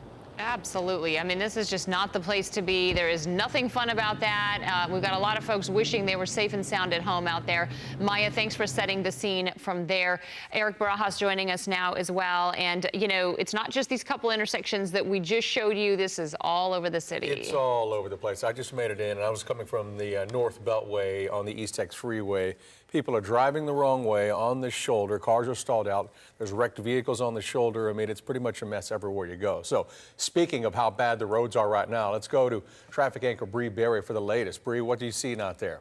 Well, Eric, it's interesting that you're bringing up East Tex right now because that's where I have this camera. We're seeing a lot of problems here on 59. This TransStar camera is a look at the North Loop. You can see it is a mess where there is high water. These cars are trying to decide to get through that. So each way, northbound and southbound, they're basically merging all of these lanes, even coming off the exit, and then trying to get all the way over to where they think the water is lowest. But I'm telling you, we've seen cars try to brave some of this, and then they have to turn completely around. They're trying to back up. What Eric was just telling you, they're going the wrong way. They're trying to find a shoulder. It seems once you get out there, it's sort of everybody for themselves, and that's causing a lot of these problems. We've heard time and time again that they're saying shelter in place, do not be on the roadways. This is the most dangerous place to be, and it is so true. It's not just the water, but it's the other drivers around you. It's trying to figure out the best option. It's people trying to back up, go the wrong way, and then it's frustrating because you're sitting in this mess. So the best thing to do is to get home. If you have a loved one out on the roadway, give them a call and let them know wherever they're going is not important right now. There's another way to figure it out. We're seeing a mess on all of these different areas as we're looking at these cameras. But if we keep looking around to some of our roadways here in Houston, this is I-10. Katie, this is at Washington. We're seeing some issues here. We've got some cars that are going in the wrong direction as they're trying to avoid some of this water once they've got out here. We're seeing a lot of these problems similar to what we were just talking about on the East Tex, where cars are trying to see if they can brave it, and then they're getting stuck, and it's a mess. So we can see there's water, and we have a lot of people walking out around here. A lot of cars are stopped, and that's one of the biggest issues is these cars are getting out here and really unable to get further than they thought they could, and then they're just kind of planted in place. But as we continue to look at these TransStar cameras, we're getting a real picture all across Houston, the surrounding areas of where we're seeing a lot of this high water and where we're seeing some of these issues. So we've got some flashing lights here. This is on I-10 East. I'll tell you, I-10 East is one of the worst ones that we're seeing. This picture is not too bad. This is right at McCarty, but you can see we've got some cars over here that are stuck. Looks like they might have tried to go, and I don't know if they're making the decision to consciously stop, or maybe they got their cars flooded out. But we have crews out here working really hard trying to rescue all of these vehicles. It's just that there are so many vehicles on the roadway and only so many first responders who can get there right on time. So this is another look. This is 45 north at Mount Houston. It's really bad off to the feeder. That's where I'm getting a lot of notifications that we've got high water. People are getting stuck on the interstates, on the freeways. They're getting stuck, and then they're deciding maybe if I try to get off onto the feeder. But as you can see, we've got a lot of water over here. These are floating cars. I was able to look at those earlier. There's a lot of floating cars in this area. So this is another spot that's really sticky. You can see we're stopped, not even moving in this direction. And this is really the look that we're seeing, not just on our freeways, our interstates, the highways. This is what we're seeing on a lot of those side streets, a lot of people trying to get off and then getting stuck. So a lot of places it's a problem. And I'm only going to reiterate it. I'm going to say it so many times today. It's just turn around, do not drown. It is not worth it. It's not worth your vehicle. It's not worth any of, putting you or your family's lives in risk. So we're taking a look now at some of the other places. I just wanted to pull this up for you. I know this isn't the most clear map, but you kind of get an idea. We're looking at I-10, we're looking at 45. You can see a lot of these places completely stop traffic. That's in areas on 288. We're seeing this problem all over. It's a little slow here up towards Humble because we were listening to David tell us that rain is sort of moving, but still causing a lot of problems because even if the rain has stopped in your area, that doesn't mean there's not high water on the roadways. So that's something we're trying to track right now, but it's going to take a while for those roadways to have that water go down and make it safe again to be out there. And of course, that's causing a lot of these issues where you have so many places with stopped traffic. The Metro, we know Houston, all services have been suspended. I did check, and that's still the case right now. A lot of those buses, we're seeing those awful pictures. That one that we were sharing on abc13.com, if you have our app, we pushed that picture out on our Instagram. We were looking at a Metro bus at a hobby that was completely floating in that water. So tough to see those types of pictures, but to be safe, Metro has suspended all those services, and that's still the case right now where we're dealing with all this high water on the roadways. I-10, another one that is closed. This is high water eastbound and westbound. This is at Winnie, where we're seeing some of those really devastating pictures, and we send our love to everybody out there, hoping that everybody is safe and getting the help that they need. So this is FM 365 to 73. Now we do have an alternate route that I'm sharing with you, and I'll go ahead and look that up in just a moment, be able to give you all of the details for that. So we do have an alternate route. There is a detour, but it's extremely slow as everybody is trying to get around that area right now. So again, that's the major issue. Just taking a look on the roadways, pretty much a standstill. And we're trying to get another look at some of those high water areas, but those reports are pretty slow to come in as we're dealing with, all the different areas dealing with high water. The best thing though is what we keep saying is to just stay inside, stay in your home. That's the safest place for you right now. Of course, the roadway's jam-packed. It's difficult to get any of those first responders out to everyone who needs some help or anyone who are in their homes that are trapped. So we really want to get everybody off the roadways as quickly as possible, and that way we're all trying to stay safe right now. So I'll have that detour in just a moment with you. I'll share that with Eric and Alona so they can give that information out. I'm also, if you have the ability to get on your phone, make sure that's plugged in and charged. So just in case you lose power, you have that full battery. But on our app as well as on Bree ABC 13, I'm pushing out as much information I can, giving you guys snapshots so you can see what it looks like in your area or maybe where you have loved ones stuck so you can give them some information. But the best thing too, just stay at home and off the roadways. Yeah, guys. and that picture right there, Bree, on the North Freeway says it all. Your car might not be flooded out, but if you get yourself into traffic, you won't be able to get out. You'll be stuck sitting there. So if you can, I know it bears repeating, just stay home. Yes, absolutely. And then the other situation that you're going to possibly end up in is actually being flooded out in your vehicle or potentially needing rescue. And we have been watching that happen right in the Bel Air area. This is the West Loop in Bissonnette. Our own Jessica Willie standing by. You're obviously right under the underpass. What are you seeing now, Jessica? Well, I think he's just trying to gauge whether or not he's going to roll. Yeah, we continue to see cars flooded out here. It looks like a wrecker is helping another vehicle over there, or did he get stuck? Do you guys think he got stuck? You think he got stuck? Yeah, we have quite a few people gathered with us underneath the overpass here. James Ross, I was talking to you earlier. Tell me what you were doing. You were trying to get to your wife, right? Yeah, she was over in Westview, and she's since been taken in by a neighbor over there who was nice enough to let her be in her nice dry house. So at least I'm not worried about her. So. What all have you seen as you've been sitting here? How long have you been here, and what have you seen? I've been here about an hour and a half, and I just see some cars get through and some don't. But not a lot of them are making it through. Does it look like the water's receding? Not at all. How long are you prepared to sit here? Got no choice. I'm going to be here a while. And what's the situation with her car? It's flooded out. Yeah. That's unfortunate. Yeah. I'm sorry. Did she say it came up fast, or she caught her off guard? Kind of caught her off guard because I think there was patches of the road that were clear, and a warning light came on in her Mercedes and said, "Hey," the little wavy light came on. I said, "You need to get out of that hot water." And then as she was talking to me, her car cut off. So. But as we've been sitting here, we've also seen people rescued. There was a gentleman over here who was trying to help get people out of the car earlier. Yeah. And that gentleman there, he's been a hero out here helping people get out of their cars. Yeah, he is a record driver. Lewis, come here. He says he's been here since 11, right? Is that right, Lewis? Yes, ma'am. Since 11, and what have you seen here since then? I've seen all these cars get flooded since I've been here. That one over there on the end has been shifting around because of the water. Every time somebody car passes by, it shifts over. Now, this is good for business for you, but what do you recommend? What do you tell folks? Stay at home. Don't drown. Turn around. That's what the commercials are. And even if it's not high enough that you might, You'll still get flooded, yes. That's a scary situation too, right? You come across people like that all the time, I'm sure. And oh, yeah, I mean, they're probably scared. What do they tell you if you're rescuing people from flooded water? They usually are scared whenever they are like that. So we have a City of Bel Air high clearance vehicle over there. It looks like they're going through, probably checking cars. Looks like they're going to try to turn here or perhaps check these cars. We have checked all the cars here under the overpass, and it appears that they are all empty. On the other side, there's a woman still in her car, but it didn't look like she wanted to abandon it yet. She was kind of up on a curb.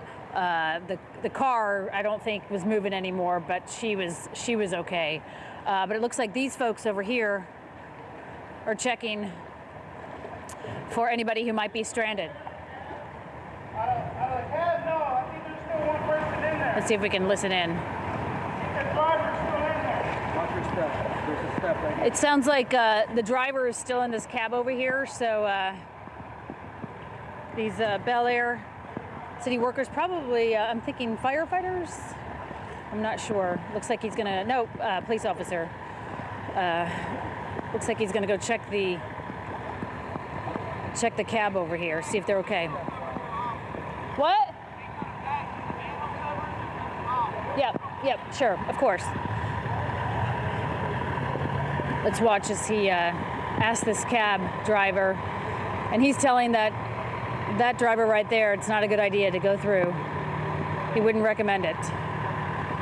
And you can see he's got that long metal pole checking for any possible curbs or manhole covers that might be coming up. When we walk through these floodwaters, we shuffle our feet, don't take any big steps. Let's see, this UPS driver is going to go through and totally create a huge wake for us. We've seen quite a few of them get through pretty easily. This is a problem area right here in Bel Air, Bissonnette, and the West Loop. As we watch that police officer check the cab to see if he needs. It looks like the driver's in the back seat, or he's got a fare in the back seat. I'm not sure. I can't get over there that quickly. Francisco's up there. It looks like he might be is that the cab driver?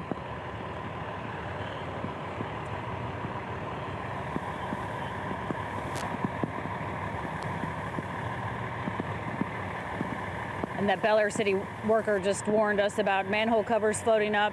Certainly a problem during these situations. It can be very dangerous.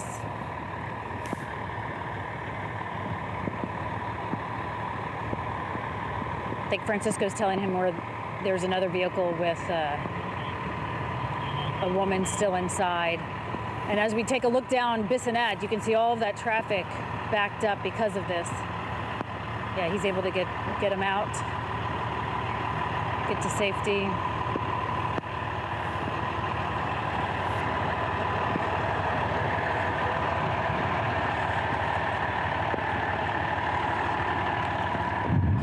Where do y'all go now? Where will you take them? We're just getting them to high ground right now. Okay. How many people have you found like this? I don't know, a couple, quite a few. There's a lot more back down that way. It's pretty dangerous, right? To drive through? Wouldn't recommend it? I don't know. This water is about thigh deep on me. And as you can see, those City of Bel Air Public Works trucks, they become rescue trucks during flood times. This is a little tenuous over here as we walk towards the curbs. He's just helping that cab driver to higher ground. And then they'll move on to the next place where people might need help. He did just say that, the police officer did say that it's more problems down at the West Park exit. And you can see all that traffic up there on 59. It doesn't look like it's moving. I'm not sure what the situation is on the West Loop as they try to head north on 59.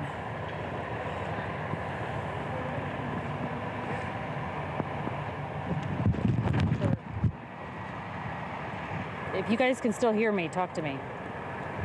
Yeah, we can yeah, still, we we're can listening see. in. We were just, watching him get out of that cab there. I'm sorry, I apologize. I just couldn't hear anything for a while. We got a lot of exhaust now in the air from these trucks trying to get through and not making it. Yeah, you can actually see that exhaust The coming out of there. electronics out here are not 100%, so I was a little worried that I lost you or you lost me. Jessica, But, we were kind of following looks like him. That, yeah, we were kind of cab driver following. is now with his belongings and up on higher ground, and they're checking on this. I think there's a truck up here that's creating all that exhaust. They're checking on whether they need help. Jessica, I know you were able to talk to over him there. a little bit. I don't know if Jessica can hear us right now. Can you still hear us, Jessica?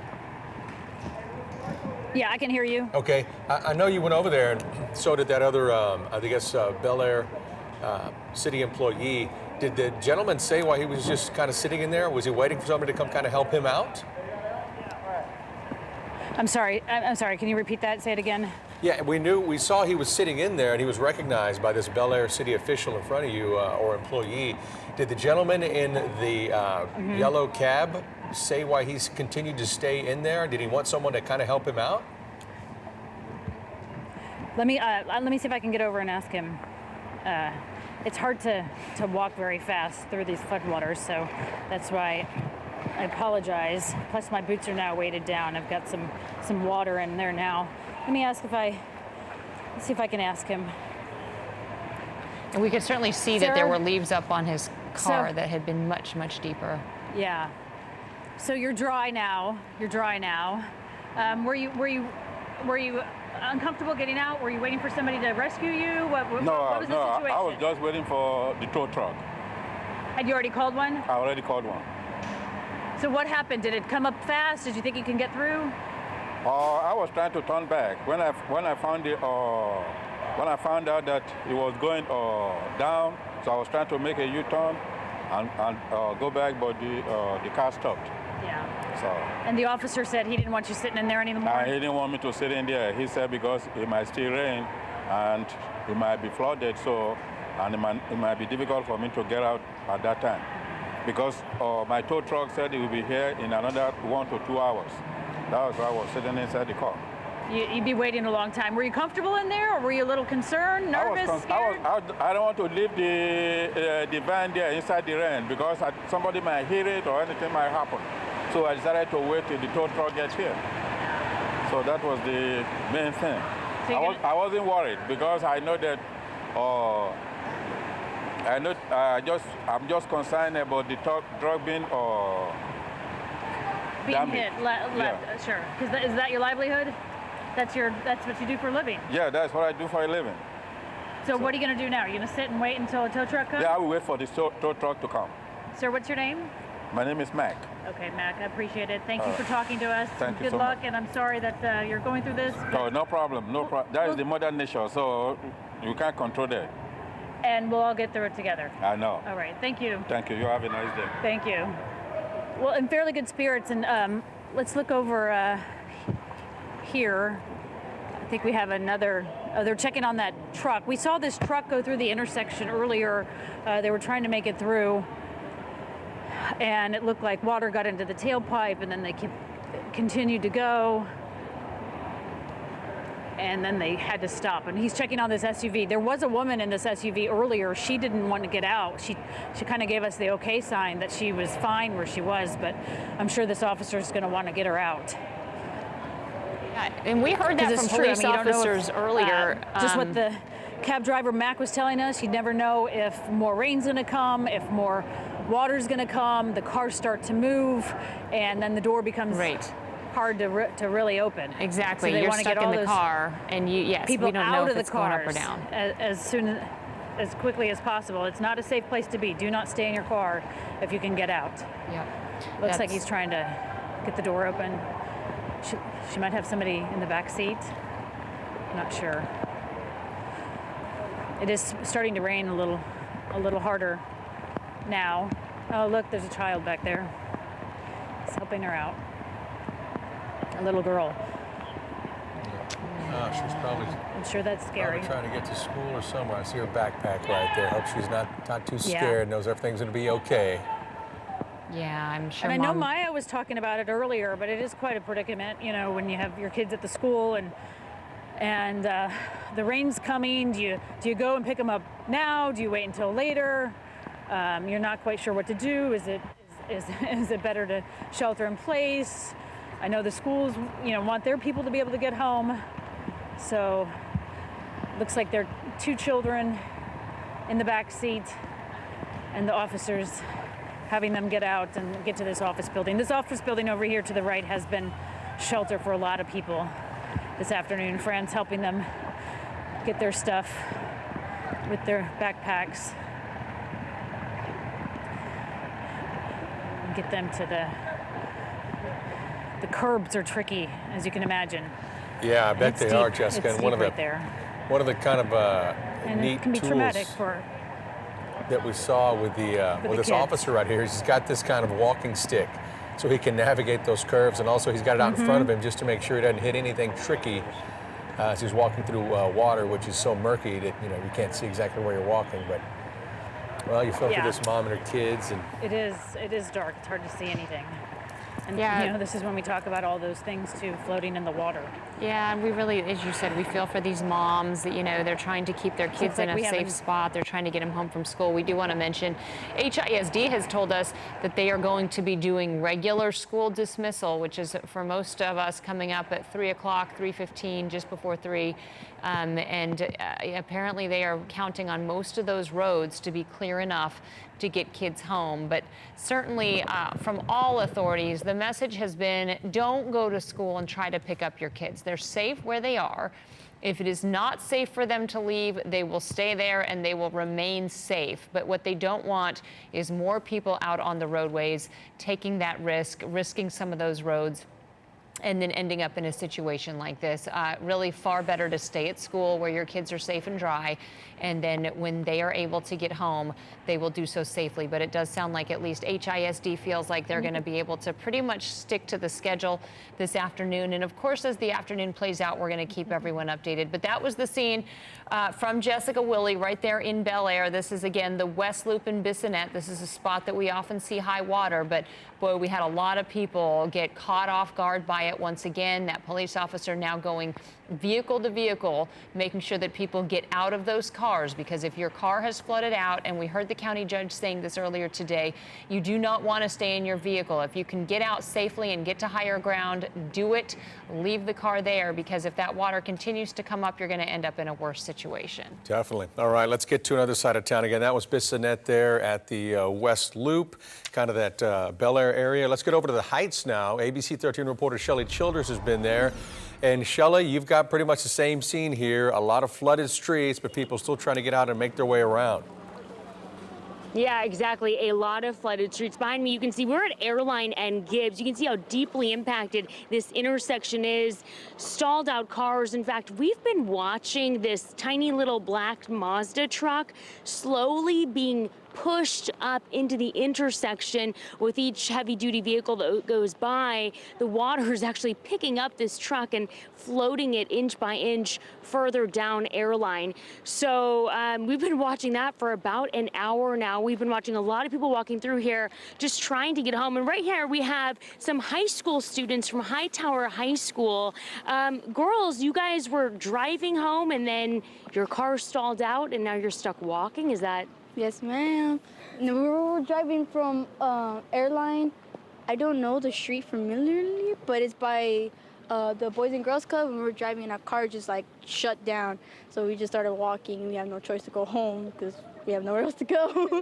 Of course, of course. Do you know how much further you have to walk? All the way past 610 going down Krostenberg Clinicals on 34th Street. That's how far we had to walk.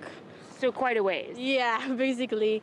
But I heard that down there walking that the water is like up to waist high to the belly buttons, and that it's really dangerous. Like cars are like crashing into each other, and it's getting like the water is getting flooded up here. And even at our school, we are parked in the back of the school. Even the water is like flooded all the way to the top. They had to get students to move their car, and all the cars broke down even over there. Like it's stalled out in the parking lot? Yeah, basically, even on the road, and students are like walking into the school all wet, and they're getting change of clothes and have nowhere else to go. And like even I heard like a couple students even drop their keys in the water, and like they're fishing for it and they don't know where to go. Oh my gosh, God bless you guys. I'm so sorry you're having to go through this. Are you prepared to just kind of wait here for a couple of hours till the water goes down, or you really want to walk through it? Well, we have to get to our brother, so it's very important because he's stranded somewhere in YMCA. And like I'm the only one with cash, so I have to help out. Oh my gosh, what an ordeal you guys are having to go through tonight. On just what was supposed to be a normal Thursday, right? And then this rain really hit and stayed over Houston and flooded these streets in the Heights area. We also have a woman over here, Alita. She was trying to make it home before this got bad out here. That didn't really pan out for you, right? No, it didn't, no. I tried to take back roads, and just watching the water levels, I saw a lot of people turning around, so I said, let me turn around and go back or go to higher ground. So that's what I did, and I ended up at Golden Seafood. So I got something to eat, and I'm just waiting it out. How long have you been waiting? I left work around 11:30, so I don't know how long it took to get to Golden, but I've just been waiting ever since. Oh my. And how long are you prepared to wait this out? Probably till tonight. Yeah, tonight. How much further is your home from here? Maybe about 5 minutes away. 5-10 minutes away. Yeah. So just 5 minutes, but not worth that risk. No. And especially as you look out at these vehicles, we've seen a lot of big trucks trying to get through this intersection. They're doing it really well, but kicking up, that wake behind them, and just you can see these little cars being pushed, the ones that are already stalled out, a little by little, and it's just so fascinating to watch. It's sad and very scary to watch, but just these big trucks trying to get through. They're gonna get to their destination, but these other vehicles stalled out. We also have Louisa here. Louisa has been here all afternoon. You work at this auto body shop that we've been parked at for some time, and you've actually been watching this scene unfold. How has it changed throughout the past few hours? It just keeps getting higher. The water keeps rising up. Every time. I'm so sorry, you're now getting flooded as that ambulance passes by us. Yeah, every time they pass by, the water comes in. It just keeps getting worse. It gets higher and higher. And cars try to go by, but right there, they can't get through. So. Yeah. And as you've been watching these cars try to get through on their own, I mean, are you just in awe that these drivers are actually trying to do this? Yeah, because you see the cars are stalled. So I don't know why they even try to make it to this point. Most of them just turn around right here, but there's no passing it. Yeah. We've even seen 3 high water rescue trucks go by, so I'm assuming down there it's even worse. Further down. That is what we've been hearing. Here are those girls now, the high school girls that are trying to walk home. I just want to give you guys perspective of how deep it is in the middle of this intersection as they make that trek hand in hand, just trying to get home from high school this afternoon here in the Heights. And these cars are driving by them as they walk. Oh my gosh, and the wake just kind of pushing them into that utility pole. Eric Alona, it's quite the scene out here in the Heights area. Of course, this is an area that is known for flooding, but it's still, every time it happens, it still seems to all catch us off guard and by surprise, and never good. All right, Shelley, yes, problems there. It's tough to see those girls walking through the floodwater to get out of high school, but it's Houston. Hopefully they will be just fine. We also wanted to get our viewers of this picture right now. Take a look at this with our TransStar cameras. You see that high rescue water vehicle, high right there with people in the back of it. It looks like they're dropping something out of the back. Nevertheless, Alona, you can see the cars floating in that intersection right there. Yep, and this is obviously a spot that is along the feeder road there, right along I-45. If you look over to the left-hand side of your screen, you can see the main lanes, and it looks like they're not moving at all, but this is incredibly deep water, and we do believe that these are high water rescues. That's one of those high... That was a ladder he dropped out of the back. Oh, it so was? they could get down from the vehicle. Okay, and so then they can hopefully get back up on it. You can see they're probably almost waist deep. It looks like sort of the top of their thighs as they're walking, but they're headed toward vehicles that are completely underwater. They've been submerged, and so it looks like they're actually getting somebody. There might be a person standing in between the two of them, and then they will get back up to that ladder, that red ladder that you see at the back of the truck, and get that person onto the back of the vehicle. Yeah, but when you see this picture as well, like that silver vehicle or white vehicle, the bottom right of your screen, the back end of that, the wheels, they're off the ground right now. That car is floating. Obviously, the front end is lower because the engine's in the front. But then you see what looks like a Chevy SUV to the left center of your screen.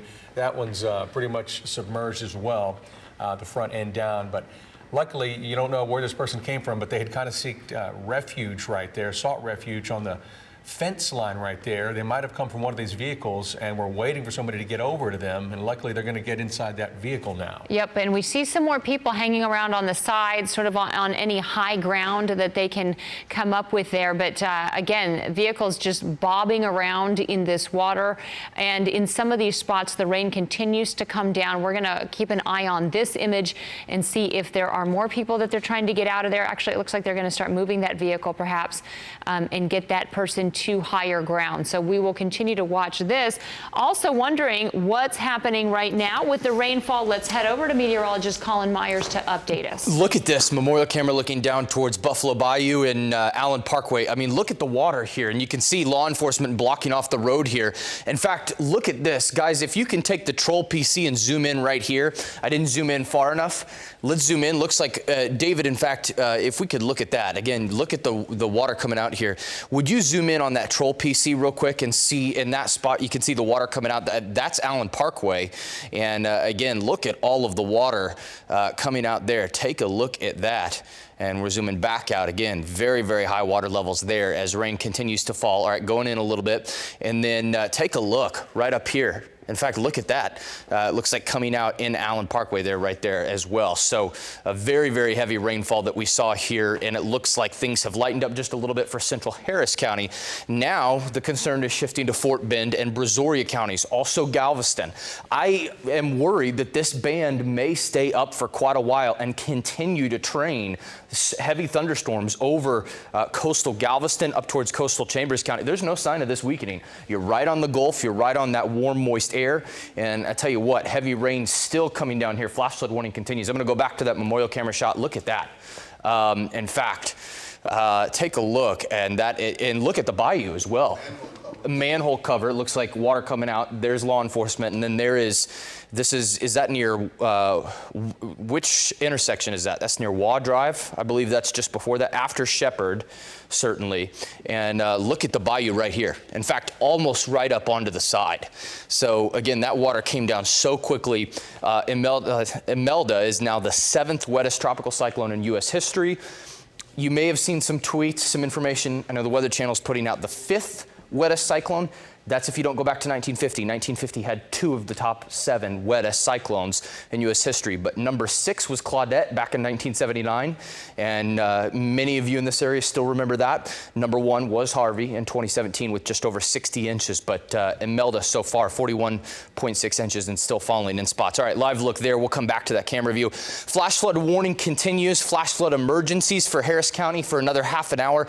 They probably will be allowed to expire given the heaviest rainfalls move to the south, but we still have a few more thunderstorms kind of redeveloping north of Jersey Village. We'll zoom into those in a second. But again, I'm growing a little more concerned about Galveston here. This rain continues up towards Chambers County, Crystal Beach, back towards San Luis Pass. I mean, this continues to train.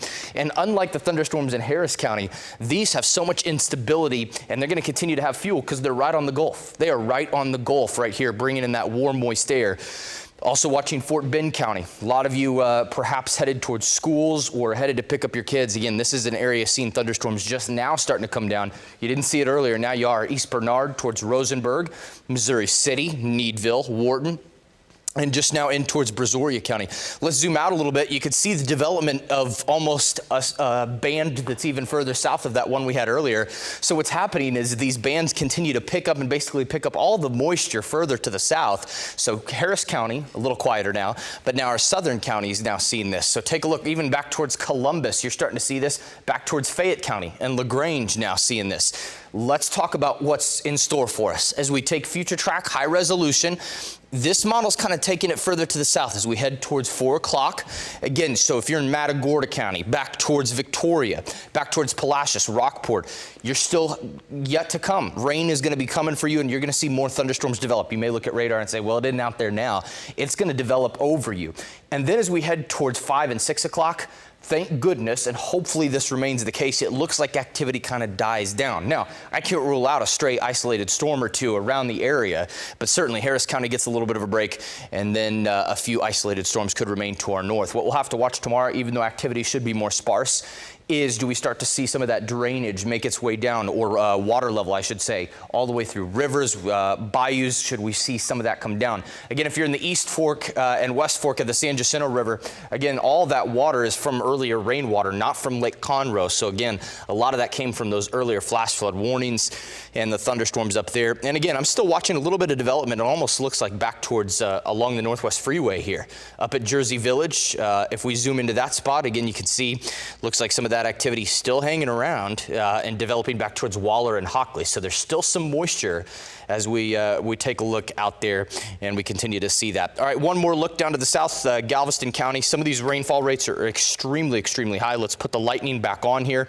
I had the lightning off because there were so many bolts earlier, so many lightning strikes, it was hard to see, but you could see heavy cells now just north of your in Angleton or Lake Jackson. So heavy thunderstorms continuing. Let's go back to the memorial camera. There you go.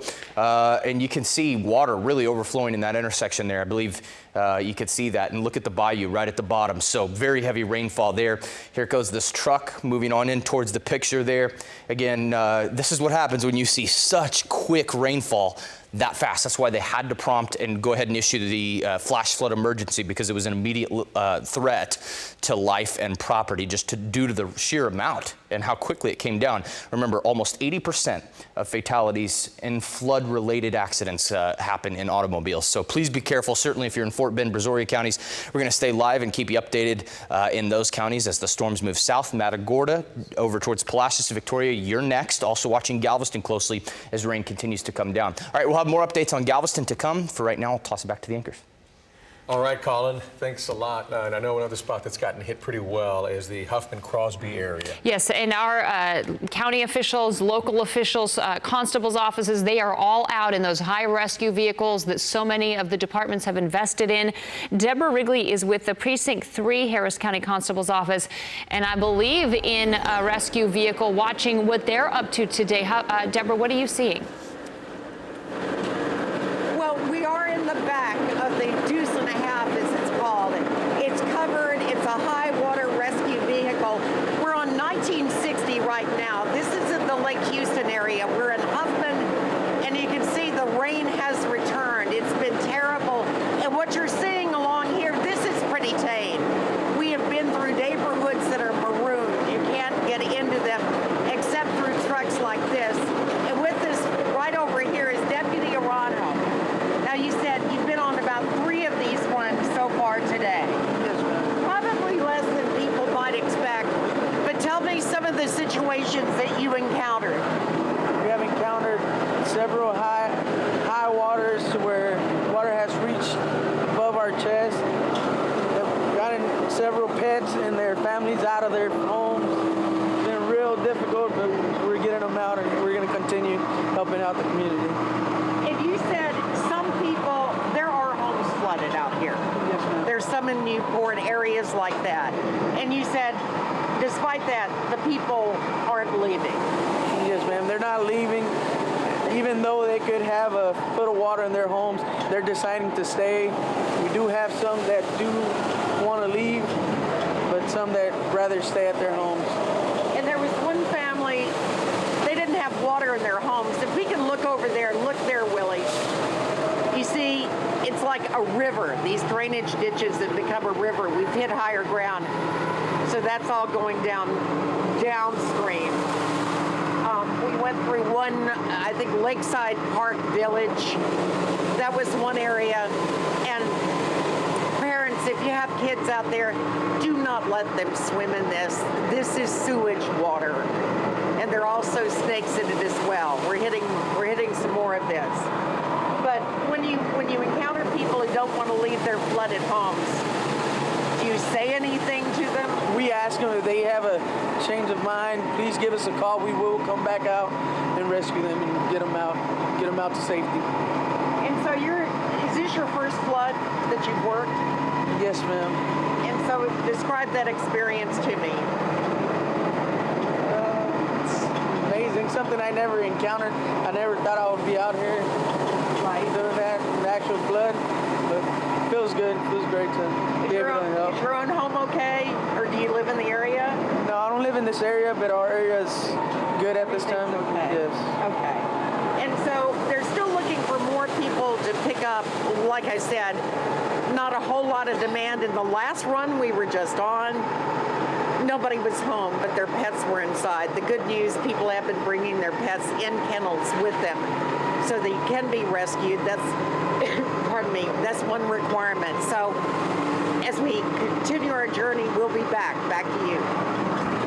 All right, certainly a busy day out there for them. Deborah, thank you, and some great advice for everybody watching out there and warning us about just how much you want to stay out of that water and not need these emergency crews to help you out. Yes, you do. Along with the rainfall totals we've been monitoring, we've also been monitoring our waterways, especially the bayous in our area. White Oak Bayou, we know, has always been a troublesome one. We've got a former employee here, producer Margaret Cordes, I believe, on the phone with us right now with some video of White Oak Bayou. Can you hear us, Margaret? Yep, I hear you pretty good. All right, we see the video that you sent in. So tell us all about your vantage point and what you've seen so far this morning. Well, this is, as everybody knows, White Oak Bayou and Houston Avenue always flood during, the water comes up. This came up really quickly, though. There's also another vantage point that's right down the way, which it creeps up on the homes. But this filled up pretty badly during Harvey, and there's a couple semis that were trapped there for several days. But people are coming out of downtown trying to get home, or coming off of 45, and the traffic is just really building here in the Heights, trying to get away from the flooding. But we've got flooding down here at the White Oak Bayou, but also 11th Street is filling up as well, 11th Street or Pecor. So another weird thing that I'm seeing is the water is really shooting up out of manhole covers up along like Highland and Woodlands, which is, that doesn't usually happen. I haven't seen that happen in a long time. So. We were just watching some of that also happening along Allen Parkway. We can see it actually in your video there, sort of from a distance. We can see some of that water spewing upwards. Certainly a lot of folks are worried about the bayous. And Jeff Lindner with Harris County Flood Control was telling us that multiple bayous are out of their banks. Obviously, White Oak is one of those. I mean, we're seeing so much of this water there on the roadways. Any idea how close the water is coming to homes in that area, Margaret? Well, right down along White Oak Bayou, that whole apartment complex always gets flooded up. There was another shot where the water was coming up Reagan Street. It's not up to Wendell or Watson, but this is the typical flooding. What's not usual is how flooded above the bayou coming down on 11th Street. And we've even got flooding on Highland Avenue. So that's unusual. The gas station that you're seeing right there, that was just rebuilt from Harvey. That had to totally be ripped out because the floodwater sat there for so long. And is that, I'm not really able to see, but is the water going inside of the gas station there again? That's the gas pump there. You see the top of the gas pumps. I could not get out there around to see if it was going in, but there's that flood gauge there, and what did it say, 8 feet? 7 feet, so. Yeah, that's a lot of water. 5 minutes ago. So okay. And what are you seeing in terms of the conditions right now? Is the rain slowing down for you, and are any of these water levels starting to come down? The rain is down to a light drizzle here in the Heights. Okay, hopefully some good news for folks and starting to catch a little bit of a break. Yeah, all right, Margaret, we do appreciate you sending in the video and kind of giving us a different vantage point of what the rain and flooding has been doing around the area. So thanks again. It's good to hear from you, Margaret. All right, let's check in with Nick Notario. He is, I believe, earlier today he was in Liberty County. We want to go back to where Nick is, find out exactly what he is seeing at this point. Nick? We actually traveled along Highway 90 toward Beaumont, and we're in Jefferson County in Nome, and this is by far the worst area that we have seen. I want to go ahead and show you along Highway 90. You can see just down in the neighborhood here, a number of homes are underwater. Right over there, you can give you an idea of just how deep the water is. There's a dumpster that's, the water is almost up to the lid. And then over here on the left-hand side, that right over there, that is the post office, which has at least 2 feet of water in it, and you can see the door swinging open as more water piles in. Now, there are vehicles that are able to make it through this area. When we drove Highway 90 from Devers to Beaumont, this was the worst spot. We were a little concerned, but our vehicle was able to make it through. But there is emergency lights down there as well. There's a number of residents hanging out here, including this gentleman, Jerry Jones, who lives here in Nome. Jerry, tell us what you're seeing here in your community. I've been here for 57 years, and I ain't never seen nothing like this happen till today. And I've been taking care of old folks since yesterday evening in the rain, in the flood. And I'm just checking out the elderly and helping them out, see if they need any help moving things or shoveling water, whatever, moving them out. I did a lot this morning, from yesterday till this morning. Jerry, how quickly did the water come up? Real quick, real quick. But in about 20 minutes time, it was up there. Yep. How bad was this compared to Hurricane Harvey, Jerry? Worse. This is the worst I ever seen right there. Harvey got nothing on this here. Nothing. How does it make you feel looking around and seeing all these businesses and homes where you live underwater? It makes me feel like people like this, they really need help. A lot of people need help. Something like this here happening like this here. I'd be like to be the one to help them out. That's what I do, you know, help other people to get out of this situation they in. You know, try to maintain with them, help them do whatever they got to do. I got to move them away, help them move things around in the house and stuff, lift it up, put it up high where it won't get wet or nothing. That's what I do. I help them out. All right, Jerry, thank you so much. And I want to show you, so a number of people are trying to make it off of Highway 90 and get to some drier area. Here, we're going to come talk to one of those people. Marilyn, tell us, you were trying to fly out of here today, right, Marilyn? Yes, I was trying to fly out of Houston. Then the planes were delayed, so we said we'll get rent a car and try to drive to Florida to get on a boat to go to Miami to go to Bahamas, and this is where we at. This is not the water I wanted to see. How are you feeling, Marilyn, about all this? A little anxious, nervous, but right now I'm okay. As you look out, what does Nome and Jefferson County here look like? Horrible. I can't swim, so it's like, okay, wait a minute, when is it gonna stop? The rain has stopped, but the water just seems like it's getting higher and higher. So what are you going to do? I know you want to get to the Bahamas. We're going to wait it out. I'm not going to risk my life and mess up this car, so we're just going to wait it out.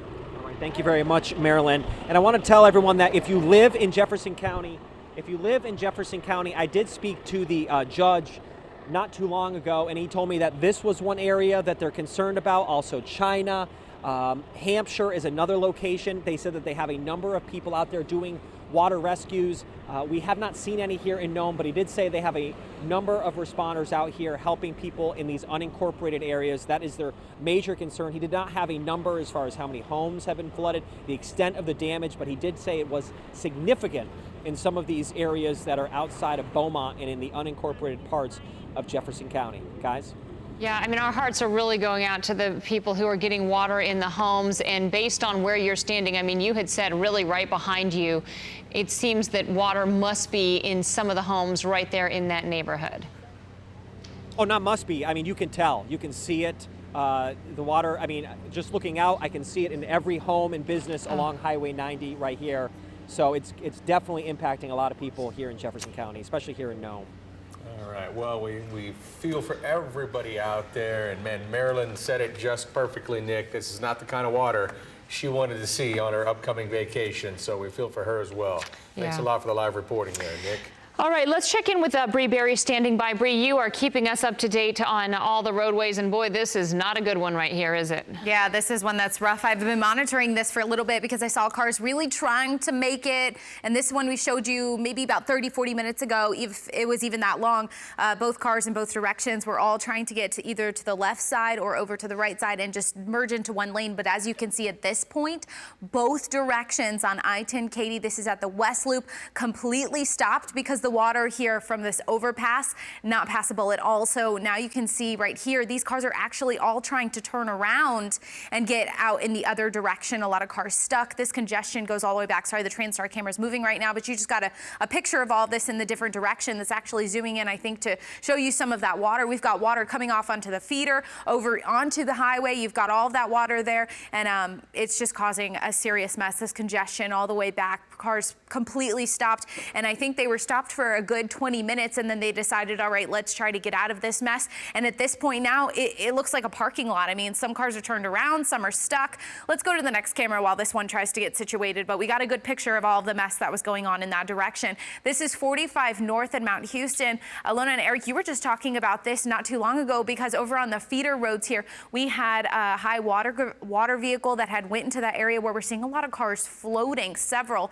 And then they were putting, I think we watched a ladder out of the back of the truck as they tried to get out and help some of those drivers who were stranded. So just a lot of what we're seeing right now. We saw Jessica Willie out there, and she was following along an officer who was using that stick to get through, and they were rescuing people out of their cars. So at this point, a lot of the roadways are not passable, and it's to the point now where cars are floating and those drivers are needing to be rescued. This is another one we've looked at a couple of times, East Tex Freeway here at the North Loop. This is another area that's nearly impassable. I would say impassable, but every now and then when we see a car try to risk it. You can see those cars right now right in the center of here trying to get through, but we see some that are floating, some that are stuck. I know these semis have been sitting here since I got in just a few hours ago, so a lot of cars deciding it's not worth it, waiting for some of that water to drain. But now, something I want to note is you can see in this area, the rain, it looks like for the most part, has stopped. And we're seeing that on some of these cameras where you're seeing that rain come down just so heavy. But the problem is just because the rain has slowed down, these roadways are still dealing with that high water. So if you're thinking, okay, well, the rain has let up in my area, let me go get my car and go somewhere. Maybe you do have to pick up your kids, maybe a family member. And I know deeply how much you want to get to them. Trust me, we feel it with our families as well. You want to just be with them.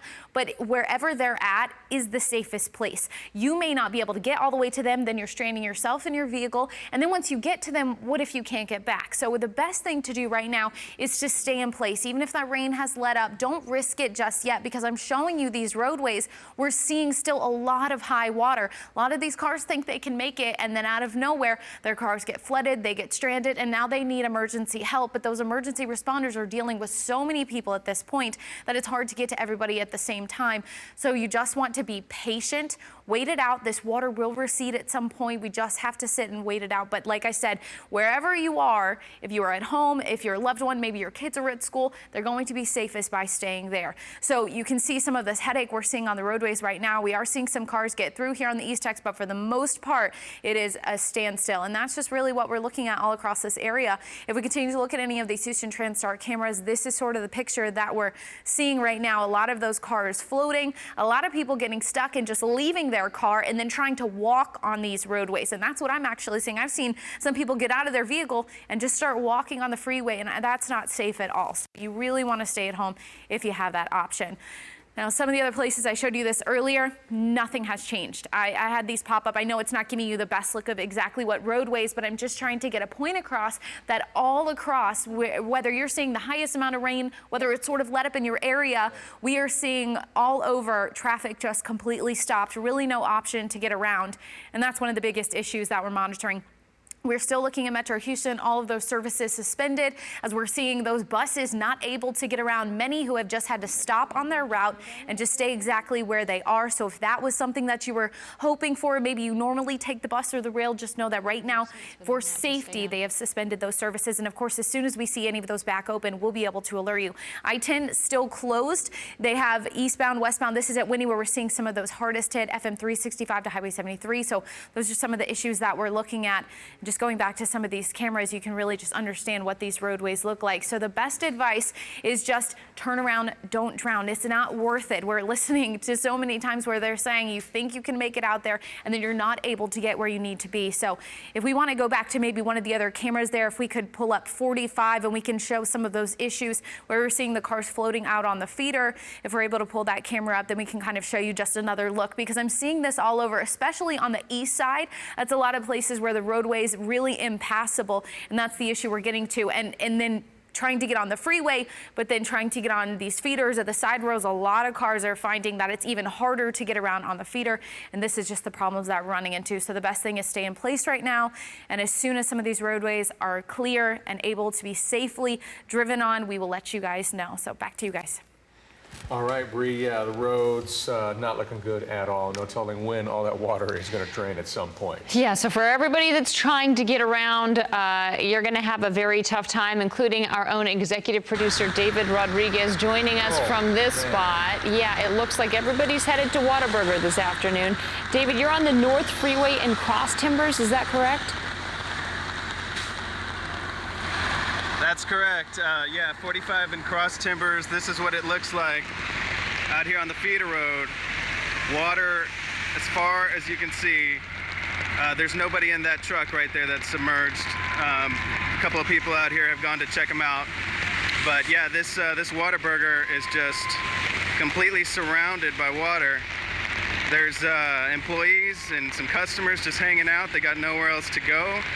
I've seen some really strange things since I've been over here. I've seen somebody pull up in a tractor, got some Whataburger food, and they literally just drove on out of here.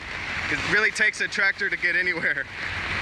But still, there's still a couple of vehicles here trying to get through the water, and you got to have a high profile vehicle to do that. Well, and you're obviously stuck up on the North Freeway, so you're looking down at this vantage point of cars that are just completely underwater. It looks like some of them are almost close to bobbing around. Here comes a truck that, I mean, this is not a good idea. This is really about as high as that water can get on a truck and still be able to get through there. Yeah, it'd be interesting to see if he makes it all the way through. That's a Ford F-250. Yeah, I don't know where he thinks he's going. High-rise vehicle, but that is tough going. Wow, water goes right over there. So, David, I can also tell that a lot of people have pulled over on the North Freeway right there, just on the shoulder, waiting this out, or is that because part of the freeway is closed down?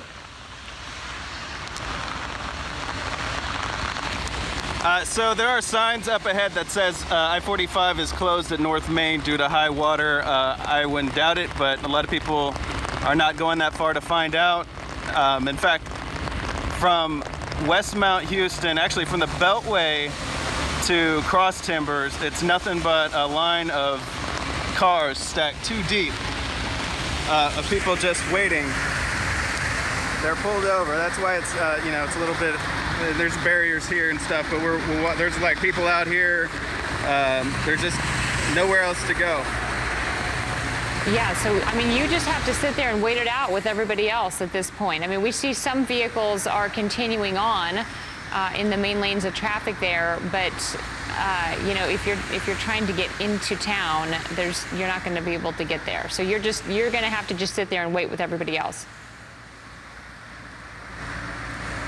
Exactly. I couldn't get out of here if I wanted to. Yeah. And there's, it seems like there's just a stoppage up ahead too. It doesn't seem like they're going far. All right. Well, we're glad that you're safe, David. I know you're trying to get in here, with the rest of our crews, everybody having a difficult time making it around town. And so we'll continue to get updates from you here as you continue to see all the strange sights of the Whataburger there and everybody just kind of stranded on an island. That's the scene on the North Freeway. All right, now let's get over to this scene as well. Jessica Willie has been providing some live coverage here from Bissonnette and the West Loop, basically the Bel Air area. We've seen several vehicles stranded. Now, Jessica, we can see the camera here. It looks like you guys are kind of navigating on the feeder road here. Yeah, we're walking, you're right, Eric. We're walking north on the West Loop feeder road. Trying to get to Forness up there because we hear there are quite a few people stranded in their cars up in that area. You can see the flashing lights. There's construction up ahead of Forness, but I do know that that intersection or the exit at West Park was closed earlier today due to flooding. Like that was very early in the morning, so I can only imagine what it looks like now. And you can see the West Loop. I mean, that is just a parking lot. All those cars trying to exit. I know Fran just turned around onto 59 going north and south and nothing's moving. And behind us, as you can see, this car's kind of following us. I'm not sure how far they're gonna get. But yeah, behind us, the traffic on the other side of the Bissonnette West Loop intersection is stopped. It's a little more shallow here. I mean, if these cars can get up there, they can easily get up to the freeway, but I'm not sure if they're going anywhere once they get there. We're kind of walking down this feeder road because we're trying to get to Forness, and then on the other side, Glenmont, we heard that there were quite a few stalled vehicles, so we wanted to see what that intersection looked like. We had been at the under the overpass at the West Loop in Bissonnette for a few hours, and people had taken shelter there onto high ground because they saw how high the water was getting and didn't want to get into it. We did unfortunately see quite a few cars try to get through, and it was not a good idea. Several vehicles had stalled. Some people were trapped in their vehicles. Some Good Samaritans helped them out, and along with police officers in those high rescue vehicles. But you can see up there on the West Loop, Fran, if you could show the West Loop, yeah, those trucks are not going anywhere. This is a situation over in the Bel Air area near Southwest Houston, and it is not a good look. Guys, back to you. Ooh. Yeah, Jessica, well, unfortunately, you're doing what a lot of stranded motorists are doing, basically trekking through some water that's definitely up to your calves, we can see right there. And We know it's slow going with all that water there on the roads, but yeah, we can see some other shots of freeways right now, and it's not a pretty sight. Cars everywhere just stalled or either just pulled over, and some even trying to do U-turns in the middle of the freeway. Make your way to Fortis, Jessica. Please be safe, and we'll catch up with you just a little bit later on in the broadcast here. Now, in the meantime, another shot that we have been seeing, and I know there was an image of a Metro bus that we were sharing near IAH, near the big airport. Marla Carter is standing by there with an update on what things are looking like around the airport. Marla? Good news is the water has receded, but we have a before and after shot to show you. We have that image of that bus where you can see high water surrounding it, and here is that bus now. You really can see, after this large truck passes by, you'll be able to see the watermark in the front of that bus and just see how high that water was, especially when you look by a side-by-side image. You can see obviously several feet, 4 or 5 feet high that watermark was, and water really over all this area. In fact, the roads to the airport were impassable. I talked to a driver who was waiting 4, 5, 6 hours just to get to the airport. Fortunately, traffic is moving now. It is down to one lane, as you can tell, pretty backed up getting into IAH. And it was at a ground stop, both airports, for some time. But now, as you can see, there's actually a plane taking off now. So we are seeing some planes leaving the airport at this point. So definitely making progress here, but slow moving at IAH. Major delays here as a result of all that weather. And again, some of the roads were impassable. 2 of them, JFK and Will Clayton, were impassable for a number of hours today. And just now are we starting to see some of that traffic moving. Here's somebody you can see right here. We saw this a lot for several hours. People just taking upon themselves to go ahead and get out of the vehicle that they were in. They probably got a ride here and walk walk with their luggage and just go to the airport that way. And the airport's pretty far. I mean, I think it's about, half a mile or so, several blocks or so up there. So they have to walk all the way. You can see a couple people that way, walking all the way up to the airport from here. And they decided that that's what they were going to do, walk with their luggage instead of wait through all of that traffic. So good news, at least as far as some movement, but definitely slow moving here at IAH. We'll send it back to you guys. Oh, just some amazing pictures right there. Even though the water's gone down, Marla, people walking with their luggage just trying to make that flight there get where they need to get.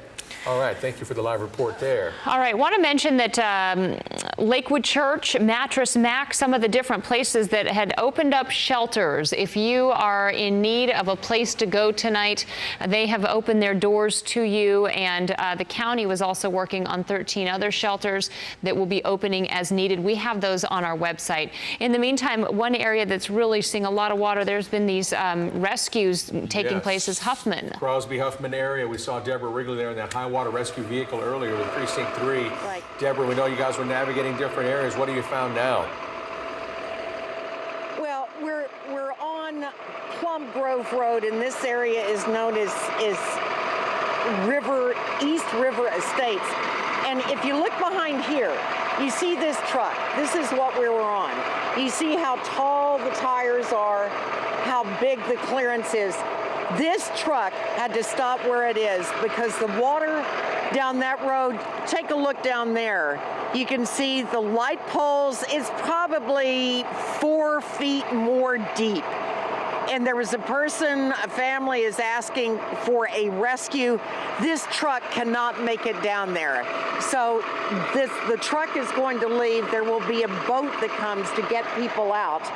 But the water here, it still appears to be going up at this point and all over this area. We've seen things like this, but this is the worst that's been encountered so far. And it's the first time this truck has had to put on its brakes. And the drivers, the deputies say they just can't go anymore. The water around here, this is really nasty water. And there are snakes, no doubt, that are in here. So whoever, I almost went in a ditch here. Whoever is asking for help, if you're watching, it's on the way, but it's going to come in the form of a boat. Back to you. Well, that stop sign right there says it all. That is some high water down there in the Plum Grove area of the East River there in Huffman. not too far off 1960. All right, thanks a lot for that live report there, Deborah. Yeah, we're still waiting to get numbers on how many homes are affected all around southeast Texas, not just in Harris County. But when we see images like that, we are certainly concerned about the neighborhoods that are back there beyond that stop sign. So we'll continue to get updates as we can. In the meantime, we're trying to keep you updated on just how bad the roadways are. Bree Berry is keeping an eye on what's happening. And, you know, this definitely lets you know that you don't want to try to get out and go anywhere right now, Bree. It's not getting any better. No, it's not. Actually, I would argue in some spots it's getting worse because now I think, you know, it's getting a little busy. People maybe were waiting inside their offices, or maybe it's time to go get the kids. And so we're seeing some of this, you know, this congestion in places where we really can't manage it right now, because like, let's take a look right here at the East Tex, right at the North Loop. This is a camera I've been showing you, but that's because I want to just reiterate that a lot of these places aren't getting the relief yet that we would like to see. So even if this rain has stopped or it's lightened in some of these areas, we're still seeing that water, high water on the roadway. So you can see we have a couple cars here on the East Tex who tried to make it through this water. And at one point we were seeing, you know, one lane on each side converging down and able to get through, but you can see at this point that's not the case. We're seeing these cars that are stuck, they're floating, and then we have cars who are stuck behind them. 45 North, mostly the issue is here on the feeder. We saw the high water rescue vehicle try to go through and actually save some of these stranded drivers. So this is still a problem we're seeing in this area. We can't quite see there, a little bit further past behind me here, and this camera is just too zoomed in, but we still have cars that are floating. Now 45 North, in some spots you are able to get through, but it's really hard to determine where those areas of high water are. You can see right here at Mount Houston, we have serious delays. We have people standing outside of their cars right now, which is not safe at all. But you can see they're standing out here because there's really nowhere for them to go. They're all trying to exit off of here, and the water is just too high. Now we see in those far left lanes, some cars are able to move, but it's slow moving. Katie, at the West Loop, this camera is actually moving right now. It doesn't look like it's going to adjust for us. This is just showing some of the congestion, but if they spun around to the other direction, we would see that here at the West Loop, they're also seeing a lot of high water. So I-10 Katy at the West Loop, and in various spots, we're seeing high water, making it impassable for these vehicles. Looks like the camera is a little off there. Now 610 West Loop at Post Oak, we did see high water earlier today. That has now dropped down to where cars are able to get through, but you can see that just opened up not too long ago. And so we've got these cars that are, you know, just stuck in heavy traffic trying to get through. Now, some of the biggest issues we're seeing in these areas of high water are cars that are trying to make it, then getting flooded out, and they're getting stuck, right? But another big issue is these cars who try to go for it, and then once they're not able to, we've got a freeway, a lane going in one direction that turns into a complete parking lot because we've got cars who want to turn around. There are some who want to go the other direction. There's some who want to push through it, and that's when it gets extremely dangerous. So the biggest thing to do, and I'm just going to keep reiterating this, please call your loved ones if they're out on the roadways, you're sitting at home, is just stay there. Wherever anyone is, they are in the safest spot, and we really want to get people off the roadways where it is most dangerous. We'll have another look at traffic in those high water spots for you in just a little while. ABC 13 Eyewitness News at 3. Now, breaking news. This is a Wesleyan Plaza here, and you can see we have been here for a little less than an hour here, and this water is rising incredibly quickly here. An ambulance is pulling in right now. We don't know about any injuries here, but we do know that the roof collapsed on this post office. I want you to take a closer look at that. Over the next 3 to 4 hours, simply to stay where you are. Take a look. This is the main drag into town. It is covered in water. I don't know what to do. Take a look at this over here. There is actually someone with a backhoe over there, and that is, you're not seeing things on TV. He is building a moat around his house. Take a look at all of this. We've seen this on all sorts of cars, all of this plant material stuck in all these tires. And it sounded and felt like it was falling on my house. An enormous tree fell on top of a home. This happened because the ground was just so saturated. We have seen so much rain, so much water here. It's gonna be okay, it's just a house. Wow. And it's just so heartbreaking to see because we have been through this and we know just how difficult it can be. Heavy rain is producing flooding across the area. Welcome to the news here at 3 o'clock. I'm Mayra Moreno. And thanks for being with us. I'm Chauncey Glover. Now, from inside the loop to Conroe to Splendora, Crosby, and Winnie, the mess is widespread all across our area. Here's what's going on so far. Governor Greg Abbott has declared a state of a disaster in 13 counties. In Houston, a flash flood watch is still in effect until 7 o'clock o'clock tonight. All metro services are suspended. Bush Airport is at full ground stop, and HISD just told us they're dismissing all campuses under a normal schedule today. And just know that some buses may be delayed because of those road conditions out there. Well, tropical system Imelda has created the 7th worst rainfall in U.S. history. It really has. Chief Forecaster David Tillman joins us now with the very latest on this. David. Yeah, we got a brand new flash flood emergency for central Harris County. So pretty much everywhere from downtown Houston to the north and east under a flash flood emergency. And if you go west, southwest, and south of Houston, it's pretty much a flash flood warning. But same difference. We've got tremendous rains falling over southeast Texas. There's been so much rain in central Harris County that this particular flash flood emergency says only another inch is going to fall. But because so much has already fallen already, and because we have so many problems, they went ahead and issued a flash flood emergency instead of a flash flood warning.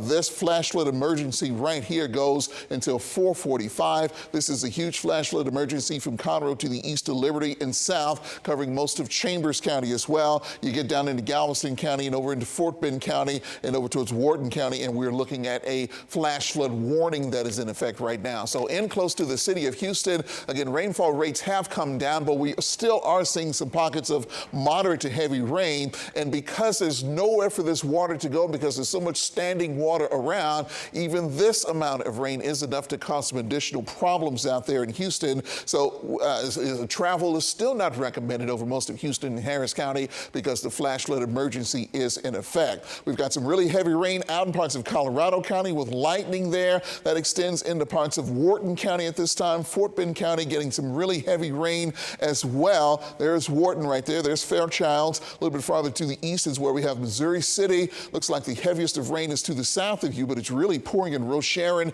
and down towards the Angleton area at this time. This line is working its way very slowly to the south at between 5 and about 10 miles per hour. And it has been absolutely pouring on Galveston Island and the Bolivar Peninsula for the last several hours. Parts of Highway 87 underwater at this time on the Bolivar Peninsula, and we don't see any rain in sight with the rain that is occurring there for several more hours. So this is a growing, serious situation that is going to occur in Galveston County, and especially over parts of Galveston Island and the Bolivar Peninsula at this time. Wide shot shows we do see a clearing line in northwest parts of Harris County right now. I do have a computer model trying to indicate the possibility of some redevelopment in this area over towards Brenham. Not really buying it just yet, but we'll have to get rid of the rain that we have on the radar right now before things begin to get better, and that may not happen in Houston for another hour or two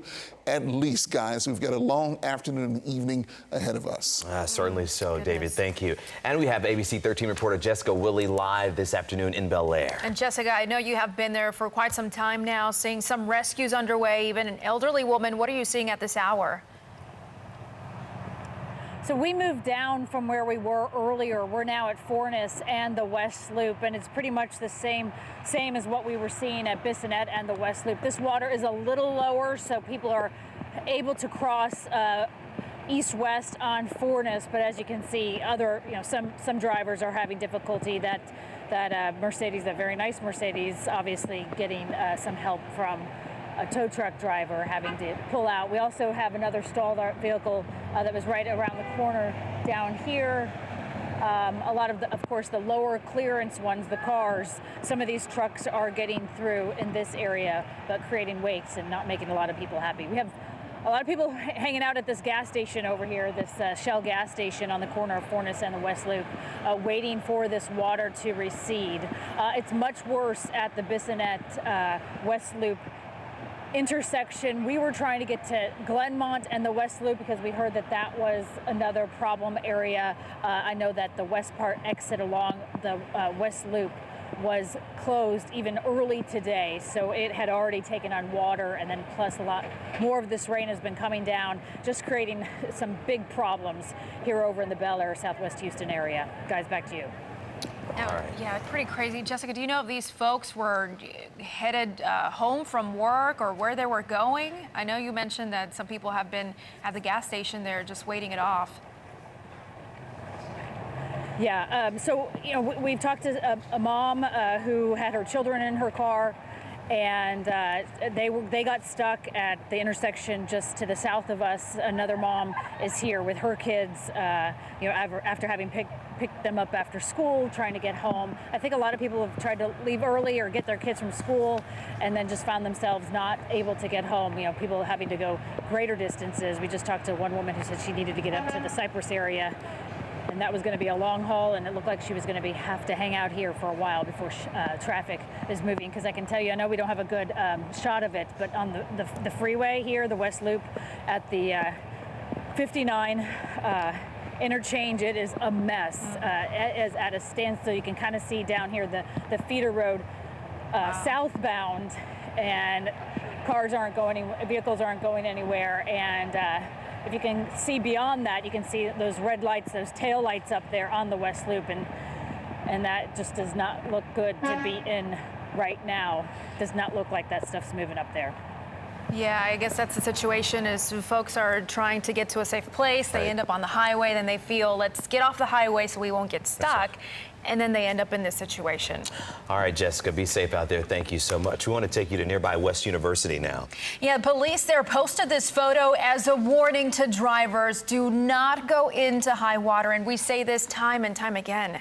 That's right. Turn around, don't drown. And, you know, I think some people, they're tempted to go because they said, well, I can find a back road, or I can get there. I'll figure it out. I know the roads. Yep. Don't chance it, friends. Don't chance it. We want to head out to executive producer David Rodriguez. He's live on the North Freeway there at Cross Timbers. And, David, I know the water's pretty high out there where you are. Yeah, it is, guys. Let me just show you real quick. This right here is the Whataburger at I-45 and Cross Timbers. And you can see water is everywhere. It's got the place surrounded. There's a truck here that's been abandoned. Nobody's inside it. Water just down as far as you can see. And when I was talking to y'all earlier, the traffic situation has gotten worse. It was about 2 cars deep, you know, just my car and then another row of cars. And now, as you can see, nobody is moving. This is I-45 southbound, right before the North Loop. Nobody's moving into town, nobody's moving out of town. It's pretty much, people are just stuck right here. And this is Sergio, right? Yeah, Sergio. So Sergio, where were you when the water started rising? Pretty much I was over at the Valero off the Cross Timbers. My mom and my grandma were over there, and that's when they got stranded at the Valero Cross Timbers. When the water rose up, once the water rose up, we decided to walk to higher ground. That's when we got picked up by the fire rescue. Oh, yeah. Off close over here by the Whataburger, so now we're just trying to go to the next high ground to try to get home. So your family's over there? Yeah, they're over there right now. I'm just trying to find a path where we can cross safely. Is it just kind of wait and see for you at the moment? Or do you have an idea what you're going to do? Right now, the current's a little bit too strong here on the street, so I'm just going to kind of hold it out and hopefully let it dies down so we can cross safely and get to higher ground and get home. Hey, look at this, guys. Here you got a truck full of probably cars that have stalled out previously, and looks like they're not going to get anywhere. Oh gosh, yeah, you really feel for those people, and I know in these type of situations, everybody worries about their loved ones, so sometimes people do get out. I need to get to my mom, I need to get to so-and-so, and then when they're out there, you just don't know where the heaviest flooding is. That's right, and you see this truck right here, which is a huge tow truck and trailer there, and they're not able to get through. And just look at that, the Whataburger is just surrounded by all of that water, friends. These are pictures that you want to watch from home and say, okay, I know I have to somewhere to be, but I'm just going to play it safe and stay here. All right, David, thank you. Well, ABC 13 reporter Ted Oberg is live this afternoon out in Porter. Yeah, so that's on the northeast side on the way up to New Caney. And Ted, we know you have been seeing just some incredible images happening right before your eyes there. What's the latest there in that area? Sort of right between Porter, really on the north side of Kingwood here, still on the very northern edge of the city of Houston. But if you look at this street here, the water's actually down. But look at those homes, plenty of water in those homes. If you look over this fence here, there are 3 or 4 brand new trucks that a guy just came to look at for the first time. He said this is just as bad as it was during Harvey, but the thing that makes this worse is that it came up without warning. With Harvey, we had days and days and days of advance notice that the rain was going to come and it was going to stay. And they said this water just came up so so fast. They said with Harvey it would come up a little bit, they could get their cars out.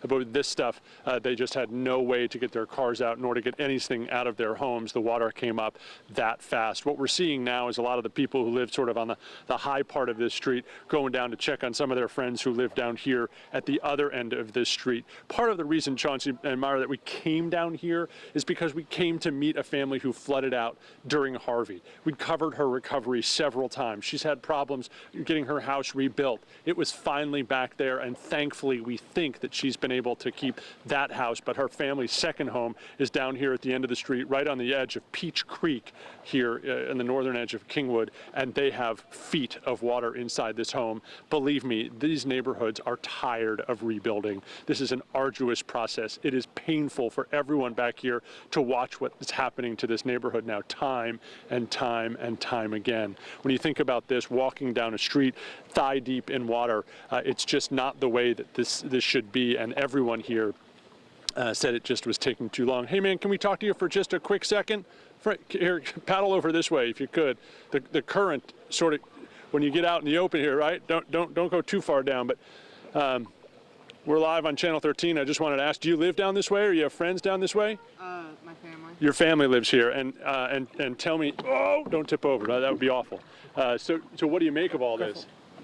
It kind of sucks. Yeah, it does. That's another way to put it. Yeah, and how quickly did this water come up today? It was past that house at 8 a.m. Yeah. It was barely out of the marina. Yeah. And now it's here. Yeah. So at 8 a.m. there was no water over this road. There was, just not very far. Got it. And then now it's feet of water inside people's homes down this way. Yes. And was anyone able to put stuff up? I mean, to prepare for this? Not a lot. Yeah. Okay. And where are you headed now? I need to go grab my dad's car keys because his truck's getting. Okay. Got it. All right. You got important work to do. Thank you for stopping. Good luck. Please be safe. Take care. And so the water not necessarily still coming up, but it isn't going away, and it is continuing to flow. As he paddles away, guys, you'll be able to see the current will sort of take him there a little bit to the right if he's not careful. We've seen plenty of debris float by. It really is an awfully sad situation out here. In Kingwood and other parts, we've seen plenty of high water trucks plucking people out of their homes with water on the streets, but not necessarily inside their homes. They just couldn't get out, and so that's what we've seen a lot of. But here, a different situation, at least on this street, and not a good thing, not a great look, not a great thing for these people who are repeat flood victims to have to go through again. Yeah, not good at all. And I have been a flood victim, and once you go through it once, it stays with you forever. So just imagining these folks having to do it a second, a third time, etc. It's not good, and our hearts definitely go out to them. Thank you so much, Ted.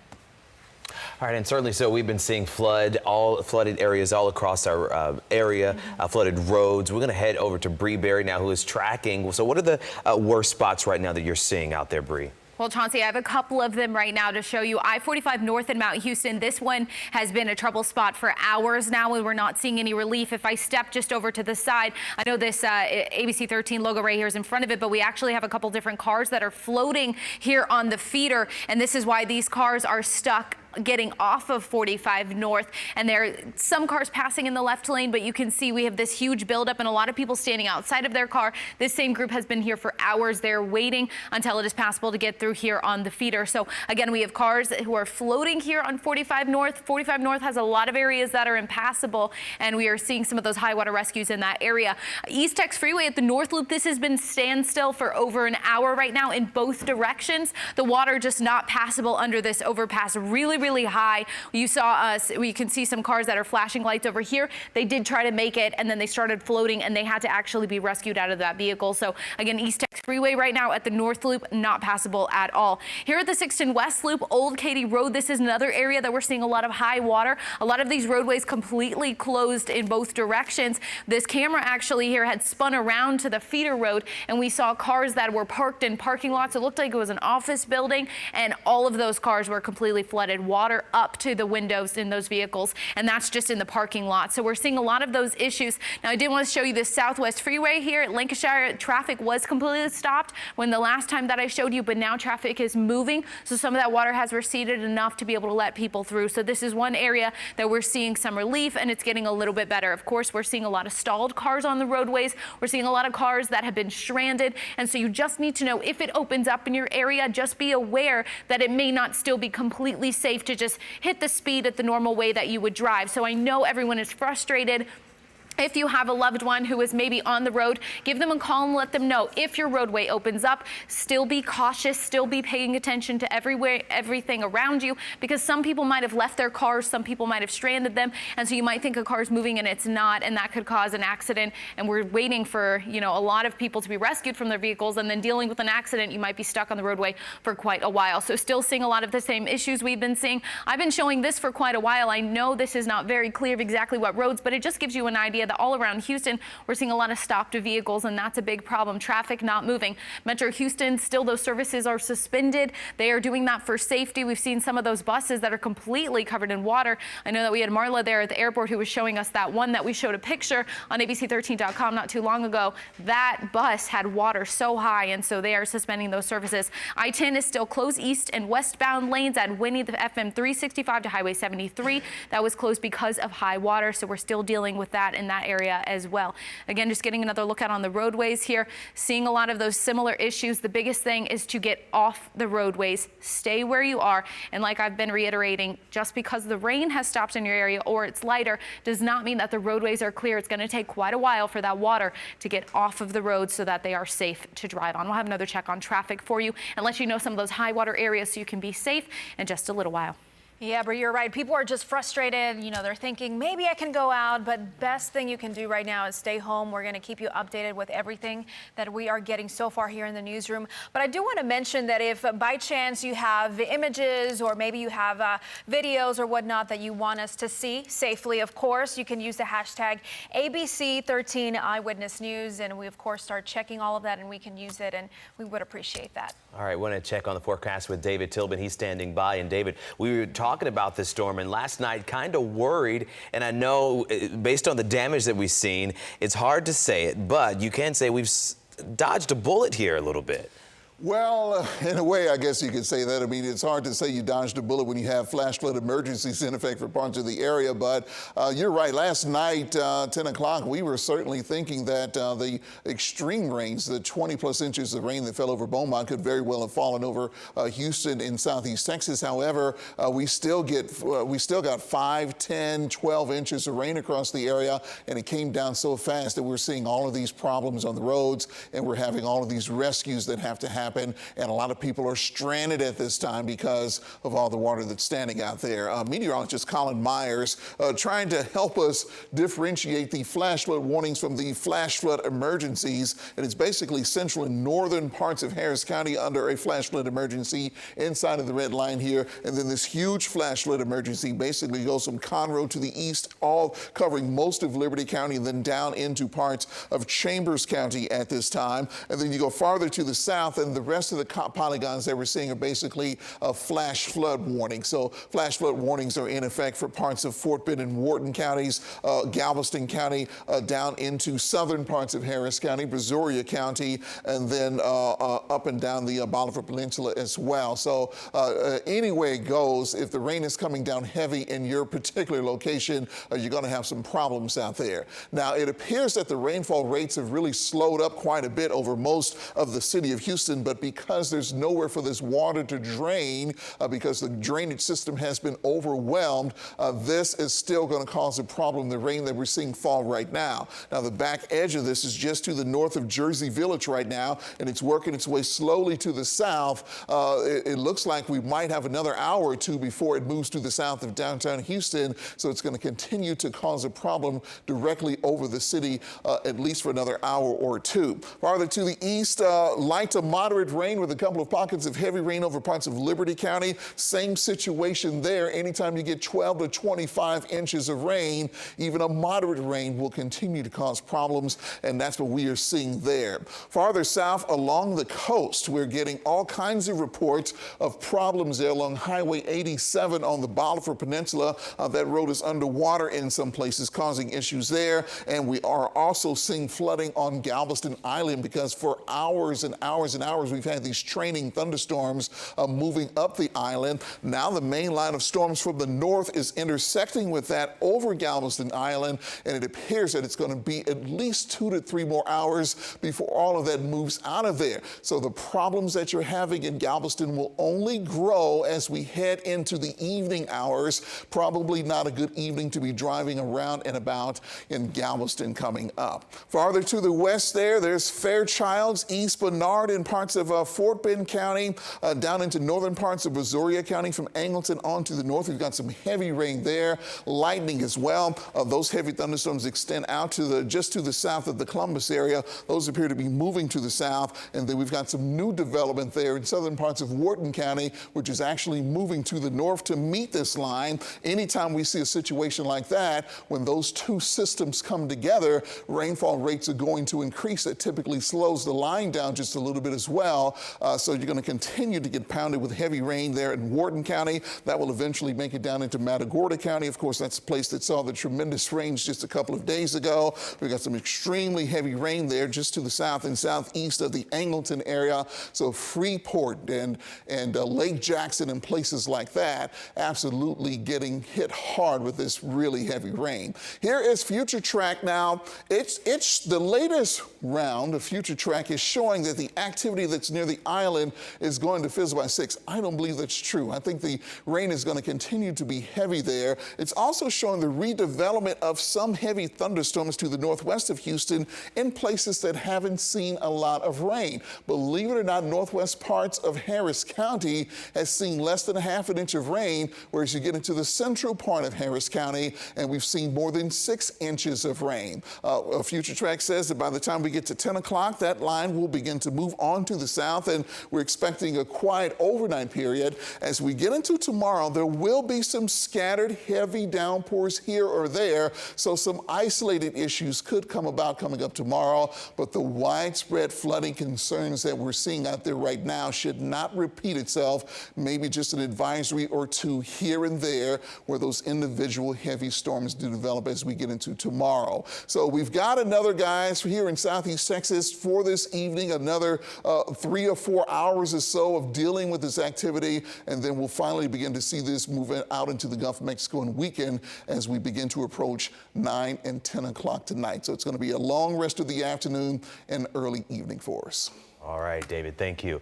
Well, ABC 13 reporter Nick Notario has been in the far northeast side of town near Winnie. He is making his way back into town. And Nick, you're in a small city called Nome. Yeah, that's where we are, right along Highway 90. We're about 20 miles west of Beaumont. And when we drove through Highway 90 from Devers to Beaumont, this was the hardest hit area that we could find. I mean, you can take a look, Highway 90, vehicles slowly trying to make their way through this area. And you can see the waves just crashing by as these big trucks come through this area. And when this truck rolls by, we're going to show you, oh, here comes another truck. But if you look down this way, straight down the street, you can just see water. As far as the camera can see, you can see a dumpster there, the water all the way up there. I'd say the water's probably 2 to 3 feet deep in this area that has penetrated a lot of these businesses and homes. And as soon as a semi truck goes by, there you go, on the left-hand side, there's the post office in town. It has got at least 3 feet of water inside as the water has penetrated the door here. And a lot of people, even though you see them coming through, there's a lot that aren't going to chance it. They're parked over here. They're trying to wait it out. One of those is this group from Tampa who's driving to Houston for vacation. Cecilia, what is going on in your mind as you're sitting here in Nome, Texas? Crazy. Very crazy. Never been through something like this. So. What does it look like, Cecilia? Oh, it's awful.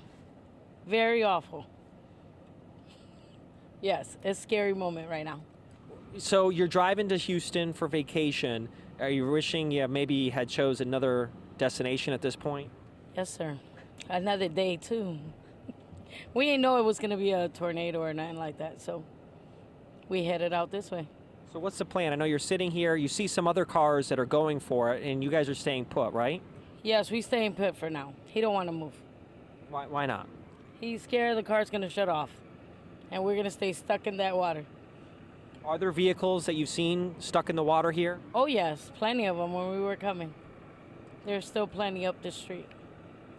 How would you describe, if you're calling friends back home in Tampa, how would you describe what you're seeing? Oh, we sending them live videos. So they're seeing a live video right now, so we're just going to wait. All right, Cecilia, thank you very much. And you can see there's another vehicle trying to make its way through. And I don't know if you can tell, but this is what reminds me of Hurricane Harvey. If you look down, you can actually see, I don't know if it comes across there on the camera, but there's like a sheen in the water. Saw that a lot during Hurricane Harvey. A lot of gasoline that was in the water here. And we just seen the sheen really pop up over the past few minutes. Not exactly sure what had happened. We did see someone that stalled and they had to push the vehicle over to the side here, so I don't know if that played a role, but you can see just even farther down there, you've got law enforcement, Jefferson County Sheriff's Office down there warning people about the danger as they approach Nome. Again, we're about 20 miles west of Beaumont, but people are, for the most part, able to make it through here slowly. We haven't seen a lot of people stall, but there have been some that are taking it slow and careful, but man, it is just, it's tough to take it in and see this devastation here in this area. And I spoke to the Jefferson County judge not too long ago, and he said Nome is one of the worst spots here in the unincorporated area. Hampshire is another one, China, which is not far from here.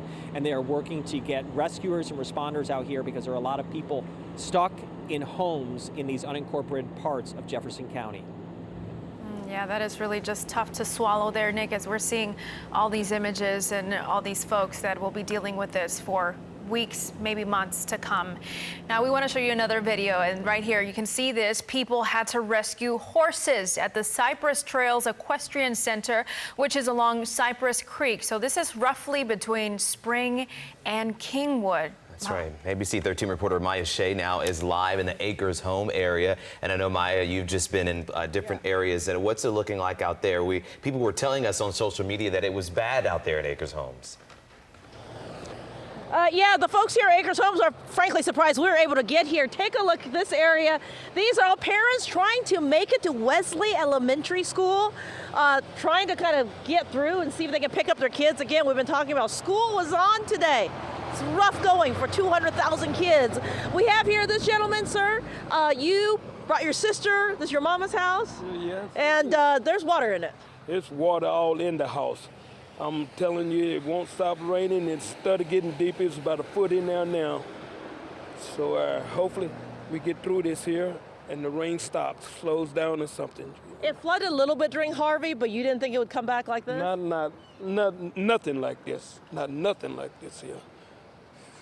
And ma'am, how long have you said your mom has lived here for how long? 50 years, at least 50 years, because I'm 67, and my parents moved here when I was like 6 or 7, so they've been here almost 50 years. And this must be heartbreaking, looking at all of this. Yes, it is, because we just put it together from Harvey, and I don't know, it's very, very heartbreaking, and we praying that, wow, the house don't fall in, because it's on its last legs as it is, so.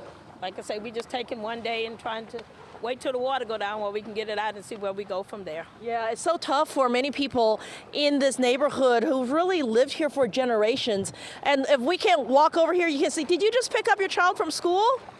Did you just pick, what's the situation at the school? We were trying to get down there. It's flooded everywhere, actually. It's very, very flooded. Like, you have to walk up there to get your kids. Like, no one can drive in or out to get nowhere. What did you think about them not canceling school today?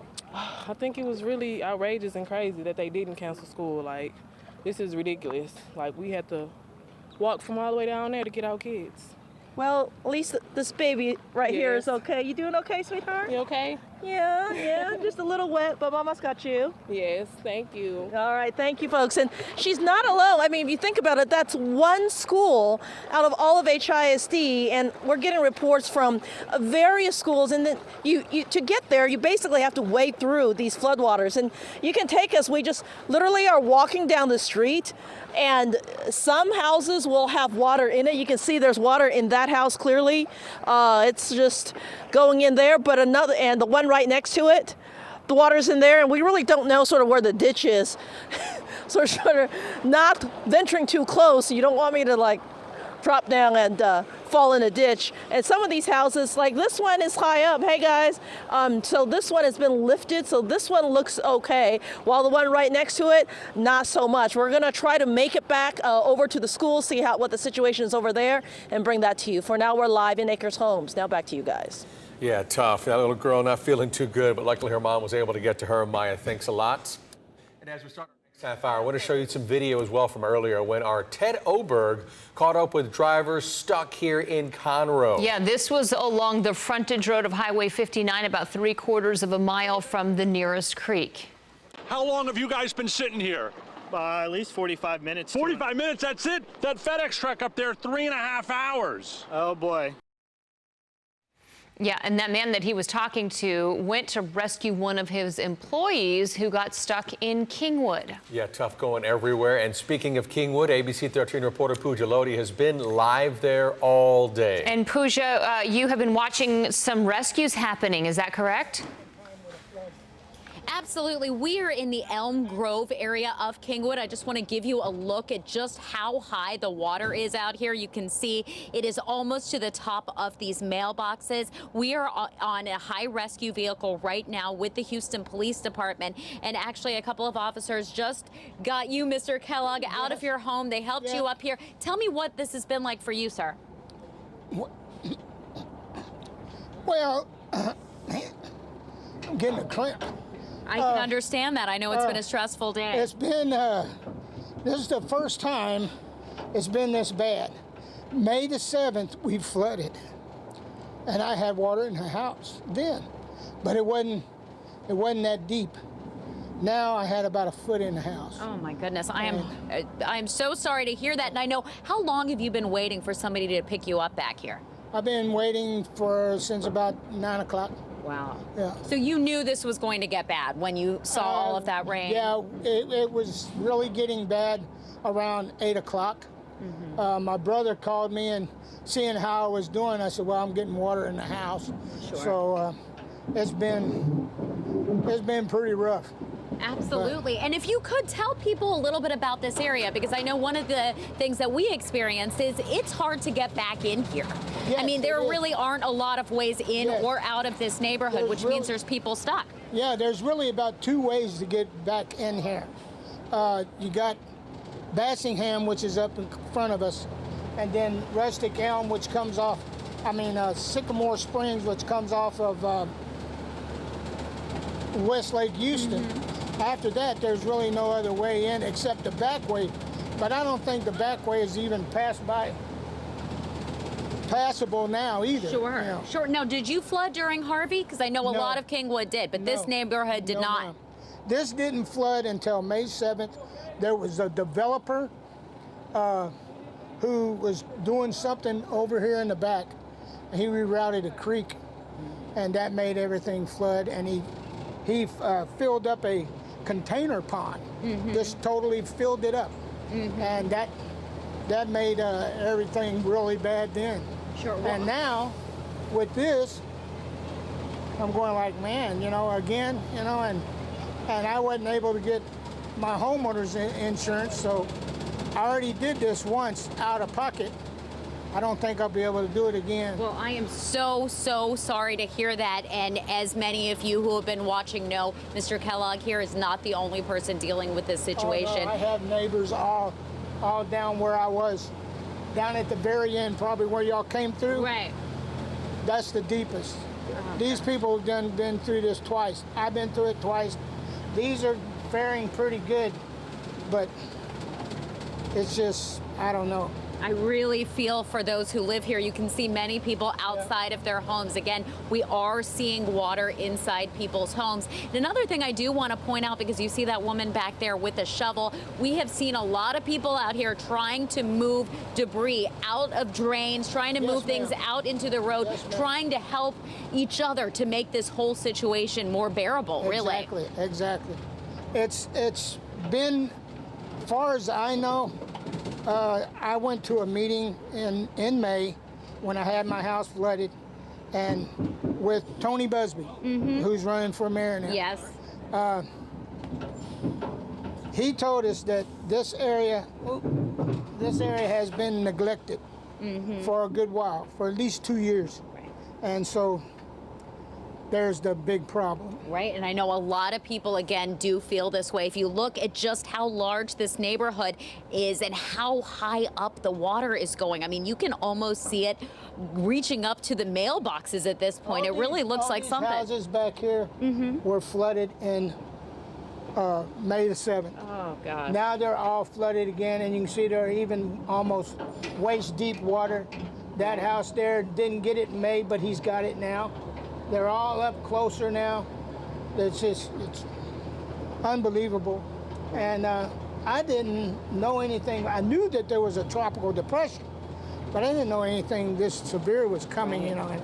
I think a lot of people were taken by surprise. I mean, nobody expects anything to be this bad. The ones I really feel sorry for is in Winnie and Beaumont. Right.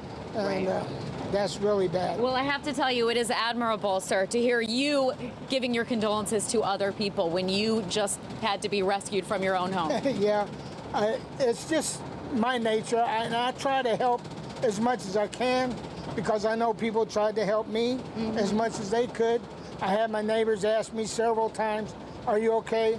I said, "I'm all right. I'm dealing with the only way I can deal it, you know," and that is what it is. That's the spirit we love to hear. That's the spirit I really feel describe Kingwood and really the entire Houston area. Back to you. All right, Pooja, I feel for Mr. Kellogg there, and of course everybody in his neighborhood, especially when they feel like they're dealing with his drainage problems there that have relatively happened kind of new for that neighborhood. Yes, so. Kingwood has gone through so much over the past 2 years, and once again getting hit hard. We are getting reporters back. I mean, it took quite a while. As he said, this started happening at 9 a.m. It's taken first responders a long time to get back there and our crews, and we're starting to get some of those stories in about what is happening in Kingwood. We want to head over to our chief forecaster, David Tillman. We need an update on what's happening right now on the weather so that everybody can try to figure out what to do for the rest of the evening, David. Yeah, and just to add what you were saying about Kingwood, I don't know if you mentioned it because I was over there looking over some data and whatnot, but recall earlier this spring, Kingwood took about 12 to 13 inches of rainfall in a short period of time one afternoon, and we had flooding, no doubt, significant street flooding, no doubt some water in some homes at that particular time. So this is going to be the second time in about 4 or 5 months or so that particular city has had a major heavy rain and flood situation. What we're doing here, we've got the memorial cam zoomed all the way in here in Buffalo Bayou. This is Allen Parkway right here, so you can clearly see that parts of Allen Parkway is underwater right now. This is Taft right here, Taft Street, so cars trying to or thinking about coming down there. That's a huge truck there that was thinking about going in that direction, but probably changing his mind at this particular time. Notice the manhole covers have come off, so we're beginning to see those little waterfalls there, little whirlpools swirling around in the water. And then on the other side of the bayou, look at what is happening. Well, the cars are beginning to move right now. They were stagnant on Memorial Drive just a little while ago, but notice they are moving in the opposite direction. So about 10 minutes ago, they were pointing that way, and now they're all pointing or going up the other side of the road now. And so this is just what we're going to have to be dealing with for the rest of the afternoon with all of the high water spots around the area. Here's a look at the flash flood emergencies that we have in place right now. They basically go from north of downtown Houston all the way up to Cotton Road in Cleveland, and then all the way east and southeast into parts of Liberty County, Chambers County, the extreme southern part of San Jacinto Bernalillo County in this as well. And even though the rainfall rates have come way down, we're basically seeing light rainfall with a couple of pockets of moderate rain.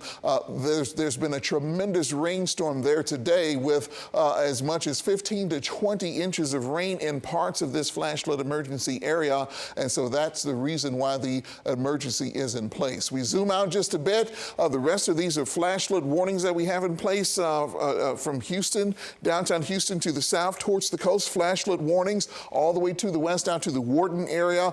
Columbus not included in the flash flood warning. And it looks like the rain is moving to the south of you, but the rain is heavy over a good bit of the area at this time. So let's zoom in on some spots. There's the city of Houston. We promised you the rainfall rates would begin to reduce as we got into the middle to latter parts of the afternoon, and that is happening, but we still have rain falling there that has no place to drain because the drainage system has been overwhelmed. So that means the street flooding situation is going to continue for several hours. Farther to the east, we're seeing that the rain intensity is letting up in Liberty County as well, but the damage has been done there. We still have tremendous thunderstorms ongoing right now in Galveston County, over into parts of Brazoria County. There's a lot of lightning here as well. Just a little while ago, the National Weather Service has said they were monitoring this area for a possible tornado warning. Let me check the printer here to make absolutely sure that they didn't just issue one while I was standing here. And okay, this is Humberto, there's Jerry. No tornado warning just yet, but this part of this storm that's not far from San Luis Pass did have a little bit of rotation in it just a little while ago.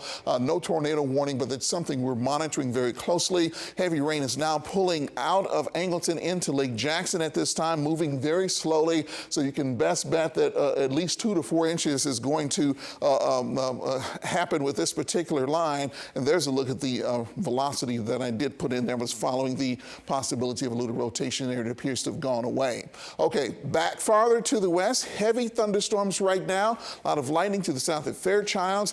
East Bernard, you're seeing some heavy rain, but you're on the very tail end of it, so it's going to be ending for you rather shortly. There's still some pretty heavy rain over parts of Sugar Land and Missouri City and Stafford right now. The back edge of it is just to the north of you, so within the hour, we think things will begin to improve for you. And as we zoom out, this heavy band of rain is going to continue to move south through parts of Brazoria County. So Brazoria County is going to continue to get hit pretty hard. Wharton County will continue to get hit pretty hard. And eventually Matagorda County will get hit pretty hard as well. Here's Future Track showing what it believes is going to happen. Now it's saying that there's going to be a rapid intensification of the line that's over Galveston and Brazoria counties. I don't think that's the case. I think it'll be more like 7 o'clock or so before those thunderstorms begin to lose their punch. But it's also saying that we could see an intensification of the storms out to the west in places that haven't seen a lot of rain. So that's something we'll be watching for. What it's also saying is that by 10 o'clock, most of the activity should be a heck of a lot lighter than we're seeing right now, and overnight things should be quiet. As we get into tomorrow, we still have some fairly healthy rain chances in the forecast, but the organized feeder bands around Imelda will be gone by then. We're not expecting the seriousness of the rain that we had for today. These scattered storms are going to be falling on top of saturated ground, but we're not expecting any major problems coming up tomorrow. Guys, we just have to get through this evening, and it's going to take another 3, maybe 4 hours before we're done with this heavy rain situation.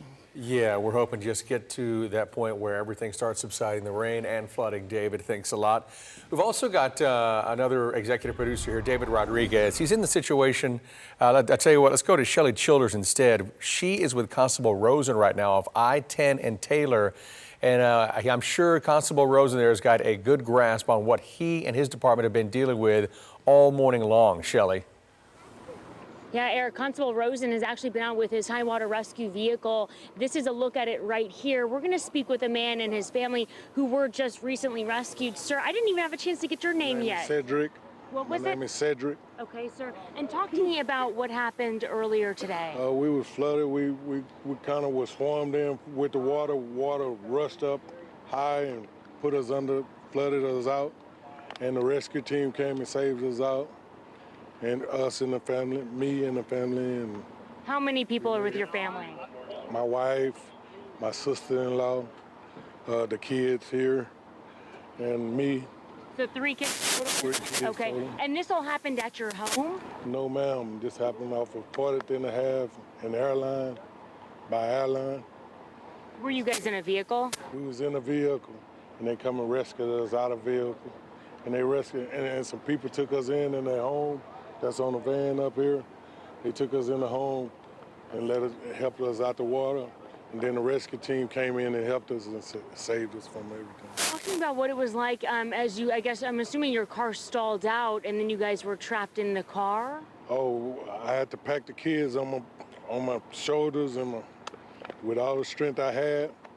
And I was halfway underwater, and we got the kids out safely, and we made it. We made it by the grace of God. Yeah, God bless you. Thank you so much, sir, for sharing that story with you. With us, we have Constable Rosen just behind me right here.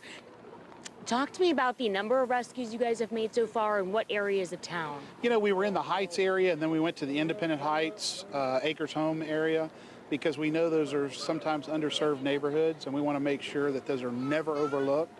And as we progressed to get to Independent Heights, we started running into people that clearly were in need of rescue. They were into water just above their waist. Some were having they were handicapped and otherwise in distress. So we came out to do what our job is, and that is to save lives. Yeah. And so we're always going to be out here for these types of events, these weather events, as is all of our other law enforcement partners and first responders. And forgive me, have you said yet how many people you guys have rescued so far? Our group alone is about 28 people. You know, again, you go through and we're checking cars as we go through intersections where there's high water to see if anybody's still in the car. We did a lot of those today. So. And that brings us to our current location where we are. We're going to actually walk down this bridge for you guys and show you exactly why the constable's office is on this location, stopped with their high water rescue vehicle. They were alerted through social media, right, through Facebook? Through our dispatch, that there was a vehicle that was submerged or starting to take on water at Taylor and I-10. And there were 2 or 3 calls saying that there were people inside. In fact, I just got a message from somebody that claims that there were children inside this vehicle. So we got here as quickly as we could, deployed our boat, found the vehicle. They actually went down underneath and actually checked with the passenger side and driver side. They did not feel any bodies in there or anything like that. So we've tied the vehicle off because at this point it would be a recovery. So I'm hopeful and prayerful that there's nobody in this vehicle. And kind of point to us, where is that vehicle located in the water? There's a yellow rope right just beyond this bridge. We've tied the vehicle off so that everybody knows where it is. And at this point, we just don't know. We're talking to witnesses. We're talking to people about was there in fact people in this vehicle or not. We did everything we could do to try to save lives here. And again, I'm hopeful and prayerful that there's nothing in this vehicle. It's an empty vehicle, but we are talking to people and they claim that there possibly were kids in there. When it came through our dispatch, it came through that people were in the vehicle and it was submerging very rapidly. So again, we wanted to try to save a life, and so we're going to have to just wait and see what this turns into. Right, and of course, and we can't see the vehicle, so it's submerged still. Yeah. Even as the rain begins to fade down here, water slowly receding, you still cannot see it. Still gives you an idea of how deep the water is right there. Talk to us about the process. You got here, and then you have a boat right here. Yes, we had a boat. We arrived and had our swiftwater rescue people here. We immediately saw that a vehicle could not get to where we needed to be, so we immediately deployed the boat and had to use some poles to try to find the vehicle. We were listening to witnesses say where the vehicle actually went in, and we started checking with poles. We found it, and then my swiftwater people went down underneath the water to check inside to see if the windows were open, so forth. We're able to reach into what they thought was the passenger side and driver's side and did not feel anything, so we're hopeful and prayerful for that. But then we've subsequently spoken to other eyewitnesses that said there were children in the vehicle. So it's going to be a wait and see situation here. And, you know, we're just, again, I'm praying to God that there is nobody in this vehicle. Definitely. Thank you so much. And kind of talk to us about as your high water rescue vehicle leaves, where are those folks going? They are going to various places. We're going to try to get them close to their home, if not to their home. There are a few of people that were from out of town that came here, so we're going to we'll probably take them to a hotel and make sure that they're going to be okay. I was very, very surprised by this rain event. But we're going to get people to a safe place, a dry place, and make sure that everybody's safe and sound. Certainly, if you're here on vacation or coming in from out of town, that's not the first thing you do every morning, routinely check the local weather because you're not local. No, not at all. And this lady came in to take a test. She's from Corpus Christi and came in to take a test, some type of vocational test, and was completely surprised by this. Very, very nervous and excited about seeing these floodwaters. And so we got her, and now we'll take her back to a hotel, and hopefully she'll dry out, as I hope we all will. Okay, most definitely. Thank you so much, Constable, for your time.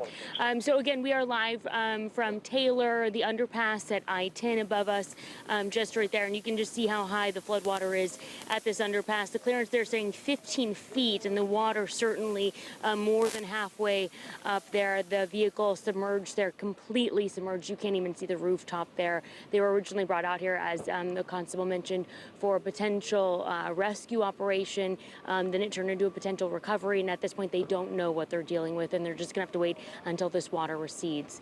Back to you guys in the studio. Yeah, all right, Shelley, really speaks to the job first responders have to do. I mean, going in and checking that vehicle for any possible people that might have been in there. Tough job. So hats off to first responders today. Yeah, now we are taking a look at what's happening on the southwest side of town because we have crews everywhere and we're trying to keep you all up to date. This is in the area of 59 and West Belfort. Look at how much water there still is there. And as you can see, it's still coming down. Our community journalist, Juan Beltran, is there with an update. And Juan, this area is still getting hit hard.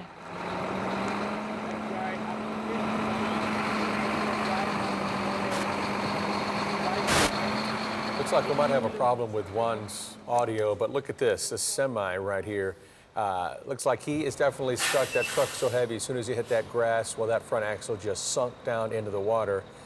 He's trying to see if his rear axle and the traction of those wheels can yank out his front end, but again, that truck is just so heavy with that saturated grass.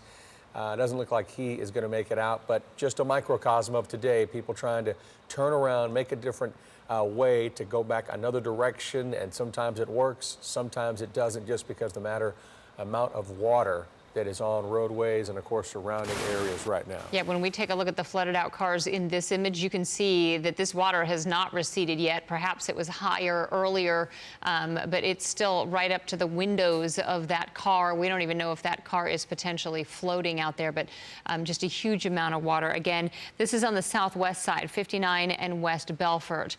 Now, we were just talking to him live, but Facebook video from Precinct 1 Constable Alan Rosen shows some of the rescues that we've been talking about. This happening in Independence Heights, and this is the rope that they were talking about using that they need to tie to some of those vehicles, and then they would be able to securely get these folks back to some higher ground, just because in some of these instances there are some strong currents, and so this is one of those rescues happening right here. Yeah, those kids right there, so a good thing first responders were able to help them out. Those kids were a bit scared. I think we ended up seeing them on camera later on. So it's a good news that they were rescued and nothing else happened. We've also got some video as well. Take a look at this. Brays Bayou, high right there. You can see it's just coming right beneath that overpass. Cars having no issue making it above, but look at the basically rapids there coming up. Luckily, it is still well within its banks, but again, we don't often see it that high, and when we do, we know that we've gotten a significant amount of rain in and around the Houston area that feeds that bayou right there. Yeah, we've been doing some stories in the past couple days about all of the expansion projects going on right now, especially here with Brays and Buffalo Bayou, and so hopefully we are seeing some of that play out. But yeah, a lot of water moving underneath that bridge. Let's go back to Maya Shea. She is in Acres Homes. She's talking to a lot of folks who've been needing help out there today. Maya? Yeah, we're here at Wesley Elementary School, and look, those are some parents going to pick up their children. Yeah, they're coming to get their kids, and this is what's going on at schools across our area. Look how much water. I don't even know if they're in, the water's inside the school. And you have this teacher, God bless her, she's been directing traffic without a rain jacket on. How are the babies doing inside? The babies are nervous. We're just trying to keep them safe and calm. Our job is safety above all, and if there is a plan, we're going to exercise our plan, and we're going to effectively keep your children safe, because that's our job. Thank you for doing that, because you're standing out here directing traffic, dressed like a school teacher. Dressed like a teacher, right. I really appreciate that. Now, we have seen, look at, these are parents coming and going. We're right here at Acres Homes neighborhood, and if you look right next to the school, look at this. There is water in this yard. You can't even see where the ground is in the house right here. And just down the street, we talked to people who've lived here 50, 60 years, and their houses are underwater. And yet, the parents, if they cannot get here by car, like many of them did, we had to walk about 2 blocks, they are coming to walk however far it takes to get their kids, because so many of these parents are having to face the same problems. They cannot get to the schools to get their children. Their kids are stuck. HISD has said, look, if you cannot make it, our staff will stay with the children, and they will be here until they can all safely get out and get back home. But for a lot of people, it's just going to take a long time, because, you know, it is so much water, especially for this community. We talked to a number of parents here who literally had to walk 3 or 4 blocks to get their children here, to get their kids, and then they're walking the kids. You can see pretty far away. I don't know if you can quite catch it. There is a parent carrying the kids on their shoulders to go across. I know on social media throughout the day, a lot of people have been looking at some video of another school, Durham School, where it looks like the children were in a flooded area. The school was flooded. We have been able to confirm that that was only the courtyard area. So that is some relief. The Durham School, even though the video that's gone sort of viral on social media looks like the area has been flooded, it really, the school itself, we stopped by and looked for it ourselves, is high and dry. As for here, it's rough going, but parents are dedicated. We can see some parents right now getting their children. As somebody just splashed me, there they are, getting their kids, doing whatever it takes to make sure they make it out. The kids are wrapped in trash bags. God bless those teachers, making sure they stay dry. They did not have rain clothes, and they're doing the best they can. Look at those kids. Yeah, and you know, we see these parents being repeated all throughout Houston. Absolutely, it is. You know, HISD tried to get everybody out on time, and the problem with that was that, you know, some of those buses weren't able to make it. A lot of those parents weren't able to make it. So that's when those teachers become so important. School becomes home for some of the kids as they stay there until parents are able to get there or they're able to get safely home. The good news is that if your child is still at their school somewhere, they are still safe. ABC 13 Eyewitness News at 4. Now, breaking news. And welcome to Eyewitness News at 4. Our coverage continues as heavy rain bands from Imelda are still on the move this afternoon. Yeah, let's get straight to giving you up to date on everything. So right now, there is still a flash flood emergency in effect for much of southeast Texas, including Harris County. That is until 7 o'clock tonight. Governor Greg Abbott has declared a state of disaster for 13 counties, all amid the impact of Tropical Storm Imelda. We're also keeping a close eye on the bayous. A majority of them in Harris County are still rising. And of course, so many of you wondering where the rain is now and when it will end. So let's get straight over to our chief forecaster, David Tillman. David?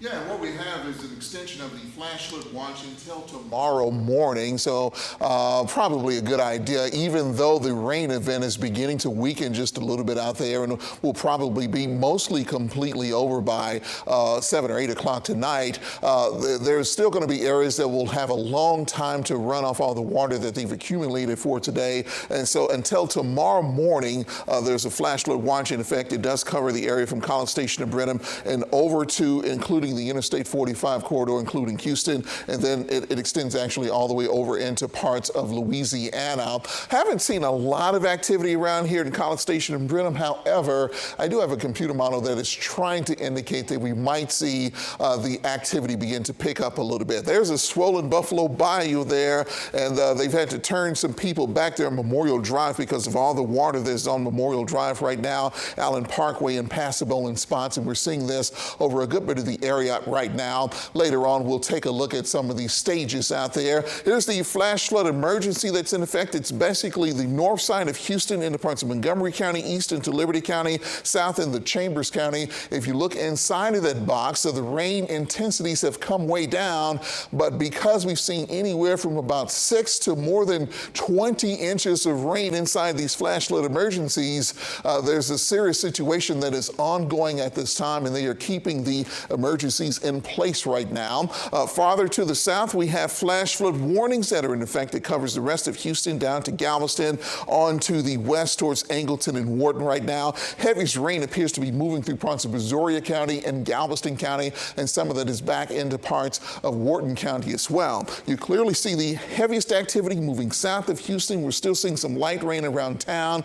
Any rain that falls, every drop is going to cause some additional problems out there, or at least keep the ongoing problems going, because the water has nowhere to go at this point. It's going to take a while for it to drain. Again, light rain showers over parts of Liberty County. Here is the heaviest activity right now. Lake Jackson, you're seeing an extremely heavy thunderstorm. Now that the rain has started there in Lake Jackson, it is going to take several hours before that line finally weakens and moves to your south. I would say at least 2 to maybe 3 hours of extremely heavy rain there in Lake Jackson down towards Freeport. San Luis Pass, you're seeing some extremely heavy rain with intense lightning right now, and the lightning extends on to the west into northwestern parts of Brazoria County, on into parts of Wharton County, although out here in Wharton County and into southern parts of Colorado County, the thunderstorms are just a little bit more scattered, so they're not quite as widespread as what they are over parts of Brazoria County, but because they're so heavy, because the rain rates are still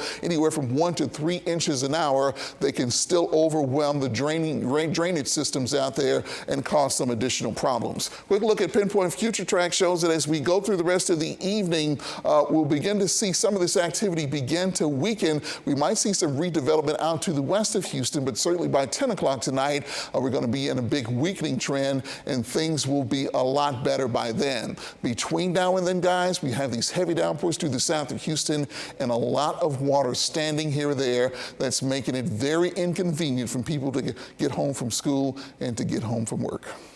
Yeah, it's a rough day for a lot of people. Thanks for the update there. Well, we're going to take a look at on the roadways right now. I'm seeing a lot of places pick up and now actually seeing traffic move along. But one area I do want to bring your attention to is I-10 Katy, all the way from Washington Avenue past the Beltway. We have a ton of high water notifications. You're seeing some of that right now. And as this TransStar camera moves, hopefully it'll stop for a second, because I really want you to get a picture of what's going on. We've got cars who are stuck, and so it's causing a lot of people to get out of their vehicle, walk around on dangerous roadways. We've got lights that are flashing that are out, people running across the freeway. If you just saw that, we might change this in a second if it doesn't slow down. A lot of congestion, and then cars sort of turning into a parking lot, which is an issue we've seen on a lot of different freeways and interstates here, is that people suddenly not knowing what to do, and people trying to turn around, go the wrong way in traffic, and it's just causing sort of a headache. So you see a lot of issues here. Let's go ahead and change this TransStar camera for you. They seem to be trying to adjust to try to figure out exactly what's going on here, but a lot of people out walking around trying to figure out what to do now that they are stuck, because a lot of high water on I-10, like again from Washington Avenue past the Beltway. This is a place I brought your attention to over the past 2 to 3 hours now. We're seeing a lot of issues here because these same vehicles are now stuck. We see a school bus that's here. A lot of people outside of their vehicle, if you can see that over here, just walking around, again, not safe to do, but just a lot of people stuck, not knowing what to do. A lot of these cars tried to get through. We've seen this same car over here floating for hours. They tried to make it through that high water underneath this overpass on the East Tex Freeway with this camera looking at the North Loop, and not able to do it. So cars have been stuck here for hours, a lot turning around, going the wrong direction, and trying to just get out of here. I guess, you know, as we would all feel frustrated out here, not knowing what to do. So that's an area of issue. I-45 north at Cross Timbers. We had our executive producer, David, who was out there telling us about the situation, what he was seeing. He's been stuck in this, and that was, again, about 2 hours ago. Traffic still at a standstill, not moving. It seems that some of the water on the feeder has gone down just a bit. We saw some cars floating, but again, I-45 north from Cross Timbers all the way up here, a couple of exits, we're not seeing any movement because we did have a high water alert in that direction as well. So another issue here, an area that we're seeing some problems. If we continue to take a look at some of these different cameras we have, this one is at Mount Houston. Now at Mount Houston, I want to bring your attention because we did see some cars that were floating on the feeder. We saw high water rescues in that direction. The good news is, as you can see, traffic is for the first time moving. It's moving slow, but we are moving along now. So a lot of those cars still stuck on the feeder. The feeder roads not passable, completely covered in water. But here we are seeing some cars actually able to move just a bit. So traffic is picking up in some areas. I still recommend that you stay off the roadways because right now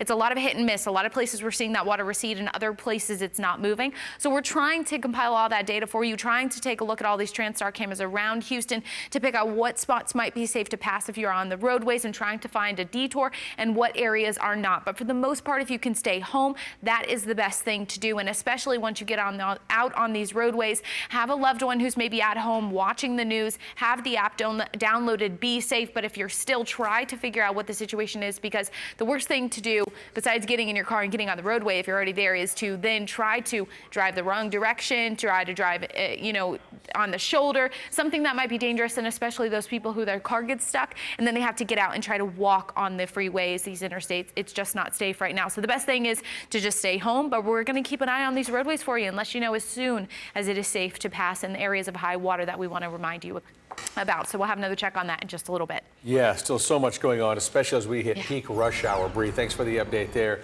Here's a bit of good news as well. Take a look at this. Here's a tweet from Hobby Airport. The FAA is allowing inbound and outbound flights. Roads near Hobby are even passable as well. Some good news for travelers who are trying to make plans to either make their way into Houston or make their way out. I know we spoke to one poor woman out near the Beaumont area who had to miss her flight to get to the Bahamas. So people are missing plans right now, but things are back on track there at Hobby at least. A little bit of progress to see that. In the meantime, we want to check in with how the East End is looking. That's where we find our own ABC 13 reporter TJ Parker. TJ, how are things looking out there? Well, guys, it's looking fine right now, but it was a much different story around lunchtime today. We are at Polk and Milby here in the greater East End area, and this viaduct down here where there was a pretty dramatic water rescue around lunchtime. We want to show you this exclusive video that we just got from the office manager, Elvia Martinez, at the Houston School of Carpentry. Thank you for showing us this. This is a rescue, and we just got off the phone actually with Precinct 6, who are actually out here barricading the street here because, you know, in these type of situations, these viaducts here will fill with water pretty quickly. So they were saying they were blocking the road here when someone actually went around them. Pretty brave. They went into the water, got stuck. The water rose pretty quickly, and they had to be rescued. Precinct 6 says that it was a few good Samaritans who actually went into the water to pull this man out. Once they did, Precinct 6 said that he actually had a seizure and they had to take him to the hospital. So right now we're not sure on his condition, but the staff here were told by a deputy constable that he may have survived this. So, I mean, it's just, you know, goes to show that if there are deputy constables or any type of local authorities that are blocking the roadways because of high water, do not go into it like this man did. So again, this scene had cleared here in about the past 30 minutes or so, with Precinct 6 constables out here. But again, we're still not sure of the condition of that man, but a pretty dramatic water rescue taking place around lunchtime today. Thankfully, those good Samaritans were there to jump into the water for that man to get him out of his car and to rescue him. Guys. Incredibly dramatic video coming from there, TJ. And you said it, but what a difference a few hours makes. A huge improvement on the roadways. At least that area is receding quickly at this point. Okay, and let's also go back to a neighborhood, an area that knows all too well about flooding, especially when we're talking about Harvey, even some strong storms we had this past May here a few months back. We're talking about the Kingwood area. Our Ted Oberg has been there for the last part of several hours here. And Ted, you've spoken with a few people who definitely are just kind of on their last whim here of what to do. Absolutely. Pins and needles tonight as this water continues to rise, Eric. I wish I had good news like TJ did. I wish I could tell you that this water was going down, that the rain had stopped. We're 0 for 2 on that score. The rain harder than it's been since we've been here, and this water is still coming up. Beyond that woman kayaking there is Peach Creek, which continues to rise. The homes that are beyond me already have water in them. They're getting more as we speak. At least a foot in the homes right where I am standing, far more as you work your way down this street. It gets deeper. The people back there, we're told some of them are moving some animals around, trying to get anything that they can up as the water has already entered their home. We've talked to some people as you work into the dry spot of this street here, Dunham Place in the north side of Kingwood, who are awfully nervous about this water continuing to rise. In Harvey, all of these homes were underwater. So all of these homes have been rebuilt since then. And now they're facing this again. They know how tough this is to rebuild. Caitlin, is it okay if I talk to you now? We're live on Channel 13. Don't get off your boat. Just a second. Tell me what it's like back down at the end of the street. It's pretty deep. It is. It's pretty deep. And what's it like? You live down that way. Yes. And what's it like inside your home right now? I got 3, almost 4 feet. Keeps coming up, so. And what were you able to get up before you left?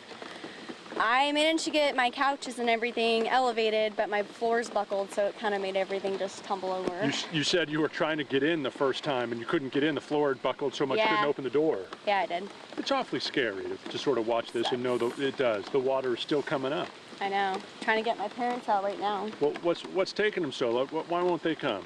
Because they don't want to leave their home again because of Harvey. 2 years ago, everyone on this street did this. Mm-hmm. You have the energy to do it again? No. So what are you going to do? I'm going to move on a mountain. You find a mountain? Yeah. Find Houston's mountain? I guess, something. It does suck. It's awful. Good luck. You made a ton of trips. How are your arms?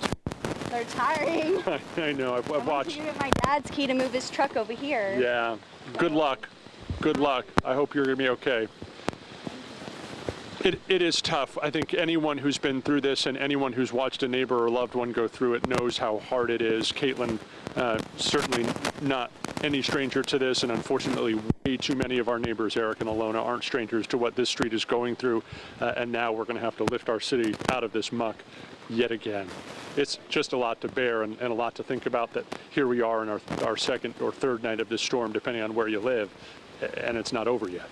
Yeah, you feel for him, Ted, because when we spoke with you earlier, a good hour or so, that's when I believe the other son, and maybe her brother, was trying to get those keys for the dad for his truck as well. Yeah. So now being in a flooded out house, they got nowhere to go tonight. They're going to have to stay with a neighbor or maybe find a shelter somewhere to get put up for the night and then start the cleanup at some point. Well, at some point they're going to have to start the cleanup. They know how to do it at this point, right? That's the good news. The bad news is you can't start cleaning up until the rain stops and the water recedes, and there's no sign of when that might happen. Incredibly difficult. That's one story among what could be dozens or even more out there. And so certainly we will continue to try to tell their stories in Kingwood. In the meantime, we want to get to you over to the Office of Emergency Management and listen into the press conference where they give us an update on what's happening around the county. Let's listen in. Closing into evening hours, the main message we want to share with the community is we still need people to keep off the streets. We're expecting a little bit more water, about another inch. It's not going to make a substantive difference, but the channels, the streets are still cresting and will continue to fall overnight, so the water will remain in the roadways. Now, as it gets darker, it's even more dangerous to be out and about. It's hard to see debris. It's hard to see how deep the water could be, even harder than normal. And so we need folks to stay away from the roads, particularly on the east side of town. Now, folks on the west side of town, stay out of downtown, stay outside the loop. Don't think of crossing I-45. They're a lot safer. Folks in the east, I know as it gets dark, we want to go home, see our families. We've been at work all day. We've been outside all day or outside of our homes. Try and stay where you are. It's very dangerous overnight. I will say about the school districts. There, we've been in close communication with the different school districts, and what we ask is that families contact the school district directly. So contact your child's school district, heed their recommendations. They are evaluating what the trajectory home for the children may be, and if it looks safe, then they'll release the children. They'll have the best information, and a lot of these districts are making decisions school by school to make sure that everybody is safe. So please look out for that. We know it is inconvenient to not be home, but for folks who are out, we ask that they don't move, that they stay where they are. The county continues to respond to rescues, to evacuation requests. We have been able to respond to that adequately. Tomorrow, when the sun comes out, we'll be able to evaluate more of the impacts, and once the water has gone down as well. We've got Jeff Linder here, the meteorologist, to share our weather update. We have the fire marshal to answer questions, our commissioner of Precinct 2, Adrian Garcia, to answer questions, and we also have a representative from the Texas Department of Transportation. The most important thing is, even if you try and drive, the highways, many of them are impassable, so truly it's not a wise decision. We still ask, especially as it gets dark, that people stay off the roads.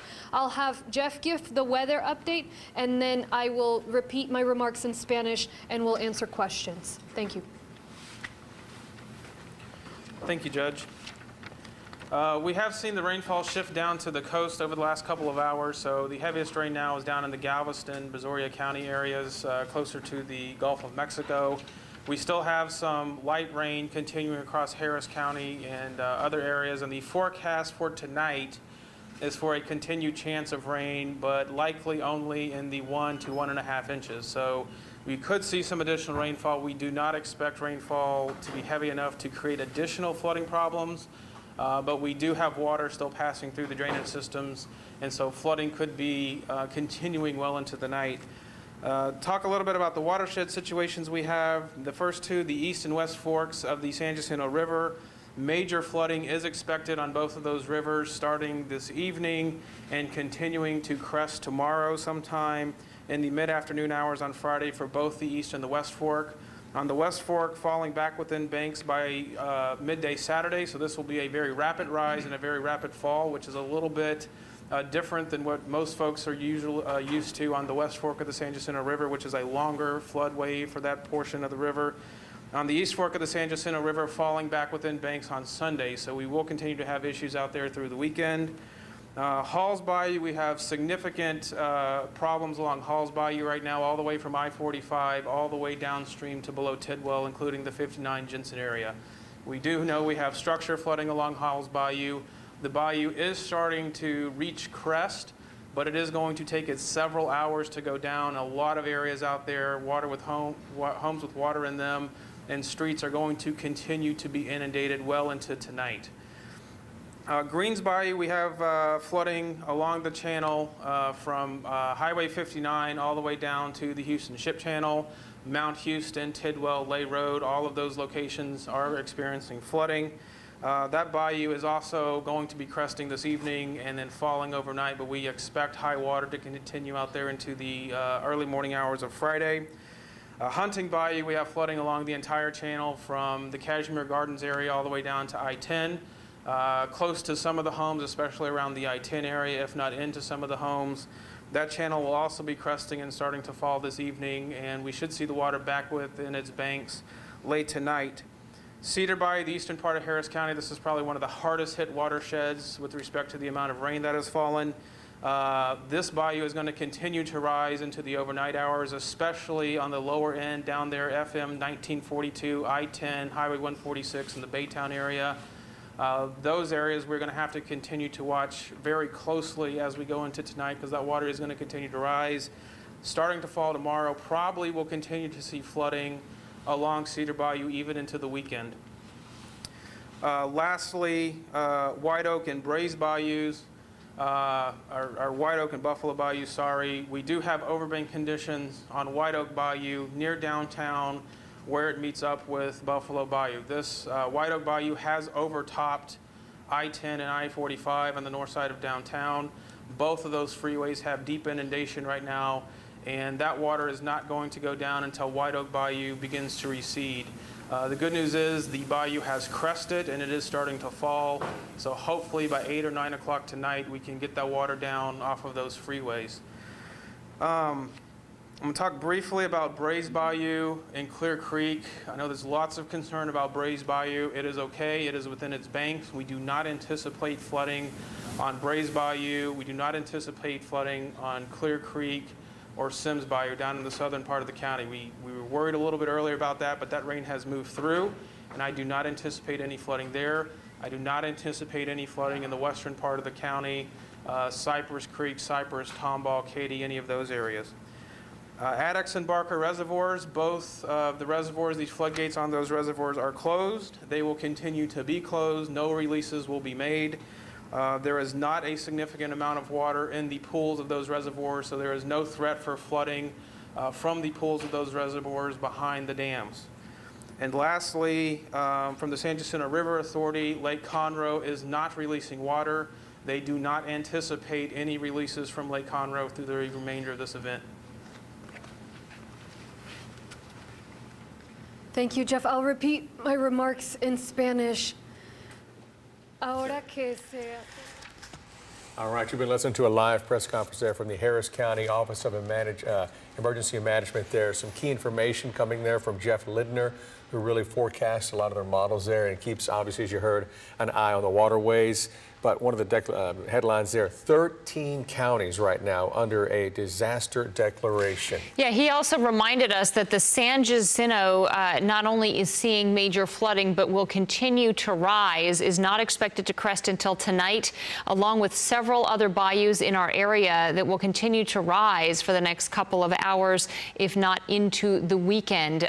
So there are some issues there. The good news is that the Barker and Addicks reservoirs do have plenty of capacity, and we are not expected to see any kind of flooding that we've seen in the past in those areas. As we take a look at the really dramatic pictures right now on your screen of 18-wheelers pulling oversized loads going right through this high water, we also want to go up to Micah Hatfield. ABC 13 reporter Micah Hatfield is on I-45 and 249 to give us an idea of what she is seeing there. Hi, Micah. Hey guys, we're seeing a lot of stopped cars here on this overpass. A lot of people say where they're trying to go is flooded and they don't want to take any chances of flooding out their cars. I want to show you just how bad it is here. This is 249 right at 45. This is a box truck you're looking at that's been abandoned here at the intersection. And this is what we're seeing all in this area. There's so many flooded cars just left here. The people who are driving them aren't even around. Water is actually starting to rise onto 45 in this area, not just the feeder road. It's starting to actually come onto the interstate. Like I said, people who are up here right now, there are dozens of cars stopped along the road. Some of them are sitting on the hood of their car trying to wait it out. Others are kind of, chatting with each other, trying to make the best of this situation. They say their route home is flooded, and so they're just staying up here. One woman told me she's been up here since 11:30 this morning because she doesn't want to risk her car flooding, and she says that she will stay up here a couple of more hours. And that's kind of the sentiment that a lot of people are sharing with us up here today. But very high water. If we can pan over right here and show this do not enter sign, you know how high those signs are if you've driven through intersections, and it's almost up, the water is almost up to the bottom of that sign right now. Very high water. People who have been walking through it earlier have been up to their waist in water. A lot of people taking shelter at this gas station. They realize that they're not going anywhere soon, and they've just been hanging out as well, trying to make the best of that situation. But like I said, they say they're going to stay up here for several more hours. They just don't want to risk it.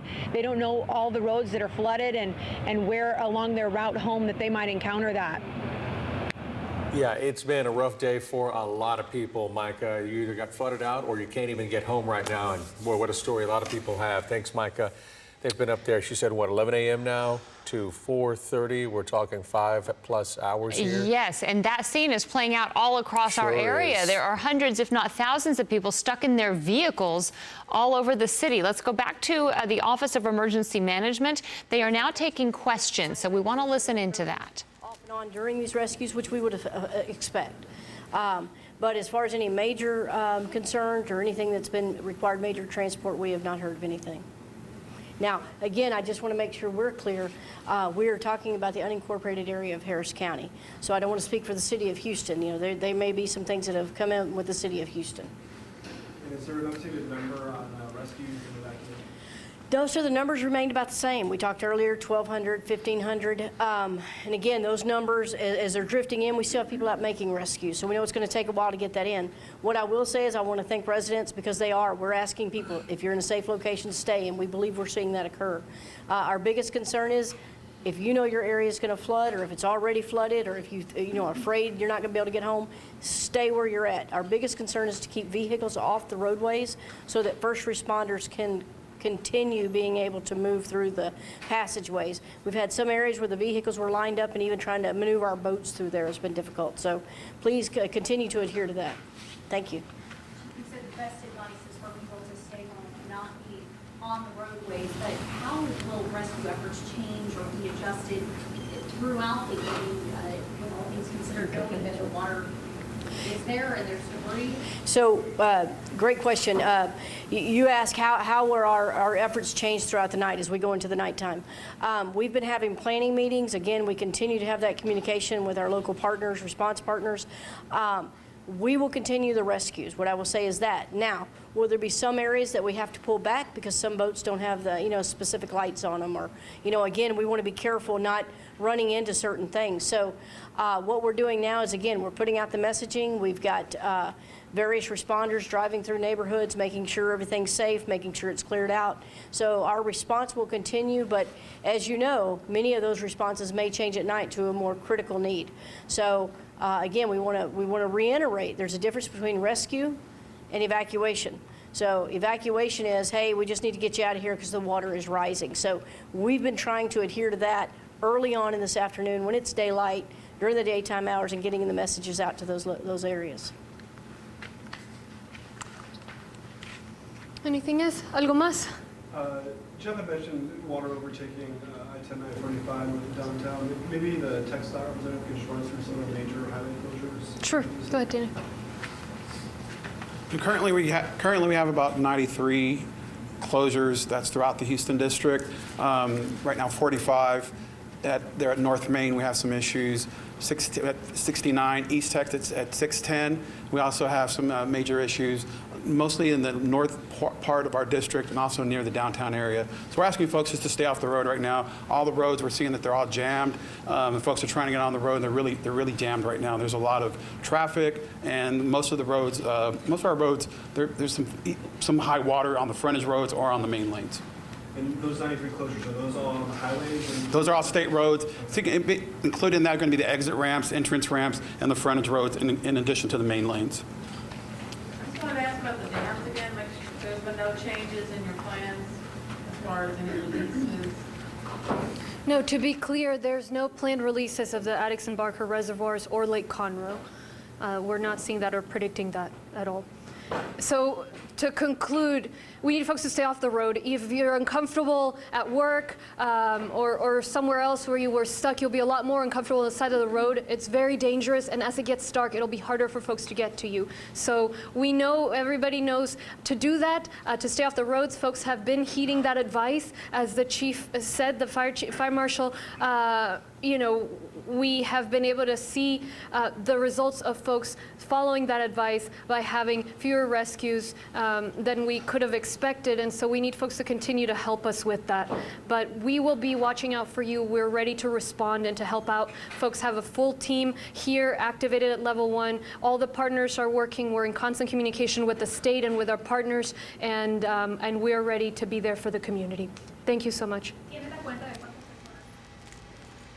All right, you've been listening in to the very latest from the Office of Emergency Management, giving us updates. No big headlines to come out of this, but they did mention that there are 93 closures all around the city. And so pretty much everywhere you try to go, you're going to end up getting stuck. As you can see from our TransStar cameras, this is the case for so many people. Unfortunately, a lot of these people are stuck in situations that they now can't get out of, and they may be there going into the overnight hours. They're either in a stalled out vehicle or they're pulled over on the shoulder shoulder of one of our local highways here again to speak to that 93 closures we have throughout our city. Let's go to Marla Carter right now.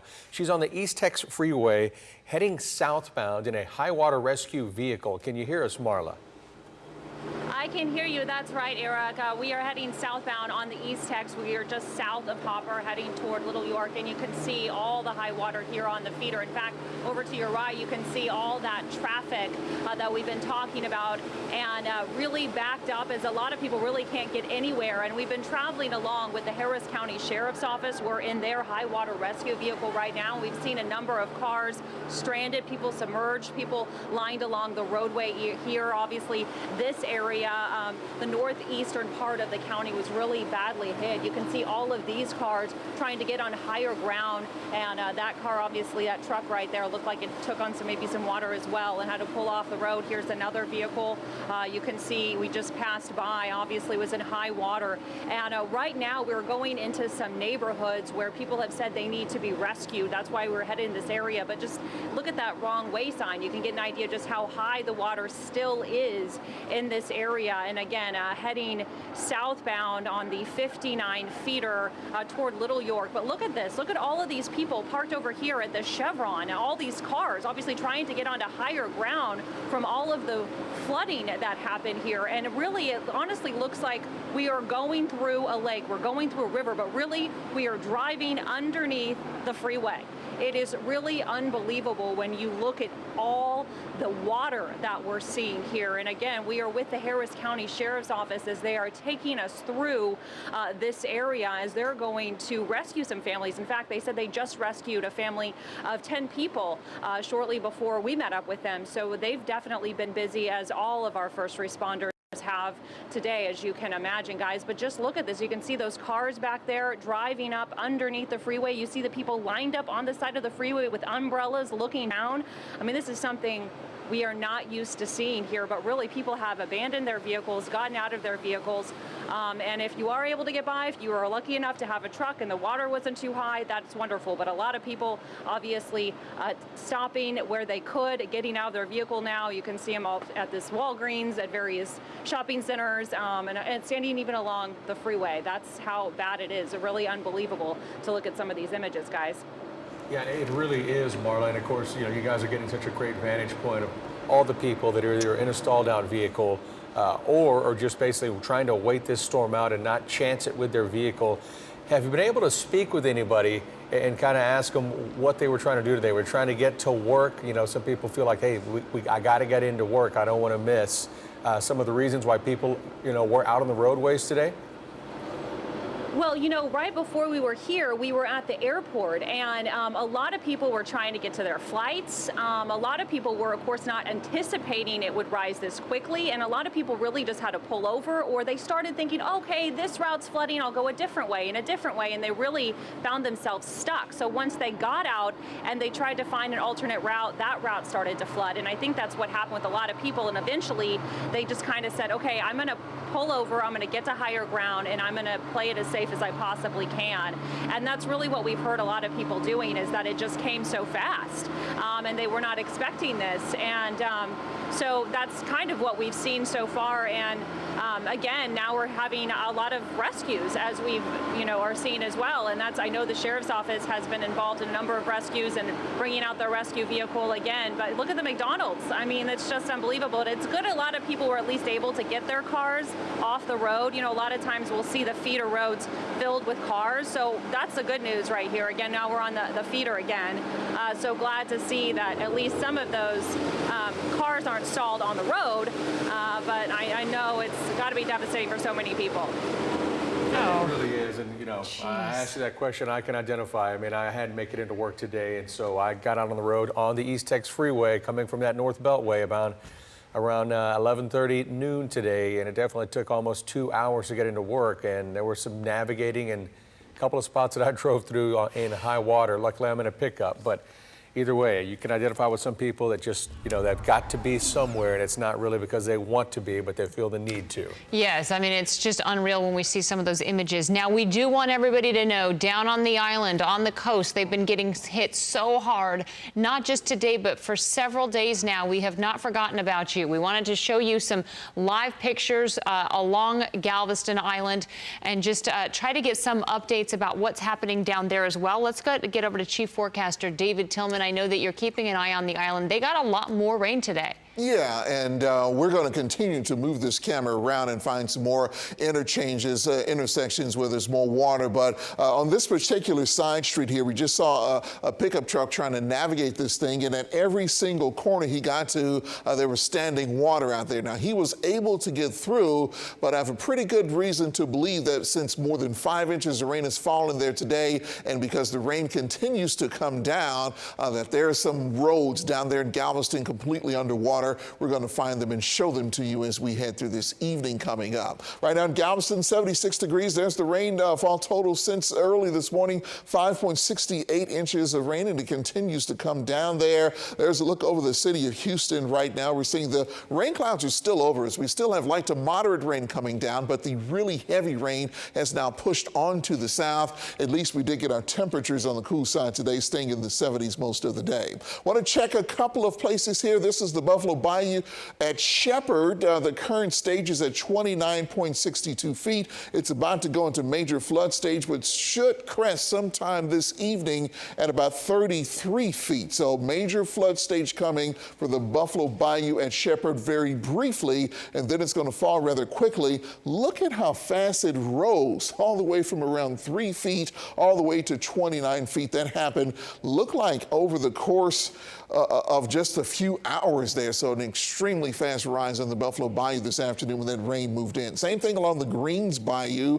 It is right at major flood stage right now, and it is about to crest and should be falling as we head through the rest of the overnight hours coming up for tonight, but that one's way up there. And then here's another in the West Fork of the San Jacinto River near the Humble area. It is in major flood stage right now at 54 feet, going to be cresting at about 55, and then it should begin to fall below flood stage sometime tomorrow morning, or below major flood stage, I should say. Here's a look at that huge flash flood emergency, which remains in effect right now. Some of it's going to be expiring coming up here within the next hour or so, and the National Weather Service is already saying they're probably going to issue something called an aerial flood warning, which basically means that the really heavy rain has stopped, but the flooding continues. So pretty much the same thing. There's a lot of water out there no matter what you call it.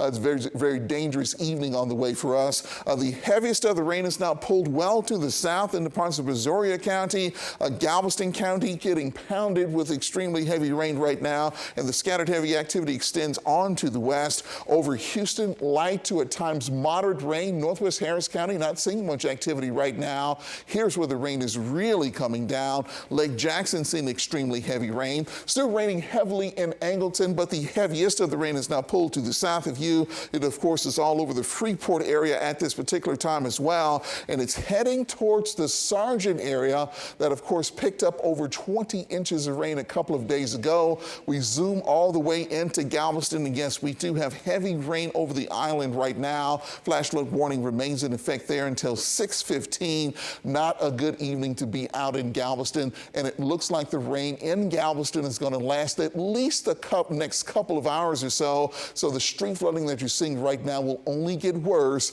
as this heavy rain continues to push across the area.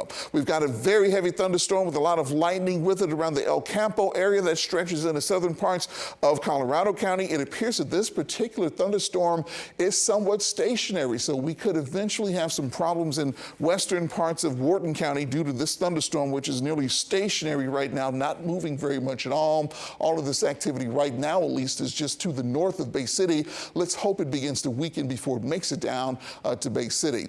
Computer models are indicating that by 10 o'clock, most of this will be gone. Not completely sure on that, but certainly I think things have stabilized over Houston to the point where we're not going to see much additional heavy rain coming up tonight. First thing in the morning, there could be some widely scattered showers and thunder showers around. And we think as we go through the day, we'll see a few more of those. We've got a 30% chance in the forecast. But if we have any issues tomorrow, it's going to be over a very small area as far as additional rainfall goes, because this is going to be widely scattered. This is not going to be widespread rain coming up to as we get into tomorrow. 30% of the weekend, I should say, about a 70% chance. Flood watch extends into first thing tomorrow morning. Then as we head into next week, 20% chances coming up on Tuesday and Wednesday after Monday's 30% chance. And then late in the week, we've got more moisture moving in off the Gulf of Mexico. And that means rain chances go back up to 30 and 40%. But going to be a dangerous evening out there for the area. Try to stay indoors if you can. All right, always good advice, David. Thank you. Now, are you stuck or trapped in your home or at work? Maybe you're in an area that's been decimated by the storm. Well, we want to know about it. Give us a call, 713-669-1313, or you can also send in your video to us at news@abc13.com. Just email it. We want to help get your story some attention. So again, the number to call, 713-669-1313, or send us a video with your name and where you are to news@abc13.com. Okay, we want to stay on top of the flooding issue as well, and we know that a lot of the bayous have not even crested yet. Let's go back to Harris County Flood Control's Jeff Lidner right now. Jeff, can you hear us? Yes, I can. All right, we caught most of your live press conference there at the Office of Emergency Management. But what do you think as we move forward and some of these bans are starting to die down is the most key thing for people to realize at this point? Well, the number one thing for people to realize going into this evening is just because it stopped raining does not mean the water is gone. It is going to take time for the water to go down, especially in those areas where we have bayous and creeks out of their banks. This could last well into the evening hours, if not into Friday morning. And up there in the northeast part of Harris County and the eastern part of the county along Cedar Bayou and the San Jacinto River, flooding is going to continue into the weekend. And so, you know, be cautious. Just because the rain has stopped, we still have a lot of water out there. Our drainage systems, our creeks and bayous, our roadway systems are now trying to catch up from that deluge that we had this morning. We had 6.5 inches of rain fall in 1 hour in the Aldine Spring, north side of downtown areas. Yeah, I mean, just huge amounts of water. And, you know, as we take a look at all these TransStar cameras of the freeways that have not reopened, people have been stuck there for hours. Some of that is because of the bayou water, isn't it? It's not because the drains aren't keeping up and going fast enough. Yeah, the biggest problem we have right now is at I-10 and I-45. So, you know, that's an area where we've had problems before. It's an area where when White Oak Bayou gets high, that bayou overflows into the freeway. And until White Oak Bayou goes down, the water in that freeway is not going to go down. And so those cars, those vehicles, folks that are on there, they are not going to be moving until that bayou goes down. The good news is that White Oak Bayou at Heights, which is right near that area, has crested. It is starting to fall, but it's going to have to fall 2 or 3 feet before we start to see those freeways relax with the water. Suspect that we could probably have that later this evening around 6, 7 o'clock, that we might start getting the water off of those main lanes. But that's an important point to make here is if you are at work and you're trying to go home, you can maybe get to the freeway, but then you may be stuck on the freeway, or you may not be able to get off the freeway because the frontage roads are underwater. We have a lot of flooding along the I-45, US 59, and I-10 east and north freeways right now on the frontage road. So you will not be able to exit the freeway even if you can get on it. Yeah, we're looking at the main lanes right now of I-45 north at North Main, and the vehicles are bobbing in the water. We're only seeing the very rooftops of some of those vehicles. So that makes the point that you're making right now, just huge amounts of water. And Jeff, we also wanted to ask you, you know, of course, we're seeing some widespread flooding here throughout the Houston area, but one spot that, you know, unfortunately, we always go back to when we're covering these floods here is the Kingwood area. We've already got crews up there. People have water in their homes as well. What can you say about the flooding that persists in that area? Yeah, unfortunately, that area, Kingwood, Humble, Crosby, Huffman, was hit really hard this morning. That was one of the first areas that were hit. That's one of the areas that has had the greatest amount of rain. Over the last 24 hours or so, 20 to 25 inches of rain has fallen in that area of Harris County and southeast Montgomery County. And so a lot of the flooding you're seeing in that area is actually from the roadway systems and the roadside ditch systems being overwhelmed by that volume of water. We are expecting flooding. We are going to have flooding on the east and west forks of the San Jacinto River. And I'll talk about the West Fork particular. That river is rising. It's going to get up around 55 feet for those residents out there that understand what that elevation means to them. But the majority of the flooding you're seeing is not coming from the river. It's coming from the tributaries, the roadside ditches, and the street drainage systems that were overwhelmed this morning by 10 inches of rain in 3 hours. So very similar rainfall rates to what we saw back in May in Sugar Land and out in that same area back in May when we had the flooding before. So very similar rates, but over a little bit of a longer duration and higher overall totals here. 20 to 25 inches of rain, 2 feet of rain in a 24, 28-hour period is a substantial amount of water.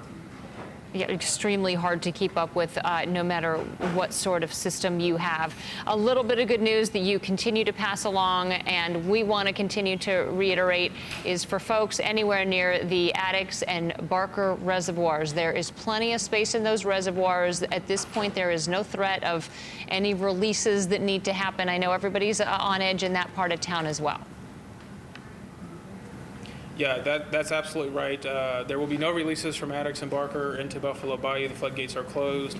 There will be no flooding behind Addicks and Barker from any pools that are back there. And also for those of you down in Kingwood and Humble, we talk a lot about Lake Conroe. The floodgates at Lake Conroe remain closed. There is no water being released, and the anticipation from the San Jacinto River Authority is that no water will be released from Lake Conroe. All right, a bit of good news there for that Humble, Kingwood area that often sees so much flooding. Some great information, Jeff. We know you're extremely busy right now. Thanks a lot for making yourself available. Again, Jeff Lindner with Harris County Flood Control. He has become such a known face through all of these emergencies, so we always appreciate you taking the time to talk to us, Jeff. Thank you.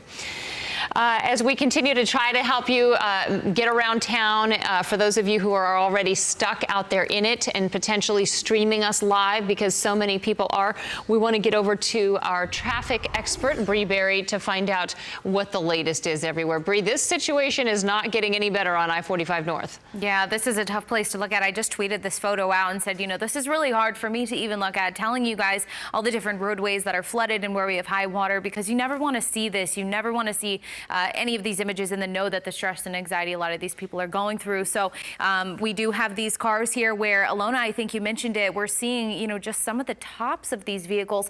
45 North, these are the main lanes right at North Main, and it's completely standstill, understandably, on both sides here, as it's completely impassable with that high water. So this is just one area that we're looking at. 45 North has some spots that are moving. Mount Houston has picked up, but then we have other locations that are completely at a standstill. So if you are thinking about heading in that direction, and I've showed some cameras earlier that were showing you able to pass on 45 North, I think that's a good indication that maybe it's not the good idea right now. Also at I-10, Katie, we've had a lot of people talking about this. Actually, ABC 13 reporter TJ Parker had sent me a photo from his friend who was stuck on TC Jester a couple hours ago. It's still the case, unfortunately.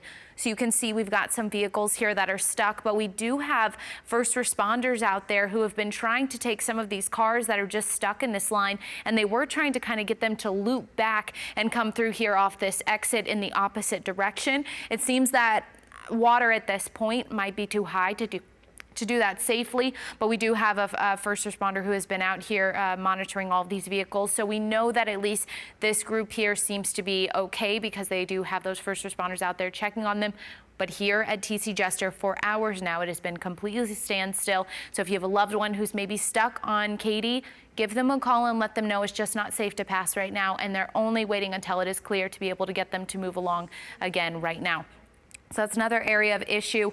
Well, it looks like our TransStar camera has moved, so we can skip over this one, but we were just seeing how flooded it was under this overpass, some cars floating, but the camera has moved. So we'll go ahead and move along here to the East Tex Freeway. This is at the North Loop. I've showed you this one for a while here. It doesn't look like traffic has picked up at all. Under this overpass, the water is really, really high, and some cars did try it in the opposite direction. You can see they're stuck. So right now, I think everyone is just making that best judgment call to just stay in place. So this is sort of something we're seeing in a lot of areas, and I think that Jeff Linder had just mentioned it. I know David Tillman had mentioned it. So I just want to reiterate that just because the rain has stopped doesn't mean that the roadways are clear. So just keep that in mind. If maybe you're sitting at home and you're wondering when the best time to leave would be, I would say the best thing to do right now is to still stay put, because in those places where maybe these cars are doing okay, like right here, you know, on the East Tex Freeway, they're moving along, everything seems fine, but then you get to a point where you're completely stuck and there's not much else that you can do. And we've seen some people try to turn around on these roadways, go the opposite direction, get out of their vehicle and leave it, and that's just not safe. So of course, right now, we want everybody to stay safe, and the best thing to do is just stay where you are. So those couple of high water locations, northeast is where we're seeing sort of the worst of the roadways right now, and over into East Houston, we'll keep an eye on all of this for you so that you can be safe, get to your family and your loved ones as soon as possible. But right now, let's just stay put and all stay safe. Yeah, I had to make it through that underpass right there, but that was before the water got that high. Everybody was hugging that inside median. Bree, thanks a lot for the update there. We also want to show you some video from across our area, and there is plenty of it coming into our newsroom today. So this is the intersection at Tidwell near the East Tex Freeway. Another microcosm here, that green light, but nobody's going anywhere right now. Nope. Also, take a look at this video. The driver of this white car that you see there, yes, suddenly losing control. There it goes. Yep. Instantly trapped by the water, and it is floating. That vehicle was floating at this point. This was earlier today on Washington near TC Jester. We're told the good news in this one is that that driver did get out okay. Unbelievable video right there. Okay, and one of the big stories today is, well, passengers stranded at Bush Intercontinental. Roads around the big airport were impassable at one point, leaving a lot of drivers and passengers stranded, many even getting out of their vehicles right here and walking to their terminals with their luggage. That's right. Shuttle buses, take a look at that one. Well, and Metro buses were overtaken with the water as well. Some good news to report, though. A lot of the water in these photos has receded. But again, when you saw that one picture of those people with their luggage in their hand, just trying to make that flight. Yeah, that tells the story. Of course, parents weren't the only ones trying to get kids out of the weather. Take a look at this dog. She is quickly taking her puppies in from the heavy rain, moving them inside the house as fast as she can, kind of in that panic mode that I think so many of us feel, right? Easy to understand. And take a look at this. This is the San Felipe at Sage in the Galleria area. You can see all that rain forcing a manhole to pop off. It's just the flood water coming up out of that drainage system right there. So much the drainage system couldn't take it anymore, and it simply just popped off that manhole cover right there. All right, we've been checking in with our executive producer, David Rodriguez. He is, or was stuck on the North Freeway at Cross Timbers around a Whataburger where everybody was hanging out. David, it doesn't look like you've gone anywhere fast, huh? Yep, still here. Pretty much that's the story here. Everybody's just kind of sticking around. There's not much we can do about this traffic because nobody's leaving. Nobody's moving an inch.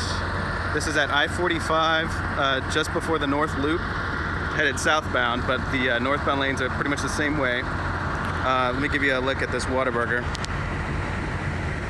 which has been surrounded by water for about, since I've seen it, which has been about, 3 hours now. And still some people are still trying to get through this water. Very few have been successful. I don't know if this person's gonna make it.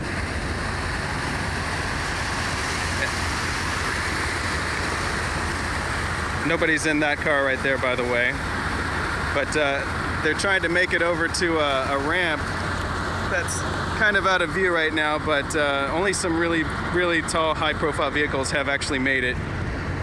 For the most part, everybody's just kind of stopping and waiting for this water to go down, and that's really the best thing that I think anybody here can do because there's nowhere to go. But I also have seen a lot of, I've seen the Houston Fire Department out on rescue boats, high water vehicles, and they'll stop in here and they'll ask if anybody needs assistance getting out. I saw somebody in this white car right here. A woman drove in and she got in over her head. She got out and she was looking around. She didn't really know what to do. She actually got on her hood of her car, and some kind folks over at the Whataburger walked in the high water and helped pull her out. So that's pretty much what I've been seeing here, and it's been a lot of people helping people, and then also a lot of drivers trying to take their chances.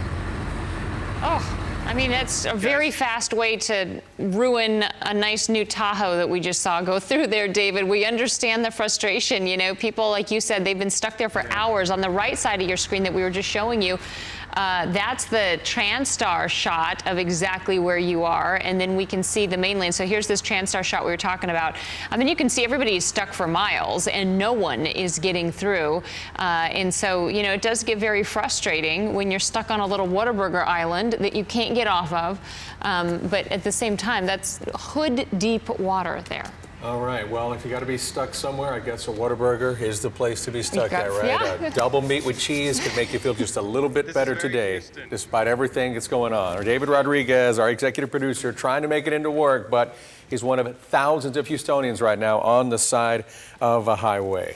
All right, let's head back to Kingwood. This is an area that we are all so concerned about. There are so many people that have flooded there, that are watching that water still rising in some places. Pooja Lodia is in the Elm Grove neighborhood of Kingwood with an update. Pooja. Well, actually, Alona, I do have some good news from right here in Kingwood. I can tell you that the water has dramatically gone down, I would say, over the past 45 minutes or so. If you look down here, just about half an hour ago, we saw water almost up to mailboxes. At this point, you can see it is going down. In fact, the rescue boats are just now leaving this area because there isn't enough water. Obviously, they were scraping the very bottom. And we were just able to get sky drone up there to really give you a look at some of the damage out here. This is the Elm Grove area. We've spoken to many people out here who are frustrated. They are tired of this because some of them actually flooded during Harvey, and then they flooded again. If you remember, during that large storm on May the 7th, that's a date that many people out here just keep on repeating because it was obviously very emotional. Many of them were flooded out of their homes, and of course they are seeing this again. We have spoken to people who have had several inches, even a foot of water inside their homes. They've just been all day long just kind of watching and waiting as all of this goes down. I'm going to actually see if I can talk to somebody here real quickly. Sir, do you live around here? Yes, I do. So tell me, how's your home doing? How are you doing? I got a little bit of water in this time. I got water in last time also. I've got my blowers on, humidifiers going. We start cutting out walls.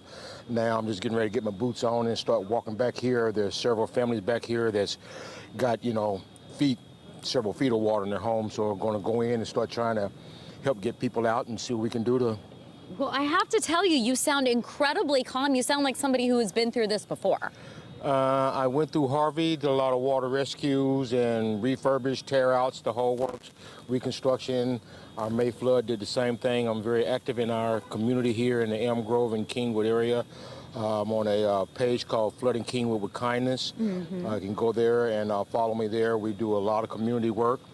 We're pretty much set at my home as far as we can go right now. So now it's time to help others that are less fortunate. Well, you are fantastic. I cannot even imagine having a thought so kind while dealing with my own home. If you could, just because right now we obviously are not all the way down there, but we do have a drone overhead. Describe to me what you're seeing inside this neighborhood.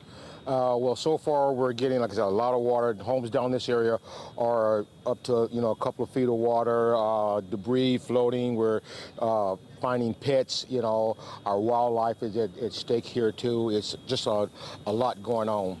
And you mentioned about me being calm is because about 20 minutes ago I had my good cry. So, you know, you get the cry out and you keep going. You know, God is not going to put any more on you than you can handle. So, you know, I'm looking rough and scruffy right now, but got a job to do. Well, I have to say you are just an uplifting presence. Thank you so much for being here. Sometimes a good cry really can solve everything, huh? Oh, yeah. All right. Definitely. Well, good luck to you.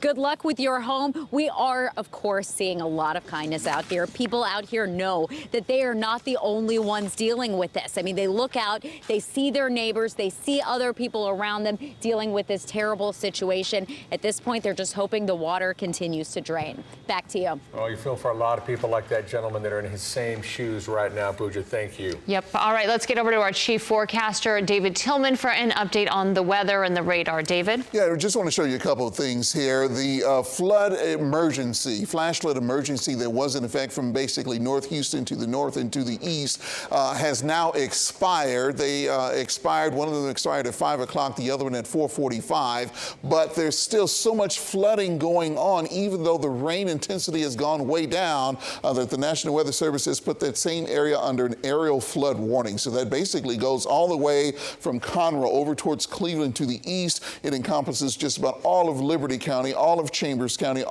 most of Harris County. It does not include northwest Harris County because, believe it or not, some places up there hasn't even seen an inch of rain today. So northwest Harris County missed it, but the rest of us got it pretty good. The aerial flood warning extends down into northern parts of Brazoria County, northern parts of Galveston County. Near the coast where this extremely heavy rain is still ongoing, we have flash flood warnings in effect right now. So here's the way it looks over Houston at this time. Pretty dry on the west side. We're seeing just a few patches of light to, at times, moderate rain moving across Houston and Harris County. Most of that is beginning to weaken itself. We have some pockets of moderate to heavy rain to the north in parts of Walker County, but this is not a place that saw heavy rain today. So this is just feeding on what little bit of instability is actually up there right now. And then we have tremendous rains continuing from Galveston over towards Angleton and Lake Jackson. So that is where the flash flood warnings are in effect right now. Heaviest activity at this hour is right over Lake Jackson and Freeport. Look at all of the lightning around Freeport right now. And so this is not a good place to be, not a good place to be outside for sure. And it appears that this line is sinking slowly to the south towards the Sargent area.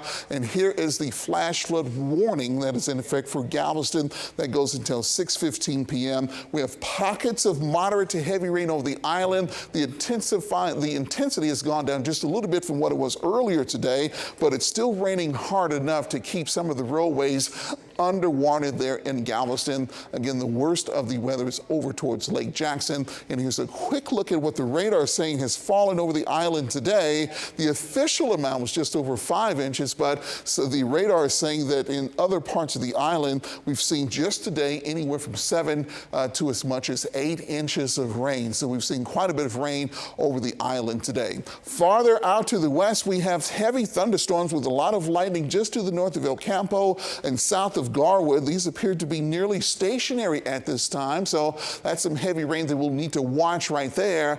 And it looks like it's becoming stationary before it makes it into most of Matagorda County. So far today, Matagorda County has been spared. They were hit pretty hard the other day, but today things are looking okay. We're hoping that this line of thunderstorms basically falls apart before it makes it into those regions. And our future track is saying that something similar to that just may happen. They're saying that a lot of this activity will be gone by 10 p.m. We should be quiet overnight tonight. And then as we get into next week, or tomorrow, I should say, we're expecting those scattered storms to develop once again. Not nearly as widespread and not nearly as heavy as what we saw out there for today, guys. Actually, an ambulance is pulling in right now. We don't know about any injuries here, but we do know that the roof collapsed on this post office. I want you to take a closer look at that. Take a look. This is the main drag into town. It is covered in water. Whoever is asking for help, if you're watching, it's on the way, but it's going to come in the form of a boat. And as you can see, a lot of flooded out cars. People also getting to higher ground underneath the overpass. An enormous tree fell on top of a home. Is that this did not happen due to wind. This happened because the ground was just so saturated. We have seen so much rain, so much water here. It really is an awfully sad situation out here in Kingwood. And